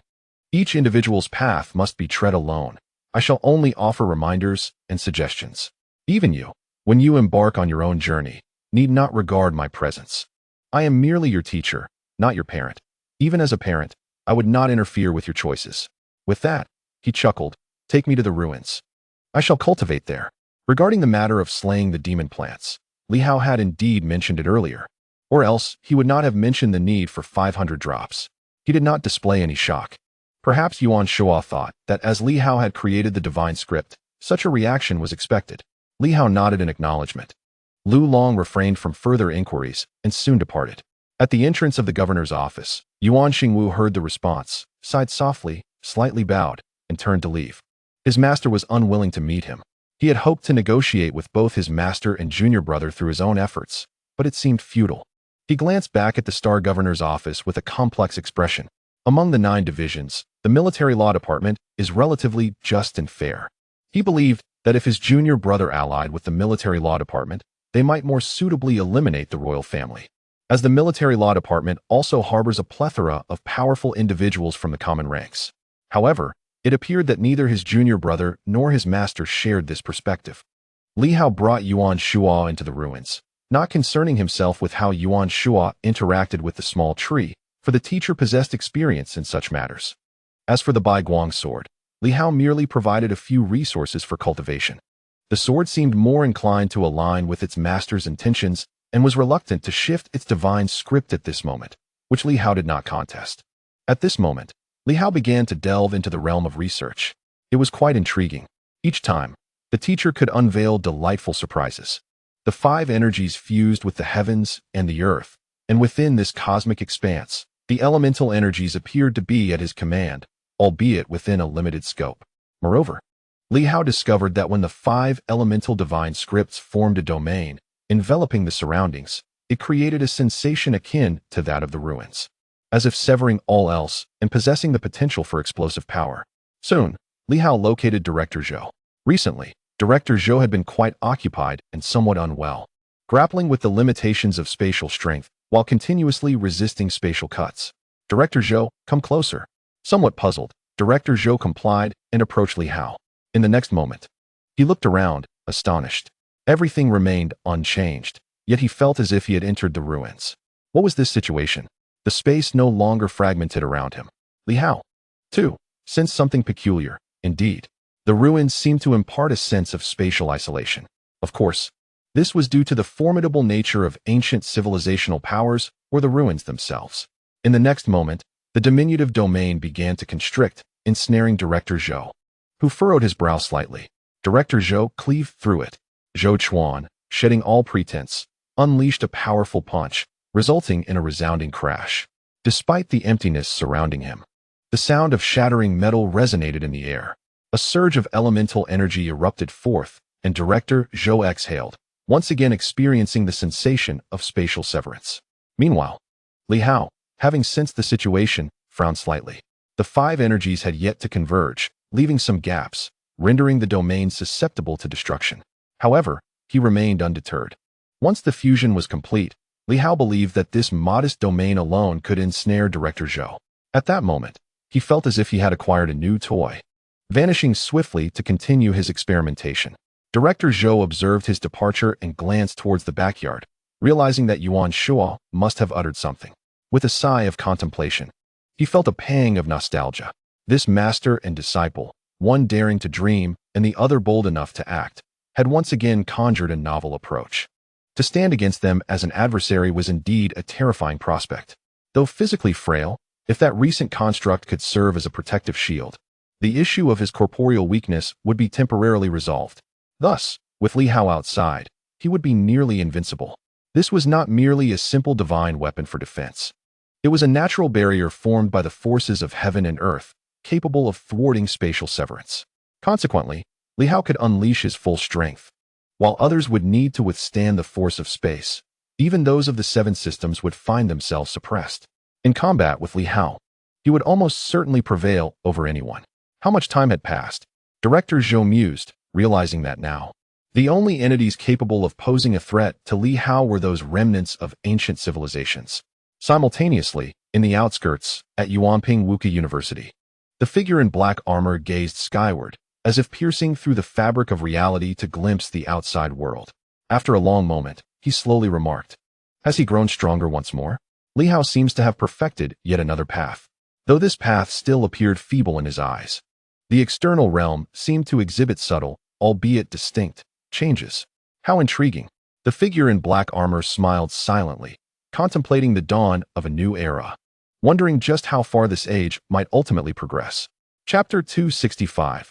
A surge of audacity, subscription and monthly votes requested. In these times, Li Hao refrained from instigating trouble. Prior to the second revival, few dared to provoke conflict. Even among the so-called top three, no one was willing to stir up trouble. Of course, according to the rankings of the Fengyan Pavilion, there might indeed be some upheaval, for with Li Hao at the forefront, nearly half of the top 20 were Silver Moon warriors.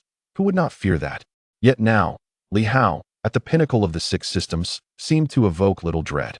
It was essential to remember that the three preceding him were all at the seventh tier. Thus, as Li Hao ceased to cause disturbances and instead devoted himself wholeheartedly to solidifying his domain. Peace reigned, and the world fell silent. However, this tranquility was only relative. In truth, the Tianxing dynasty was descending further into chaos. In November, apart from the slightly warmer southern regions, the rest of the territories had already succumbed to the biting cold. The crisis of superpower turbulence had laid itself bare for all to see. In the market, the prices of grains have surged dramatically. Amidst the turmoil, the number of refugees has begun to rise. Although Tianxing City remains prosperous, its residents are increasingly feeling the weight of life's pressures. At this moment, the common folk show little interest in the ongoing unrest or the disputes among the powerful. Their sole desire is to survive. In the outskirts of Tianxing City, Hong Yitong traverses the dilapidated streets, recently embroiled in conflict. He has been preoccupied with violence and has scarcely had time to attend to matters concerning the Tianxing Martial Arts Academy. Yet today, he has taken a moment to step outside. As he walks along the streets, he finds himself in what resembles the impoverished districts of Tianxing City, a stark contrast to the city's splendor. Children dart about, and with the year-end approaching, there is a palpable absence of warmth, only an oppressive chill. The children are scantily clad, their faces gaunt, and despite being in a bustling capital, they appear malnourished. Hong Yitong observes silently. Recently, he has been too busy, too engrossed in killing and fighting, to pursue his aspirations. Arriving at a grain store, he overhears residents inquiring about prices. A pound of rice now costs an astonishing 5-star coins. Hong Yitong frowns slightly. What does 5-star coins signify? Li Hao, a formal member of the inspection division, once earned merely over 1,000 coins in Silver City, enough for 200 or 300 pounds of rice. Certainly, wages in the capital are somewhat higher, but even with 2,000 or 3,000 coins, that only amounts to 500 pounds of rice.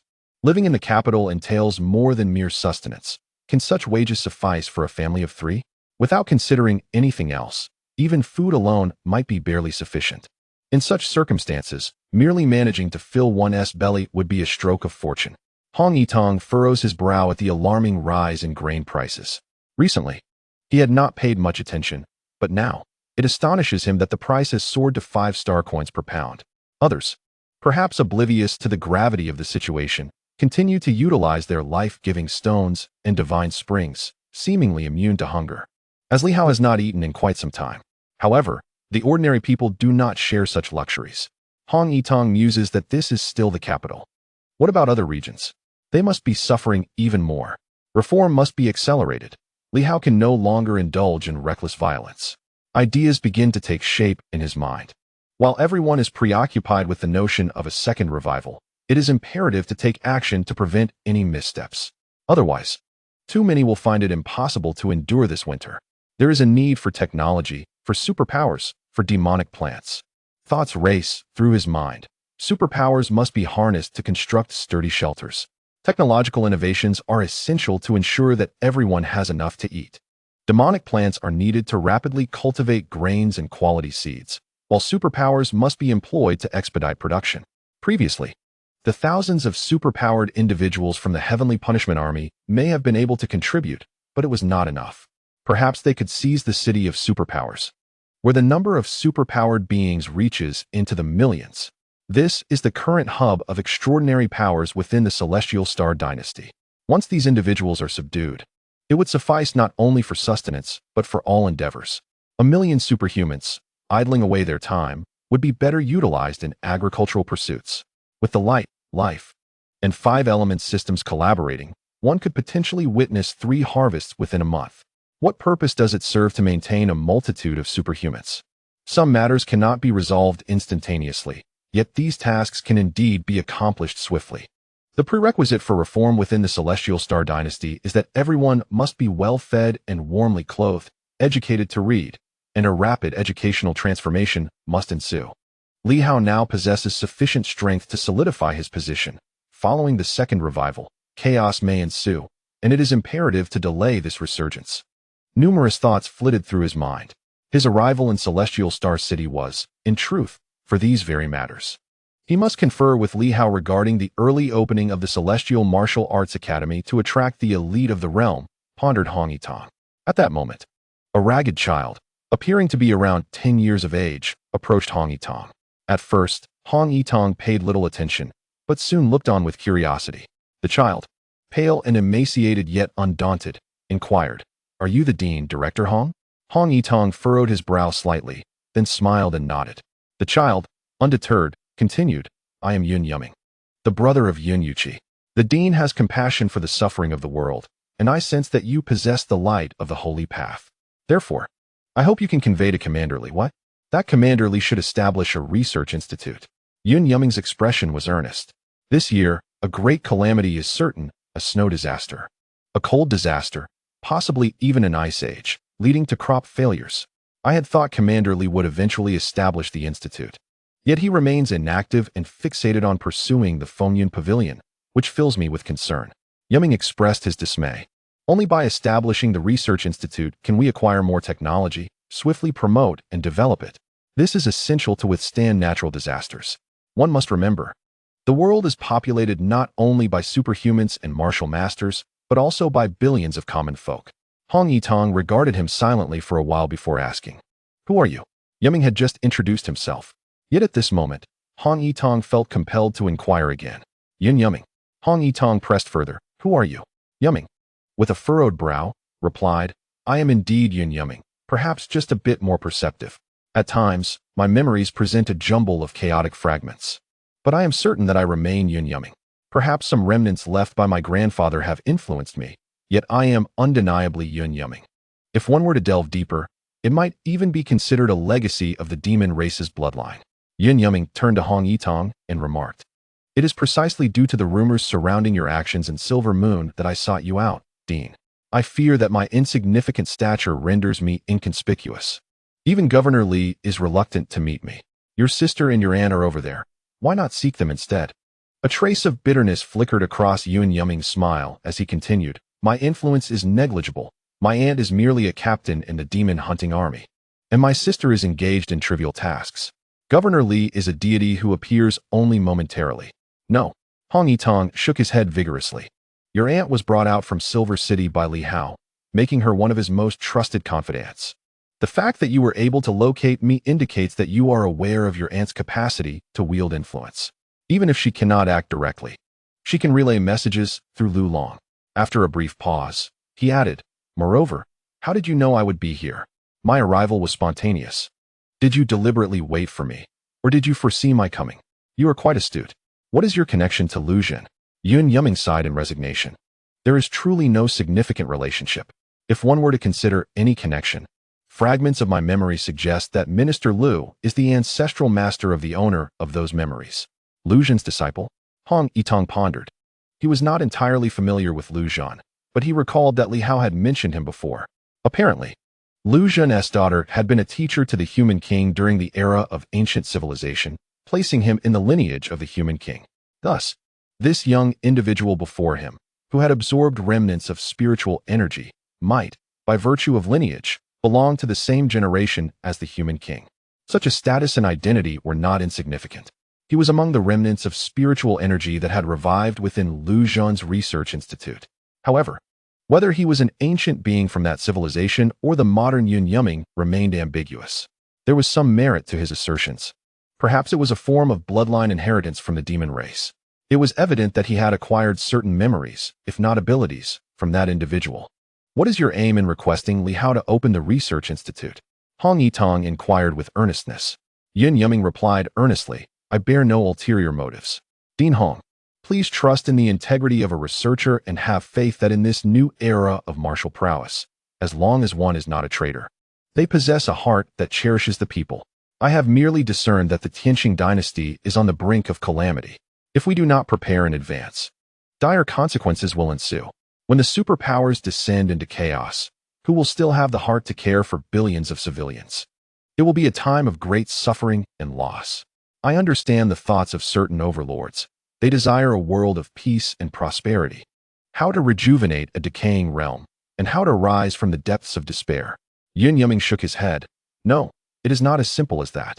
Even if you take action, if no catastrophic consequences arise, your deeds may remain unknown, but the heavens will know. The heavens are watching. Those who aspire to become the human king are nothing but a jest. Those who harbor schemes, interests, and calculations, How can they ever ascend to such a height? Only a heart of sincerity can lead the way. The tender voice of Yu Ming resonated. This is also a form of cultivation. Even if Commander Li does not aspire to become a king, it matters not. What he accomplishes, even if the masses remain unaware, the heavens will know. Even if the celestial realm perishes and the heart of the world fades away, the world will still recognize the efforts made to save its people. This world possesses a will, a soul, not in the conventional sense, but if one can gain the support of the heavens, then one is truly a child of the world, a father of the world. Hong Yitong pondered the meaning behind these words, softly replying, Li Hao has not abandoned his responsibilities. He has consistently strived to manage affairs. His numerous risks are not undertaken for mere fame or fortune, but rather due to a narrow-minded heart. However, you are well aware of the current circumstances. The constraints are overwhelming. Hong Yitong turned to him, asking, what assistance can you provide to Li Hao? Yu Ming remained silent for a while before finally speaking. I cannot offer significant help. In terms of martial prowess, I am weak, and in wisdom, I may not surpass you. However, I can aid Commander Li in a particular endeavor, the construction of a communication system, which is my forte. In my past, my master was an expert in communications.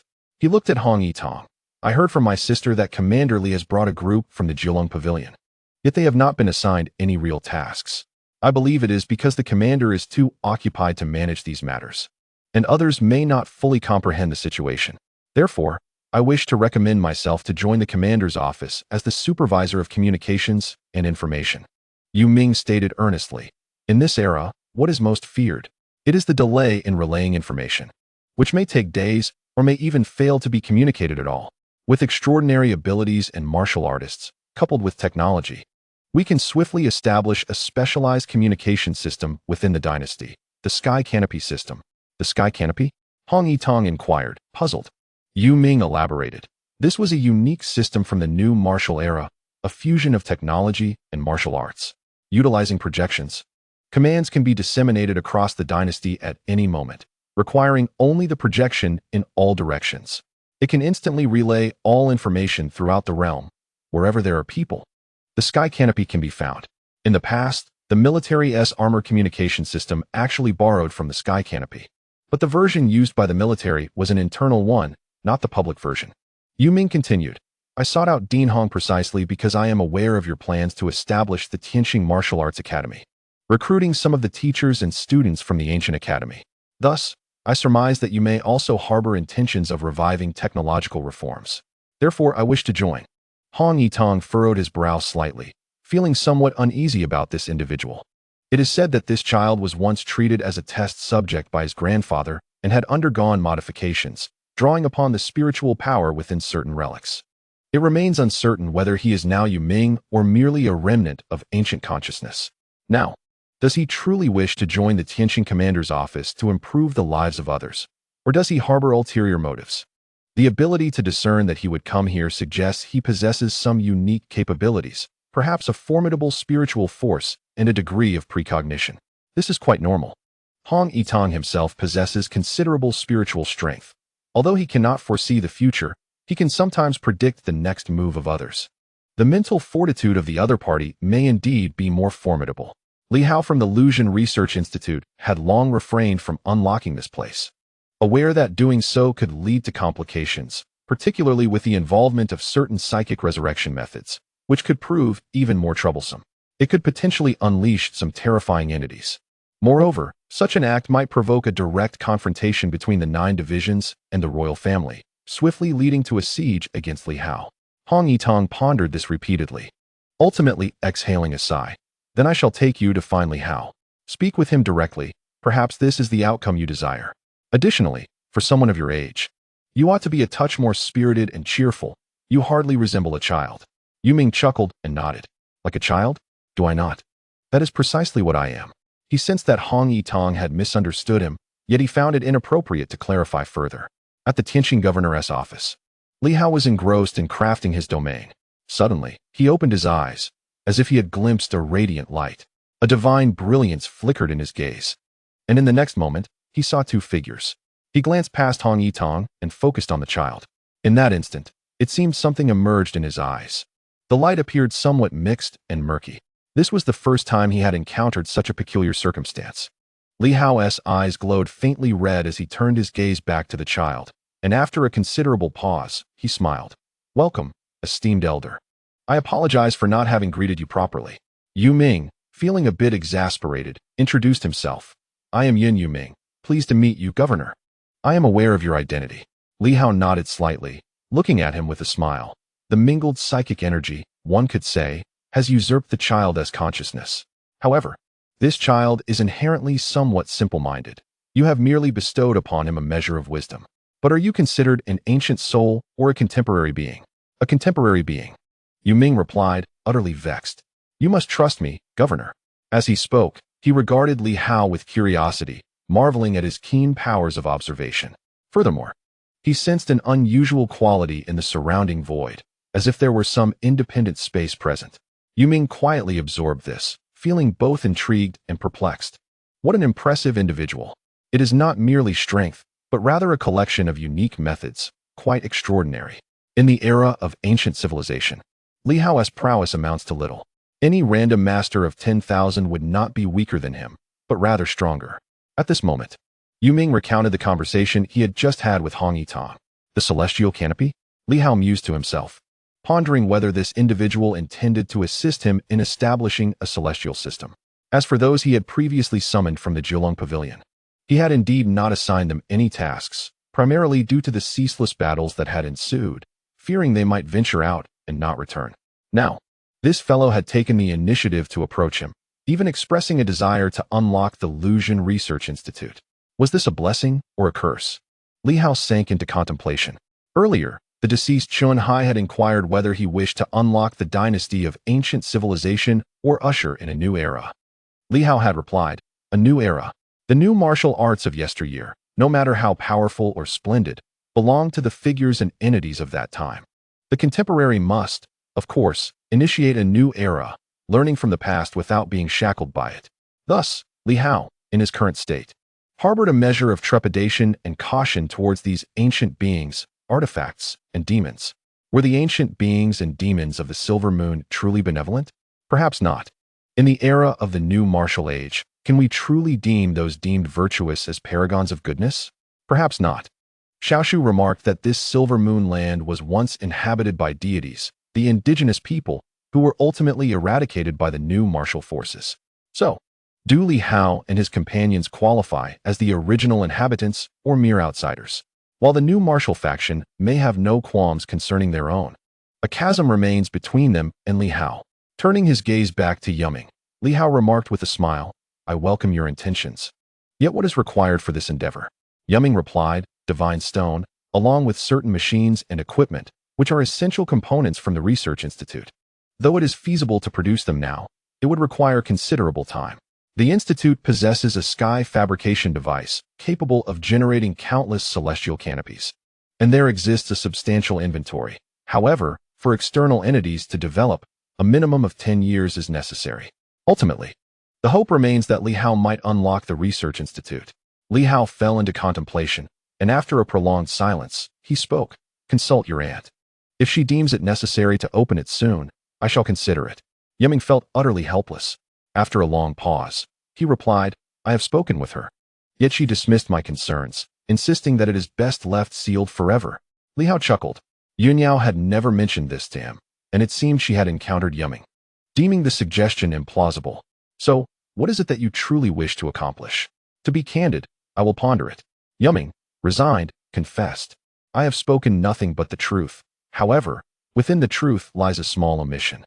Until recently, I had not considered this. But now I am inclined to utilize certain instruments from the Research Institute to ascertain whether it is possible to resurrect an individual." Li Hao laughed, a dangerous glint in his eyes. "Whom do you intend to resurrect?" Yu Ming ceased his reticence and sighed. "You must have encountered him, the one from Yuanping Martial Science University. My memories indicated that those individuals had perished entirely, yet it appears one remains alive." "Black armor?" Li Hao furrowed his brow. "How do you know this?" "By sensing it." Yu Ming elucidated. "When Commander Li returned from that place, I perceived certain familiar elements. Later, some memories resurfaced, revealing that he is still alive, albeit his physical form may have decayed. Why seek to resurrect him?" Yuming scratched his head, revealing a hint of childishness in his demeanor. As one of the most loyal guardians of the human king, his status was paramount, even surpassing that of Commander Li.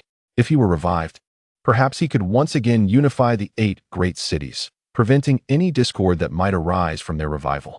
Although his strength may not be the greatest among the remnants, he embodies the human king and symbolizes many elements. His presence would alleviate numerous troubles for Commander Li. Li Hao was momentarily taken aback. The human king's representative? Essentially, Yuming further clarified. He was sent by the human king, and nearly all of his students have joined the human king's demon guards. While not exceptionally powerful, he represented the lineage of the human king and was undeniably significant during that period. Li Hao frowned, pondering for a while before asking, "Is it truly possible for the Lucian Research Institute to resurrect them?" "Indeed, it is possible, provided we acquire certain resources." Yuming elucidated that the spirit remains, signifying that life persists. It is merely the physical form that has decayed. In the past, had there been formidable allies, it would have been a simple matter requiring an abundance of indestructible substances and a plethora of life essence to facilitate their revival. However, the quantities needed are excessively vast and nearly impossible to procure at this stage. Thus, one must employ specialized methods to diminish their prowess, weaken their corporeal forms, and create frail bodies to bear their spiritual essence. While this may enable revival, it would significantly dissipate their former strength, which is a blessing in disguise. For the primal path would vanish, and overwhelming power might invoke a backlash from the primal source. He further explained that the Research Institute harbors numerous treasures, albeit not in the conventional sense, but rather items of paramount importance for the new era, including even teleportation passages. Li Hao furrowed his brow, inquiring, "What on earth?" In the past, the pinnacle of strength could rend space and traverse thousands of miles in an instant. Later, after the King of Humanity unified the realm, the Research Institute discovered that spatial passages could be stabilized with certain treasures. Thus, substantial time could be saved.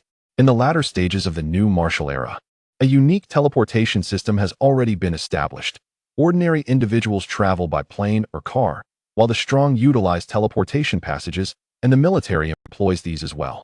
The Research Institute possesses expertise in this domain. For instance, if the governor wishes to travel to Silver Moon, even with formidable strength, it would take at least a day, enough time to alter many circumstances. However, once the teleportation passage construction is successful, one could arrive in an instant, albeit at the expense of considerable divine energy stones. This presents a tempting incentive. Li Hao regarded him in silence. Pondering the nature of this individual, whether he was a modern man or an ancient one, remained ambiguous. He possessed ancient memories and a contemporary physique, yet those memories seemed incomplete. The life imprint undeniably belonged to this era, as Li Hao discerned that the individual's mixed spiritual energy had not wholly enveloped the tender souls within. This person seeks to revive the black armor. Intriguing. The black armor itself had not contemplated revival. Otherwise, it might have sought Li Hao's assistance long ago. From Yuming's words, it appeared that the black armor could even command the leaders of the 8 major cities in critical moments. Could this be true? Could a dean from a university issue commands to the commander of the Battle Sky Army and the Lord of Battle Sky City? Certainly, Yuanping Wuka University is extraordinary. Li Hao was aware of this, as it comprised a cohort of 2nd and 3rd generation students. In truth, he had a vague understanding of the origins. In the Chronicles of Yuanping, the author of this tome mentioned having a brother, and subsequently, everyone adored her brother, which endeared her to all. In that era, who could achieve such reverence? The King of Humanity personally endorsed it. Li Hao was no fool. He had long surmised certain truths. The president of Yuanping Wuka University was most likely the sister of the King of Humanity. To claim her background is formidable would be an understatement. However, the new martial era has passed countless years. Does it still hold relevance? Amidst these reflections, Li Hao unexpectedly inquired, "Do the new martial artists have any goals?" Yuming paused for a moment before responding, "Indeed. True new martial artists now share a singular aim, to return." Return? Yes. Li Hao suddenly understood. Previously, at Yuanping Martial Science University, it had been the same. There were puppets seeking him, expressing a desire to return home and requesting his assistance. Yu Ming elaborated, "I speak of the true new martial artists. Yet many demonic plants and beasts, Even some formidable beings may have had their original intentions eroded by the passage of time. Perhaps they aspire to become sovereigns of this world, or they may fear the unknown that lies beyond the Stargate. However, the genuine new martial artists will not yield. They wish to return. They are willing to engage in battle once more. Thus, Commander Li need not fret over these individuals. What they should be wary of are those false new martial artists who have obliterated all glory. The true new martial artists merely yearn to go back. Li Hao contemplated the essence of Yu Ming's words, pondering their validity. On that day, within the Battle Heaven City, the commander of the Battle Heaven Army, wielding his sword against the firmament, was driven by the thought of once again fighting the celestial expanse. They longed to return to the new martial realm. The land of the Silver Moon was merely an auxiliary world. Taking a deep breath, Li Hao spoke, "You should prepare matters concerning the celestial canopy. These matters I shall consider, and also consult the opinions of the director of the Academic Affairs Office. It is not simply a matter of your desire to act." Yu Ming was momentarily taken aback. Does he truly wish to converse with you? Why would he be unwilling? Yu Ming refrained from further comment. Was it not entirely natural to be reluctant? In his memories, that individual had been exceedingly proud. It was surprising that Li Hao could still engage in dialogue with him. An auspicious development indeed. "Do you have any messages that require my conveyance?" Li Hao inquired. After a moment of contemplation, Yu Ming shook his head. "No, I am not particularly familiar with the master of my memory fragments. We do not belong to the same system, and there is little to discuss. All we desire is to return home."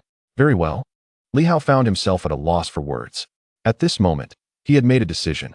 Although he initially intended to delay, he resolved to return to the Silver Moon. However, before that, he needed to make a visit to Yuanping Martial Science University. "Go ahead and do what must be done," Li Hao instructed, adding, "Moreover, let this be a singular occurrence. There shall be no second instance. Should your so-called revival imply the occupation of our generation's bodies, I will ensure you understand that even if revival occurs, it leads only to a dead end." Yu Ming nodded. After a pause, he remarked, "Commander Li truly overestimates the bodies of modern individuals. What true new martial artist would desire to inhabit the body of a weaker being? Even a body forged through life force is superior to that of a modern individual, not to mention the differing systems which make it exceedingly difficult to cultivate back. Therefore, the commander need not worry on this front. Especially for us, the Tianxing people, our bodies are excessively frail. At the commander's level, his physique is remarkably weak, even less formidable than the bodies of the former 8th grade golden bodies." Li Hao scowled. This was quite the slap in the face. Yu Ming appeared slightly embarrassed.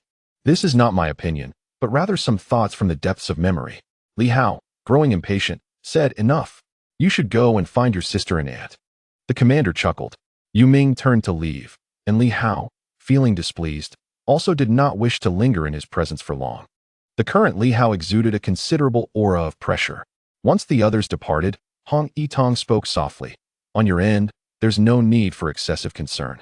However, regarding the City of Superpowers, I hope you can secure it swiftly. I require 1,000,000 superpowers for farming." Li Hao rolled his eyes at the absurdity of the statement. "Old Hong is getting carried away. There are countless matters at hand. I shall tackle them one by one. First, I need to resolve the issues with Fengyan Pavilion. Then vanquish several demon plants to acquire enough life springs. Only after I have forcefully subdued the demon flora can I swiftly complete the offensive on the ground." Li Hao contemplated. "I will strive to resolve this before the year's end.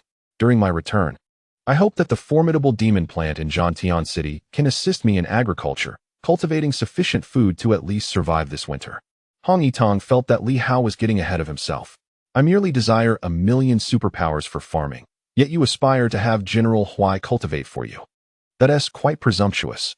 The two exchanged knowing glances and shared a laugh. "Why not? Let those individuals and demons be sent to till the fields. Who cares about competing for dominance?" Hong Yitong looked at Li Hao once more and inquired with a smile, "What new tricks has your master imparted to you?" "Well, if Uncle Hong wishes to learn, you can seek my master at the ruins. As long as he is present, he won't divulge his teachings." "Never mind. We don't get along well," Hong Yitong replied, shaking his head and adding with a grin, "Biting off more than one can chew is unwise. I lack your exceptional talent and vigor." "My talent is merely average," Li Hao remarked. Hong Yitong was too lazy to argue further. He deemed it absurd to call such talent average. Li Hao's abilities were indeed fearsome. To say nothing of his rapid comprehension of the five forces, Li Hao considered it slow. While any discerning individual would recognize that his speed was unparalleled, only Li Hao felt it was lacking compared to Yuan Shuo, who spent decades grasping similar concepts. Coupled with insights from ancient masters and the most gifted martial artists of this era guiding him, Li Hao's perspective is undoubtedly vast. In today's world, how many possess broader knowledge than he? He may be younger, but there are some experiences that he has merely heard of, not truly lived. Hong Yitong had no desire to listen to Li Hao's grandiloquent musings any longer and chose to depart, as he was also preoccupied with preparations for the opening of the Martial Arts Academy. Meanwhile, Li Hao refrained from further contemplating the power of the domain. He was overwhelmed with tasks, wishing he could split himself into multiple personas, one for cultivation, one for work, one for travel, and another for romance. Alas, it was impossible. At Yuanping University of Martial Science, the black armor materialized with visible displeasure. Why are you here again? Time and again, it's quite bothersome. I wish to ponder life. Yet I am constantly interrupted by this rascal. It's only been a few days. I am a student returning to campus. Surely the director of academic affairs should permit my return? The black armor regretted granting him student status, feeling exasperated. What now? He asked, his tone turning sharp. It seems that a remnant of spirit from the Lucian Research Institute has resurfaced in a modern individual. Is this a blessing or a curse? Are you suggesting possession? The black armor replied solemnly. Surely it cannot be. Would a normal new martial artist even desire your body? Even possessing a divine weapon and becoming its spirit would be preferable to taking over you. Li Hao almost found himself cursing in response to the harsh words. The black armor continued. Could it be that someone has meddled, shattering his mental energy and merging it with that person's body? If that is the case, there is nothing to be done. Perhaps the mental memories have become so intertwined that they cannot be disentangled. Li Hao nodded in agreement, affirming the situation. Yun Haoran seemed to operate in such a manner. The individual who undertakes such actions is indeed malicious. He Kai sighed, remarking that even existing as pure mental energy is preferable to having one's memories shattered and forcibly merged into another's being. It is a pity. One cannot help but wonder which unfortunate researcher from the Elvesian Institute has found themselves in such a predicament. Li Hao found himself at a loss for words. He had merely inquired whether it was a good thing, only to be met with the response that even if they attempted to seize control, the individual would refuse. Looking down upon the very notion, it is better to exist as pure mental energy and freedom. So, does this imply that the powerful beings of ancient civilizations would not seize control of modern individuals? Alas, He Kai lamented that such an occurrence is not entirely impossible. Unless the person in question is truly unstable, mentally chaotic, or on the brink of explosion. In such a case, recklessly attempting to seize control would only lead to self-annihilation, which may be a more favorable outcome. I had not realized before how venomous your words could be. Yet, they do carry a semblance of humanity. Previously, you resembled a mere automaton. Li Hao grew weary of this topic and remarked, he wishes to revive you. That is unnecessary. He Kai interjected, shaking his head decisively. I possess some knowledge of the Institute's research, but it is largely futile. Should I be revived, my mental power would diminish, and my physical form would weaken. From my current standing, I would swiftly regress to an existence of the 8th or 9th tier, unless I were to perish. Therefore, I cannot accept such an outcome. Yu Ming wishes to resurrect you, yet you yourself are unwilling. The 8th or 9th tier corresponds to the powers of the 5th or 6th realm of divine abilities. Does it not? Their prowess is comparable, yet their physical forms are significantly more robust, allowing for lifespans extending over a millennium, thus rendering them fundamentally different. Li Hao, disinclined to continue this discourse, muttered, very well, let us not dwell on this. Senior, allow me to inquire further. I wish to revive General Huai. Would that pose a problem? He Kai pondered for a moment before responding. As long as Tianxing City still exists, it should not be a significant issue. However, if Tianxing City were to be utterly extinguished, do not attempt to revive those aberrant beings. They are not of our kind, and their intentions are bound to diverge. Nevertheless, if Tianxing City endures, it signifies that the core remains, along with the faith and conviction. Thus, there should be no concern. Although Li Hao found He Kai's words somewhat harsh, he felt a measure of reassurance. Just as he was contemplating this, He Kai remarked nonchalantly, should you continue to harbor ill thoughts about me, I shall put an end to you. Cough, cough, cough. Li Hao coughed several times, wearing a broad smile as he responded, Senior, you misunderstand. He Kai replied coolly, I do not wish to perceive you either. Yet my current state relies solely on mental energy, making perception easier. If you desire to evade my awareness or that of other powerful beings in the future, shield your mind with force. Is that so? In an instant, Li Hao felt as though he were enveloped in an ethereal domain. He Kai fell silent. After a considerable pause, seemingly exhaling in contemplation, he finally said, Go now. I have nothing you seek. Do not disturb me casually in the future. I wish to enjoy some peace.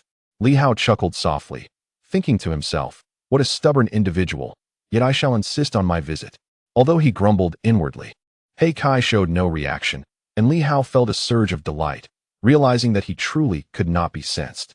Not wishing to linger, as he departed, he affectionately patted the robotic cat at the school gate, exclaiming, How adorable! I shall return to see you again. With that, he vanished. Once he departed, the mechanical cat puppet appeared somewhat astonished. Teacher, he touched me. The black-armored figure remained silent for a moment before responding. He touched the puppet, not you. Do not indulge in frivolous thoughts. But he touched me. Enough. It was merely a touch. You have no physical form. However, no buts. You must remember. You have lived for 70 or 80,000 years, who knows how long. He is merely 20. It was just a touch. Now, be quiet and enter a restful slumber. Upon hearing this, the mechanical cat instantly vanished, a hint of a sob in its tone. I am not that old. The black-armored figure chose to ignore it. Denial was futile. As slumber enveloped him, time continued to flow. Meanwhile, Li Hao became increasingly intriguing. His audacity was growing, perhaps preparing to awaken General Huai. The city of War Sky reminded him of a certain martial arts junior who had once served as a mentor there. He wondered if that person was still alive and realized he had forgotten to inquire about it. Chapter 266. Revenge for revenge on his next journey. Li Hao did not even bring his Black Panther companion. He had sent the panther out to scout. This creature possessed exceptional stealth and tracking abilities. Staying at home would waste resources, so it was better to engage in some productive activity. Li Hao did not inform anyone of his departure. Having truly begun to master his powers, he relished the solitude of his journey, eager to experiment with his newfound abilities. Earth escape. Beneath the ground, Li Hao felt as if he were enveloped in a warm spring, appearing quite comfortable as he swiftly traversed underground, the terrain vividly manifesting in his mind at remarkable speed. He navigated mountains and rivers with ease. In the sparsely populated desert, he would occasionally reveal his form, transforming into a blazing fire, gliding through the void. This was true mastery. He also experimented with the wind and thunder secret technique, attempting to become a hurricane to embody thunder. Each journey was regarded by Li Hao as an opportunity for cultivation and a chance to relax.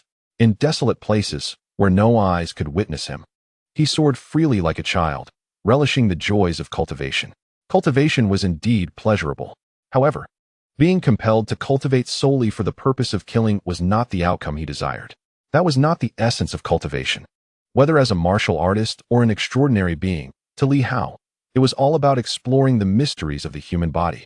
Concepts of supremacy and the title of human king were beyond his comprehension. Cultivation was meant to transcend the limitations of life itself, to wander freely between heaven and earth. Li Hao felt a profound sense of freedom, but this sensation soon dissipated. In the distance, a figure darted through the void at remarkable speed, seemingly sensing something. Halting its pace to glance back at Li Hao, he too turned his gaze toward the distance. In that moment, he clearly discerned the figure. It was a woman. Her features exquisitely refined, appearing quite youthful. Upon realizing who she was, Li Hao recognized her significance.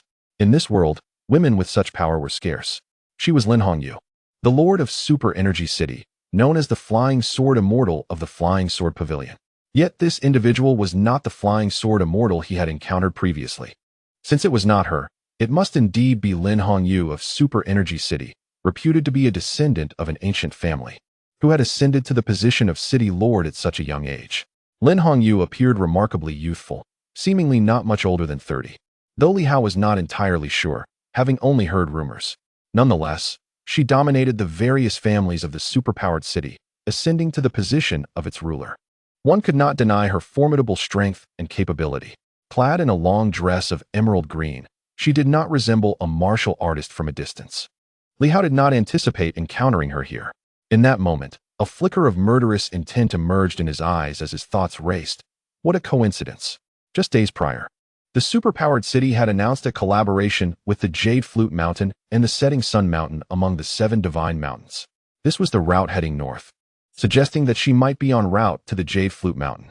It was said that the master of Jade Flute Mountain was also a woman.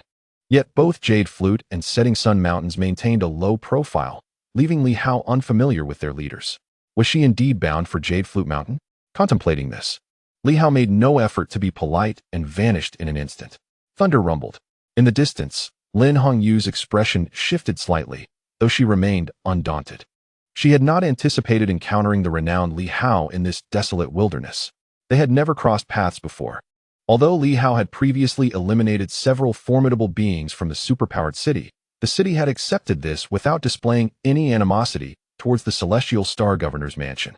However, it was likely that the governor's mansion sought to conquer the superpowered city. The moment Li Hao disappeared, she sensed trouble. This fellow was indeed audacious. As a fellow peak practitioner of the 6 systems, her true ranking placed her among the top 10 on the Storm and Cloud rankings, highlighting her exceptional strength. Li Hao spoke not a word and chose to strike directly, showcasing his arrogance. The two clashed instantly. Lin Hongyu conjured a curved blade in her hand, slashing forth, as if tearing the very fabric of the void. Her formidable vitality surged towards the heavens, revealing her prowess as a martial artist, akin to Chen Zhongtian and his peers. Wielding divine weaponry to protect her vital energy, the winds and thunder clashed. A resounding boom echoed, heralding the impending tempest. In the next moment, torrential rain poured down, enveloping the world in a shroud of desolation. A flash of blade light pierced through the heavens and earth. Lin Hongyu, at the pinnacle of the 6 systems, was indeed incredibly fierce, her strike shattering the winds and thunder, cleaving through the downpour and parting the waves.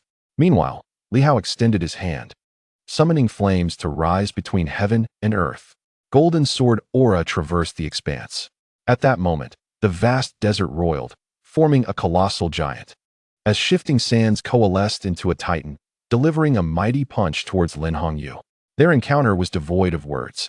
Upon meeting, bloodshed ensued. Both Li Hao and Lin Hongyu were taken aback, yet when they engaged, neither showed any intent to hold back or test the waters. Li Hao was currently experimenting with his 5-system divine abilities. By chance, he had been contemplating his powers recently, and meeting such a formidable opponent aligned perfectly with his aspirations. As the sand giant unleashed its punch, the heavens trembled and the earth quaked. Lin Hongyu let out a low cry, her blade slicing through the firmament. The sand giant disintegrated in an instant. Fierce. This woman possessed immense strength, and it was no wonder she ranked above Qi Pingjiang and others in the previous standings.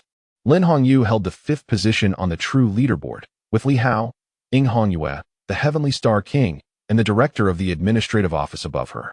At this moment, the opponent wielded a curved blade, which seemed to slice through the very fabric of the void, showcasing a power capable of fracturing reality itself.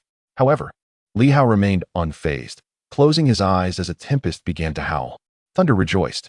In the next instant, the 5 elemental forces converged from all directions, enveloping the world in an ethereal haze. Metal, wood, water, fire, and earth transformed into 5 formidable elemental beings. The fire tiger, the wood willow, and the water wave swiftly surrounded Lin Hongyu. Her expression shifted dramatically. What was happening? Li Hao did not approach. Instead, he commanded the elements, manifesting divine powers that were simply astonishing. She soared into the air, her curved blade once again tearing through the heavens, her long hair resembling a myriad of razor-sharp blades. Piercing the cosmos, the 5 giants could not impede her. With a thunderous roar, she cleaved through the colossal wave and turned to flee. Upon the emergence of the 5 elements, she realized the gravity of her predicament. Li Hao wielded wind and thunder, signifying his mastery over the 7 elemental systems. Yet, the 7 systems seemed incompatible with the world, unable to unleash their full might. Nevertheless, she could not linger any longer. Otherwise, she might very well perish at Li Hao's hands. She had not anticipated that a mere errand to the Jade Flute Divine Mountain would lead her to encounter Li Hao along the way. Hoping to escape, Li Hao regarded her coldly, and in an instant, the world appeared to transform into a prison, causing Lin Hongyu's face to pale. In the next moment, The realm of the five elements encased the void like a cage. Li Hao stepped through the air, softly declaring, "Since we have met, you shall remain." Governor Li. Lin Hongyu's expression grew grave. "Do we harbor enmity?" Li Hao smiled faintly. "Indeed, we do. At the round Ping Martial Science University, 3 extraordinary beings besieged me. During the battle at the Heavenly Star Sea, that celestial practitioner threatened my master and sought to seize the 5 beasts' secret technique. Tell me, is there any doubt?" Before Lin Hongyu could respond, a flash of sword light traversed the heavens, slicing forth. The sky tore asunder. This time, Lin Hongyu's expression shifted dramatically. "Impossible. The 7 systems." In the next instant, Lin Hongyu unleashed a fierce roar, a blade of light cleaving through the void, while a towering redwood materialized in the air, exuding an overwhelmingly potent aura. Yet, as soon as it appeared, it changed color. Peak existence? Her spirit surged violently as Lin Hongyu cried, "Break the confinement." Boom. The myriad branches of the great tree trembled, the void shattered, and it unleashed formidable combat prowess, instantly dismantling Li Hao's 5-element domain. In that fleeting moment, the void fractured. The tree was severed by the spatial rift, causing Li Hao to grunt softly as he hastily gathered the power of the 5 elements. Lin Hongyu tore through the void and vanished in an instant. Meanwhile, the tree was left in tatters, having been ruthlessly cleaved apart. Li Hao's expression darkened. He reached out and grasped, manifesting a myriad of sword intent. With a single strike, the tree split. A surge of primal energy threatened to explode forth. And Li Hao's 5-element prison reappeared, swiftly ensnaring all the primal forces. The primal energy fluctuated violently. Li Hao furrowed his brow. The tree was likely an avatar of a formidable demon plant, possessing peak combat capabilities. However, without the protection of his 5-element domain, it could not exert its full power and was instead shredded by the very fabric of space. Breaking through the domain was, for the tree, tantamount to a suicidal act. The other party actually shattered the domain for Lin Hongyu, unaware that such an act would lead to the demise of their own avatar. Li Hao gazed into the distance, where a fleeting shade of green vanished, his voice reverberating through the heavens and earth, carried by the wind. "Lin Hongyu, within 10 days, the superpower city shall surrender its arms to the Tianxing governor's mansion with 1,000,000 strong. Otherwise, though you may escape today, you shall not evade tomorrow. I shall see how many primordial avatars are willing to sacrifice themselves for you, or perhaps even the true self." Li Hao uttered coldly. Had it not been for this pinnacle avatar, a towering tree that delayed the time for the opponent, Lin Hongyu would have undoubtedly met her end. At this moment, although the primordial avatar lay shattered, it struggled violently, filled with incredulity. "Who exactly are you, Li Hao?" As Li Hao observed the avatar's tumultuous state, he furrowed his brow slightly. He was reluctant to absorb the primordial power, yet to let it go to waste seemed foolish. After some reflection, he decided to keep it for now, considering it a gift for the true tree when they next meet. "I have always been a person of courtesy." As for Lin Hongyu's escape, while it irked him somewhat, he paid it little mind. Even if the news spread, what of it? 7 systems? Were there not still 3 others among the ranks? What did it matter if I, Li Hao, became the 4th? It was rather intriguing. Li Hao turned his gaze to the damaged primordial avatar. "You are willing to sacrifice your own avatar to protect her. If you had continued to battle me within the domain, your strength is formidable. Why then did you choose to break the domain?" The tree avatar remained silent. Li Hao raised an eyebrow. "No matter. It seems I am fortunate to have acquired a pinnacle avatar's primordial essence without effort, just in time to return to Silver Moon. And I almost had a gift to express my gratitude." The tree intended to speak again when, in an instant, the essence of the unborn sword erupted. Boom. The primordial essence was utterly shattered, extinguished between heaven and earth, and the remnants of the primordial power enveloped by Li Hao within the 5 elements domain made him, at that moment, extraordinarily formidable. In the distance, Lin Hongyu, fleeing, wore a pale expression. Who could have foreseen that under the protection of a pinnacle combatant's primordial avatar, she would find herself in such a wretched state, having lost the Red Cedar's primordial avatar and nearly facing death herself? Had it not been for the avatar's shielding, she would have perished immediately. It was impossible for the 7 systems to fully exert their strength. Lin Hongyu's face blanched. How could Li Hao have reached such heights? It was unfathomable. Within 10 days, the superpower city was to surrender. At that moment, Lin Hongyu's expression turned grim. She had thought that even if 3 systems appeared, she and Yu Shao together would not fear them, for the 7 systems could not fully unleash their power. Even if there were means to evade spatial slicing, it would significantly diminish their strength. Yet today, she found it hard to believe. In that moment, she felt a sense of desolation. She had always believed herself to be the most gifted martial artist in the world, having reached the pinnacle of the 6 systems by the age of 30, wielding divine weapons to protect her lineage, and becoming one of the strongest martial artists of her time. Yet, she realized today that the superpower 7 systems were astonishingly powerful. This encounter had caught both sides unawares. Yet the outcome left Lin Hongyu in a state of shock and despair. How could Li Hao possess such formidable strength? The avatar of the redwood had perished. Countless thoughts raced through Lin Hongyu's mind, prompting her to abandon her pursuit of the Yuxiao Divine Mountain and swiftly flee towards the City of Superpowers. Perhaps only there could she find solace. The City of Superpowers was not entirely safe. Rather, it was the nearby secret domain of the Lin family that offered true security, for there, the true form of the redwood was stationed. In the desolate expanse, Li Hao chuckled softly. Quite fortunate. Merely stepping out brought unexpected gains, which was delightful. And the battle had not been particularly intense. The avatar of the great tree seemed to harbor suicidal tendencies. Otherwise, engaging in combat within the realm of the 5 elements would have posed a significant challenge for Li Hao to slay it, especially since he had not brought along his miniature tree avatar. Of course, Li Hao was invincible in the outside world. He could retract the realm of the 5 elements. But in doing so, the great tree might manage to escape, with the prospect of someone delivering benefits within 10 days. Li Hao mused whether this woman might bring along 1,000,000 surrendering souls. He merely jested. If they did not surrender, it mattered not. He would eventually eradicate them. The great tree had lost a pinnacle avatar, and Li Hao contemplated whether he should directly confront its true form for annihilation. With a light laugh, he vanished into the void. After a considerable time had passed, and they had all departed, others arrived. The ruptured void had begun to restore. The newcomers observed carefully, some in disbelief, murmuring, "Who shattered the void? Was it a mutual destruction? An eruption of power surpassing the boundaries of heaven and earth has caused this rupture. Was it the avatar of a monstrous plant, a beast avatar, or something else? Who among the current populace could achieve such a feat?"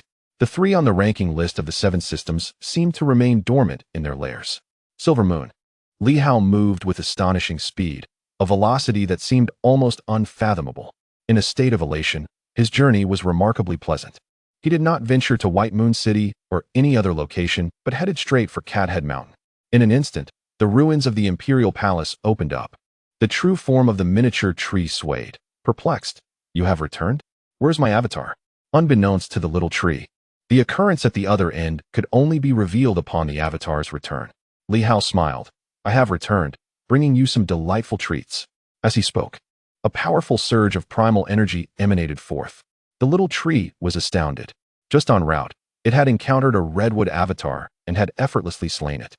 The little tree was utterly flabbergasted, feeling the overwhelming essence of primal energy, astonished beyond measure. "You killed it so easily?" "Indeed," Li Hao confirmed. "Have you progressed in strength? However, when the elder sees your avatar, he will understand. Your avatar has likely grown to be as formidable as your true form. Consider this primal energy as a welcoming gift. I would appreciate it if the elder could cultivate another batch of sustenance for me. More is better." The little tree was left in a state of profound astonishment. "My avatar has also advanced. What exactly did Li Hao and his companions do?" Little tree remained in a state of shock as Li Hao gazed at the distant, ethereal imperial palace. He recalled how Little Tree had utilized the palace's projection to suppress everything. Indeed, a formidable display of power.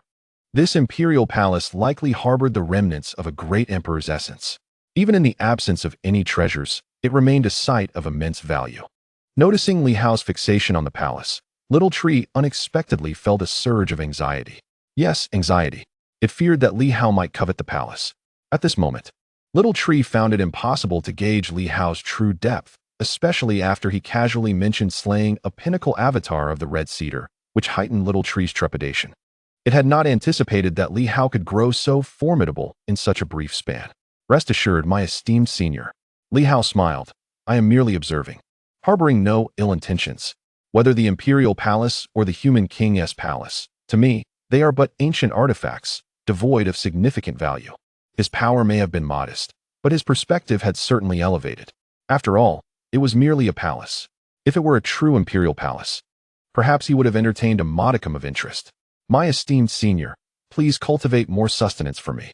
I must take my leave to visit Battle Sky City and utilize the trunk of the immortal demon plant in hopes of reviving General Huai. Indeed, Li Hao continued.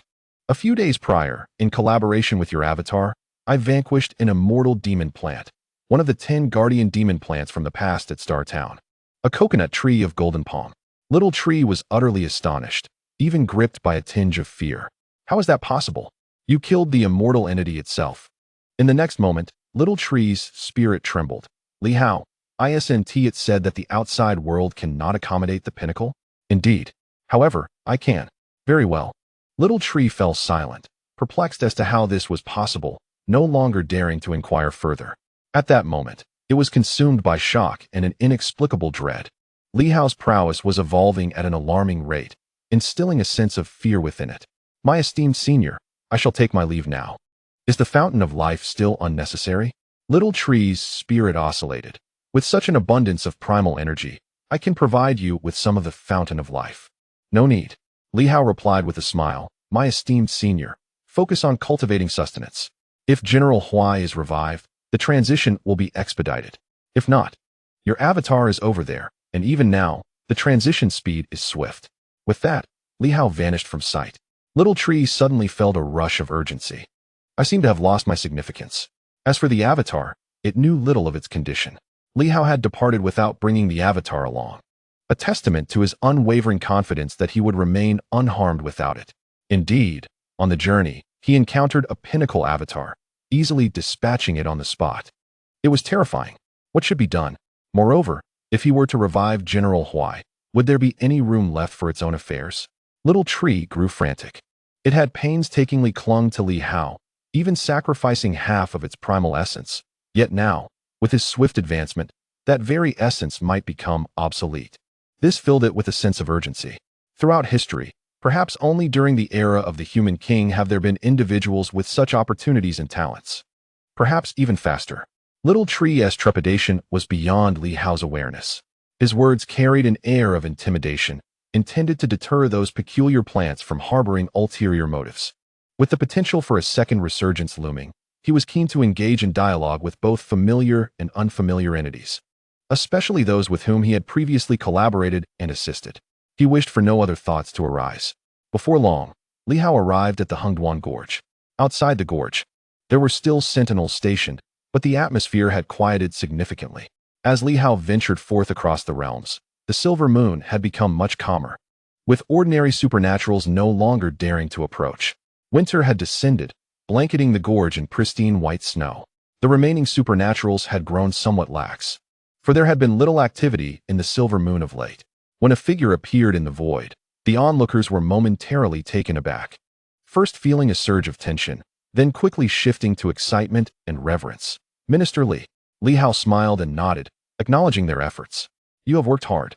Not at all, they replied, as a formidable night watcher was soon to arrive.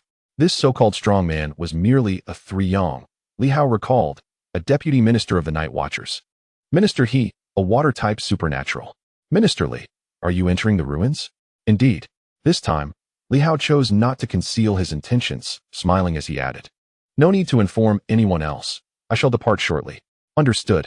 Minister He nodded eagerly. At present, Li Hao was their superior, and none held greater authority than him. The Night Watcher headquarters had integrated into the Tianxing governorate.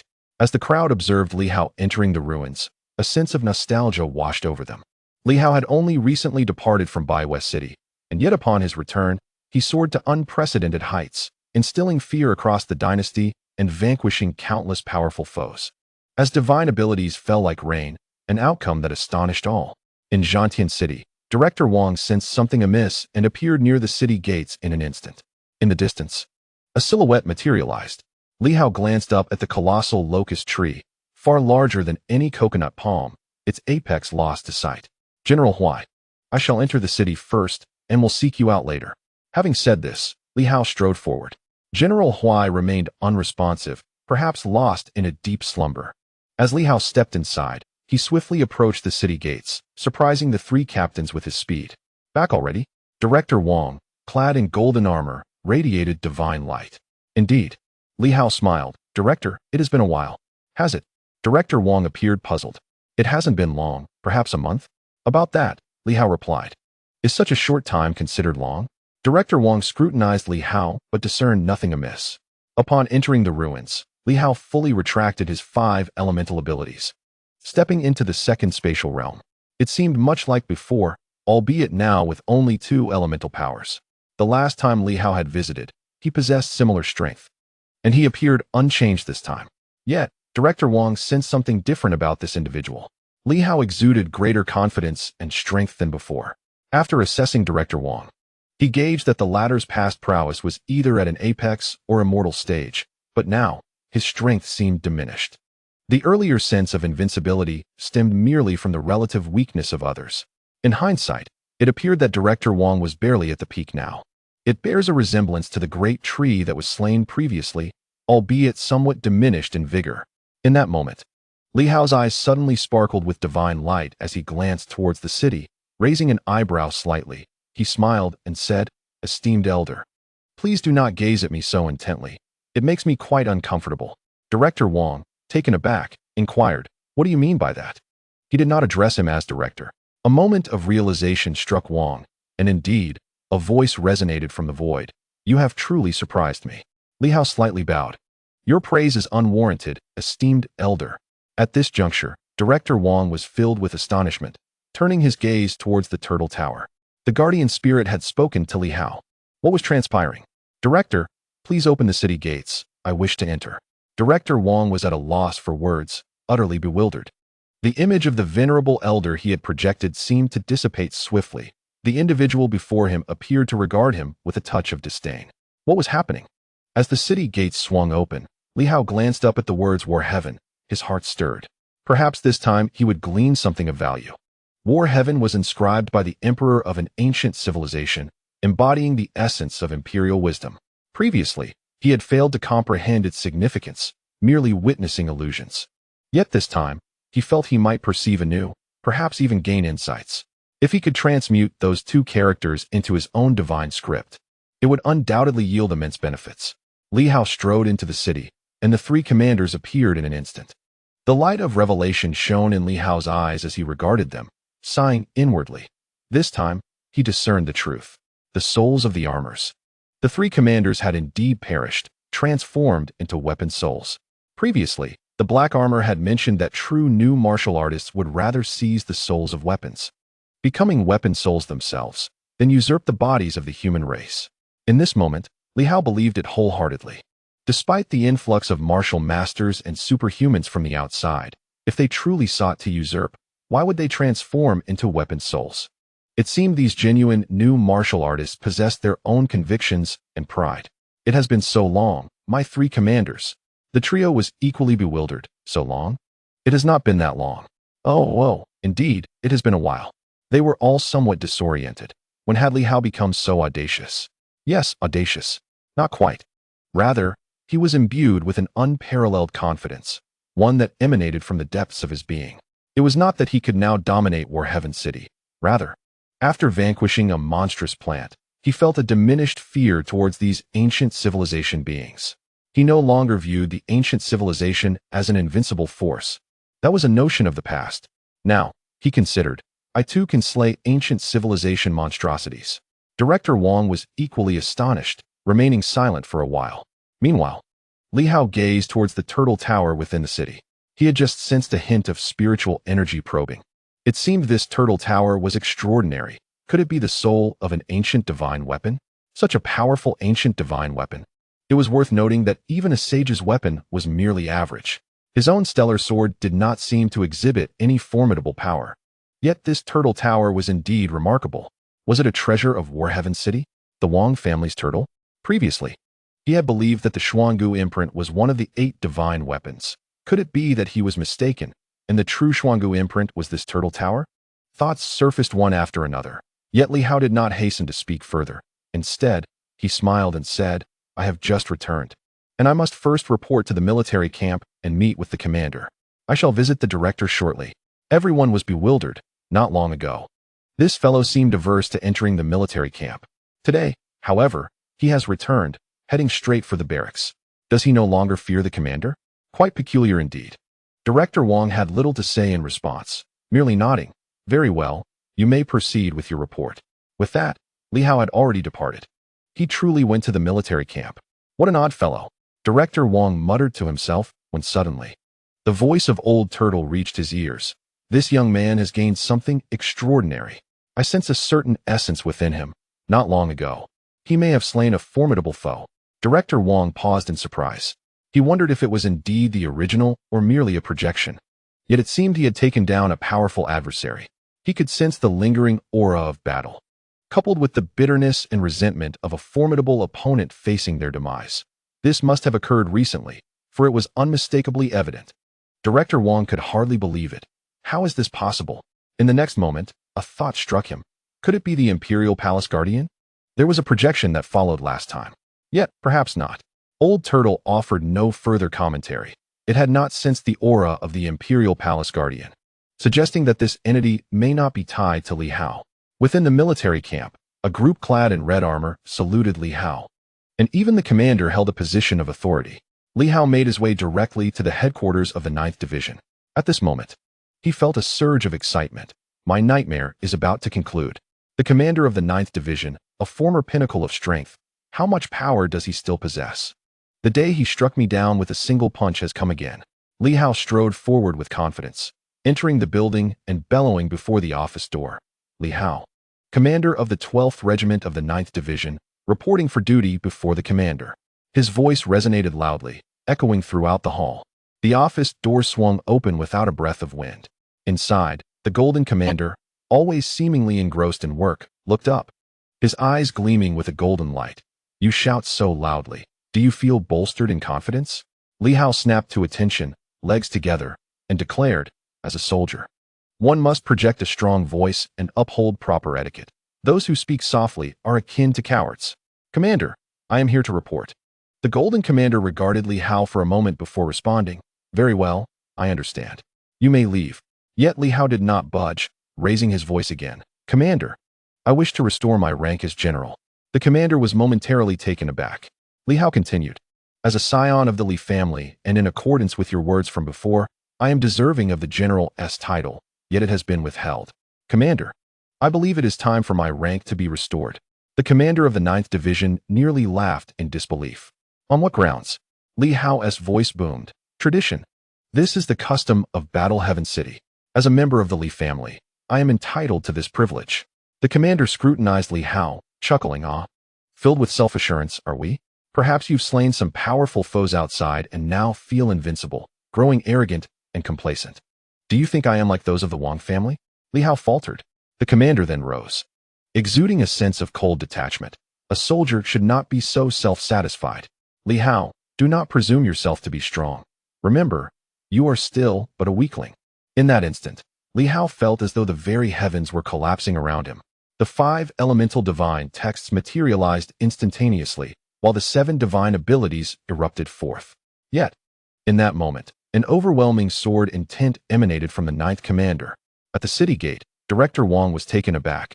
Has that fellow unleashed his power? That individual was once a commander-level powerhouse, and just as matters escalated in the battle city, he was poised for promotion. Otherwise, he would have already ascended in rank. The frontline troops had issued a letter of appointment for him to assume command of a legion, a fact that Director Wang was well aware of. Unfortunately, after the incident, communication with the outside world was severed. Now, as time passed, the individual remained as the 9th commander, with no opportunity to demonstrate his might again. Was he truly aiming to eliminate Li Hao? Boom. Li Hao felt a sword manifest in his mind, the world around him becoming murky. As the indifferent voice of the 9th commander echoed in his ears, is this all? This barely rivals peak strength? In years past, such power would have sufficed for a mere regiment commander. What confidence do you possess to aspire to the rank of commander? Merely a half step from peak strength. Those unaware might mistakenly believe you had achieved divinity. Boom. A punch. Li Hao slammed against the wall with a resounding thud, slowly sliding down. The 9th commander retracted his fist, stating coolly, your physical form is exceedingly frail. The forced fusion of 5 elemental energies reveals numerous flaws. Your mental fortitude is mediocre. The supposed might you possess is merely superficial. Is this all you have? Li Hao stared blankly at him. Why? This is impossible. I can contend with the immortal. I just effortlessly dispatched a peak clone. Have you fully revived? What remnants of strength does your so-called immortality possess? Seemingly piercing through Li Hao's thoughts, the ninth commander spoke indifferently. The immortality you envision is nothing but a trivial trinket, merely a supportive guardian plant of a military outpost. How much combat prowess remains after countless years? As a commander of a main force, none would fear it. Any commander could easily dispatch it. In the Tianxing town, the only truly formidable guardian plant is the thorny rose. Yet even in its prime, it would bow before me. Young one, do not be overly arrogant. Li Hao gazed at him in astonishment. In its prime, a powerful guardian plant, reputedly at the pinnacle of immortality, would bow before you? Aren't you the commander? The strongest among commanders should be at the peak, no? At this moment, Li Hao felt disoriented, as if a nightmare had returned to haunt him. Why am I being beaten again? The ninth commander returned to his seat, producing a sheet of paper and swiftly inscribing several bold characters: arrogant and overbearing, complacent and unaware of one's limitations, unworthy of cultivation, recommended for expulsion from the Battle City military ranks. Li Hao caught sight of this, perhaps deliberately shown to him. In an instant, he leaped up. Please, let us adhere to the rules. Reporting to the commander, I was in error. The ninth commander regarded him for a long moment before saying, leave. Understood. Li Hao turned and ran, his face a mask of helplessness. Is this truly the commander? He appears diminished, yet somehow seems stronger. What on earth? Chapter 267. Promoted again, subscription and monthly tickets requested. Upon exiting the command office, Li Hao felt thoroughly vexed. Why? According to his judgment, the commander should be at the peak, the general immortal, and the legion commander a great sage. What could be wrong with that? Not a thing. Even at the pinnacle of excellence, enduring through countless epochs is an admirable feat thus, even in the face of defeat. One should not succumb to being knocked down by a single blow. Moreover, the adversary wields a sword. Although it was a fist that brought me down, the opponent's sword intent surged like an ocean, swiftly overwhelming my spirit and resolve, a true manifestation of a sword cultivator's prowess. Thoughts swirled in my mind. The ease with which Li Hao dispatched his doppelganger left him in utter despair. Why? His confidence had been shattered. Dragging his unwilling legs, Li Hao silently wept within. Unable to dispel this nightmare, he made his way directly to the city lord's residence. Ah, Director Wang is back. At the city lord's manor, Director Wang lounged with his legs crossed, appearing in good spirits. Upon seeing Li Hao enter, he seemed to smile, though obscured by a golden mask. Li Hao could sense the mockery behind that smile. Infuriating. Li Hao cursed inwardly. Unable to restrain himself, he asked, what is the extent of that mentor's power? Director Wang replied with a chuckle, he possesses no remarkable strength, not overly formidable. He merely crossed into immortality not long ago. However, he has shown considerable progress. When the time of oblivion arrived, he had reached the pinnacle of immortality. To be honest, it's not that impressive. The pinnacle of immortality? Li Hao felt deeply disheartened. Is that the extent of my mentor's abilities? Last time, didn't you claim they were all at the apex? Director Wang chuckled again. Certainly, the mentor is not of that caliber. Generally, one at the level of immortality can serve as a general, but you know, under such extraordinary circumstances, that's not the case. Your mentor was on the verge of promotion, but encountered some mishap that delayed it. Very well. How frustrating. No wonder he had the authority to bestow military titles upon others. It seems he had long since replaced the position of general. The pinnacle of immortality. Equivalent to the thorn's rose? The opponent claimed that the thorn's rose would bow before him, which is indeed plausible. Considering one is a prominent figure in the War of Heaven, while Tianxing Town is inherently of a lower tier. But, at the pinnacle of immortality, Director, are you certain you haven't made an error? Li Hao, feeling uneasy, inquired how much power he might still retain. What does it mean to merely be at the pinnacle of immortality? Director Wang appeared speechless.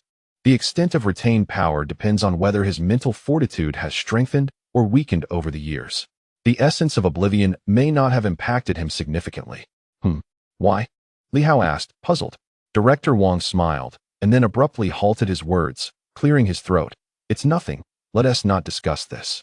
Li Hao regarded him with suspicion. But Director Wang chose not to elaborate further, for he had just received a warning from someone. That individual was truly domineering. Why?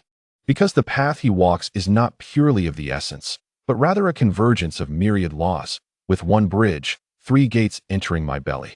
Only Li Changxing exists in this world. However, that was merely the beginning.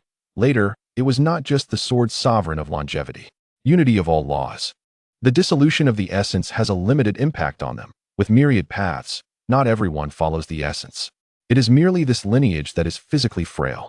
Sometimes, Director Wang wonders if the contemporary human race's physical frailty is due to the overwhelming influence of the Li family. Who can say? In those days, this lineage was renowned for its unparalleled aggression, yet its endurance ranked among the lowest. In the realm of Silver Moon, the Li family once held the highest esteem. Perhaps the path of the Sword Sovereign was excessively formidable, influencing the entirety of the Silver Moon region. During the times of tranquility, this was not overtly apparent. But after the silence, it may become starkly clear. Countless thoughts swirled within his mind, and as for that individual within the military, who could ascertain how much strength he still retained? He was akin to a closed-off gourd, with so few who had truly awakened, and that fellow being reticent. It was a rather lonely existence, sitting there day in and day out. Had he not been seated for millennia? Director Wang pondered this when he heard Li Hao inquire further. Is the director at the pinnacle or immortal? Me? Director Wang chuckled. What is it that you seek? Nothing much, just a query. Li Hao explained. I have encountered immortal demonic flora, which led me to wonder if the director of the main city's guard is merely at the pinnacle. Director Wang let out a light laugh. No need to inquire further. I am merely a bystander, having only recently entered the realm of immortality, far inferior to your instructor. The guard's office is solely for internal vigilance, not for external combat. Otherwise, the position of the main city's guard director would indeed hold considerable rank. Recently entered immortality, you say? Li Hao mused. The retained strength surely could not compare to that of the demonic flora, as those entities had persisted, their physical forms intact, while these individuals had long since lost theirs. As he contemplated, Director Wang softly advised, do not dwell on such trivial matters. Li Hao replied, caught off guard. I do not claim to fully discern your thoughts, but I have a sense of what you ponder, Director Wang stated calmly. Do not equate the formidable beings of the main city with those wild demonic flora, nor should you compare the military strongmen to those of the demon race. You must grasp this. In the past, during the new martial era, it was generally the case that a warrior of the same rank from the human race could contend with 3 adversaries. Realms are realms. Combat power is combat power. If warriors of the same rank could not prevail against the demon race, would the demon race still be subjected to human dominion? The demon race boasts a powerful bloodline and formidable physicality, but what more do they possess? Director Wang scoffed. Beyond that, they have nothing. In contrast, the human race possesses the most potent battle strategies, the finest divine weapons, the greatest commanders, the strongest will, and the most fervent beliefs. Hence, in our era, humanity was able to subdue all corners of the world and unify it. Li Hao pondered this deeply. Director Wang continued, demonic flora and beasts are merely that. If you believe that slaying them can help you contend with military strongmen, you are gravely mistaken. Remember this, should you encounter certain new martial strongmen, specifically those who have betrayed, you must treat them as beings of a higher order. Otherwise, your demise is inevitable. Li Hao nodded repeatedly. I see now. Moreover, he added, in the new martial era, many paths exist, not merely one. The path of origin is but one among them. Before the new martial era, there existed another age, wherein crafting weapons and refining the body were paramount. Even if the path of origin were to vanish, they would still remain incredibly formidable. After some contemplation, he remarked, yet, in the realm of Silver Moon, it seems there are none of such caliber? Li Hao frowned. Is the director suggesting that these individuals, even without the path of origin, remain exceptionally formidable, retaining peak combat power? That seems unlikely, for the essence of energy may well fade, and the physical form could perish as well, even if there are such individuals, unless endowed with formidable mental fortitude. Their corporeal existence would inevitably decay, leading to their demise. Director Wang introduced some pertinent details. He then inquired, is there a specific purpose for your visit? I wish to attempt the revival of General Huai. Oh. Director Wang expressed mild surprise as Li Hao produced a substantial tree trunk. Upon glancing at it, Director Wang chuckled. Has the golden palm met its end? Do you know it, Director? Indeed, it is the guardian plant of the security department in Tianxing Town, a division under my purview. How could I be unaware? Director Wang replied with a smile. The security departments of the 8 major cities are superior to that of Tianxing Town. I have inspected Tianxing Town several times and have encountered the golden palm on multiple occasions. His tone shifted to a more subdued note. What led to its demise? It supported the 9 sects behind the scenes, creating turmoil within the Tianxing dynasty. Thus it had to be eliminated. Director Wang fell into silence for a moment, gradually responding. From your standpoint, perhaps that is justifiable, yet from mine, survival is no easy feat. They all desire to come to Silver Moon and devour you. Do you still believe you are allied with them? Director Wang was rendered speechless. Li Hao continued. Moreover, I have visited the ruins. It seems the personnel of the Tianxing Police Department have perished, resulting in the emergence of the Chaos Origin. Only this one remains alive. I have not seen the bodies of the others. The Chaos Origin? Director Wang's expression grew serious in an instant. Elaborate on the situation. Li Hao succinctly recounted the conditions surrounding the ruins. Director Wang remained silent for a considerable time. Has there been an uprising in Tianxing Town? The emergence of Chaos Origin indicates a sudden demise of numerous powerful individuals. With a sigh, he mused that the energy supply to Tianxing Town had been severed in the past, possibly linked to the uprising. He refrained from further commentary and turned his attention back to the golden palm's trunk, smiling once more. This item is quite remarkable. Perhaps it truly holds the potential to revive General Huai. I did not anticipate you would acquire it so swiftly. Li Hao smiled in return. It was primarily due to the assistance of that Imperial Guard. They were indeed formidable, severing half of the Origin Avatar. Director Wang chuckled. Do not discuss this with me.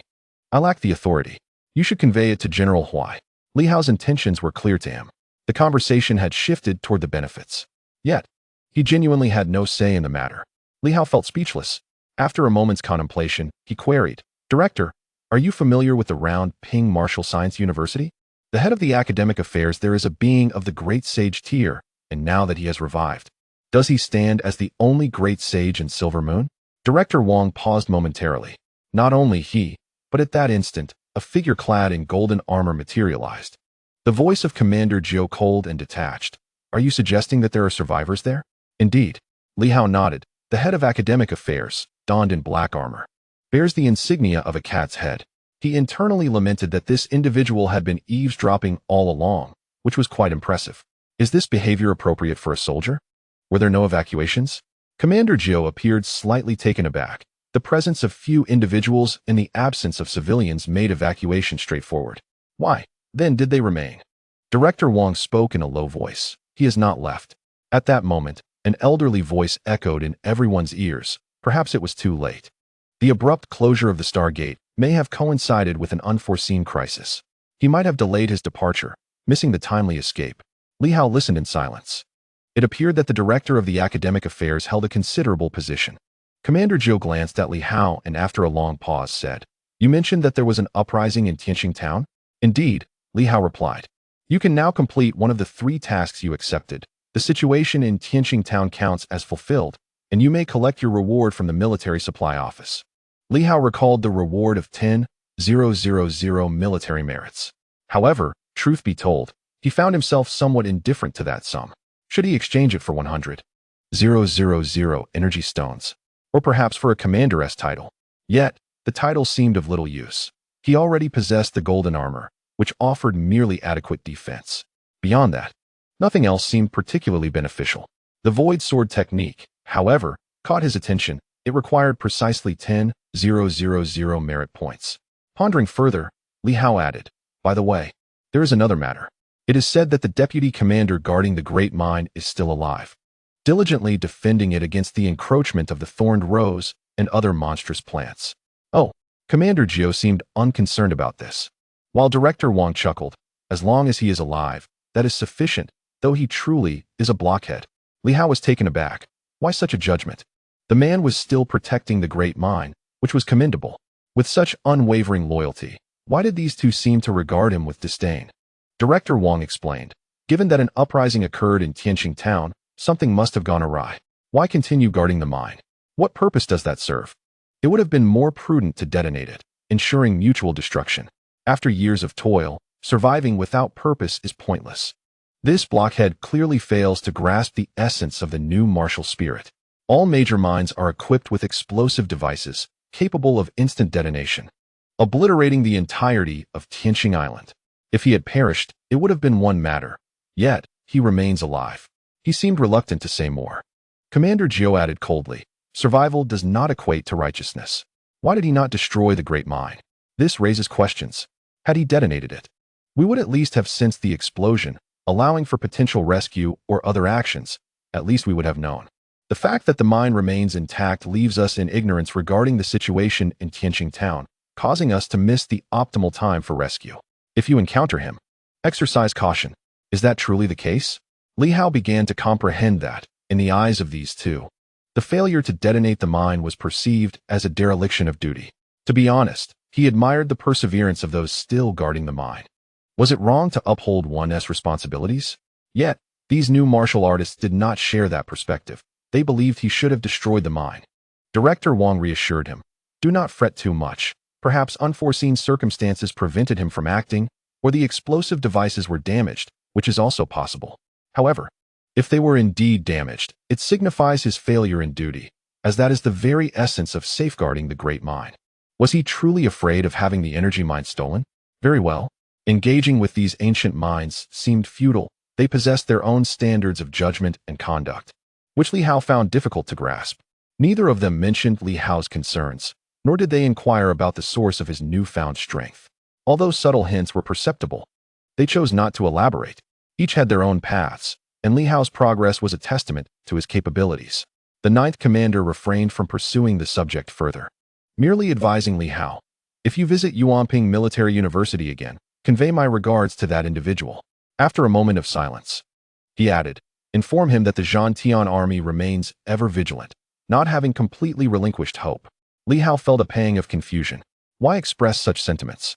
Surely, the other party was even more formidable than they were. Did they not possess equal resilience? The ninth commander offered no further explanation, as he understood the individual in question to be somewhat reclusive and prone to extremes. After years of dormancy, witnessing the current situation might lead to a complete withdrawal into silence, a prospect he wished to avoid. The conversation shifted to General Huai. Will this golden palm trunk suffice to awaken him? It was difficult to ascertain. "Let us try," Li Hao interjected. "Killing that creature was arduous. It nearly decimated our entire force. If General Huai truly awakens, you will soon find out." Li Hao felt somewhat exasperated. The general had yet to revive, so what was there to inquire? Once awakened, if the general claimed he had not consented previously, what could he say? At this juncture, the old turtle spoke, a hint of mirth in his tone. "Fear not. You shall not be without your rewards." Very well. Although unclear about the old turtle's status, he sensed a formidable presence and chose to trust him, albeit reluctantly. "So, shall I feed it directly? Just place it on the altar." Without further questions, Li Hao took flight. The two golden powerhouses approached the city gates, but did not accompany him outside. Outside the city, at the altar, Li Hao grasped the immense trunk with a mixture of reluctance and trepidation, finally proclaiming, "Li Hao of the Zhantian army brings forth an immortal vessel for the general. I beseech you to awaken." With that, he gradually inserted the colossal trunk into the altar, which began to consume it at a languid pace. However, as time passed, the speed of absorption quickened significantly. At that moment, the vast tree hollow began to tremble. A resounding roar echoed in Li Hao's ears. The once dimly lit Zhantian city now appeared to be illuminated by a shaft of light. The commotion intensified. The golden palm trunk was swiftly devoured. The earth quaked. At that instant, an enormous locust tree began to shake, as if the very heavens and earth were being illuminated. Simultaneously, in the land of Silver Moon, various locations sparkled with radiant light. Numerous ruins trembled slightly. In White Moon City, Director Zhao's expression shifted, and he vanished in an instant, reappearing in another location, swiftly burrowing within. This was yet another city of immense proportions. Within, several golden warriors manifested, while outside, a towering tree quivered momentarily before ceasing its movement. On the city wall, a golden-armored warrior's voice quivered. "It seems there are tremors emanating from Zhantian City. Is General Huai awakening?" Director Zhao's countenance shifted slightly. Jiusi City? Was it not said that these principal cities are fiercely guarded, making their revival exceedingly difficult? At least over 100 million divine energy stones. Even if Silver Moon were to exhaust its resources, reviving a singular guardian plant from a main city would prove to be an arduous task. The Golden Warrior appeared somewhat bewildered, shaking his head. I do not know. But the recent fluctuations were quite intense. If someone has indeed been revived, it must be a formidable figure from one of the 8 main cities. The 8 main cities are tasked with safeguarding all of Silver Moon's expanse. Only through their guardianship can the revival of the guardian plants be influenced. He then expressed with fervor, perhaps it truly is General Huai who has awakened. How could that be? Director Zhao was equally perplexed. As for Li Hao, he had not considered it. There was a certain individual named Huang who, having promised Li Hao, did not mention these matters at all. Although Huang Yu had returned, he went straight to the military camp without any interaction with him. Director Zhao furrowed his brow. Is this good or bad? That depends on whether the mechanisms within Jiusi City remain intact. The Golden Warrior, now regaining clarity from his earlier joy, remarked, if the mechanisms in the city are still functioning well, the other party will not rebel. However, if it is only that one individual, then the situation becomes precarious. There was also the matter I previously discussed with you. A Golden Warrior has been residing at the Lord's mansion. That should not pose significant issues. Director Zhao's brow furrowed slightly, but, rest assured, even if revived, it would merely be a nascent awakening and unlikely to cause any significant disruptions. Moreover, for us, it may yield only benefits, with no detriments. Among the 8 main cities, aside from the Sword Sovereign's domain, Jiusi City stands as the mightiest. A legacy left by another emperor. Although it may be a boast of Jiusi City, it is indeed linked to that emperor. The 8 cities exhibit disparities in strength. For instance, Jiusi City is more formidable than others due to its greater lineage, comparable to the Li family. Director Zhao remained uneasy. I wish to investigate the vicinity of Jiusi City. Go ahead, the Golden Warrior replied. If you can enter and communicate with them, let them know we still exist. Understood. Director Zhao swiftly vanished, his mind swirling with myriad thoughts. Who could achieve the revival of a guardian plant from a main city? Over 100 million? What a jest. Furthermore, with such an abundance of benefits bestowed, the other party would merely be newly revived. If one seeks further advantages, continued sacrifices must be made. Reviving 4 or 5 ordinary guardian plants would not pose a challenge, and the benefits would be substantial. Who could have accomplished this? Li Hao. Does that fellow possess such wealth?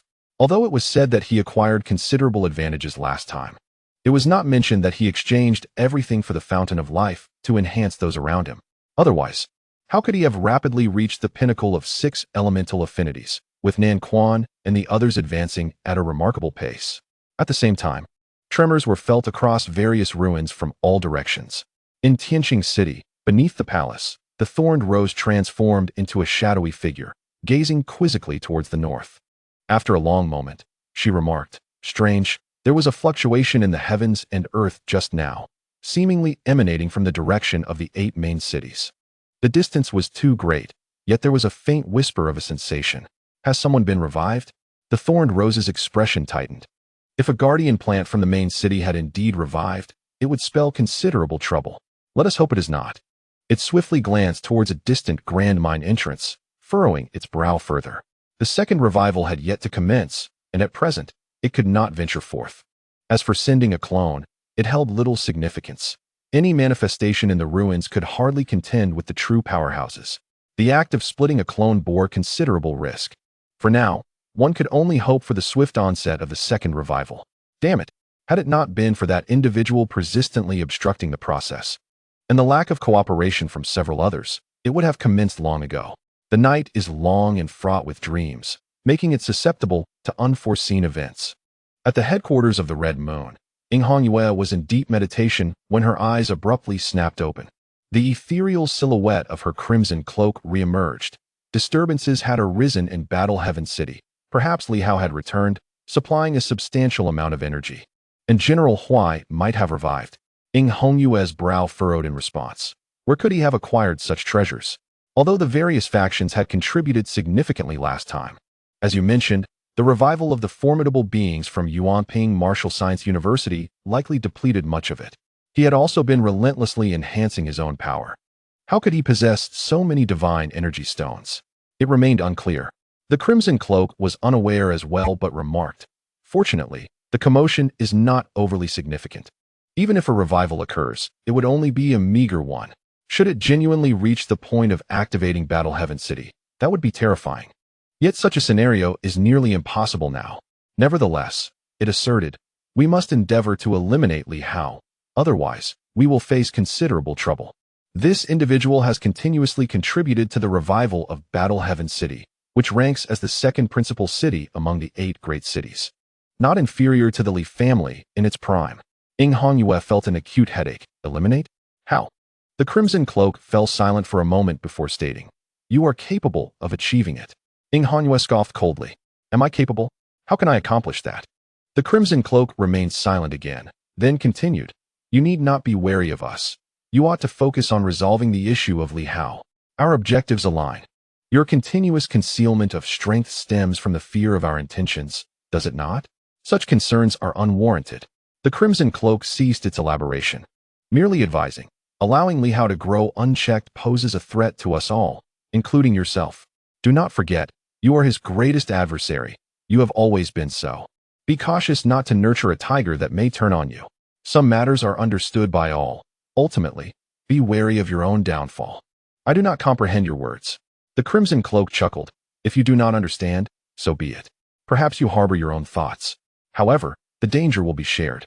And you must ensure no regrets arise in the future." With that, the Crimson Cloak vanished. Ing Hongyue's expression turned frosty as she cast a glance in the direction of the departure. Their information network is indeed astute. Just as disturbances occurred in Battle Heaven City, these individuals were already aware, faster than herself. Li Hao gazed northward, furrowing his brow. What a remarkable tactic. How did they achieve this? He fell into deep contemplation, and, after a lengthy pause, a chilling smile emerged. Let's put it to the test. Within Battle Heaven City, the vast metropolis seemed to be expanding, reverberating with a thunderous sound.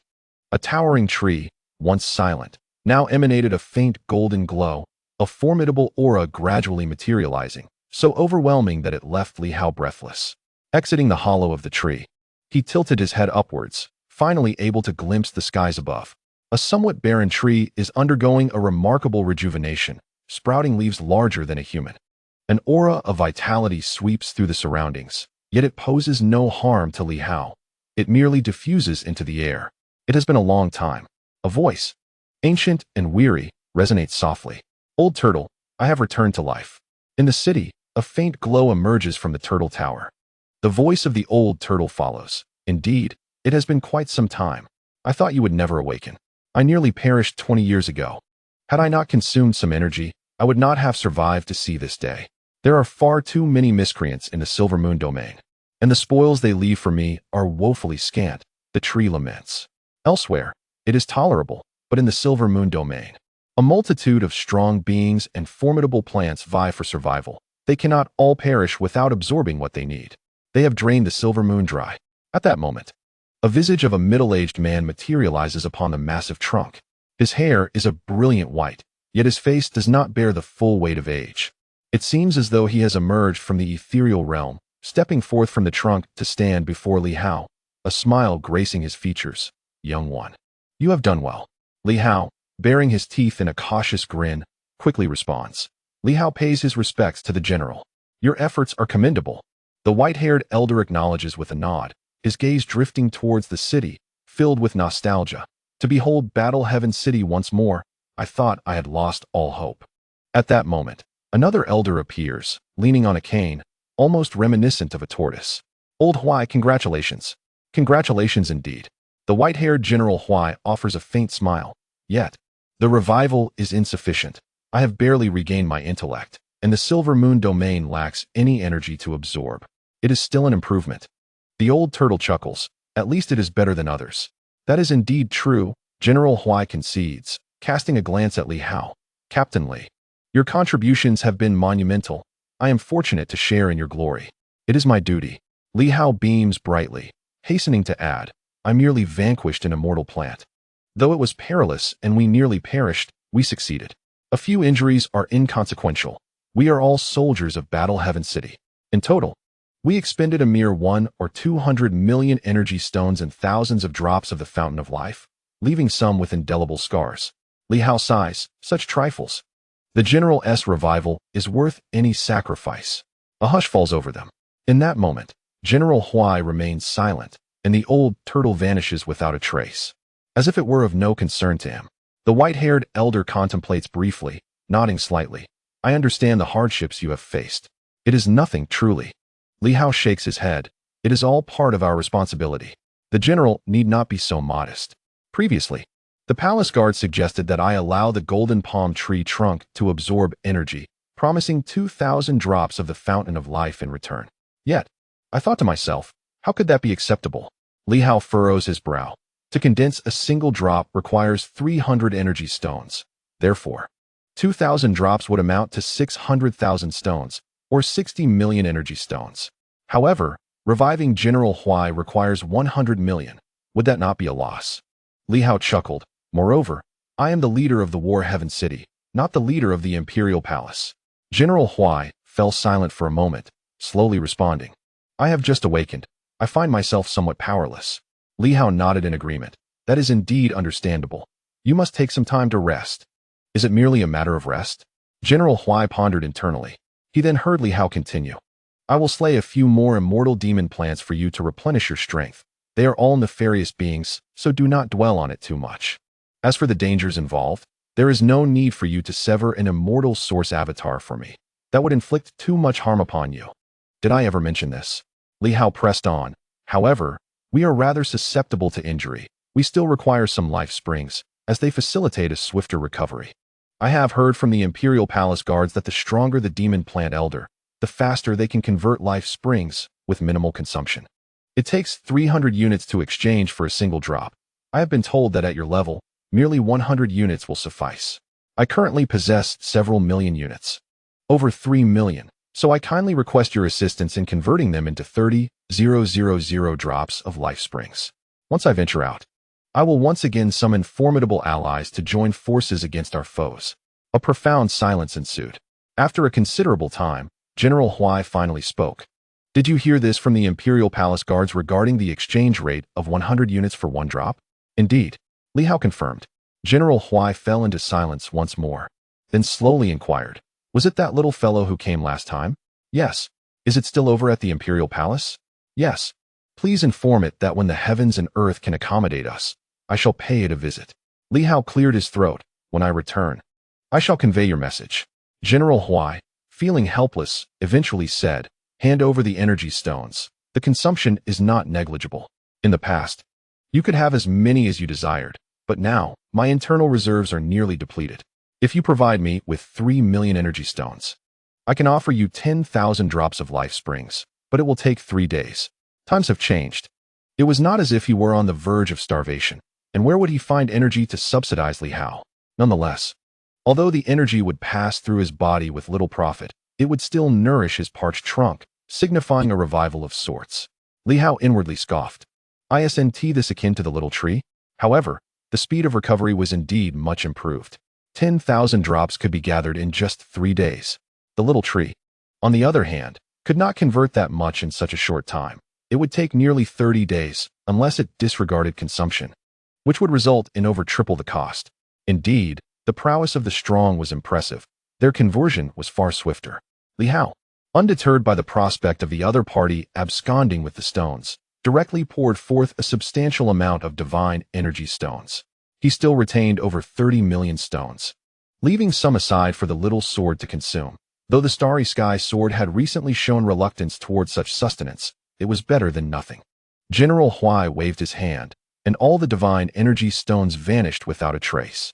Seeing that Li Hao continued to gaze at him, he felt a tinge of helplessness. When one is impoverished, ambition is curtailed. When a tree is starved, so too is its aspiration. After a moment of contemplation, he sighed deeply.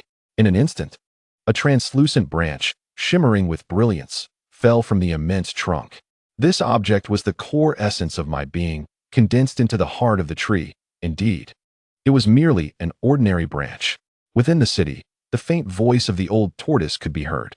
General Huai glanced towards the city, and then at Li Hao, who coughed lightly, exclaiming, "I don't mind." General Huai, feeling exasperated, replied, "It is merely a normal branch, yet it remains distinct. This object may not serve a significant purpose, but when worn, it exerts a deterrent effect on most ordinary demonic plants, as long as their rank does not surpass mine. The natural disparity in levels will somewhat suppress their strength. It pales in comparison to the bloodline power of your dog." In the distance, the voice echoed again. Li Hao looked at General Huai with an innocent expression, stating, "I haven't said anything. It was that person who did." General Huai felt an urge to take down that individual within the city. After a moment's silence, he added, "Nonetheless, this item also has a restorative effect on your physique. It would be more effective to provide me with 100 drops of the fountain of life." General Huai retorted, now quite irate. "Come forth." Inside the city, atop the tortoise tower, the old tortoise glanced outside, choosing to ignore the situation. The reason for his remarks stemmed from the old tree's stinginess, which he found intolerable. How could one be so miserly? It reflects poorly on the people of Tianxing City. Outside the city, the old tree remained silent for a long while. "I have just awakened. What do you expect me to give? A mere trifle?" Li Hao, however, remained unfazed, smiling as he accepted the branch, saying, "General, do not concern yourself with these matters. We seek no rewards. It is all voluntary." General Huai, feeling helpless, responded, "Do you truly not seek recompense? Then why do you continually express such expectations towards me?" After contemplating for some time, he seemed to arrive at a realization and spoke, "You are not yet a commander, are you? Given the changes in the world, with the Lord of Jiantian City and the commander of the Jiantian army absent, within the city, the two of us, the old tortoise and I, can make decisions under wartime protocols and promote you to the commander of the 11th Guard Division. As long as the old tortoise consents and affixes the Xiangwei seal, you shall assume the role of commander, allowing you to acquire 10,000 sets of Jiantian armor from the military supply office, grant you the authority to make unilateral decisions, along with 10 sets of silver armor and 100 sets of bronze armor. The assessment during the preparation period will take place at a later date." Li Hao opened his mouth, and the voice of the old tortoise resonated within the city. "Is this appropriate?" General Huai replied nonchalantly, "Why would it not be appropriate? He has revived me. Is that not a great merit for Jiantian City?" The old tortoise fell silent. "How did it end up becoming a burden upon myself? It is not entirely without consequence, as this will inevitably lead to some complications." At the city gate, Commander Jiu stated coldly, "Guardianship. The elevation of Li Hao to the commander of the 11th Division is permissible, yet should any issues arise among the division's leaders, the guardianship must bear the responsibility. The position of commander is inconsequential, but the granting of silver armor to Li Hao, which essentially confers the authority of a regiment leader, is quite troublesome." General Huai responded with a light smile, "I will take responsibility. With the guardianship statement, I have no objections." Director Wang interjected, and General Huai smiled, saying, "Your objections hold no weight. The Security Bureau has no jurisdiction over military affairs." Director Wang was left speechless by this assertion. Meanwhile, Li Hao, with his head lowered, swallowed hard, thinking to himself, indeed, 10,000 sets of armor, 10 sets of silver armor, and 100 sets of bronze armor. How splendid! He was aware that the old tree was impoverished, yet he never anticipated an unexpected delight at the end. Many thanks to the Guardian. General Huai chose not to elaborate further, urging, "Go to the military camp and return to me in 3 days." With that, his figure dissipated. Meanwhile, Li Hao swiftly made his way back. On the city wall, the 9th commander vanished in an instant, leaving the old tortoise speechless. While Director Wang was engulfed in profound melancholy, Li Hao had indeed become a commander. Words failed them all. On the city wall, the 3 regimental commanders exchanged glances, seemingly envious. Before long, one of the commanders transmitted a message: "Pay no heed to those who took shortcuts." The remaining 2 looked towards the 9th commander, who spoke, questioning, "What do you mean?" "He ascended to the rank of commander through backdoor means, and you must acknowledge it. The crucial point is, he has genuinely been promoted. Although the 11th Division does not officially exist and remains a mere shell, he still holds the title of commander." At that moment, Li Hao manifested his golden armor, instantly teleporting before the 3 regimental commanders, cheerfully exclaiming, "Gentlemen, I shall be heading to the military camp. It is an honor to meet you, Commander Li." The 3 saluted, and the thousands clad in black armor followed suit. Li Hao laughed heartily, quickly vanishing, only to reappear moments later, adding, "Oh, I almost forgot. Let us have a drink together soon." "Commander, good day." The crowd bowed once more. Li Hao humbly responded, "No need for such formalities, please." With that, he disappeared again, leaving the three regimental commanders utterly speechless. In the next moment, seeing Li Hao reappear, they nearly lost their minds. Was this fellow truly mad? "Commander, good day." "No need for formalities. I remembered something. Thank you for the previous advice, 7th Commander. We shall discuss it later." The three watched him depart, exchanging glances, feeling dejected. The transmission may have reached him. This fellow is intentionally toying with us. At this moment, within the military camp, the 9th Commander was equally at a loss. After a long pause, he turned to a nearby officer in red armor and stated, "If he comes again, drive him out." "Understood." With a thunderous sound, the gates of the 9th headquarters closed, unwilling to witness Li Hao's arrogant demeanor, out of sight, out of mind. Li Hao, evidently unfazed, headed straight for the supply office. Alas, he had not become the head of the supply office. Otherwise, he would have to address the deputy director, who had persistently ignored him. Chapter 268. Luxurious configuration, subscription and monthly votes requested. At the supply office, Li Hao made his entrance once more. Zhang Liang had already heard General Huai's voice and currently felt somewhat despondent. After all, he had become a commander, a military rank. It's pleasant to have powerful allies. Observe. Even with the military commander gone, even with the division leader absent, even with the city lord missing, he still received his promotion. "Here he comes," Zhang Liang muttered weakly, as if he had overturned a vat of vinegar. Deputy Director Zhang. Previously, Zhang Liang often reminded Li Hao, but now he was quite disheartened. "You truly address me as deputy director?" This man, having gained power, was entirely different. The face of a petty individual. How contemptible! Zhang Liang silently cursed. In the next moment, Li Hao cheerfully remarked, "Deputy Director Zhang, I shall mention to General Huai that the head of the supply office is vacant. Someone must step up." "Right? Commander, good day." Zhang Liang immediately stood at attention, his demeanor transformed. "Commander, what do you require?" "Zhang Liang is at your service." Li Hao chuckled. "This is the true essence of a bureaucrat. I am not. I am solely interested in the benefits. The titles and formalities hold little significance. This individual is truly obsessed with promotion, deriving joy only from advancement." Li Hao is in high spirits, his mood elevated. "Let us procure 10,000 suits of armor." Previously, he requested 5,000, which would suffice with just an additional 5,000. Yet, who claims that the previous request is settled? Li Hao sighed. The newly established 11th Division is utterly destitute. "Vice Director Zhang, I must rely on your assistance. With General Huai awakening and having time to spare, I shall converse with him regarding the special wartime regulations. It should not be too challenging, correct?" Zhang Liang quickly responded, 10,000 suits of armor, is it? No problem. The Reserve Guard Army possesses surplus armor that has remained and used for many years. As all previous personnel have perished, it is now of no use. I shall retrieve it for the division commander. Besides armor, does the commander require anything else? Li Hao inquired. What do other divisions equip themselves with? Energy cannons, perhaps? What? Yes, indeed, the kind capable of bombarding cities with artillery fire. Energy cannons? Are those not city-destroying projectiles? A thought struck Li Hao. Yes, how many are available? A conventional division would typically be equipped with a small squadron of energy battalions, comprising 10 cannons and 1,000 rounds of ammunition. Li Hao's eyes gleamed. Only 10?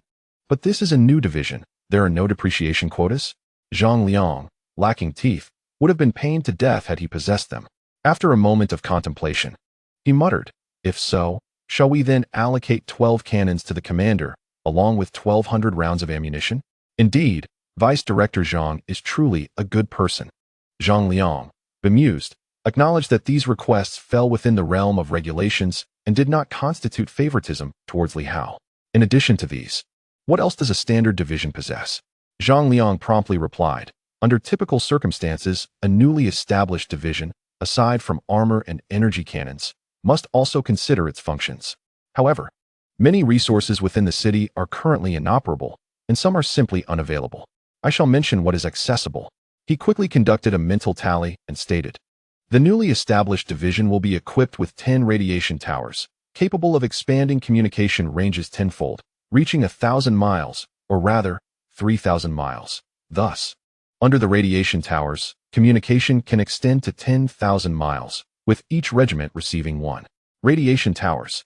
This is promising, Li Hao eagerly nodded. 10 inter-universe military tents can expand and contract, instantly accommodating a team of 1,000, boasting formidable defensive capabilities, suitable for various operational environments. When not in use, they can be transformed into compact squares to house military supplies. Li Hao's eyes sparkled. What is the level of defense? It is effective against threats beneath the absolute pinnacle. Li Hao's eyes widened in astonishment. Incredible. My heavens, so this is the true essence of a division. It turns out I was merely an insignificant player previously, receiving nothing of worth. What else is there? One air combat ship, one naval cruiser, and one drilling shuttle. Li Hao swallowed hard. What are their capabilities? Specifically equipped. They certainly possess remarkable attributes. The air combat ship is ideally suited for aerial warfare, capable of even slipping into the void for combat. The naval cruiser is effective in deterring sea demons, capable of subduing them, crafted from the blood of formidable beings from the demon race. The Earth Piercer traverses vast distances in an instant. However, each activation demands a substantial amount of energy stones, specifically designed for pursuing supreme beings. Li Hao swallowed hard. Zhang Liang continued. Additionally, there is the Void Shield, capable of enveloping the void and obstructing attacks from the void, providing defense against assaults from those above the supreme level. Accompanied by a locking chain, it can seal off a radius of 1,000 meters in the void, preventing any escape from entities beyond the supreme realm. Li Hao stood in a state of utter disbelief. Everything here is tailored to counter beings above the supreme level, indicating that the Heavenly War Army's objective was solely to confront those above that threshold. My heavens, such a formidable army, numbering in the millions, has vanished. What of the main world? Will ancient civilizations truly face annihilation? It is hard to believe.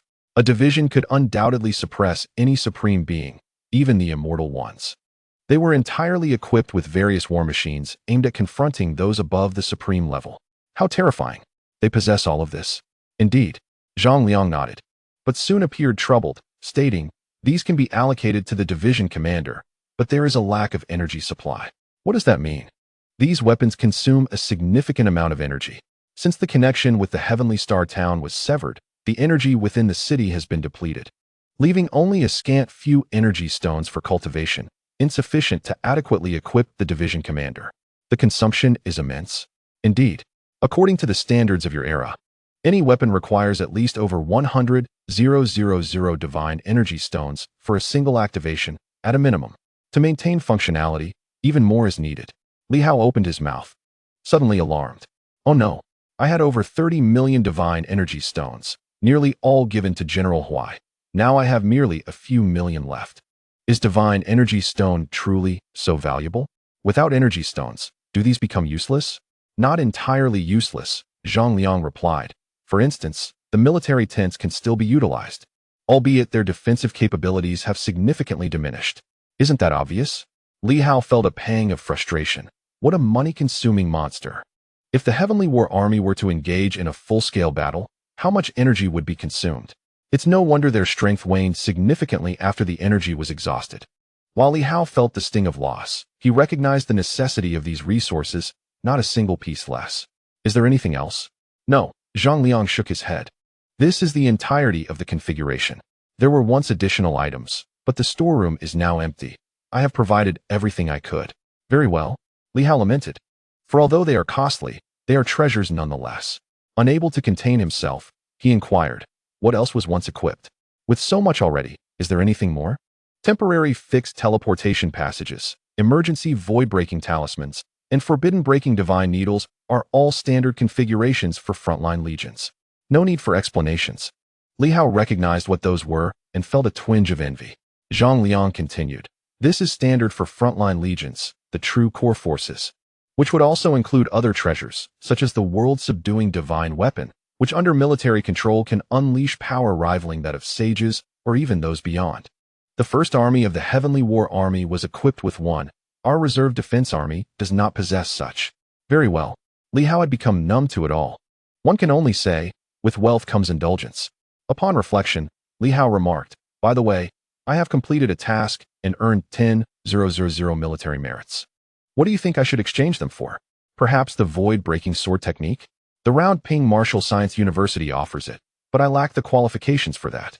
I have already exchanged for the Round Ping Chronicles, and I am ineligible for the other core secret arts. However, it seems that exchanges are permitted within the military. Is there anything else? Zhang Liang, the de facto head of the military supplies department, though not officially recognized, should possess more knowledge than Li Hao. 10,000 military merits?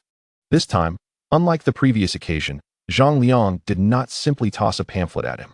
This time, Li Hao was in a position of advantage. Zhang Liang hoped to secure the position of head of the military supplies department through Li Hao's influence. After deep contemplation and the revival of memories, Zhang Liang spoke. I present 3 options for the commander, all of which are quite suitable. First, the void-breaking sword technique. If the commander is intent on wielding a sword, it is undoubtedly a wise choice. Second, the war puppet, which is not a standard provision but rather an exceptional configuration, capable of accommodating 1,000 warriors, facilitating blood and energy integration. It can activate the war puppet instantly, with its power contingent upon the strength of the soldiers involved. In optimal conditions, it could even unleash immortal combat prowess, though this requires an army of formidable warriors, specifically over 1,000 ninth-tier fighters. Li Hao's heart stirred at the mention of 1,000 ninth-tiers, essentially the 6 elemental realms. Yet, he sighed, pondering the impracticality of gathering such a force.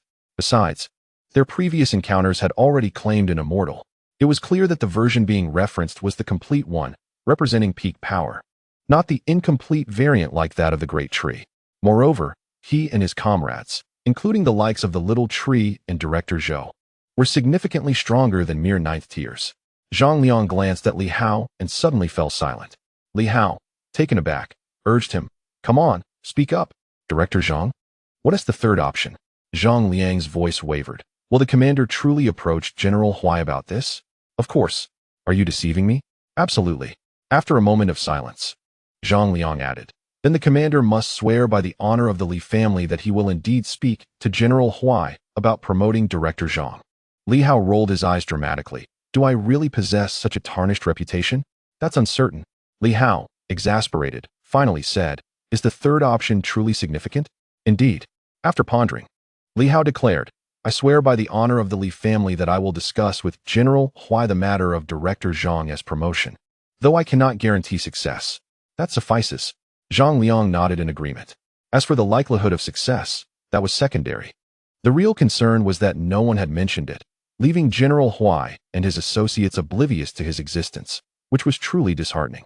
For the third option, I suggest, should the commander find the first 2 unsatisfactory, to consider a forging furnace instead. What? Li Hao was momentarily taken aback, prompting Zhang Liang to elaborate. "Do you think the War Heaven Army, with its 1,000,000 soldiers, armor, and reserves, came about without means? War Heaven City has a military-industrial system and weapon manufacturing plants. These are not top-tier armors that require individual crafting. They are mass-produced items from assembly lines. The forging furnace is allocated by the Ministry of Weapons and was once overseen by an imperial sovereign. In the city of Zhantian, there exists a foundry with a total of 100 casting furnaces, fully integrated for the mass production of armor. Each furnace has the capacity to produce as many as 100 sets of armor daily, and during peak periods, the output can soar to an astonishing 10,000 sets. Li Hao was left utterly astounded. "Is this a production line?" Zhang Liang explained further. "This operation remains under unified management and is not open for external distribution.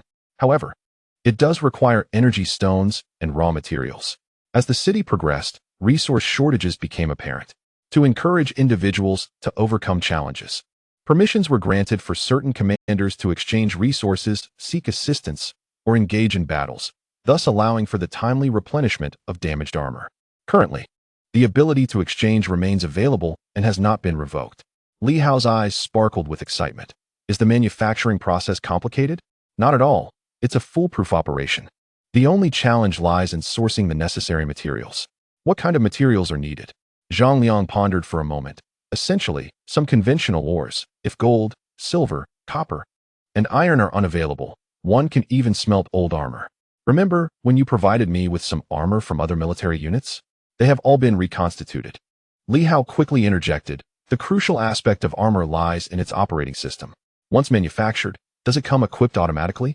Indeed, it operates as a unified system, simply connecting to the Zhantian military framework. He continued, as a newly formed division, your golden armor now has expanded permissions. As a commander, you simply need to explore this system to access it. Li Hao nodded eagerly. Initially, he had contemplated exchanging for the void sword technique.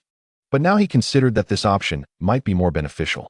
The capability to produce 100 sets daily, provided sufficient materials were available. But I have an abundance of materials. How could I possibly lack? It is said that the Royal Black Armored Army numbers in the tens of thousands. All of them belong to me, ready for reconstitution. We must not squander resources by repeatedly exchanging. That would be far too cumbersome. Naturally, 100 sets felt insufficient. Producing 1,000 sets per day would be ideal. Upon defeating the Black Armored Army, I could immediately have 10,000 sets fabricated. He mused, realizing that he, too, required such resources and could not rely solely on the Zhantian military. If he could develop the ability to replicate this process, it would be even more advantageous. Mastering the military factory is indeed the key to a formidable army. Then I shall choose this option. Zhang Liang was not surprised, acknowledging the practicality of the choice. I will now retrieve these items for you, Commander. Please do not forget. Li Hao rolled his eyes at Zhang Liang's enthusiasm. I won't forget. Zhang Liang entered the storage facility, taking considerable time before emerging with not just one, but several storage rings. Each was brimming with armor and various military supplies. Li Hao swallowed hard. This was truly a windfall. He had never anticipated that a genuine commander would enjoy such privileges. His previous division leader was utterly lacking in comparison, having provided nothing beyond a single suit of armor and failing to disburse wages. Initially, he believed that the old tree had merely granted him a nominal title. But now it seemed invaluable, far more precious than hundreds or thousands of drops from the fountain of life. Treasures that money could not buy. Elated, Li Hao exchanged a few more words with Zhang Liang, assuring him that he would remember, before departing with satisfaction. The great tree requires 3 days to complete its transformation. However, Li Hao had no intention of staying for that long. His time was precious. Without bidding farewell to Director Wang and the others, he exited the city and observed the great tree in the midst of its transformation. It shimmered with a translucent brilliance as he spoke. General, Deputy Director Zhang Liang of the Military Supply Department has been acting in the capacity of director. However, with both the Corps Commander and the City Lord absent, there is no one to confirm his position. I hope you can assist in his formal appointment. The great tree manifested a phantom, gazing intently at Li Hao. Have you become addicted? Are you now soliciting positions for others? As a guardian, it typically refrained from engaging in such matters, unless under urgent and extraordinary circumstances. Zhang Liang's case hardly qualified as such. Just as General Huai was about to decline, Li Hao coughed lightly and continued. General, I have heard that there are still 36 auxiliary plant generals within the city who have yet to awaken, requiring a substantial amount of energy. Although you have revived, it is but a fragile revival. I will strive to procure more treasures for your restoration. General Huai fell silent. This lad, how intriguing. He smiled and nodded. I will speak with Old Tortoise about it. It is a trifling matter. Thank you, General. Li Hao rejoiced, thinking, see, I've taken care of it for you. Afterward, he expressed curiosity. Why have I never seen these 36 auxiliary generals? General Huai sighed. They are nearly perished. In the past, to preserve my own life, they willingly relinquished their energy absorption. In the final moments, I absorbed them into my source C. As long as my source remains intact, they continue to exist temporarily, but should I fall into silence, they will all perish. Li Hao felt a profound respect for the sake of this one life. 36 plant spirits had abandoned their own hopes for survival, which was indeed commendable. I will endeavor to revive them, he declared, then inquired with curiosity, what is your strength, General? And that of these auxiliary generals? The old tree chuckled, insignificant. The guardians of the 8 major cities are all at the sacred realm. The auxiliary generals vary in strength. The weaker ones are at the peak, while the stronger have attained immortality. Li Hao furrowed his brow slightly. The 10 from Tianxing town are all at the immortal level. Are they not more formidable than those here? How can there still be peak level ones? The fact that the old tree was at the sacred realm was hardly surprising. General Huai smiled. It is normal. They have more energy there, allowing for quicker advancements. Moreover, the plant spirits there are somewhat wild. Li Hao did not comprehend the implication. General Huai had to be more explicit. They are gathered from the wild, indeed strong, but lacking certain qualities. Here, we predominantly possess orthodox lineages, even within the same family. For instance, the 36 auxiliary generals here all belong to the Huai lineage, collaborating in battle, united in guardianship, and coordinating restrictions with greater synergy. However, due to their simple origins, their strengths vary. A single family cannot produce too many strong individuals. Plant spirits also have families. Li Hao was taken aback. General Huai seemed to understand his thoughts, smiling. Beasts have families, bloodline inheritances. Why should plant spirits be any different? Furthermore, my lineage is not without its complexity. Among the plant spirit families, there are several prominent clans, akin to the beast tamer and sea tamer. The first individual, the one from the imperial palace, has a significant connection to the palace guards who are capable of awakening their own intellect. Li Hao nodded, acknowledging his awareness of this fact. Having witnessed it in the memories of a small tree, where a lecherous old man had fed a cat to the father of that tree. The second individual, known as the first wood of creation, would undoubtedly rank just below the one from the imperial palace, had it not been for that influential figure. The first wood of creation. How remarkable. The locust tree continued. The third position belongs to our lineage. General Huai remarked with a smile. Our ancestral lineage has a symbiotic relationship with a formidable entity. During the new martial era, we forsook the darkness for the light, pledging allegiance to the human king. Thus, we can be regarded as one of the first factions of plant spirits to offer fealty to him. Li Hao comprehended the gravity of the situation. It seems there are significant origins behind this. No wonder they carry themselves with such pride. He couldn't help but inquire, does the Li family possess any plant spirits within the ancient city? Where is the Li family ancient city, anyway? He still had no clarity on that matter. Among the 8 principal cities, where does the Li family's territory lie? General Huai paused for a moment before responding. There might be some, but I am uncertain if they still exist. What does that imply? Have they perished? General Huai cleared his throat, and it dawned on Li Hao that the communication was not through mental telepathy, but rather direct speech, which set it apart from other plant spirits. Regarding the domain of the sword sovereign in the Li family, we do not typically venture there. In the past, I was aware of a sword tree residing there, but there has been little communication with the other families. The sword sovereign possesses a rather peculiar disposition, making interactions scant. I am unsure if it accompanied the sword sovereign in the end or if it remained behind, or perhaps it has already perished. Ah, a reclusive tree. That sounds rather peculiar. Li Hao inquired. May I seek out the Li family ancient city? It is challenging to locate. General Huai replied. It is not that we intentionally conceal it from you to obtain resources for the War Heaven city. Rather, the ancient city of the Li family was once the heart of the 8 cities. Following the cataclysmic upheaval, it likely migrated near the Star Gate, making it nearly impossible to find now. Perhaps after the second revival, it might be located again, since the ancient city may have entered a fragmented space. Li Hao felt a stir of intrigue. Are you suggesting that it has entered the space beyond the absolute pinnacle of fractured realms? Indeed. Well then, Li Hao sighed in resignation. It is indeed remarkable. Of course, this is merely speculation. He fantasized about the possibility of becoming the lord of the city upon entering it. Just as this thought crossed his mind, the locust tree interjected with an ill-timed cough, advising, it would be wise for you not to seek out the Li family ancient city. Why is that? General Huai sighed heavily. If there are still living beings in the ancient city, your presence there could lead to your capture and imprisonment, where you would face daily torment. Li Hao was taken aback, bewildered by the revelation. What on earth? You are too weak, and your training is utterly disorganized. The Li family is wholly devoted to swordsmanship. Should you venture there, they may consider it a betrayal of their heritage, and it would not be uncommon for them to drive you to practice swordplay until death. Is it truly that terrifying? Li Hao felt somewhat speechless. Although he did not fully believe it, the thought was still somewhat terrifying. He decided not to pursue the matter for the time being. By the way, General, I have acquired the hammer from the Hong family, and I might know the location of their ancestral ground. Can I take the hammer to unlock it? It is best not to do so at this time. General Huai was unaware of this matter and, upon hearing it, quickly replied, unlocking the ancestral ground could provoke some celestial upheavals. The ancestral site would frantically absorb energy, attracting the celestial star mine, causing the veins to explode and instantaneously triggering the second resurgence. At this stage, I have just awakened. if the second resurgence begins prematurely. Various insurgents or rebellious beasts could emerge, and Silver Moon would find it hard to resist. Li Hao's expression shifted slightly.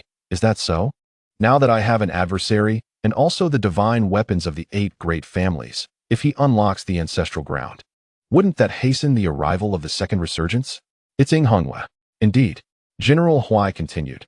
Of course, this is contingent upon his ability to wield those divine weapons. Moreover, if he has found the ancestral ground, he can indeed accomplish this. Inghonghua can use the divine weapons, but whether he has located them remains uncertain. Currently, Li Hao only knew the location of the Hong family's ancestral ground, and the hammer was now in his possession. Hadn't Inghonghua discovered that stone door previously? Perhaps he did discover it, but deemed the second resurgence at that time unbeneficial for him. After all, for modern individuals, an early second resurgence would yield no advantages. Their strength is too feeble, and they would not progress swiftly. Conversely, now everyone has reached a critical juncture, making the second resurgence timely. Li Hao contemplated this. Feeling somewhat anxious, he did not wish for the second resurgence to occur now and needed to prevent Inghonghua from doing so. Having asked all his questions, Li Hao did not linger. General, please take your time. I shall return in a few days. After bidding farewell to the Huai tree, Li Hao swiftly departed. Once General Huai saw him leave, he finally sighed in relief. The young man was quite troublesome. At this moment, the shadow of the old turtle appeared. Wearing a smile. How is it? What do you think of this person? It's hard to say. General Huai replied softly. Do you also wish to open the Stargate and leave this place? Everyone harbors such thoughts, but I am indifferent. The old turtle chuckled. You probably want to leave as well, don't you? The vicinity of the Stargate may not be safe. General Huai softly remarked. It is a perilous endeavor. We shall see how things unfold. The old turtle nodded slightly and chose not to elaborate further. Whether the Stargate can be opened may indeed depend on Li Hao. The old turtle pondered for a moment and then said, if the second resurgence begins, those chaotic entities will likely seek to devour us. Now that you have just awakened, can you withstand it? Seek to devour us. General Huai suddenly sneered. If they push us to the brink, let us blow up the War Heaven City and take them all down with us. If the 8 cities explode, it would sink the entire Silver Moon realm. Mutual destruction would be preferable. However, the old turtle sighed. Do the 8 cities truly wish for that? General Huai gazed at it. The communication with the 8 cities has been severed. Tianxing town was suddenly attacked, resulting in the swift demise of numerous powerful beings. Did the 8 cities really encounter no issues? You must understand. The 8 main cities form a grand formation, the Qiankuan Bagua Town Tian Formation. How could communication be easily interrupted? How could one so easily lose control over the realms of heaven and earth? If a city were to encounter problems, severing the formation could indeed provide an explanation. With a garrison of 100,000 stationed in Tianxing town, apart from the main city, who could easily suppress and annihilate it? Old Huai, what are your thoughts? General Huai fell silent for a long while before shaking his head. I harbor no doubts about any city or any family. The 8 great clans are all appointed by the sovereign of humanity, the sword sovereign personally stationed in the land of Silver Moon. I cannot fathom who would betray us. Li, Zhong, Zhao, Lu, Wang, Hong, Zhou, Zheng, who, apart from the Wang and Li families, could possibly turn traitor? The great tortoise also shook its head. It is difficult to say. One cannot speak of it, nor dare to. The 8 great clans are genuinely of the bloodline of the sovereign of humanity, stationed here and intricately connected to certain sovereigns. To speak of it would imply doubting the sovereigns behind them. Yet, there are matters that linger in everyone's minds. Who possesses the power to instantaneously withdraw the energy of the entire realm? Who can sever the primordial connections? Who could abruptly dismantle the great 8 trigrams formation? Aside from the 8 main cities, who has the capability to achieve this? The formations of the 8 main cities were laid down by top-tier experts.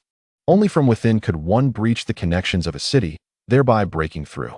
The Huai tree was reluctant to contemplate this, as it truly wished not to. However, certain realities must be confronted. Previously unaware of the situation in Tianxing town, now realizing that the source of chaos has emerged signifies the sudden annihilation of numerous formidable beings. The defenses of Tianxing town cannot be so lax unless the 8 main cities mobilize their armies, with someone using the guise of assistance to breach the city and bring about its swift destruction. Yet, The new martial army could not all choose to rebel, could they? During that era, the sovereign of humanity was present, and there was no severing of ties. Who would be so reckless? Even if they were mad, the subordinates would not follow suit. The old tortoise could not fathom the situation. After a long pause, it suddenly remarked, "Perhaps someone harbors suspicions about us." General Huai paused. How could that be? Tianxing City was personally named by that one. The Blood Emperor bestowed the title of Tian. And if the Li family were to rebel, the Wang family would surely not follow suit. Of course, such words cannot be spoken, lest the sword sovereign wield his blade against me. The old tortoise chuckled. Quite normal. Your ancestor's accompanying spirit is always a source of suspicion. Damn. The old tree muttered darkly. How many years ago was that? Why bring it up now? Yet it is true. His ancestor was that spirit's accompanying demon plant, known for its opportunistic nature during the new martial era, siding with the stronger party regardless of loyalty, a presence that disregarded face, ultimately surviving, albeit with a notorious reputation. This is the city of the Wang family. It is not that spirit's, so what does it have to do with me? General Huai chose not to elaborate further. The innocent shall remain untainted. The old tortoise laughed again. I fear the potential for misunderstanding. Let it be. As long as we are aware of the truth in our hearts, there is no need to elaborate further. Should we inform that little fellow? To prevent him from wandering off, for if he were to stumble into a main city and trouble were to arise, it would be dire. The old tortoise pondered for a moment. There is no need. They may not wish to harm him. Even if they remain, do they intend to be trapped here for eternity? Without the Stargate, all is but an illusion. Li Hao, the preferred candidate for opening the Stargate, speculated that the individual referred to as Ing Hongyue might be the one behind the rebellion from years past. However, it is imperative to note that Ing Hongyue is not a member of the Li family. The Li family remains the foremost choice for this endeavor, while that individual is merely a secondary option. How can one ascertain that the other party is not affiliated with the Li family? General Huai remarked nonchalantly. Is it not permissible for the Li family to have two heirs? Old Turtle chuckled. The Starry Sky sword is in Li Hao's possession. Even if it were true, it is inconsequential. The Starry Sky sword is the crux of the matter, albeit the possibility you mentioned does exist. The two, a tree and a turtle, engaged in casual conversation. After an extended period of silence, they found themselves with much to express. As for Director Wang, Old Turtle was disinclined to engage in prolonged dialogue with him, as he often spoke of trivial matters, lacking substance. Meanwhile, Li Hao emerged from the ruins and was suddenly taken aback, spotting a figure in the distance. Director Zhao, also surprised, recognized Li Hao. In an instant, Li Hao appeared, somewhat astonished as he inquired, Director Zhao, what brings you here? Has General Huai awakened? Li Hao furrowed his brow slightly. Director Zhao sighed. The commotion was considerable. Perhaps some ancient civilization's powerful beings have sensed it. Li Hao inquired. Oh, so they can sense it? Director Zhao nodded, albeit with a hint of puzzlement. How did you manage this? By spending money. Li Hao retorted. That's obvious. But the crux of the matter is, where did you acquire such a fortune? Director Zhao hesitated, asking, has General Huai truly just awakened, or has he been revived for some time? What? Director Zhao cleared his throat. It's nothing. It seems he has indeed just awakened. Considering the magnitude of the disturbance, Li Hao's brow furrowed deeper. This statement was intriguing. It insinuated a suspicion that General Huai might have been revived long ago. What does this imply? Li Hao sensed something peculiar in Director Zhao's demeanor, while Zhao refrained from speaking indiscriminately. Certain matters are merely speculative, not factual. Once misrepresented, they could lead to significant complications. Noticing that Director Zhao was lingering, Li Hao expressed his annoyance. What exactly do you wish to convey? What do you know? Director Zhao coughed lightly. It's nothing, merely that one should not place all their eggs in one basket. Next time, if sufficient resources are available, consider reviving other powerful beings. Do you grasp my meaning? Li Hao raised an eyebrow. Are we discussing the main city or a small one, or perhaps a specific ancient powerful being? The main city, Zhao replied. Which family? After a moment of silence, he divulged, the Zhao family. The Li family's sword, the Zhang family's blade, and the Zhao family's fist, in that order. Place the Zhao family third. Li Hao studied him, leading to the conclusion that this individual had indeed found the ancient city of the Zhao family. Is he a descendant of the Zhao family? One of the 8 great families? Li Hao furrowed his brow at Director Zhao, finally stating, the heirs of the 8 families. Are they not all deceased except for me? Director Zhao sighed. Over the span of tens of thousands of years, it is implausible that all remain stagnant in Silver City. Some branches must have migrated. Yet, in this era, the distinction between branches and main lines has become blurred. It has indeed been far too long. In truth, the differentiation between branches and main lines has long ceased to exist, indicating he is referring to a branch of the Zhao family from ancient times. Li Hao inquired with furrowed brows. Does Ing Hongyue know that Director Zhao is a member of the Zhao family? Uncertain. His objective lies with the 8 great families of Silver City. It is implausible for him to encompass the entirety of the dynasty. If that were his intention, he would have obliterated everyone long ago. Does the chief know that Ing Hongyue is slaughtering the members of the 8 families? I do not know. Chief Zhao shook his head, stating, there is no need for deception. To be honest, I was unaware that the 8 families still existed until recently, and I never anticipated that all of them would be in Silver City. That small place has long been forgotten. Were it not for the turmoil stirred by Li Hao and Ing Hongyue, who would have paid attention? Li Hao furrowed his brow. Is it possible that the local saying from Silver City, which has been passed down for countless years, is entirely unknown? Who, aside from the people of Silver City, would be aware of it? Chief Zhao managed a wry smile. Thus, it is highly likely that Ing Hongyue is indeed from Silver City, and a local at that. Otherwise, how would they possess such knowledge? Upon hearing this, Li Hao contemplated and agreed. So, does this imply that Ing Hongyue is genuinely a local? As for Chief Zhao's caution about putting all eggs in one basket, he dismissed it. He would simply provide more benefits to Xiaoshu next time. As for Zhao Family City, he was not familiar with it. To revive, you must devise your own means. The old tortoise and General Huai feared that Li Hao might be deceived by a certain main city, but they were overthinking it. Li Hao only had some ties to Tianxing City. Had it not been for his careful considerations, he would not have wished to easily revive them. He had not forgotten that the present circumstances were a result of the machinations of these ancient civilizations. Chief Zhao, I understand. Next time, I will go to Zhao Family City to revive them, but for now, I am unable. I am nearly destitute. Li Hao sighed.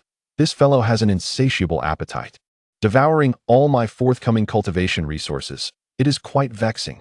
Chief Zhao refrained from elaborating further. Noticing that Li Hao seemed ready to depart, he added, it is best not to provoke Ing Hongyue for the time being. The 7 systems represent an entirely different realm, far too formidable. You may not fully comprehend. I do understand. Li Hao nodded.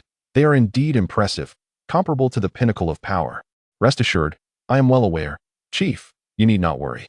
Chief Zhao, observing his dismissive attitude, felt a sense of exasperation. Do you truly comprehend? However, given Li Hao's demeanor, he hesitated to express further concern. Li Hao remarked, I genuinely do. Chief, if you do not trust me, should you not also have faith in Chief Zhou and the others? If I were to instigate trouble, they would certainly intervene. That is true. With this thought, Chief Zhao felt somewhat reassured. Then you will not engage in conflict with the 9 sects or other factions in the near future. Will you? Li Hao was speechless. Did they perceive him as a child? Why such distrust? I am quite reliable. Chief, rest assured, unless I am entirely confident. I will not take risks. That is good, that is good. Chief Zhao nodded. Li Hao then stated, I shall busy myself now, Chief. I will return to Silver City for a brief visit, and afterward, I will head straight to Tianxing City. Be cautious. Chief Zhao still felt some trepidation. Watching him leave, he transmitted a final message. Do not place complete trust in those entities from ancient civilizations. Anyone. The situation regarding ancient civilizations is intricate. They can be leveraged, but you must not become wholly dependent. Li Hao felt a stir in his heart, nodded, and acknowledged, understood. Having spoken, he vanished from the spot. Observing his swift departure, Director Zhao shook his head, reflecting on the impulsiveness of youth in their endeavors. He cast a glance at the canyon, pondering the reliability of Tianxing City. Not wishing to act recklessly, he chose to depart after a brief observation. While collaboration with these ancient civilizations was essential, exercising caution was equally prudent. At this moment, Li Hao had already made his escape. Regarding the concerns of Director Zhao, he was well aware. It seemed Zhao maintained a level of clarity that surpassed even that of the royal family of the 9 divisions. No wonder he could steadfastly preside over Silver Moon like an immovable mountain. Meanwhile, the royal family relied heavily on the demonic flora, while Silver Moon possessed few sources of life. Perhaps Director Zhao had divine energy stones, yet he hesitated to revive those ancient demonic plants. Otherwise, Silver Moon would not lack for ruins. Beyond the 8 main cities, countless relics awaited discovery. It was said that Li Hao could unearth imperial sanctuaries with ease. After all these years, it was unlikely that Zhao and his associates had only managed to excavate the Zhao family's main city. However, it was rare to hear the people of Silver Moon speak of the demonic plants in their region. They often referred to those slumbering within the 8 principal cities. Chapter 269. Observing Zhan Tian again, the awakening of General Huai caused quite a stir. Sensations rippled from all directions. This moment instilled a sense of panic among many, as the revival of the formidable beings from the 8 main cities was no trivial matter. It was well known that the demonic plants and beasts across the realm were eager to invade Silver Moon post-revival, aiming to consume its powers.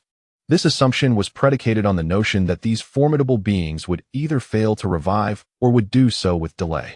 Once revived, how could these beings, whose strength often rivaled that of immortal saints, be matched? Not far from Super City lay the secret realm of the Lin family. At this moment, Lin Hongyu's face was ashen. Within a small ancient city, a redwood trembled slightly. "Master, is it the Huai tree of Zhantian City that has revived?" Lin Hongyu inquired. The redwood fell silent for a moment before gradually responding. "Perhaps so. You mentioned that Li Hao is extraordinarily powerful, capable of instantly vanquishing my avatar, which speaks volumes of his formidable strength, comparable to the pinnacle of might. He may have previously slain similar avatars, or even weaker demonic plants and beasts. While outsiders may remain unaware of how he achieved this revival, we are privy to the truth." Lin Hongyu's complexion paled further. "Does the master imply that he may have also slain other ancient powerhouses?" The redwood remained silent for a while before eventually replying. "What do you think? You previously stated that he summoned martial artists from across the realm to gather at Tianxing City, presumably to eradicate the Fengyan Pavilion. Yet, with the pavilion yet to appear and reports of the martial artists dispersing, do you believe he called upon these powers merely to display his might?" In that instant, Lin Hongyu understood. Indeed, earlier, Li Hao had summoned the martial artists of Silver Moon to assemble at Tianxing. Everyone assumed he was preparing to confront Fengyan Pavilion. But when the list from the pavilion emerged, Li Hao was not at the top, and the martial artists dispersed, believing it was unrelated to him. Perhaps they felt it was not directed against Li Hao, hence their retreat. As Lin Hongyu contemplated the matter, a flicker of realization crossed her eyes. The implication of the elder was that during those days, he must have had ulterior motives. He had taken control of the criminal law division, which was likely overseen by a formidable demon plant guarding the ancient town of Tianxing. Li Hao swiftly summoned the powerful figures of Silver Moon, perhaps in preparation to confront that individual. Lin Hongyu was not foolish. She quickly deduced the unfolding situation. At that moment, her complexion paled even further. Li Hao emerged, not only appearing but also making his way towards Silver Moon, having revived General Huai. Upon connecting the dots, she recognized that the demon plant behind the Hu family was most probably dead. It was unbelievable. The demon plant had perished. The red cedar remarked slowly. "Among the individuals of Tianxing, the thorny rose is the strongest, approaching the level of a sage. While the others are formidable beings of the undying tier, they have all suffered significant depletion and are not easily revived. Yet they are not ordinary peaks that can be vanquished. Remember, the 7 systems are merely close to peak power, and even peaks have varying strengths.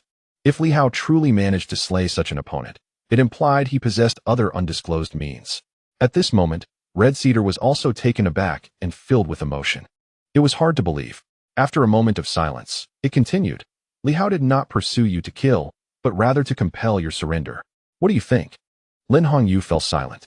After a long pause, she replied slowly, "He is overthinking. The City of Superpowers is not solely my domain. It was established through the collaboration of 12 ancient martial families. Though I am the city lord, I am merely one of the representatives." Red Cedar remained silent. Lin Hongyu muttered to herself, "Now, the outside world is unaware of his true strength. Only we comprehend and deduce that he has slain the demon plant powerhouse behind the Hu family. My lord, how should I choose?" After contemplating for a moment, Red Cedar spoke. "The ancient town of Tianxing is a unified entity, guarded by 10 demon plants. With one slain, there are still 9 remaining. If this news were to leak, Li Hao might have killed one, but he cannot vanquish all 9 working together." Should he dare to enter the ruins again, he would undoubtedly perish. We must leak news of Li Hao. Of course, others might not believe it, but this could indeed be investigated. The ancient town of Tianxing is a cohesive unit, and the results could be discerned without venturing into the ruins. Lin Hongyu fell into contemplation, remaining quiet for a long time before stating, "What if he does not enter the ruins? What if he remains outside? He did not pursue me relentlessly, allowing me to escape. I believe he has considered that the moment the news leaks is the moment he will embark on the conquest of the City of Superpowers. Perhaps he cannot contend with the demon plants of Tianxing, but what about you, my lord?" Red Cedar was taken aback. The elder could not exit the ruins, and other demon plants could not come, nor would they dare, as the ancient families had powerful backing. Yet, they were all fragmented. If Li Hao could kill one guardian of Tianxing, could he not slay the elder as well? Red Cedar swayed slightly, as if struck at its core. Indeed, if Li Hao could kill one, could he not slay a second? Moreover, one of its avatars had been annihilated, incurring significant loss. In the past, it had only recently entered the undying tier and was not extraordinarily powerful. At that time, who could come to its rescue? The ruins were no longer its domain. Here, Li Hao also had the confidence to eliminate it.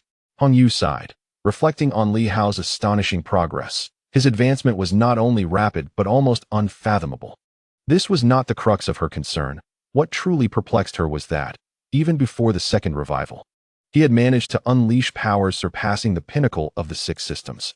The very fabric of space could not confine him, which was exceedingly unusual. Now, with the resurrection of the locust tree in Jiusi City, she harbored doubts that Jiusi City had resolved to lend him their full support. Pausing momentarily, she pondered, what would happen if I were to pledge my allegiance to him? The redwood tree fell silent, initially contemplating conveying this information to incite the demonic plants of Tianxing ancient town to eliminate Li Hao. However, Lin Hongyu argued that Li Hao might remain indifferent. At worst, he would simply avoid the ruins. Outside, prior to the second revival, who could possibly contend with Li Hao? Conversely, should the information leak, those solitary demonic plants and beasts confined within the ruins would find themselves in peril, isolated and vulnerable, in what had once seemed a sanctuary but now felt akin to a prison.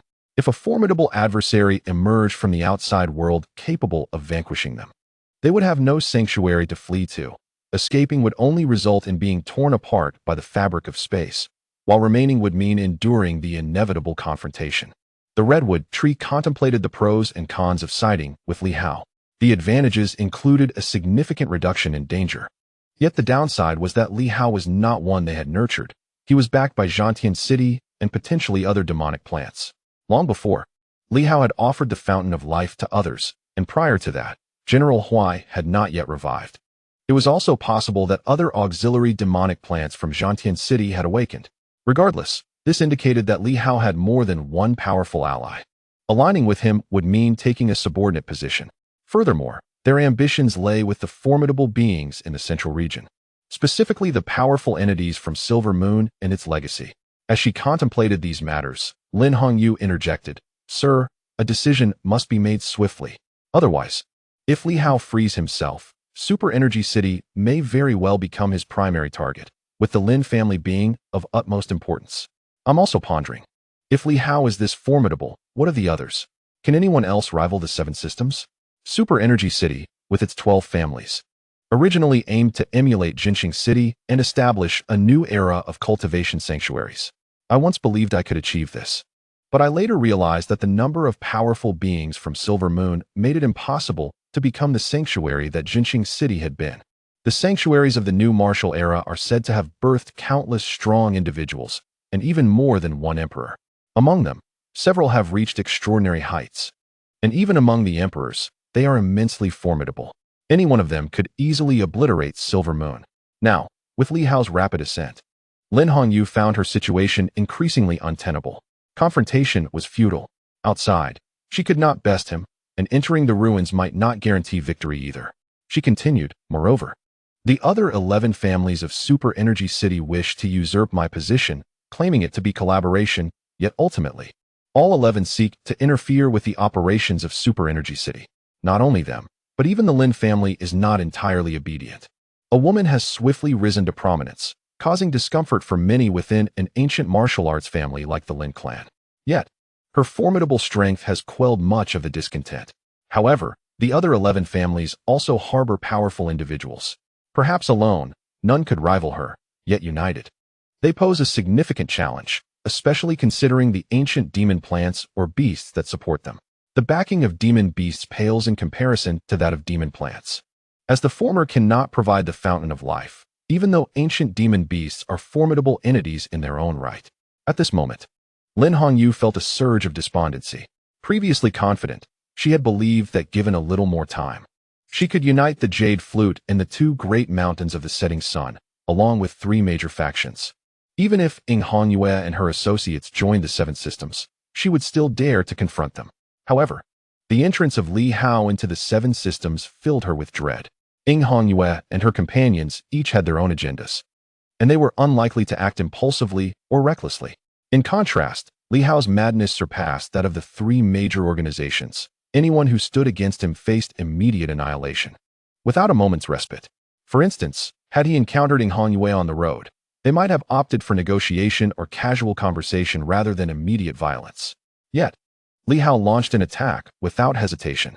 He disregarded backgrounds, alliances, and the enmity between them, which, in reality, was not as profound as it seemed. As the repeated encounters in Super Energy City had only resulted in losses for him, without any significant harm, the Redwood pondered for a considerable time before finally sighing. You may attempt it. Indeed, it had yielded. When it surmised that the demon plant behind the Hu family had perished, it recognized the peril it faced. Unless a second awakening commenced immediately, Li Hao was beyond restraint. Lin Hongyu remained silent for a moment before slowly articulating. He wishes to seize Super Energy City, yet it is not solely mine to claim. Within the city, there are countless super energies, all diverse and complex. To capture Super Energy City, my word alone holds no weight. After a period of contemplation, she concluded that Li Hao likely desired the entirety of Super Energy City, not merely a scattered multitude of super energies creating chaos. Should any upheaval occur within Super Energy City, it could easily incite a mass exodus of super energies. Only by swiftly subduing the other 11 families, including some of the Lin family's antiquated members, and pacifying the super energies within the city, could there be hope of preserving the integrity of Super Energy City. The Redwood appeared somewhat taken aback. Do you wish to offer a token of allegiance? Lin Hongyu sighed. What other choice is there? Does Li Hao truly care for just a peak 6 system individual? Is that all he seeks? He is unwilling to cooperate. Rather, he demands submission. If the demon plant behind the Hu family is willing to ally with anyone, why wouldn't Li Hao consider cooperation instead of direct assassination? Upon hearing this, the Redwood was momentarily stunned. This had not crossed its mind before. Suddenly, it realized the truth. That individual seeks submission. It seemed to bristle with indignation. In this new era of martial prowess, where countless strong beings exist, we willingly submit to the new marshal, yet this brash youth believes he can demand our fealty? This sentiment likely resonates with all ancient civilization powerhouses. Submission? What strength does Li Hao possess to warrant such loyalty? Lin Hongyu calmly remarked, My lord, this is not the new martial arts era. We are now in the stellar era. You are merely struggling to survive. As for Li Hao, his strength is not particularly formidable. In a one-on-one confrontation, any surviving ancient demon or ancient beast could easily vanquish him. But what of it? At this moment, Lin Hongyu was thoroughly awakened. She gazed at the somewhat deranged redwood tree and slowly continued, Unless my lord can confidently initiate a second revival swiftly, this world may very well belong to the Li family. The Li family. Upon hearing these words, the redwood tree seemed like a punctured balloon. Taking a long while to respond with a hint of dejection, the Li family is not entirely unacceptable. After all, I was once of that surname too. And it seems I can accept it again.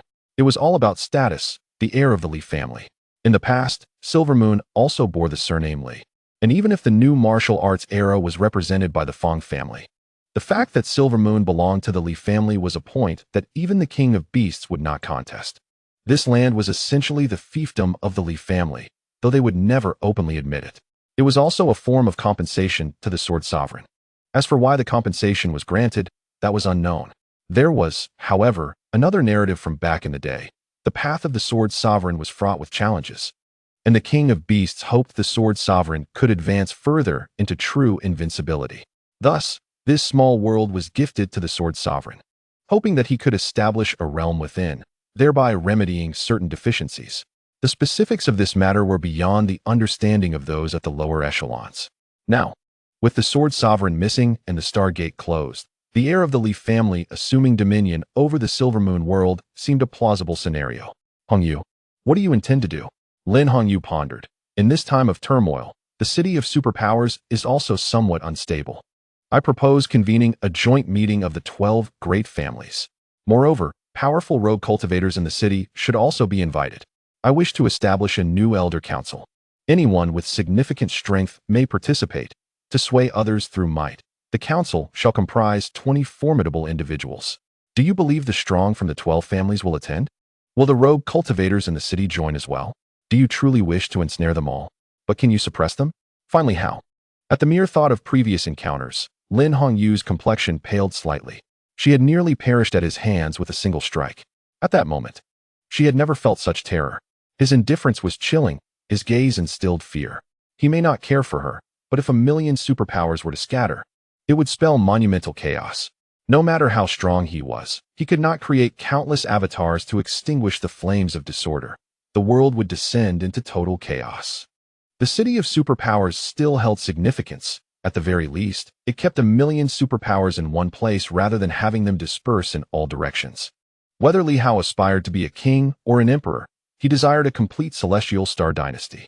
Otherwise, with the strength of the individuals in Silver Moon, they might easily launch an assault on any of the 9 divisions. Yet Li Hao had never truly pursued such actions.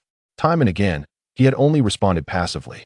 Seeing her resolve, the redwood tree refrained from further comments. Lin Hongyu possessed remarkable talent and diverse means. After all, how else could she have suppressed the other 11 families by the age of 30, becoming the lord of the City of Superpowers?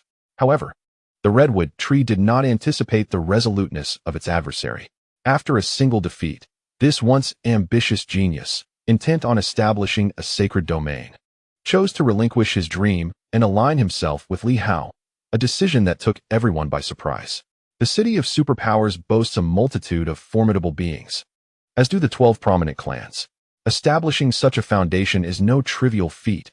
Arguably, it may even possess a greater prospect for supremacy than the royal family of the 9 courts. Naturally, internal strife is rampant. Yet, to abandon one's aspirations so readily is indeed unexpected. At this moment, Li Hao remained oblivious to the discussions surrounding the Lin family's secret domain. He had never considered that a significant power would pledge allegiance to him. Even with the inspection division, Li Hao perceived his position as somewhat superfluous. Despite their prior agreement that upon his resolution of the Hu family's relics, demonic flora, the inspection division would choose to support him, an inclination even hinted at by Chun Zhongtian, Li Hao paid it little heed. The influence of ancient monarchs lingered in his mind, particularly the memory of that fateful day. If you refuse to take your own life and insist on exhausting my energy, then I shall eliminate you all. Indeed, this exchange haunted Li Hao. What was recruitment? What was suppression in comparison? They simply commanded everyone to take their own lives. If they refused, they would be annihilated. Such tyranny, such malevolence, was unparalleled. Therefore, regarding the City of Superpowers, Li Hao harbored certain thoughts, specifically, the desire to eliminate the leaders. As for the subordinates, as Hong Yitong suggested, they could be captured and made to toil in the fields, which Li Hao found agreeable. Those who resisted would be eradicated. As for the potential of their genuine surrender, that was merely idle talk. In Li Hao's estimation, they remained a formidable force, with 1 million superpowers and 12 clans. Backed by numerous demonic flora, their ambition for supremacy was evident. He felt it was ludicrous to demand Lin Hongyu's surrender in 10 days, even if she acquiesced. The 12 clans would never consent. It was precisely due to their overwhelming numbers that Li Hao had refrained from taking action against the City of Superpowers and had yet to establish any rules. Now, however, his focus lay on the Fengyun Pavilion. The treasures within Fengyun Pavilion, particularly those that could unveil hidden strengths, were of utmost urgency for him. After wandering through Silver Moon for a day or two, on the 3rd day, Li Hao returned once more to Battle Heaven City. Yet, his visit was not solely for the Fountain of Life. After greeting General Huai, Li Hao proceeded to the city gate. During his previous visit, he had been too weak, and his comprehension of the phrase Battle Heaven yielded little fruit. This time, however, he sought to seize the rare opportunity to delve into its meaning once more. Above the city gate, the two characters remained dim. Li Hao forced forth a drop of blood, which mingled with the characters of Battle Heaven. The silhouettes of General Huai and the old turtle materialized, and to Li Hao's astonishment, even Commander Jiu appeared from a distance, observing him. The old turtle expressed surprise, yet refrained from comment. During his initial attempt, Li Hao had been exceedingly cautious, and the others had not sensed anything amiss.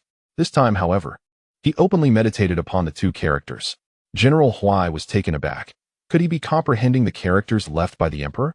The old turtle pondered for a moment before slowly responding, perhaps.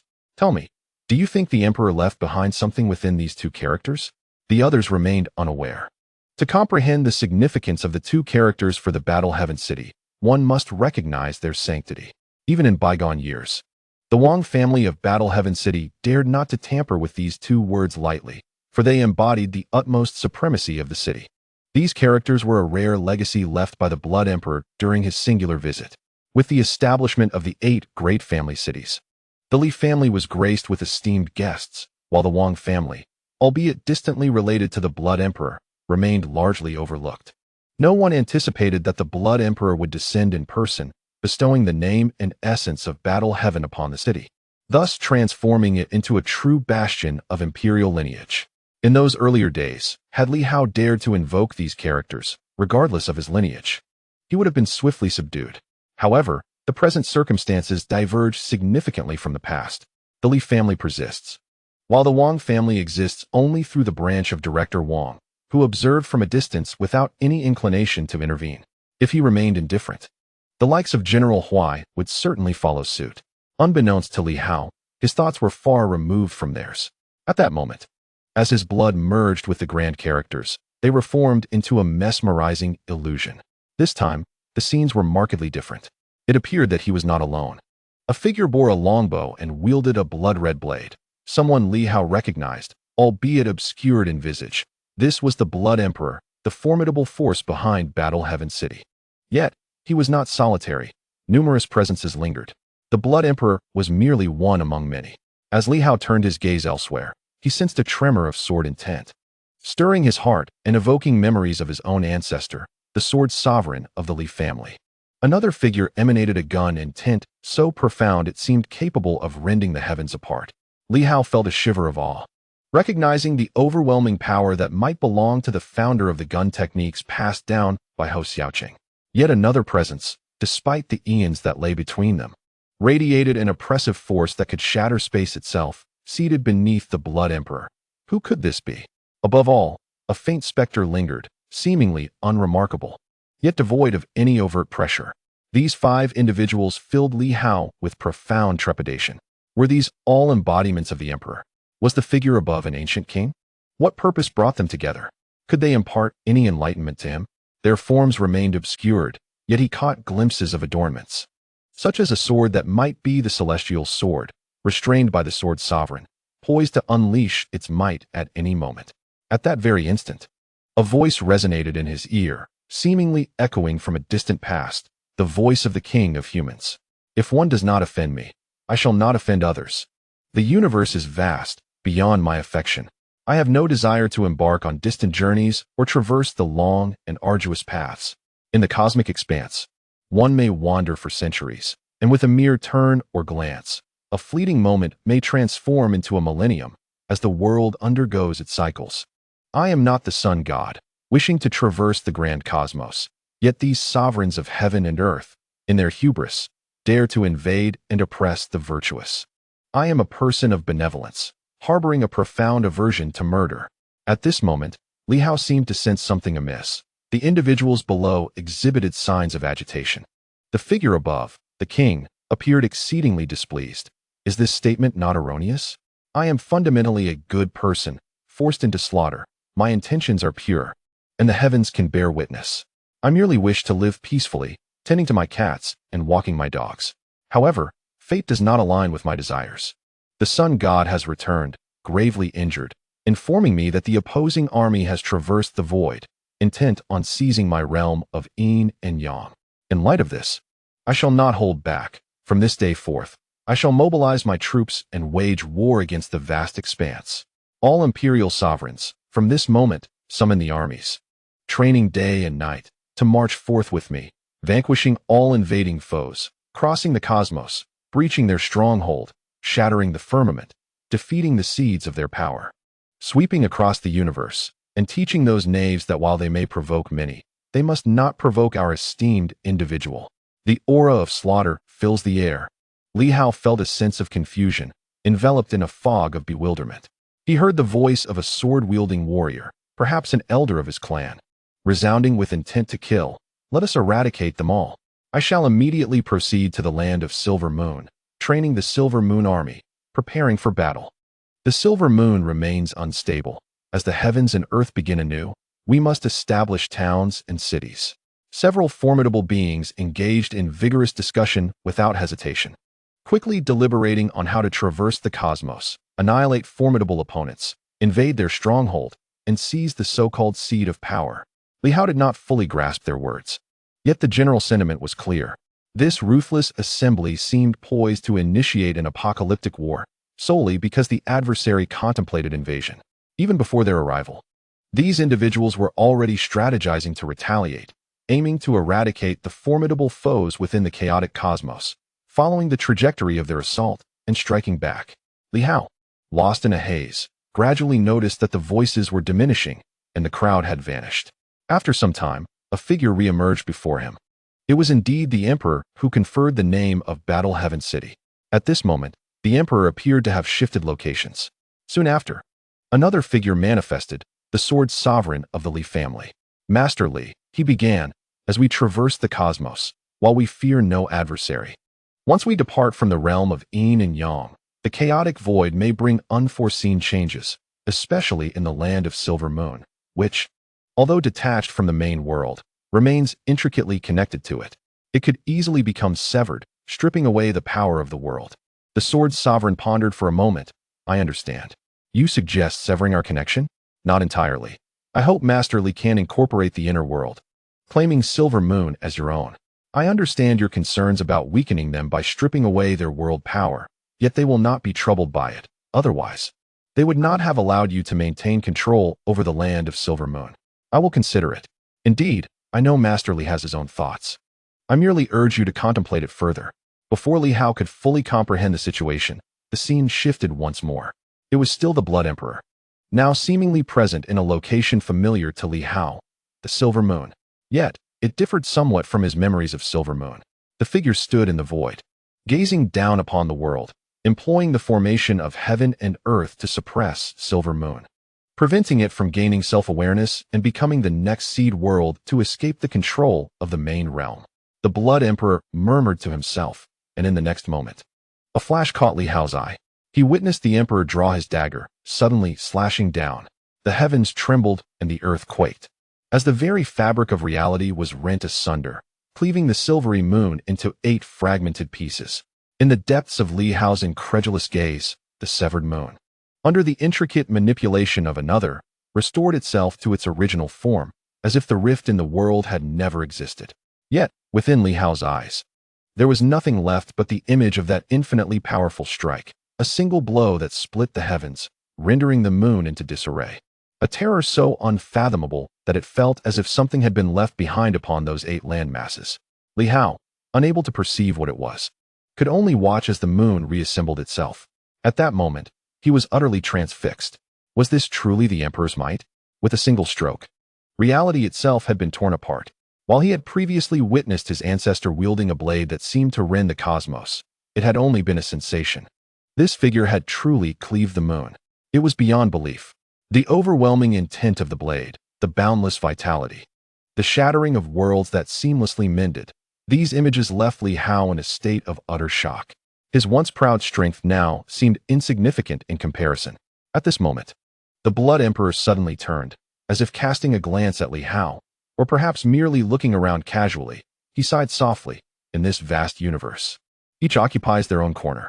After years of conflict, new disputes arise. The new martial artists fear no war, yet peace is once more shattered. You, born of the powers of the new martial realm, wish to avoid unnecessary bloodshed and have not annihilated this realm. In the future, do not harbor intentions that should not exist. I shall suppress with the formation of the universe. Should it break away from the main world, then take care of yourself. To whom he spoke remained a mystery, and Li Hao found himself in a daze as the illusion faded entirely. Sweaty and blank-eyed, Li Hao was oblivious to the passage of time. When he finally opened his eyes, he beheld several aged faces and a figure clad in golden armor. He uttered not a word, merely staring at them, his mind seemingly vacant. What had happened to him? Had his spirit suffered a grievous blow upon witnessing the emperor's might, rendering him speechless?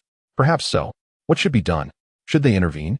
As they exchanged words, the ninth commander suddenly remarked, "Such a fragile mind, incapable of bearing such burdens. The new recruit's camp is on the verge of restoration. Cast him into the training grounds for a year or two, and he shall emerge a fine soldier. Please, no?" Li Hao snapped back to consciousness, shaken by the suggestion, still grappling with the recent events. Unable to contain himself, he inquired, "Is the emperor truly that powerful?" The others regarded him as if he were a fool. After a lengthy pause, the old turtle spoke softly, "Indeed, quite powerful. Yes, quite powerful. Stronger than us, certainly." He calculated, a bit stronger. Above the saints are the heavenly kings, and there are many tiers among them. Above the heavenly kings lies the ancient emperors. Even the weakest emperor has reached this level. Beyond that, we cannot begin to comprehend. A mere breath from such a being, and you would likely cease to exist. Is it really that serious? Li Hao chuckled bitterly. General Huai, curious, asked, "Did you see the emperor?" Li Hao pondered for a moment and nodded. Indeed, not just one, but many. The others slightly paled at his words. The old turtle, perplexed, remarked, "You were able to see the emperor, and several at that? Quite strange indeed." Li Hao fell into silence for a moment before speaking. "I overheard their discussion. It seems they intend to deploy troops to conquer a certain region." Was this prior to the establishment of the Warheaven City? The old tortoise shook its head, indicating uncertainty. It was the ninth commander who replied nonchalantly, "I have heard whispers of such matters. The Silver Moon is also one of the major training grounds for the army, primarily for the purpose of military expeditions. The front lines have already commenced small-scale skirmishes. Formal military exercises have begun. As for more details, those are beyond the knowledge of us lower-ranked commanders." Lower-ranked commanders? Li Hao pondered for a moment, and then asked, "How vast is the universe?" "I do not know." The ninth commander responded, shaking his head. "It is infinitely vast. If you seek specifics, no one can elucidate, not even the sovereign of humanity. In the chaos, a single step can span a millennium. The seas transform into fields, and if not compelled, no one wishes to venture beyond their own universe. In this world, only time is truly terrifying. When time rewinds, new powers may vanish, and perhaps this is related to stepping outside one's own universe, which could mean the passage of millennia." Li Hao felt a sense of confusion wash over him. After a while, he inquired, "Is the Silver Moon of great significance?" The others shook their heads, whether from a lack of desire to speak or simply ignorance. Taking a deep breath, Li Hao ceased his questioning and closed his eyes. Moments later, a faint aura of blade intent manifested around him, causing the others to pause in surprise. What was happening? Meanwhile, Li Hao's mind was consumed by the echo of a singular strike. With that blow, the heavens and earth split apart. This was the essence of true strength. In comparison to them, he felt exceedingly weak and insignificant. To Li Hao, the vastness was overwhelming. It was impossible to traverse the entire world. Yet in the eyes of some, it was merely a speck, a single strike capable of cleaving the continent asunder. Gradually, he began to understand. Aided by previous conversations with the little tree, he realized that the Silver Moon appeared to be a newly birthed world, emerging from the ebbing powers of the new martial realm. The sovereign of humanity had entrusted the Li family with this territory, seemingly to bestow upon their ancestor. The Sword Sovereign, a means to rectify certain deficiencies. However, it seemed his ancestor was reluctant. The Blood Emperor had even offered counsel, suggesting that taking possession of the new world might weaken the primary realm's power. In any case, it was all too intricate and elevated for him to grasp fully. Yet, Li Hao clung to one vital realization. This land was a gift from the ancient sovereign to the Li family, and in essence, the Li family was mine.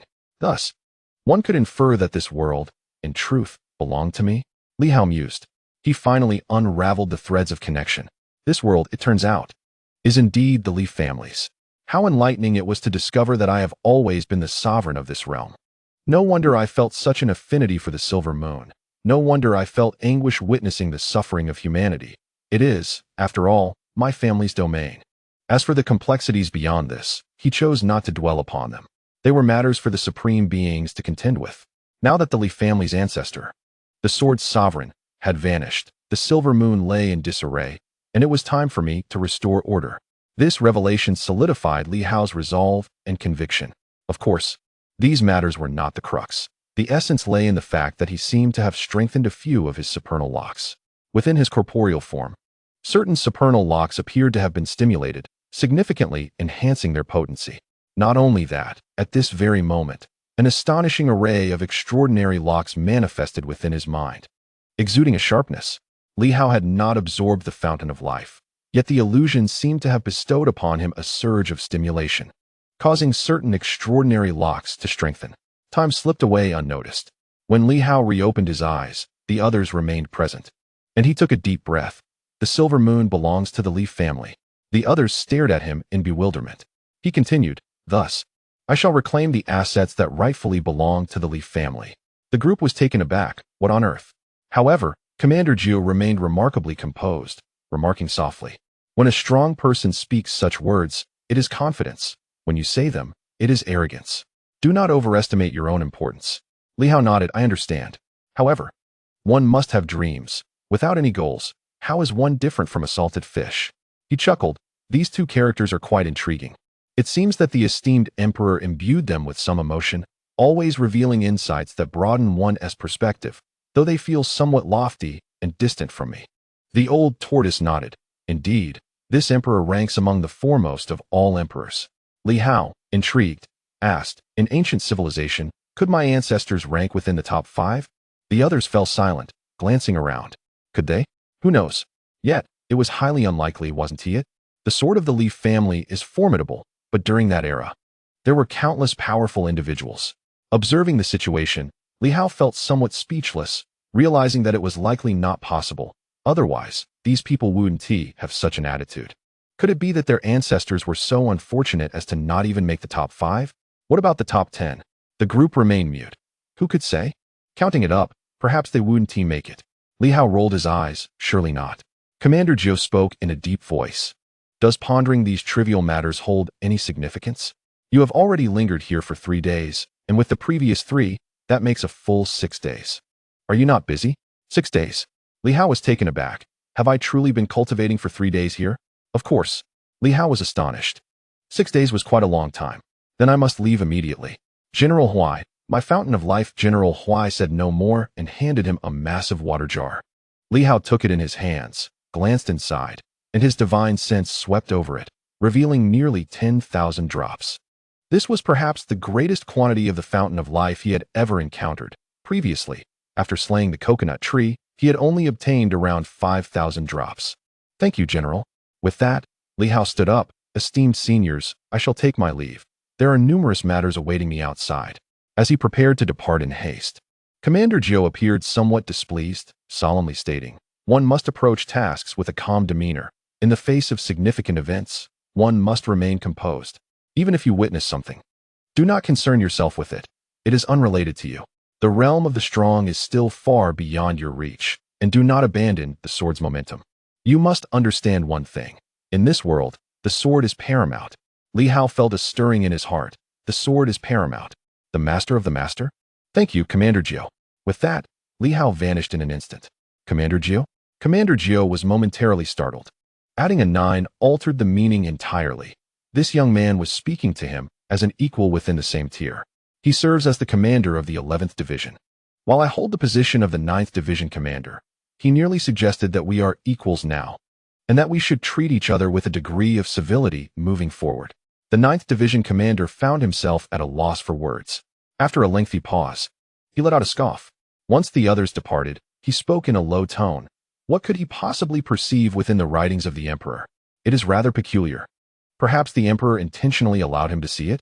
The old tortoise chuckled softly. If one wishes to hide something, no one can unveil it. Yet if one desires to reveal it, perhaps it can be seen. Since the sword sovereign took command, no new consciousness has emerged in this realm. However, with the sword sovereign's prolonged absence, no one can say for certain. Li Hao's rapid advancement. Has he perhaps gained insight into the grand currents of heaven and earth? Perceiving his new divine abilities, the 9th Division commander was momentarily taken aback, and after a while, he articulated, "I see it now. I comprehend. The sword sovereign has been gone for far too long. The formations have fractured. Could this world be on the verge of birthing a new path? Perhaps so. No wonder." The 9th Division commander suddenly smiled. This indeed presents a favorable opportunity. The new era of humanity may soon witness the rise of formidable beings. The old must give way to the new. With the suppression of the new martial arts diminished, perhaps the world is poised for transformation. Yet, it matters little to us, as it does not concern us directly. The others remained silent, as it bore little relevance to them. They do not belong to this era. Li Hao's vision may stem from the emergence of new divine abilities. However, from what Li Hao implied, it seems he might have already glimpsed something prior. Could it be that this fellow had a sense of destiny assigned to him all along? The 9th Division commander pondered. Feeling a twinge of jealousy, the Li family has produced countless generations of heirs, and he is not even a direct descendant. Has this young man forgotten this fact? The old tortoise and the locust tree remained silent. Until the locust tree spoke. "I shall draw upon some of the powers of heaven and earth to see if I can revive aspects of the Battle Heaven City. Refrain from disturbing me for now." With that, he vanished in an instant. The old tortoise also disappeared without a trace. Only the 9th Division commander remained, gazing into the distance, and after a prolonged moment, he sighed softly. "Li Hao, oh Li Hao, do not become too complacent. You still have a long way to go. The opening of the Stargate may very well be your greatest peril."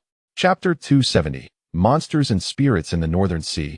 Li Hao soared above the frozen expanse. At this moment, the Northern Sea had become entirely encased in ice. The frigid temperatures of the north were severe. Among the four seas, only the Northern Sea had succumbed completely to the icy grip, stretching for over 1,000 miles, a testament to the year's bitter cold.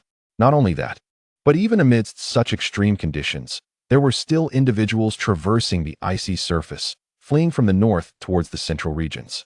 Despite the silver moon beginning to accept refugees, it was but a drop in the bucket. The north was in turmoil. How many refugees were there? More than 1 million? Even if the silver moon welcomed 1 million, the numbers were still woefully insufficient.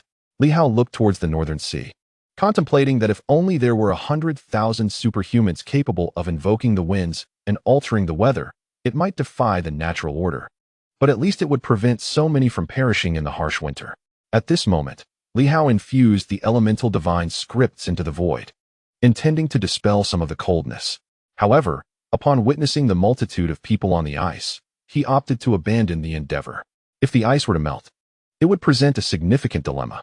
Relying solely on one's own strength, it is challenging to alter the course of such events. After all, he is not the blood emperor capable of cleaving the heavens and the earth. At this very moment, Li Hao unexpectedly encountered a familiar face upon the icy expanse. It was a mix of surprise and inevitability. Lu Chuan. During his last visit, he had met that extraordinary individual, the Starry Light Master, who had been transporting refugees. Recently, it seemed that this individual had experienced some advancement in strength, almost on the verge of entering the realm of lunar obscurity. Presently, Lu Chuan was engaged in encasing some fragmented sections of the sea in ice. The notorious thief of the North Sea was not faring well this winter. Coupled with the formidable silver moon, ever since the assassination of the North Sea King, many of the North Sea thieves had fled, while some had chosen to remain hidden. The white shark thief, whom Li Hao had long sought to eliminate, had seemingly vanished from the North Sea. As Lu Chuan continued to freeze the ocean's surface, suddenly, another figure appeared before him. Upon closer inspection, it was indeed the same individual he had encountered previously. In today's dynasty, where information remains underdeveloped, a figure of Li Hao's caliber could easily be recognized by the elite, even by those who had never laid eyes upon him. Official institutions like the Inspection Bureau and the Night Patrol possessed Li Hao's photograph. However, among the populace, while they might know his name, recognizing his visage proved to be a challenge. "Ah, my lord, you have returned to enjoy the scenery?"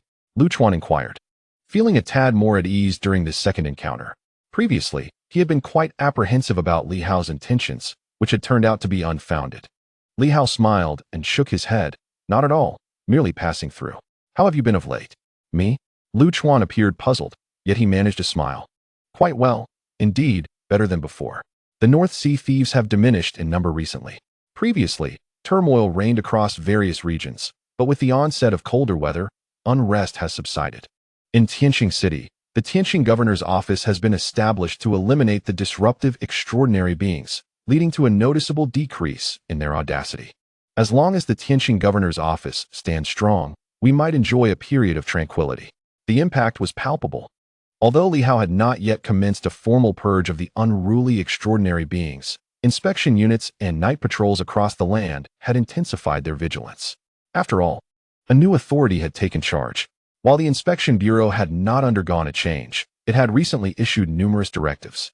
Consequently, military forces nationwide had received orders from the Military Law Office to restrain their troops from instigating trouble at this juncture. The Military Law Office itself was keen to avoid any incidents that might furnish Li Hao with pretexts for intervention or provoke him to seek out grievances. Thus, Lu Chuan and his companions could distinctly sense the shifting tides. There was indeed a transformation. However, the turmoil in the three northern provinces persisted, igniting genuine conflict. And few paid heed to Li Hao. Otherwise, it would not be in such weather that individuals fled to foreign lands. Does this imply that the existence of the Tianxing governor's office holds some significance? Lu Chuan chuckled, of course. You may be unaware, my lord, but previously, extraordinary beings operated without constraint. Although the night patrol existed, they lacked the confidence to provoke these beings. Now, however, the night patrol possesses newfound assurance. Even though the Tianxing governor's office has not completed its formal reforms, ordinary organizations of extraordinary beings now hesitate to provoke the night patrol, fearing they might inadvertently grant the Tianxing governor's office an opportunity. Having said this, he cast a glance at Li Hao, uncertain of his affiliations, whether he aligned with the Tianxing governor's office or another faction. However, it seemed he was connected to the Silver Moon, likely indicating his alignment with the Tianxing governor's office. Li Hao nodded in acknowledgement, casting a glance at the surrounding refugees. He spoke. Hasn't Silver Moon begun to accept the refugees from the northern three provinces? Why then must they head south? Lu Chuan sighed. Indeed. Silver Moon has opened its doors to outsiders, and many have flocked there. Yet, Silver Moon itself is a desolate land. How many can it sustain? Moreover, the situation in Linjiang Prefecture is rife with banditry, a chaotic mess far less secure than Beihai. Once again, Linjiang Prefecture. Li Hao furrowed his brow slightly. What audacity could this small province of Linjiang possess to continuously instigate trouble? A mere Fanchong had once been nothing more than a minor transformation. Even now, having entered the realm of divine abilities, after revealing its strength in Silver Moon, he still dares to create disturbances here? As for the claim of rampant banditry within Linjiang, Li Hao suspected it was a deliberate act. Could Linjiang truly not manage a few bandits? After all, he regarded the celestial star as his own domain. At this moment, hearing of Linjiang's misdeeds anew struck a different chord within him. Fanchong must be dealt with. However, considering Linjiang's pervasive evil, eliminating Fanchong alone would be futile, potentially sparking further chaos. Li Hao was no longer the naive youth who thought solely of slaughtering his adversaries. In his mind, it would be better to eradicate them all, top to bottom, cleanse the management entirely, rather than merely targeting Fanchong. Indeed, in the past, he might have thought to end it with just Fanchong. Now, they all deserve demise. From the military, to the night patrols, to the inspection offices, to the administrative headquarters, none were worthy of preservation. Li Hao nodded, concealing the murderous intent within, and remarked with a smile, venturing to the central region might be prudent. It has been relatively peaceful of late, and it is not far from Celestial Star City. For the time being, they should refrain from causing any disturbances. Lu Chuan, curious, mused that such matters were not typically within the purview of ordinary superhumans. This individual certainly had a wide scope of influence.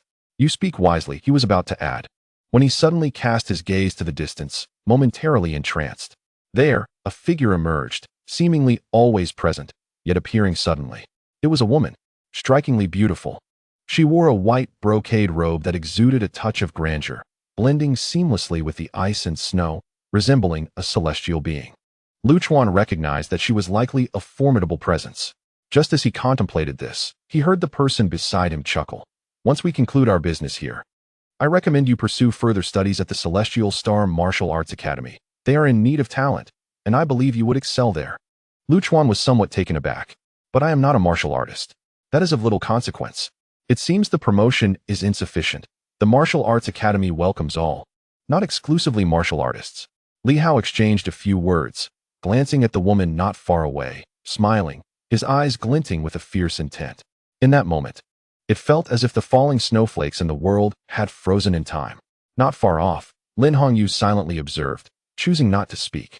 She felt a tinge of surprise that Li Hao and his star master were engaged in such animated conversation. Indeed, extraordinary people engage in extraordinary matters. To them, star master seemed akin to mere ants. She had been waiting near Beihai for Li Hao for 3 days, daring not to venture into Silver Moon. For it was perilous indeed. Unexpectedly, Li Hao has only now made his appearance. This fellow possesses a remarkable confidence.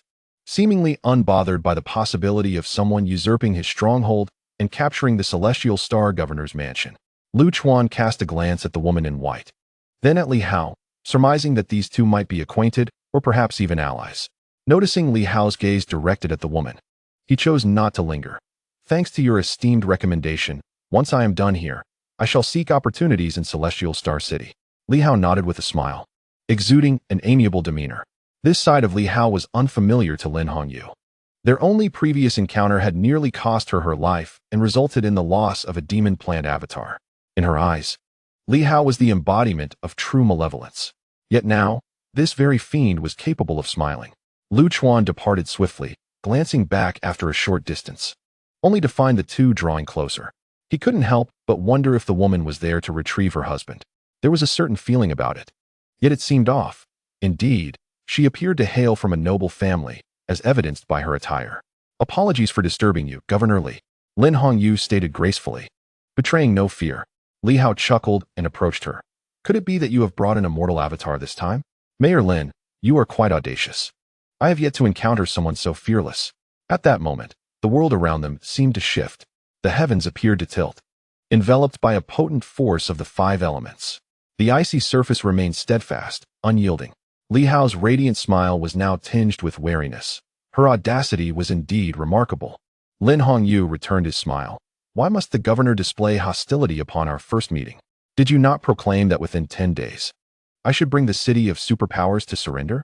6 days have already passed, and I have come. Li Hao paused, narrowing his eyes. What scheme was at play? Sensing his vigilance, Lin Hongyu smiled again. The governor is a man of his word. If I were to willingly lead the City of Superpowers to surrender, would you accept me? Li Hao regarded her coldly. At this juncture, he was unconcerned with any schemes. He could not claim to be invincible in this realm. But it was no simple task for the ordinary 7 systems, or even the pinnacle, to bring about his demise. Why the reluctance? He inquired coldly.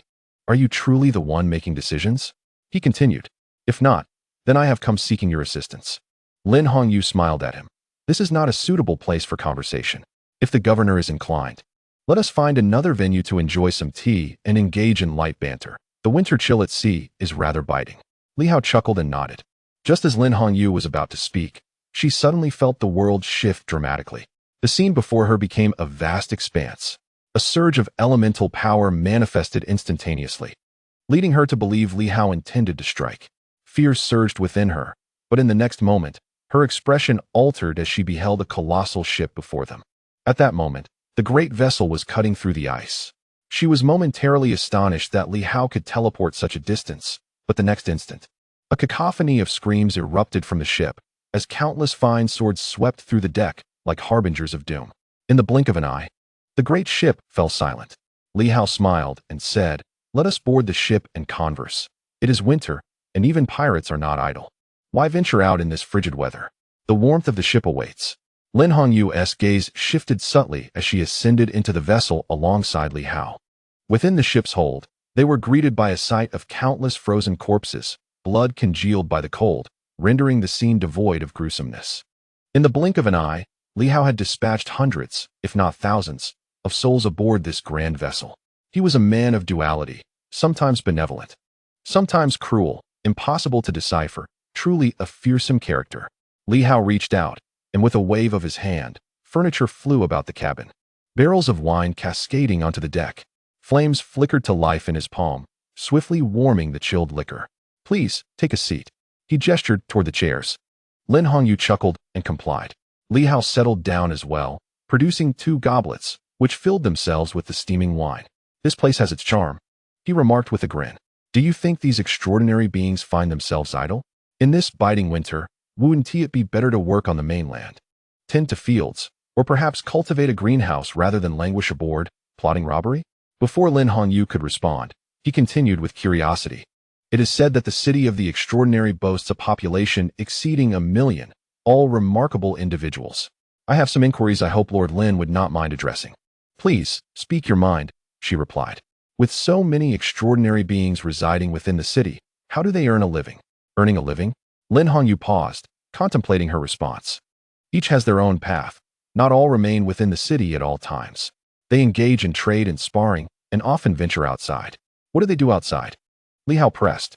After a moment of thought, she replied, many tasks, such as running errands for prominent families, serving as guards for merchant caravans, exploring ancient ruins, or even managing businesses and industries beyond the city. Li Hao pondered this. Might there be instances of theft? When funds dwindle, do they resort to robbery? Lin Hongyu fell silent, clearly acknowledging the reality. Do they dine regularly?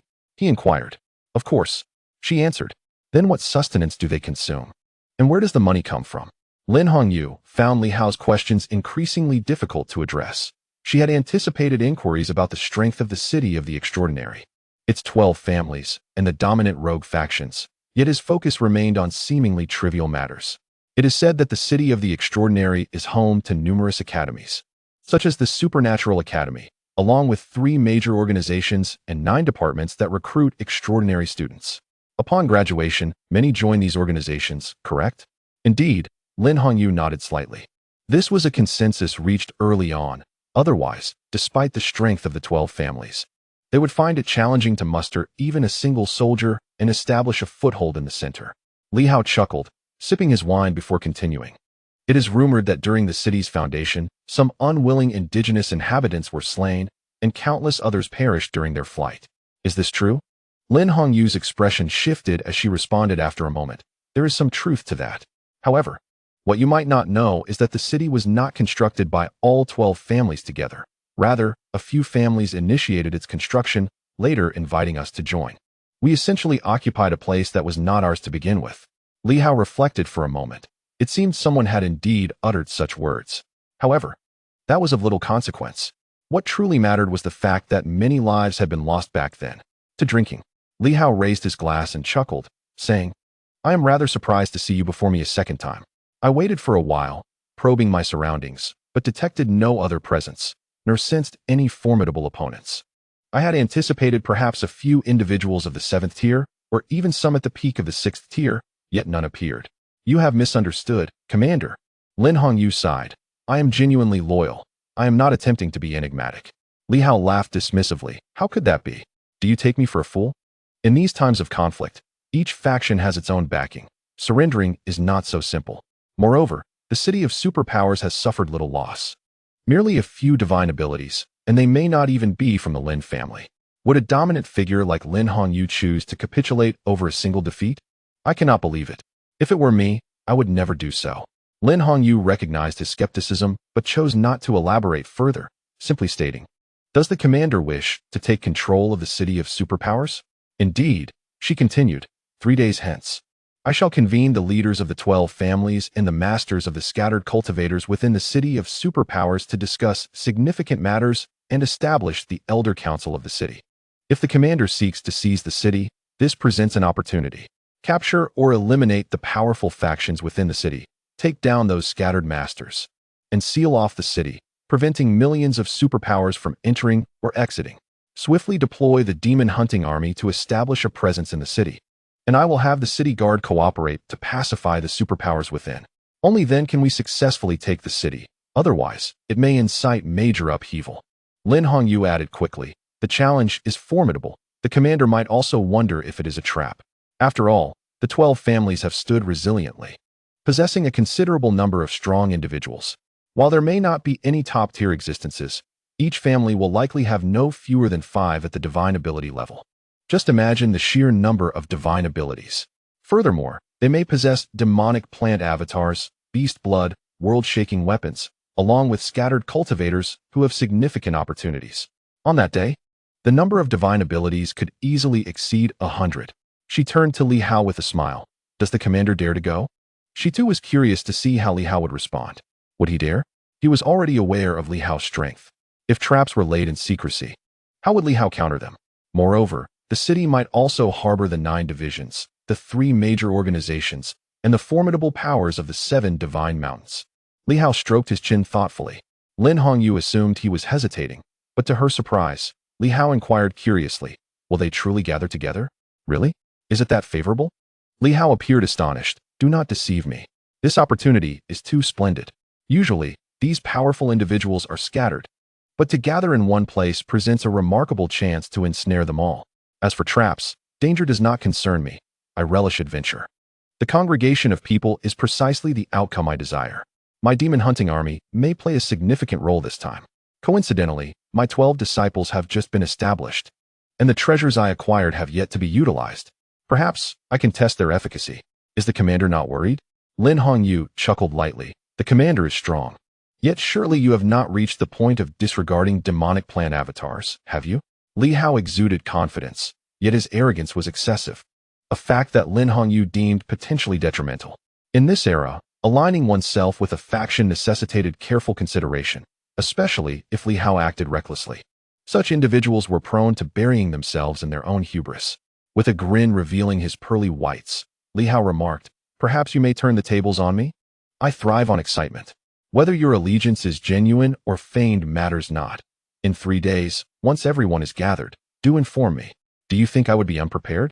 Regardless of your intentions or traps, or even the remnants of the supernatural city that could consume us, I shall be thoroughly ready. As long as you all assemble. That's what counts. If successful, the supernatural city shall be mine, the multitude of supernaturals at my command. Hong Yitong's incessant desire to recruit for farming has been a burden. Now, an opportunity presents itself. As for the Fengyan Pavilion, it will be dealt with in due course. First, we shall address the Fengyan Pavilion. And if it takes until the 3rd day to locate it, then we shall turn our attention to the supernatural city. Regarding strength, I shall not inquire of Lin Hongyu. Who can ascertain the truth? I shall judge for myself. Lin Hongyu lifted her glass, taking a sip, and raised it toward Li Hao. In that case, I shall eagerly await your arrival in 3 days. Furthermore, should you conquer the supernatural city, how shall you treat it, and what of my Lin family? Along with the powerful plant beings supporting us. If you genuinely surrender and are not irredeemably wicked, forgiveness may be within reach. Li Hao responded with a laugh. I can set aside thoughts of retribution for now. I am quite magnanimous. However, should innocent blood be shed, I shall not hesitate to eliminate you first, to ensure you cannot accuse me of failing to provide warning. Lin Hongyu chuckled lightly. I am, after all, the head of the Lin family and the lord of the supernatural city. I need not descend to such depths.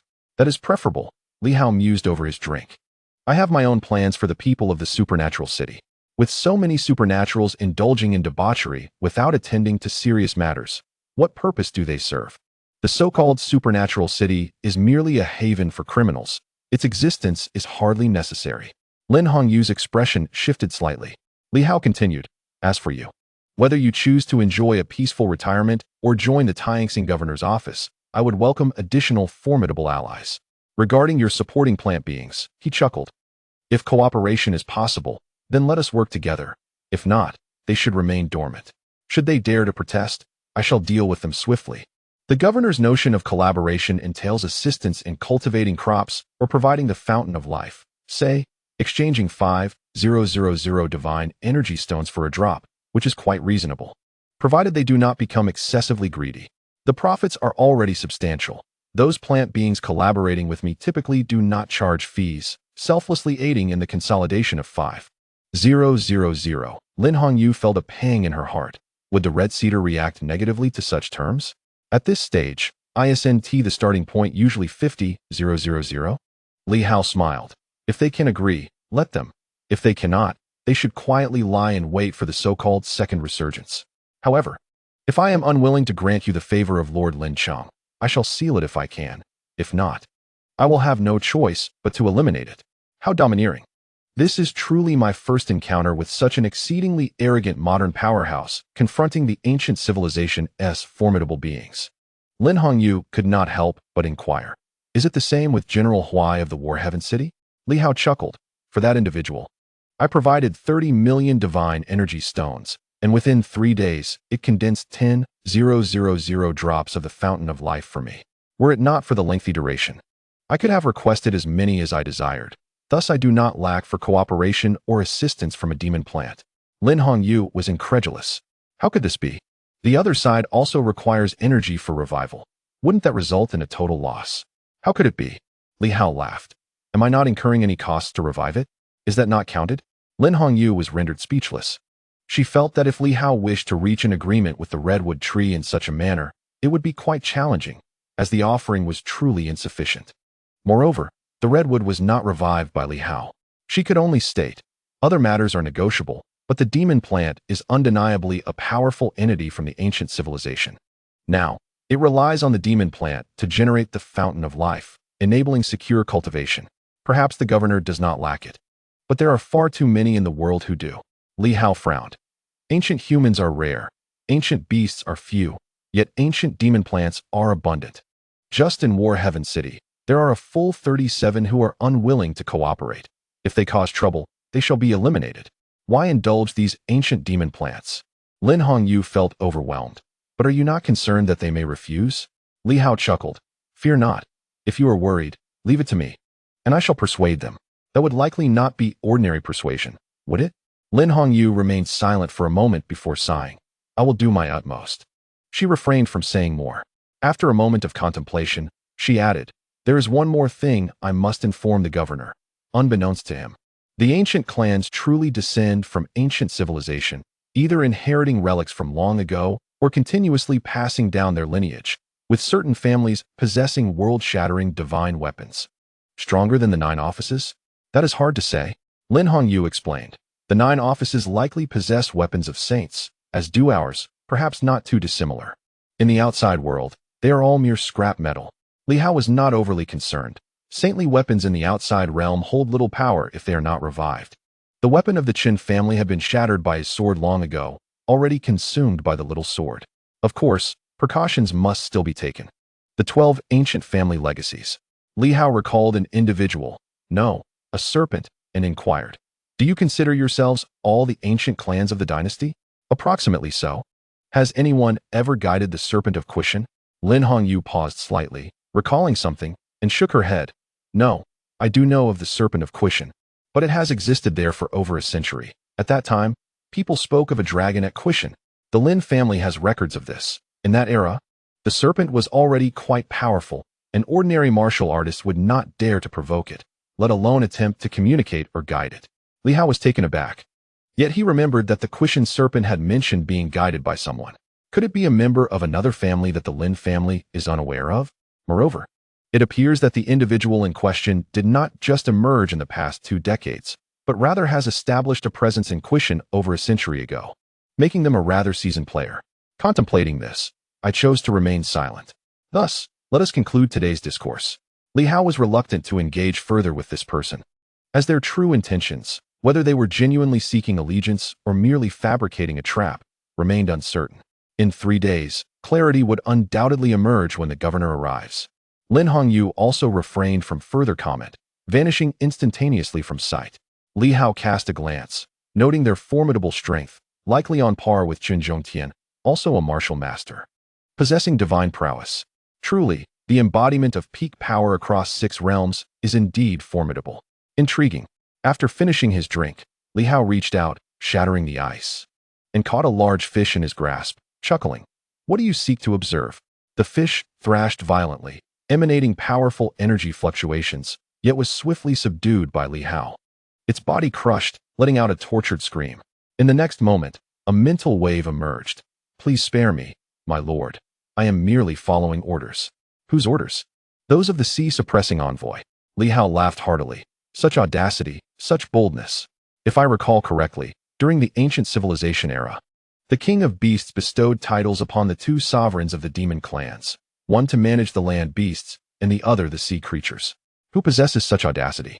My lord, I truly come at the behest of the sea-suppressing envoy.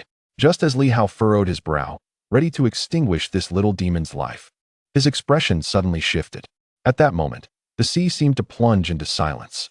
In an instant, a faint essence of primordial power enveloped the large fish, which, while still a fish, exhibited a change in its aura. The mental wave resonated with a sense of age. Forgive my rudeness before the heir of the sword sovereign. However, I am indeed a creature of the sea-suppressing manner. Li Hao's countenance shifted. Such boldness to reveal oneself to the outside world. No, it is merely a fragment of essence. The fish's mental wave continued. It is worth mentioning that on the day of my slumber, it was you who employed the essence of demon flora to awaken me. At that time, I wondered who had the audacity to use such power in the external realm. When did that happen? Li Hao was taken aback, pondering when he had utilized primordial power in the outside world. After a lengthy recollection, he began to remember that the first time a small tree had given him a fragment of essence. It was not truly a division, but merely a trace of essence he had utilized to comprehend the force of wood. Could it have been then? The ancient civilization's demon clan? Li Hao mused, furrowing his brow slightly, aware that there seemed to be a sea-suppressing envoy's manor on Tianxing Island, although it was reputed to be located there and not in the North Sea. Furthermore, even if it were under the auspices of the sea-suppressing envoy, what of it? I have encountered the Imperial Palace guards. The sea-suppressing envoy's status pales in comparison to that of the demon-suppressing envoy. The descendants of the demon-suppressing envoy are presently in my service, just as those guards are. You, a great demon of the sea-suppressing manner, no matter how powerful, do not instill fear in me. In the external realm, I am unafraid of such entities. However, their surveillance is intolerable. I was discussing significant matters with Lin Hongyu, and this demon clan dares to spy on me. Such audacity. Li Hao expressed himself without reservation. Regardless of the circumstances, if one wishes to meet or engage in any endeavor, they should simply present themselves. Monitoring me is hardly a prudent strategy. You have misunderstood. I am unable to continuously manifest my true essence externally, and I merely borrowed this diminutive demon's form for convenience. There is no intent of surveillance, only a desire for acquaintance. What use is there in getting to know me? Li Hao chuckled. I am but a modern weakling. Esteemed predecessors should remain hidden within the ruins rather than recklessly revealing their true essence, lest it be vanquished. The formidable essence of this fish-possessing being appears to be somewhat exasperated. This individual is truly reckless, unafraid of authority. Very well, I shall speak plainly. A few days ago, I sensed the presence of the demon suppressor, though it dissipated quickly. Nevertheless, I have gathered some intelligence suggesting that there is a fierce ancient demon bloodline hound by the side of Governor Li. And then, the being possessing the fish was momentarily taken aback before continuing. Recently, I sensed what might be the awakening of General Huai. Well, what then? The fish nearly erupted in frustration. What I mean is, with the end of the new marshal's reign over the Silver Moon and the potential for a second awakening, perhaps we might all meet again. Currently, communication is inconvenient. Could you relay this to the governor, so we might confer on how to address the impending situation? Li Hao grasped the implication but remained somewhat perplexed. Is it truly necessary? Why would it not be? At this moment, deep within the North Sea, in a certain ruin, a colossal beast's head was almost lifted in indignation. Why would it not be? The descendants of the demon suppressor have emerged, and the Huai tree has revived. These are all from the lineage of the new marshal's past formidable beings. They are considered colleagues. We have matters to discuss, and it is currently inconvenient. You merely need to convey this. Why do you keep prattling on? Furthermore, the initial essence fluctuations I sensed, though vague, felt aligned with the orthodox lineage.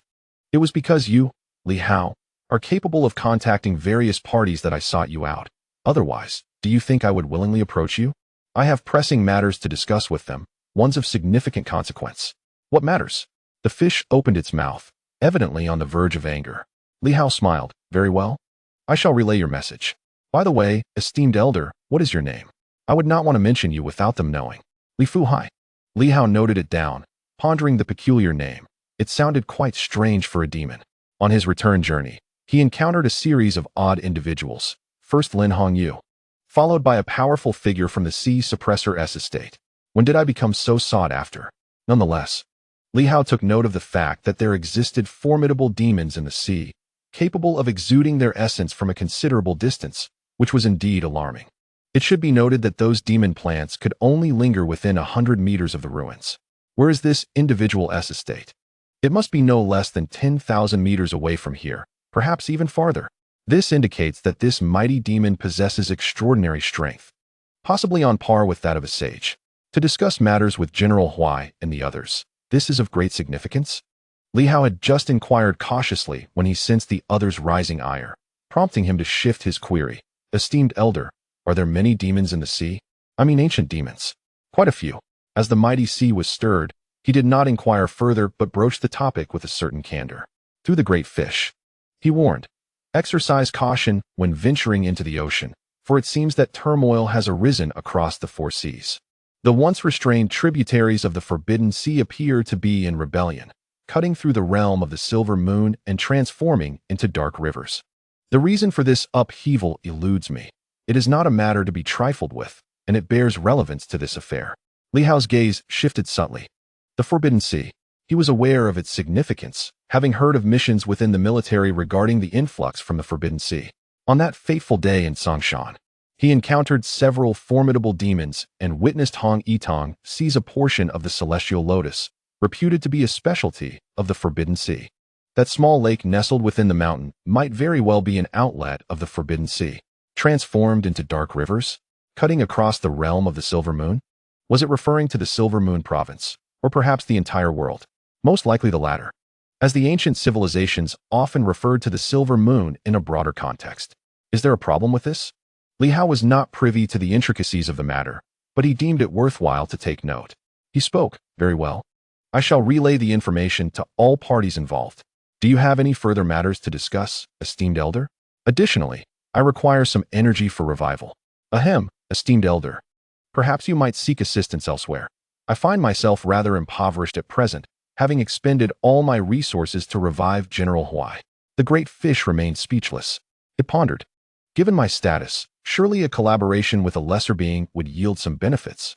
Why would they refuse? Alas, before it could articulate its thoughts, Li Hao had already dismissed the notion. He had no obligation to provide energy for their revival, especially not for those with whom he was not closely acquainted. There were so many waiting for such resources. In the City of War, there were many, and it was said that Director Zhao had another main city, alongside the hidden Li family ancient city and the little tree, as well as an array of unpredictable entities that might soon surface. They could join the queue. The ancient demonic beast was somewhat ineffectual. It could not produce the spring of life, and even if it provided some essence, what use would it serve? Would it be fed to the Black Panther? Moreover, who could ascertain whether it harbored good or ill intentions? He found no need to elaborate further, and the mighty sea creature, feeling somewhat embarrassed, ceased its inquiries and swiftly stated, "Remember to disseminate this information, particularly concerning the City of War." With that, its essence faded. Meanwhile, the great fish found itself in a state of perplexity, seemingly unaware of the unfolding events. Li Hao casually cast it into the sea, acknowledging its past as a vessel of strength, sparing its life for the sake of courtesy. How peculiar. Li Hao vanished in an instant. Opting not to linger with this obstructive presence, it was prudent to depart swiftly. A being capable of manifesting its essence was truly formidable. Simultaneously, deep within the ocean, in a grand estate, a colossal beast withdrew its essence, feeling somewhat weakened and at a loss for words. After a prolonged silence, it thundered, "To think I was refused. How unprecedented." It was quite disconcerting. Yet, beyond this triviality, the critical issue lay in the tributaries of the Forbidden Sea breaking free from the dominion of the four seas, traversing the realm of the Silver Moon, which invoked a sense of unease. Indeed, many years had passed. However, was this not a recent revival? The onset of a second revival could herald significant upheaval. The great demon murmured ominously, sensing foreboding signs. The entire realm has already escaped the grasp of the Jinhai manner. In this moment, Li Hao, swiftly maneuvering through the void, contemplated the urgent necessity of excavating the celestial star mine. The revival of the strong is contingent upon it. The second resurgence demands it. The birth of the spring of life relies on it, and the cultivation of formidable beings is dependent on it. Without a substantial supply of energy stones, his own existence hangs in a precarious balance. He cannot allow this situation to explode, leading to a second resurgence. Otherwise, he would be absorbed by the ancient civilization's mighty beings. The affairs of the celestial star town must be resolved with haste. Why must there be so many issues? Li Hao, too, was in a state of exasperation. It is imperative to accelerate the pace. He must swiftly stabilize the various factions, ensure that the external situation is under control, and promptly invade Celestial Star Town to seize the colossal mine.